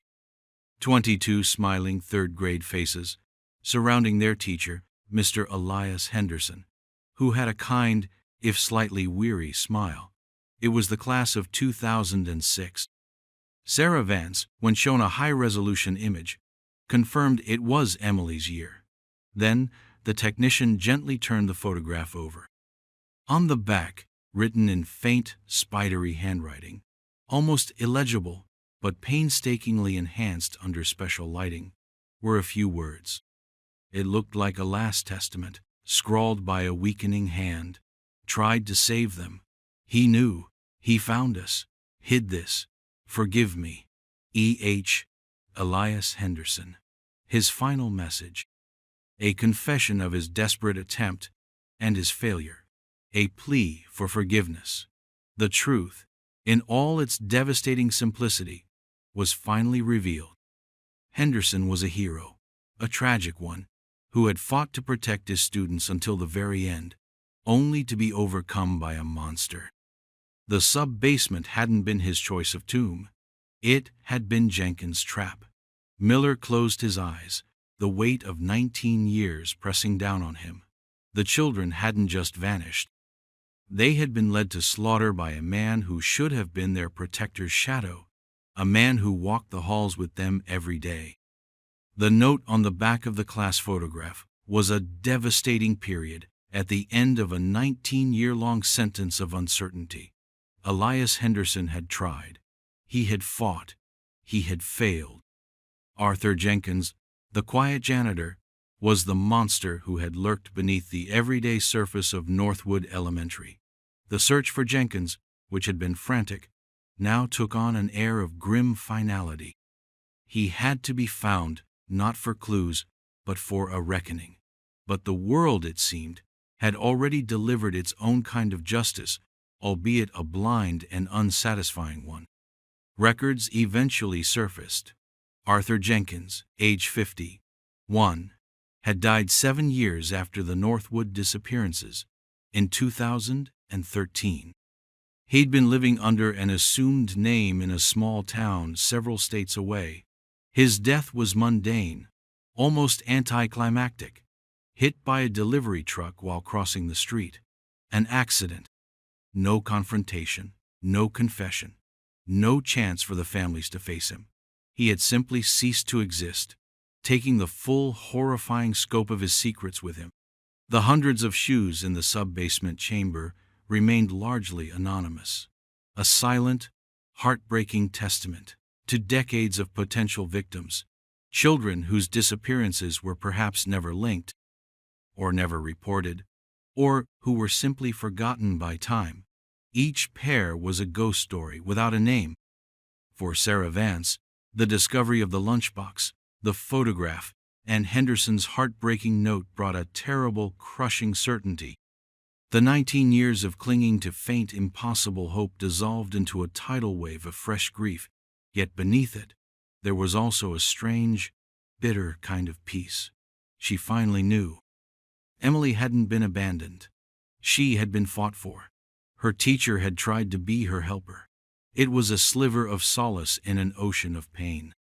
She clutched Emily's sparkling hair clip, now a sacred relic, and wept for the little girl who loved sparkles, and for the teacher who had tried to shield her from the darkness. Detective Miller, too, found a dark, uneasy closure. The case that had defined and broken his career was solved, its central mystery laid bare, but the victory was hollow. The children were gone. Their voices, their laughter, their futures, all extinguished in that cold, hidden room. The knowledge of Jenkins's banal end, unpunished by the law, left a taste of ash in his mouth. Justice felt incomplete, cheated. The demolition of Northwood Elementary was permanently halted in the area of the sub-basement. The ground was deemed consecrated by tragedy. The spiral of desks, the tunnel, and the chamber of shoes were meticulously documented, then sealed. It would become a tomb, a subterranean memorial to the lost children of Classroom 3B and all the unknown others. the spiral of small, dusty desks would remain undisturbed, an eternal, silent testament to innocence betrayed, and a teacher's desperate, failed courage. The town of Oakhaven would forever bear the scar of Northwood's hidden secret.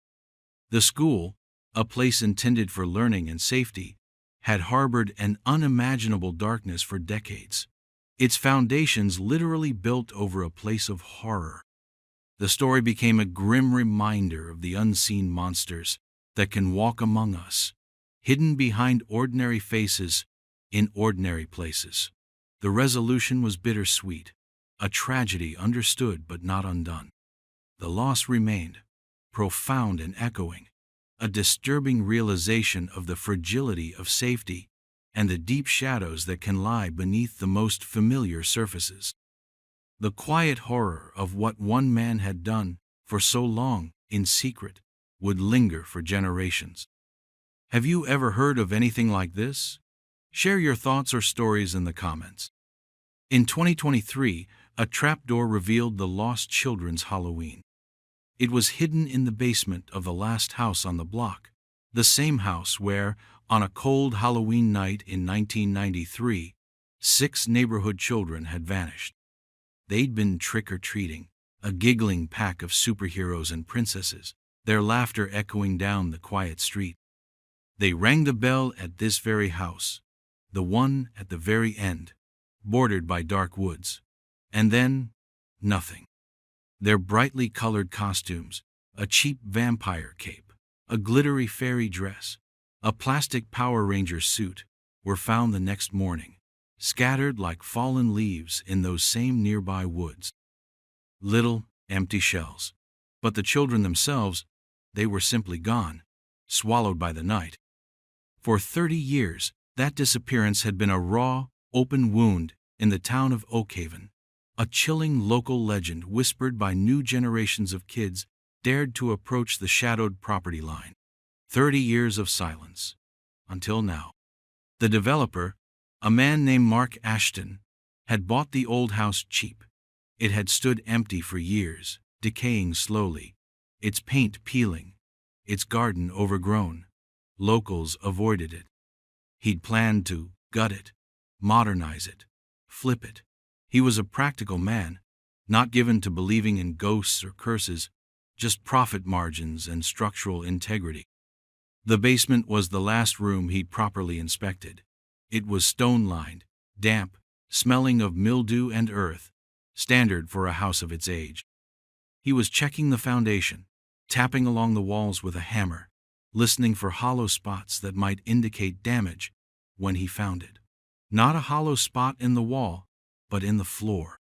A section of the concrete near the old, defunct furnace sounded different, thinner. He brushed away decades of dust and grime.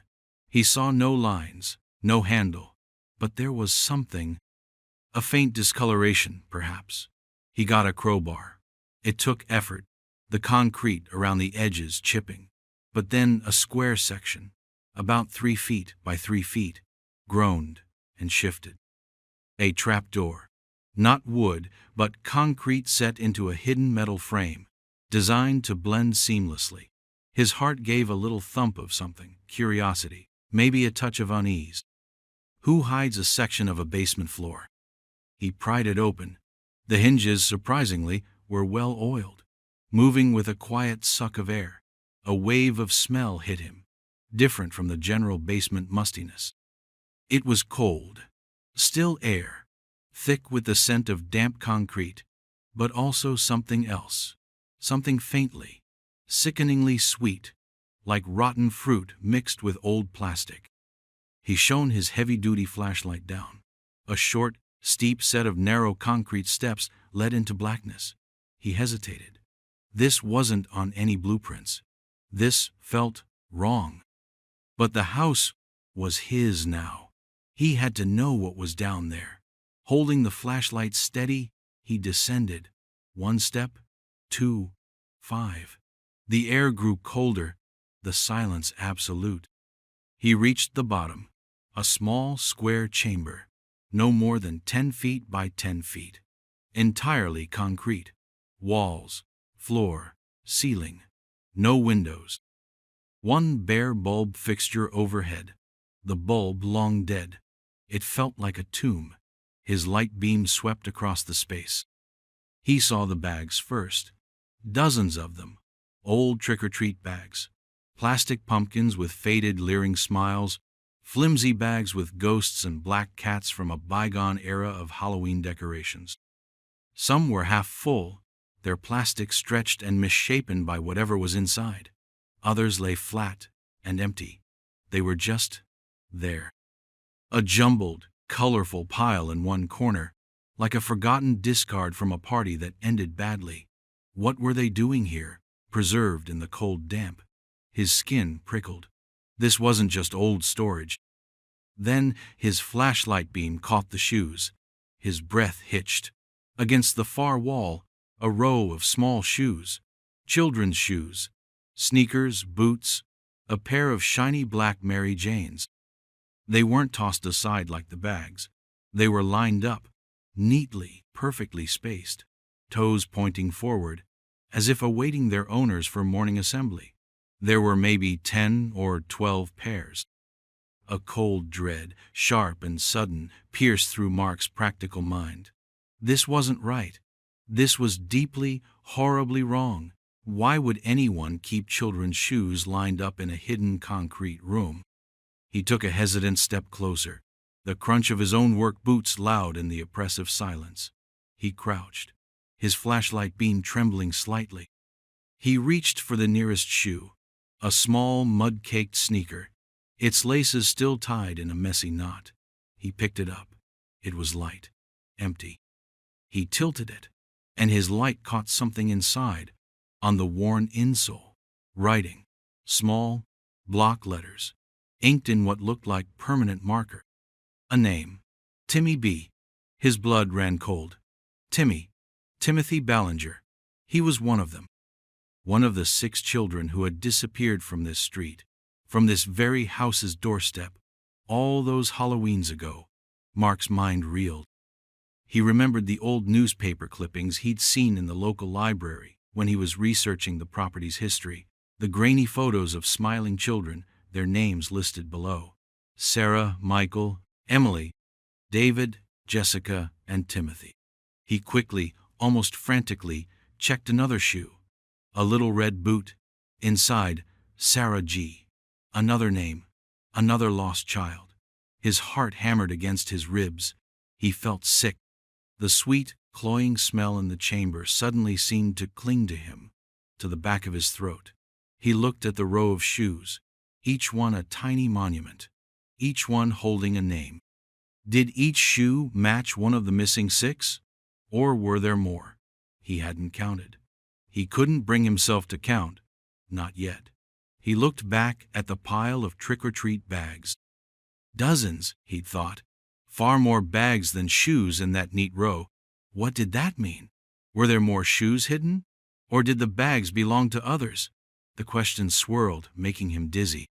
He backed away slowly, out of the small, terrible room, up the narrow concrete steps, his gaze fixed on that black opening, until he was back in the main basement. He slammed the heavy trapdoor shut. The thud echoed, final. He stood there, panting, covered in dust and a cold sweat. The image of those little shoes, so neatly arranged, burned into his mind.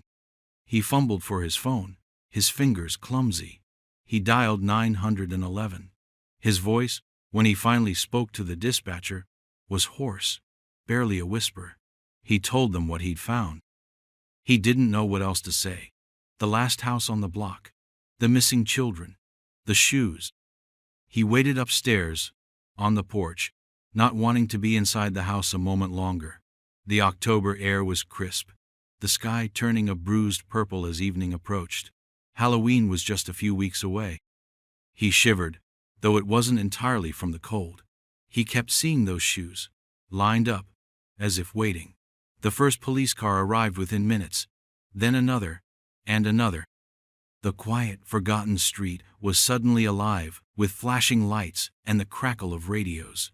Detectives arrived, serious-faced, their eyes scanning the dilapidated house. Then Mark. He told them again, his voice steadier now, but still laced with the horror of the discovery. He led them to the basement, showed them the trapdoor. He didn't go down with them. He couldn't. He watched from the top of the basement stairs as two detectives, flashlights cutting through the gloom, descended into the chamber. He heard their muffled voices, a sharp intake of breath from one of them. Silence. Then, one detective called up, his voice tight. "We need forensics. Now, get the chief down here. This is it." Mark knew what he meant. 30 years of questions, of theories, of grief that never quite faded for those families. The answers, or at least some of them, lay beneath their feet, in that cold concrete box. As more officers and specialists began to arrive, cordoning off the property, Mark felt a hand on his arm. A detective, older, with weary eyes. "We'll need a full statement from you, son." He nodded numbly. Later, as he sat in the warmth of a police station, a cup of bitter coffee in his trembling hands, one of the younger officers who had been at the scene approached him, looking pale. He said, almost to himself, "The names? Who they all match. The 6 kids from '93. But there's more. So many bags. And the shoes, one of them was different. It wasn't a sneaker or a boot. It was a tiny ballet slipper, a faded pink, and the name inside, it wasn't local. And it looked much newer than the others. How much newer? And whose name was it?" The question hung in the sterile air of the station, a new layer of dread settling over the old. The discovery of the chamber beneath the last house on Oak Haven's Elm Street sent a shock wave through the small town, a tremor that reached far beyond its borders. The news spread like wildfire, first in hushed whispers among neighbors, then through frantic calls, and finally blaring from local news channels. The house, long a symbol of a lingering, unanswered tragedy, instantly became a macabre focal point, yellow police tape now stark against its peeling paint. For 30 years, the disappearance of the Oak Haven 6, as they'd come to be known, had been a cold case, a thick file gathering dust in the county archives.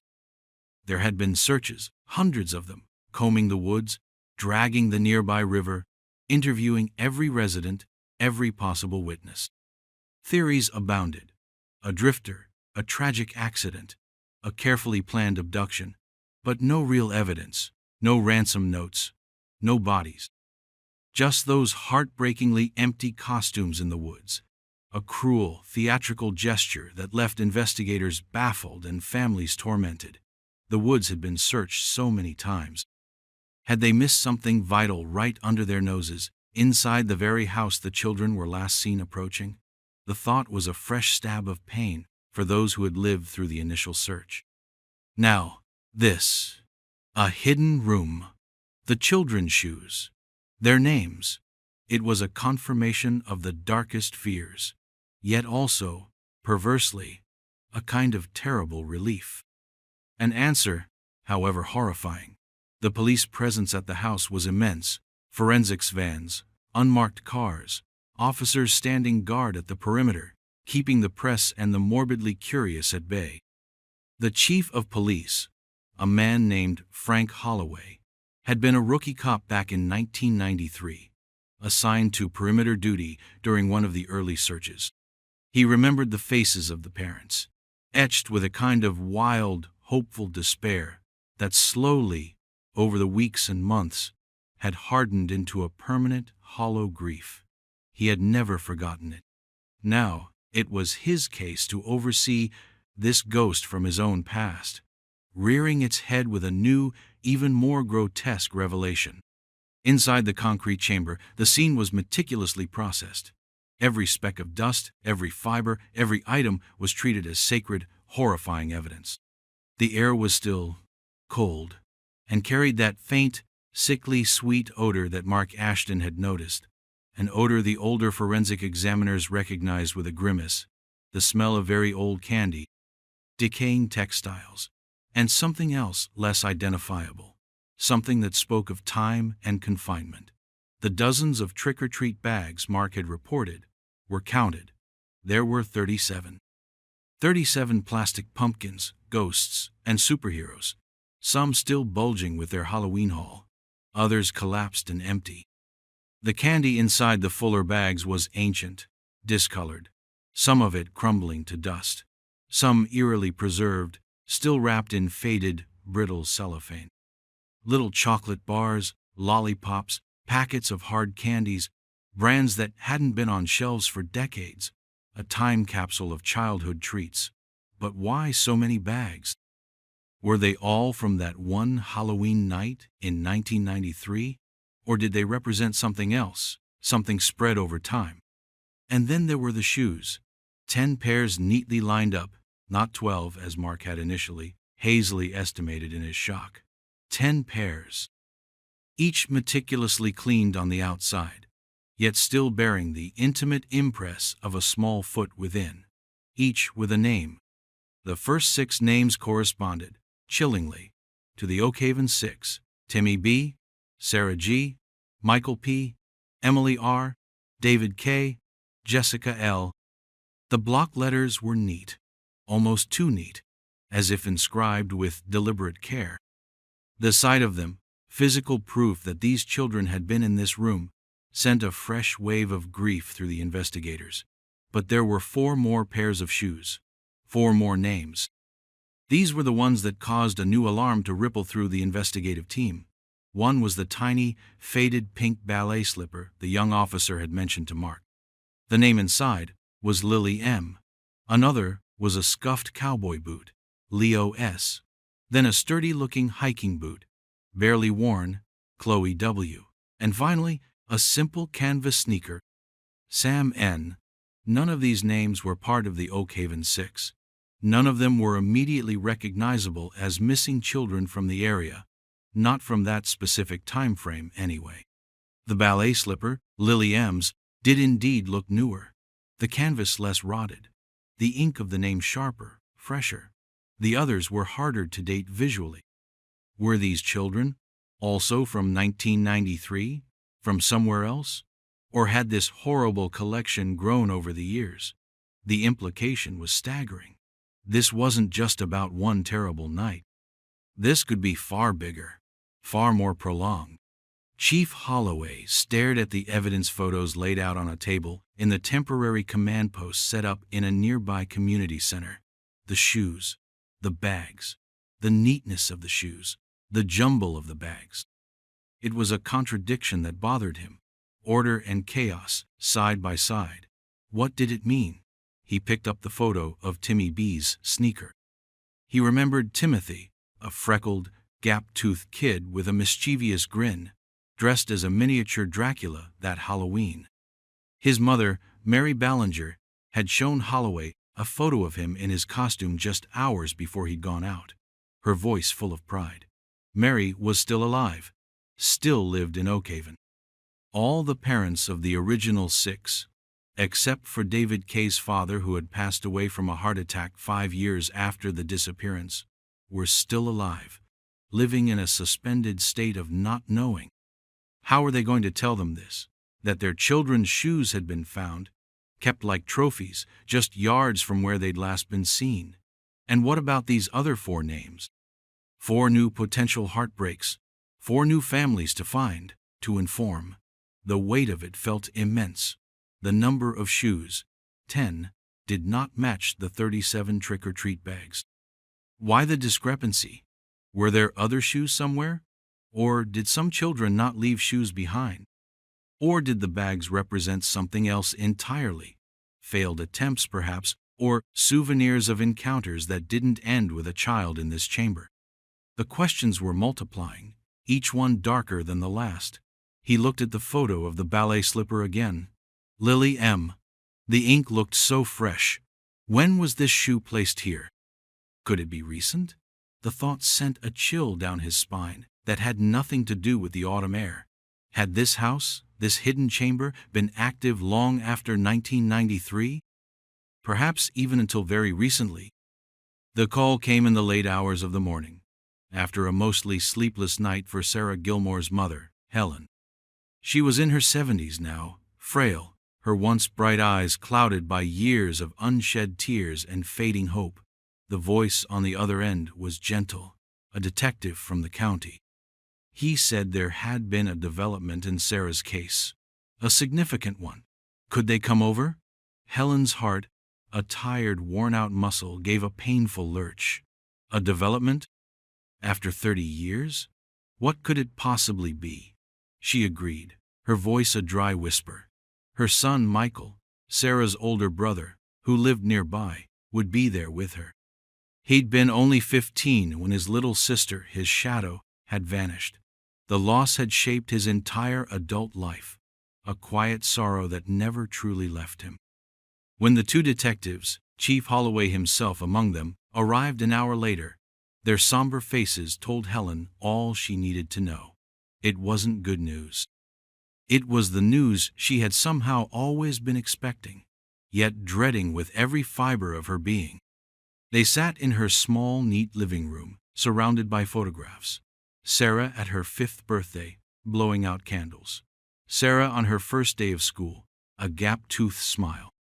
Sarah in her fairy costume, taken by Helen just before she'd skipped out the door with her friends on that awful Halloween night, her plastic wand held aloft like a scepter. Helen clutched a faded teddy bear, Sarah's favorite, as Chief Holloway began to speak. He told them about the house, the trap door, the chamber. He spoke softly, carefully, but the words were like hammer blows. A hidden room, for all these years. So close. Helen closed her eyes. Michael put a protective arm around her shoulders, his own face pale and set. Then, the detective produced a clear plastic evidence bag. Inside, nestled on a bed of sterile tissue paper, was a single small red boot. Helen gasped. She knew that boot. Sarah had loved those boots. She'd insisted on wearing them even though they were a little too small, because they made her feel like a cowgirl. Helen had bought them at a thrift store just a month before she disappeared. "Is that?" Michael started, his voice cracking. Chief Holloway nodded slowly. "We found this, along with others. Inside, on the insole, her name is written, Sarah G." Helen let out a small, choked sob. It was a sound of profound, bottomless grief. A sound 30 years in the making. It was confirmation. Sarah had been in that house, in that room. The not knowing had been a special kind of torture. But this knowing, this stark, terrible certainty, was a different kind of pain, sharper, more immediate. The other families of the Oakhaven Six were being visited at the same time, each receiving the same devastating news, each shown a photograph or, in some cases where identification was less immediate, asked to come and look at an item that might have belonged to their child. The reactions varied: stunned silence, angry outbursts, quiet weeping. But underlying it all was the same crushing weight of a truth finally, brutally revealed. The shoes, these small, everyday items, were now imbued with an unbearable significance. They were the last vestiges of their children, preserved in a monster's lair. For Timothy Ballinger's mother, Mary, it was a small, worn sneaker with Timmy B printed inside in slightly lopsided letters. She recognized her own handwriting. She'd labeled all his belongings for summer camp that year. The sight of it made her physically sick. She remembered him meticulously tying those laces, his tongue sticking out in concentration before he'd run out, his vampire cape flying behind him.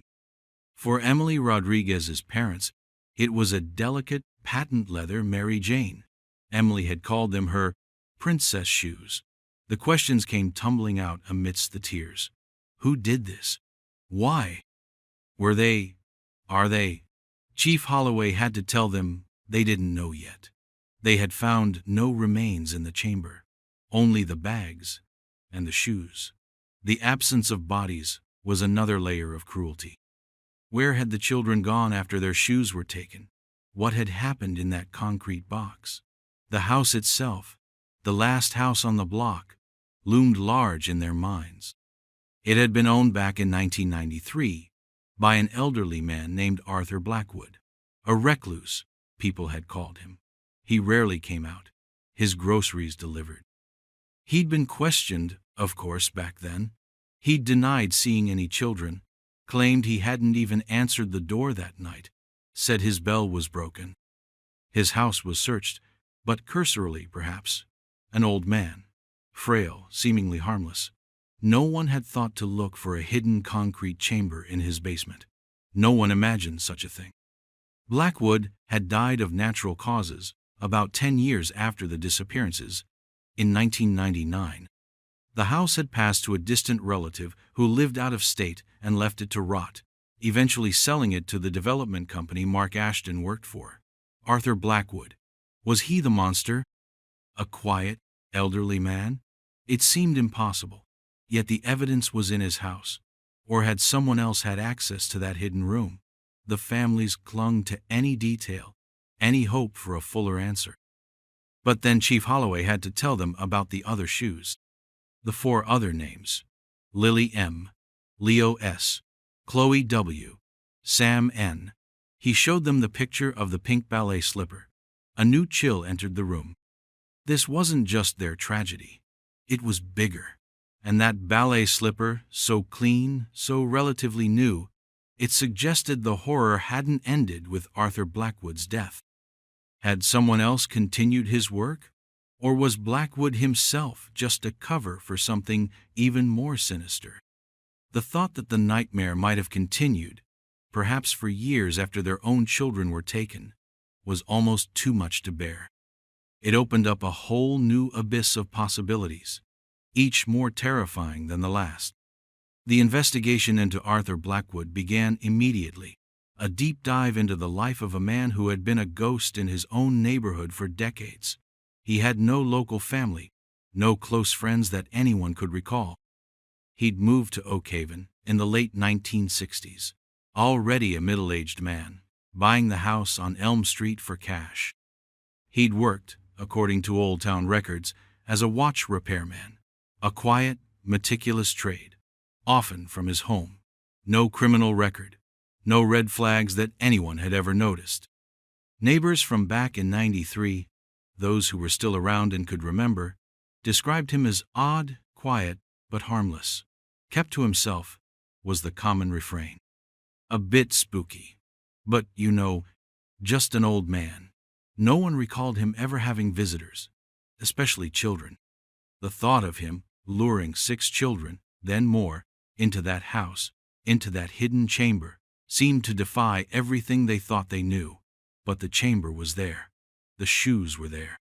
The police pored over the old files from the 1993 investigation. Blackwood's initial interview was brief. He'd appeared frail, perhaps a little confused, to the young officer who'd questioned him. He said he'd been unwell on Halloween, had turned off his porch light, hadn't answered the door. His house had been searched, yes, but the focus then was on looking for the children themselves, not for a cleverly concealed, purpose-built dungeon.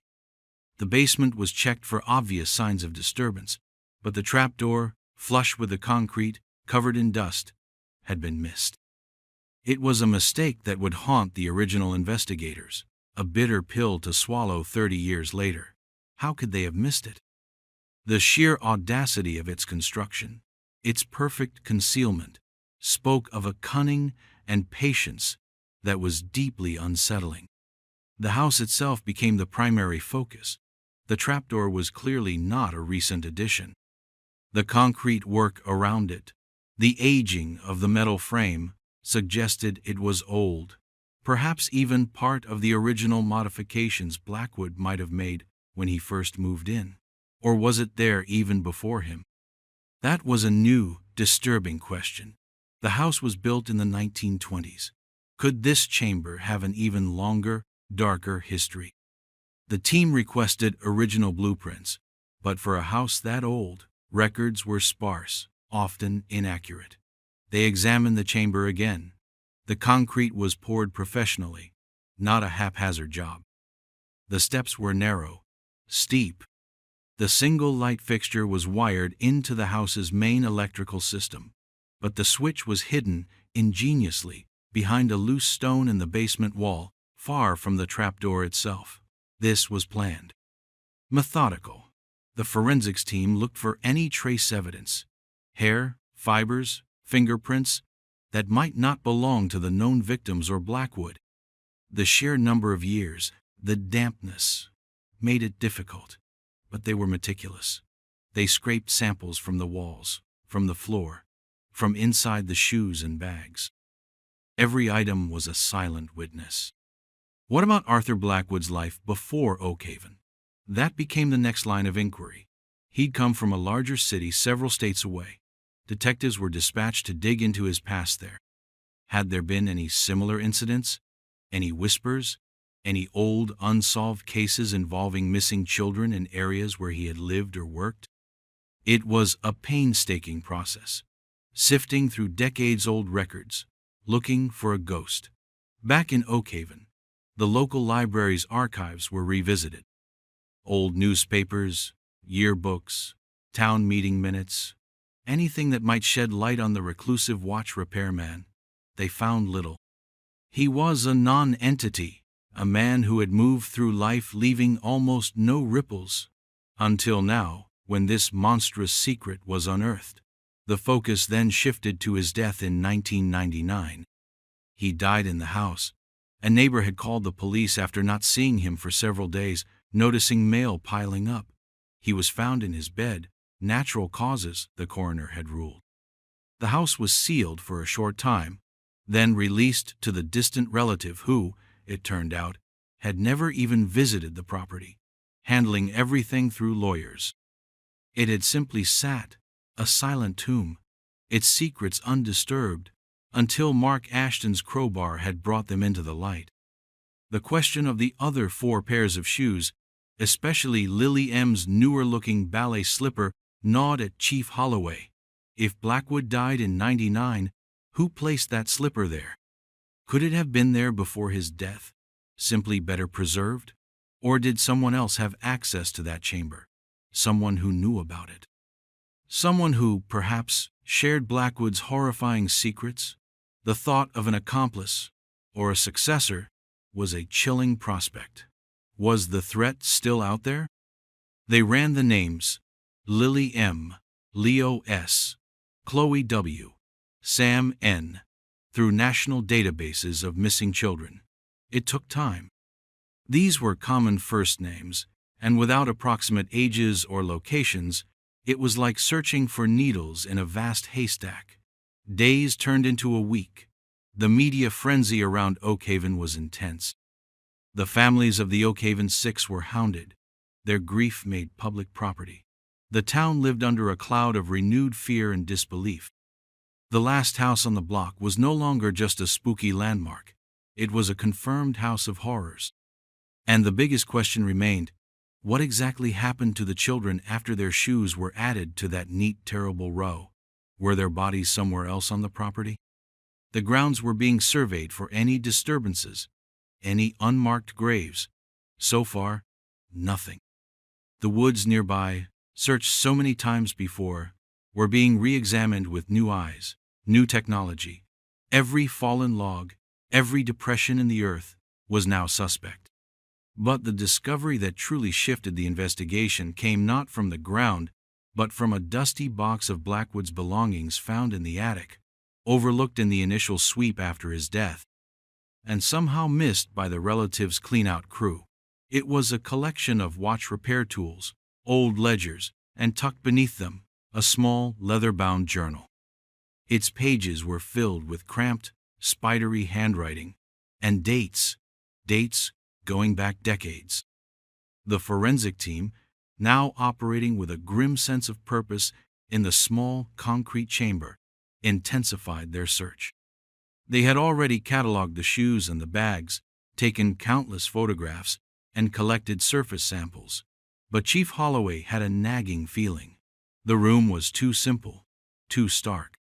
If Blackwood, or whoever built this, was meticulous enough to create the hidden door and the secret switch, Perhaps there were other secrets hidden within the chamber itself. He ordered a more invasive search. They tapped every inch of the concrete walls, listening for hollow sounds, just as Mark Ashton had done in the basement above. They scanned the floor with ground-penetrating radar, looking for disturbances beneath the surface. For days, nothing. The concrete seemed solid, uniformly thick. The team was about to conclude that the room held no more physical secrets when a young technician, running a specialized light source over the walls, noticed something. A faint discoloration on one section of the wall, near the floor, almost invisible to the naked eye under normal light. It looked like a patch, the concrete slightly different in texture and color, but expertly blended. Why would a concrete wall in a hidden chamber need patching? They focused on that spot. Gently, carefully, they began to chisel away at the surface layer. The concrete was thinner there, as if a section had been carved out and then refilled. Behind the patch, they found a small, recessed niche, no bigger than a shoebox. And inside, nestled on a piece of rotted velvet, was not another shoe, nor another bag, but a collection of small, tarnished silver lockets. There were 6 of them. Each one was engraved with a single initial on the front, SMEDJT, the initials of the Oakhaven 6. Hearts pounded in the cramped space. This was something new, something even more personal than the shoes. One of the detectives, his hand trembling slightly, picked up the locket marked S. He managed to pry it open. Inside, on one side, was a tiny, faded photograph of a smiling girl with a missing front tooth, clearly Sarah Gilmore. On the other side, a miniature, intricately folded piece of paper. He unfolded it with tweezers. It was a tiny, hand-drawn map, a crude sketch of a wooded area, a winding path, and an X marked near a distinctive cluster of 3 oak trees. A shiver ran through everyone present. A map? Drawn by whom? And leading where? Were these lockets taken from the children, or given to them? The implications were horrifying either way. But that wasn't all. Beneath the lockets, tucked deeper into the niche, was a small, rolled-up sheaf of papers, tied with a faded ribbon. Not a diary, but something else.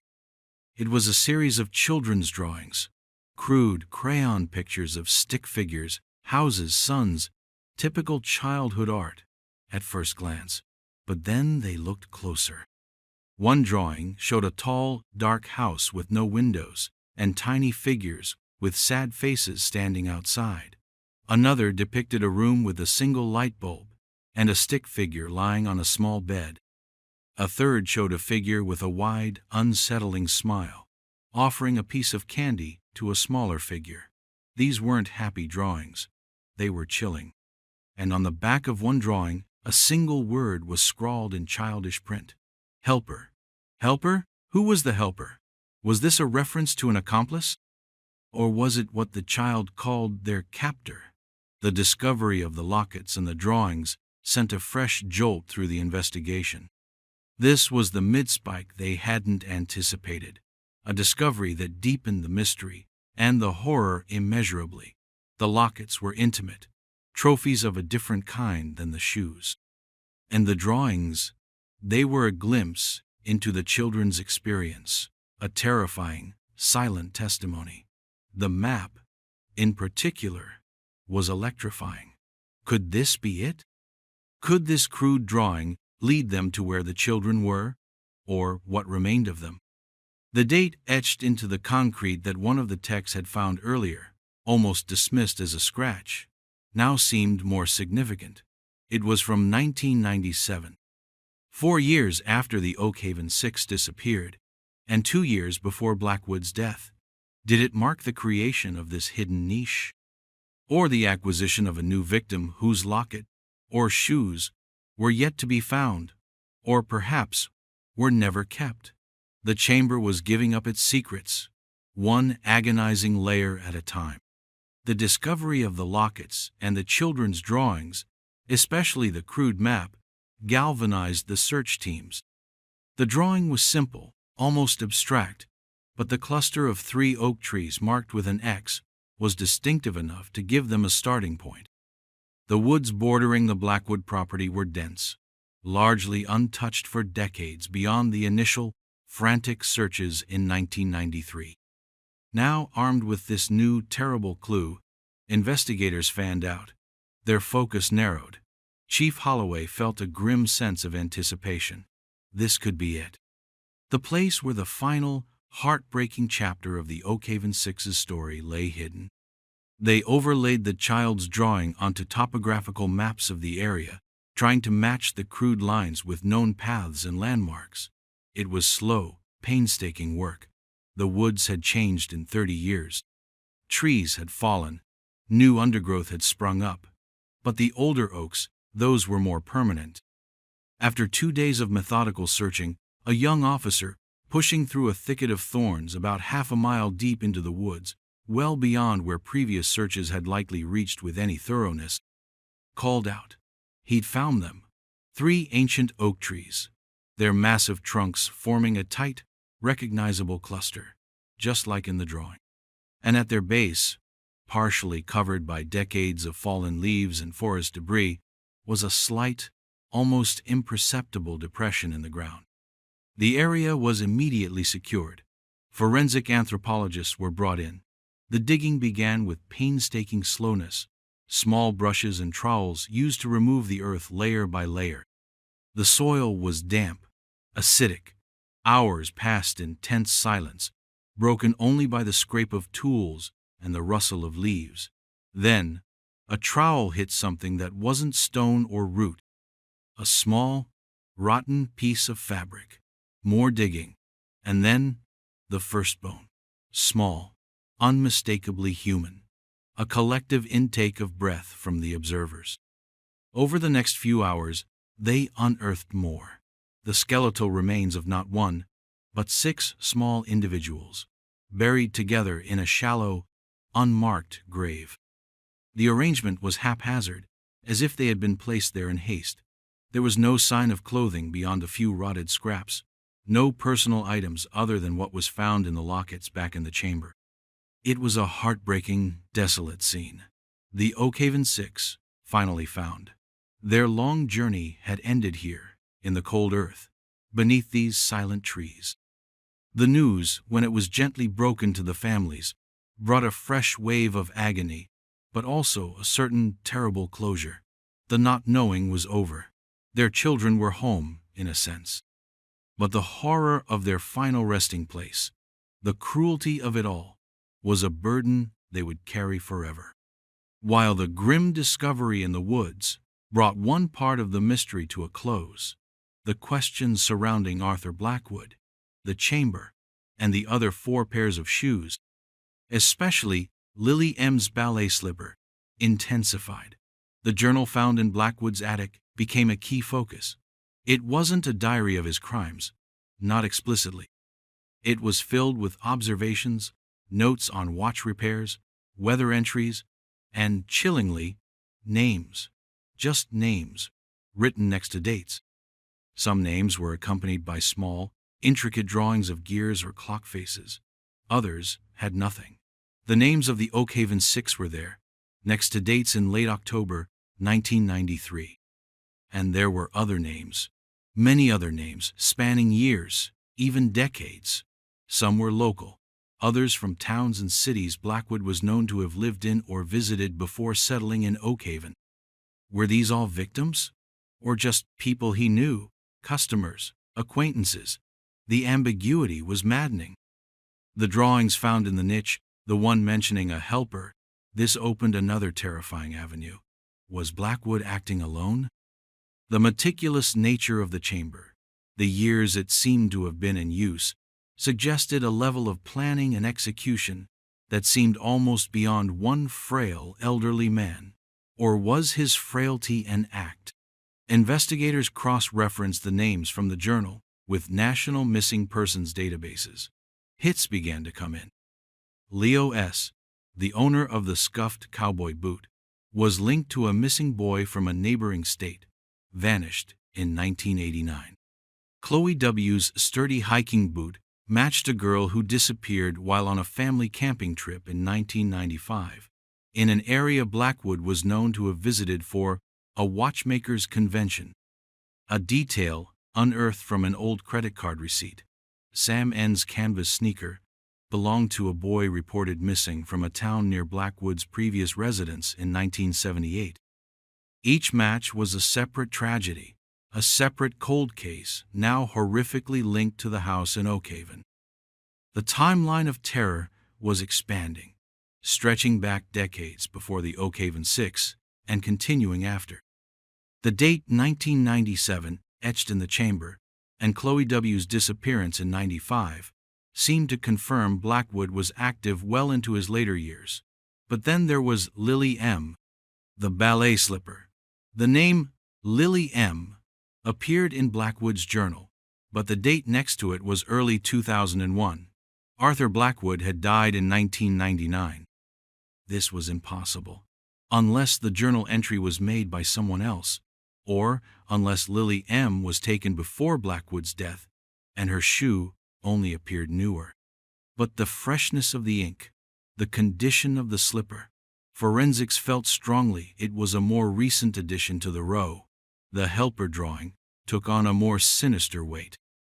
Had someone else continued Blackwood's horrific legacy after his death? Someone with access to the chamber? Someone who knew its secrets?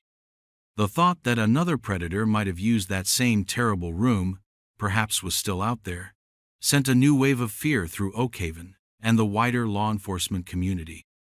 The investigation, which had seemed to be converging on Arthur Blackwood as the sole perpetrator, now fractured, pointing towards a darker, more complex conspiracy or a chilling succession. The photograph from Halloween 1993, the one mentioned as a possibility by investigators early on, finally surfaced. It was found in a box of old holiday snaps belonging to a former resident of Elm Street, who had moved away years ago but contacted police after hearing about the discovery at the Blackwood house. The photo was grainy, taken with a cheap camera, showing a group of trick-or-treaters, not the Oakhaven Six, but another group from earlier in the evening, posing on the sidewalk. In the background, partially obscured by a hedge, was the Blackwood house. Its porch light was off, as he'd claimed, but standing in the deep shadow of the porch, almost invisible, was a figure. Tall, thin, barely discernible. It could have been Blackwood, but next to this figure, slightly more in the faint ambient light from the street, was another, smaller silhouette. Too tall to be one of the missing children from that night, perhaps a young adult or a teenager. Their posture was odd, hunched slightly, as if listening or waiting. Who was this second figure? Were they with Blackwood? The photo was too indistinct to identify them, but it was the first visual suggestion that Blackwood might not have been entirely alone in his reclusiveness that night, or perhaps on other nights. The helper drawing, the second figure in the photograph, the Lily M. ballet slipper dated, by its placement in the journal, after Blackwood's death. These threads began to weave a disturbing new pattern. Investigators focused on anyone who might have had access to Blackwood or his house in his final years, or immediately after his death. The distant relative who inherited the property was elderly herself, lived hundreds of miles away, and had hired a local clean-out service to empty the house of valuables before putting it on the market years later. Could someone from that service have found the chamber? It seemed unlikely they would then use it for such a horrifying purpose. They re-examined the circumstances of Blackwood's death. Natural causes, yes. But who found him? A neighbor. What about deliveries, repairmen, anyone who might have had legitimate or illegitimate access? The search was frustratingly thin. Blackwood had been a true hermit. Then, a detective working through the names in Blackwood's journal, specifically those local to Oakhaven but not among the known victims, stumbled upon something.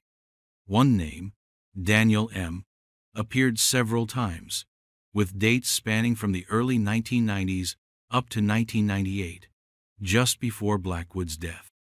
Next to one entry, Blackwood had drawn a tiny perfect star. Daniel M. He wasn't a child. He would have been a teenager in the early 90s. Cross-referencing local records, they found a Daniel Meeker, who had lived a few streets over from Elm Street. He'd had some minor juvenile offenses, petty theft, truancy, nothing violent. But he fit the age profile of the shadowy second figure in the Halloween photo, and the M in his surname matched the Lily M of the ballet slipper. Could Lily M be Daniel Meeker's daughter, or younger sister, or some other relation? The connection felt suddenly, sickeningly plausible. Where was Daniel Meeker now? A search for Daniel Meeker began. He was in his late 40s. Records showed he'd left Oak Haven shortly after Blackwood's death, moving several times before settling in a town about 100 miles away. He worked as a handyman, an itinerant jack-of-all-trades. Quiet, kept to himself, according to recent acquaintances. The parallels to Blackwood were unnerving. Detectives arranged to speak with him. When they arrived at his small, rented apartment, he was initially cooperative, if sullen. He remembered Blackwood, vaguely. The old creepy guy at the end of Elm Street. He denied knowing him well, denied ever being in his house.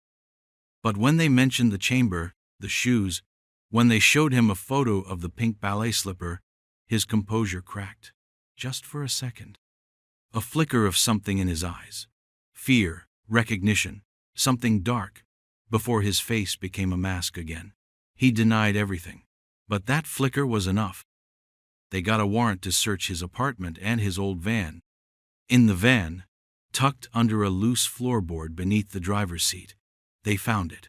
A small child's drawing, done in bright pink crayon, of a smiling stick figure ballerina. On the back, in faint pencil, was one word, Daddy. And in his apartment, in a locked box at the back of his closet, they found a collection of cheap, silver-plated lockets, newer than the ones in Blackwood's chamber, but chillingly similar. Some were empty. One contained a tiny photo of a little girl with blonde pigtails, a girl who bore a striking resemblance to the ballerina in the drawing. There was also a small, worn pink ballet slipper, a mate to the one found in Blackwood's chamber. Lily. This had to be Lily. Daniel Meeker was arrested. The truth, when it finally unspooled during hours of interrogation, was more horrifying than they could have imagined. Meeker, as a troubled teenager, had fallen under the sway of Arthur Blackwood. He'd been the old man's eyes and ears in the neighborhood, sometimes luring children closer to the house with offers of candy or a chance to see Blackwood's special clock collection. He was the helper. He admitted to being there on Halloween 1993, helping Blackwood manage the 6 children, though he tried to minimize his role, painting himself as a reluctant accomplice, too scared of Blackwood to refuse. He claimed Blackwood alone was responsible for their deaths and burial. After Blackwood died, Meeker knew about the chamber. He knew the secrets, and for a while he'd stayed away. But the darkness, the compulsion, perhaps learned from his mentor, had taken root. Years later, estranged from his own family, drifting, he had abducted Lily, his own niece, a child who trusted him. He'd kept her for a short time, not in Oak Haven, but in a series of anonymous rented rooms. The ballet slipper in Blackwood's chamber? He'd placed it there himself, on a morbid pilgrimage back to Oak Haven a few years ago. A twisted homage to his old master, a way of connecting his own crime to Blackwood's legacy. He'd even made the entry in Blackwood's journal, mimicking the old man's hand, adding Lily's name. He saw himself as Blackwood's successor. The other lockets in his possession were from other children he'd targeted, children he'd stalked, fantasized about, but, he claimed, never ultimately harmed beyond brief abductions from which they'd escaped or he'd let go, a claim police were now frantically trying to verify fearing the worst. The full extent of Daniel Meeker's crimes was still unfolding, a new, active investigation branching out from the cold case of Arthur Blackwood. The revelation that the evil had not died with Blackwood, but had instead been passed on, mutated, was a final, devastating blow to the community of Oakhaven. The arrest of Daniel Meeker brought a strange, bitter form of catharsis.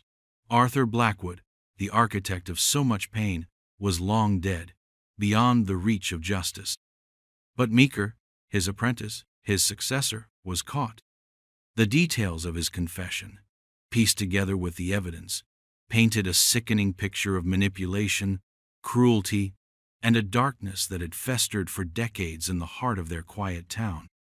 Hidden first behind the facade of a reclusive old man, and then within the nondescript life of a seemingly ordinary handyman. For the families of the Oakhaven Six, the news about Meeker added another layer of complexity to their grief. He had been a local boy, someone their children might have known, or passed on the street. The betrayal felt even deeper, more personal. The knowledge that their children's final moments might have involved not just the shadowy Blackwood but also a neighborhood teenager, someone closer to their own world, was a fresh horror.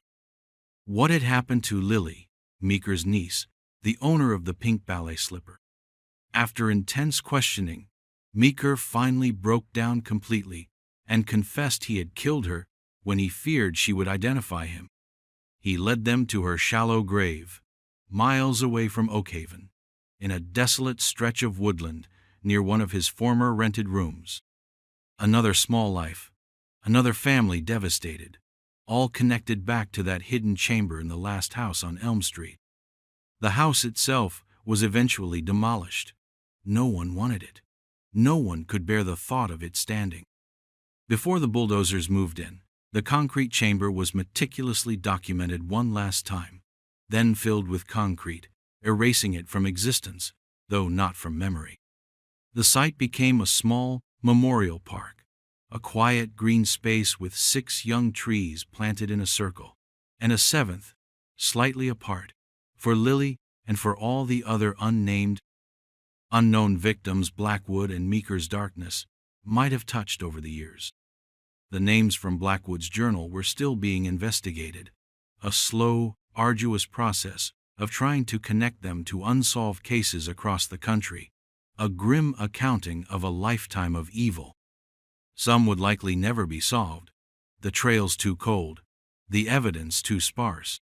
Chief Holloway, standing in the new park on a quiet afternoon a year later, watched as new children, played on the grass, their laughter bright and carefree, a stark contrast to the silence that had once emanated from the Blackwood property. The case had taken its toll on him, on his team, on the entire town. There were no true victories in a case like this, only varying degrees of heartbreak and the grim satisfaction of knowing that at least one part of the nightmare was over. Daniel Meeker would spend the rest of his life in prison. Arthur Blackwood was already condemned by history. But the ghosts of the children, their shoes neatly lined up in that dark room, their innocent faces in faded photographs, would linger. The questions would always remain for the families, for the town. Why them? Why this? Some wounds, he knew, never truly heal. They just become a part of who you are, a shadow that walks beside you. The sun began to set, casting long shadows from the newly planted trees. The park grew quiet. The laughter faded. And in the stillness, one could almost hear the echo of a Halloween night long ago, and the faint rustle of costumes in the woods. Have you ever heard of anything like this? Share your thoughts or stories in the comments.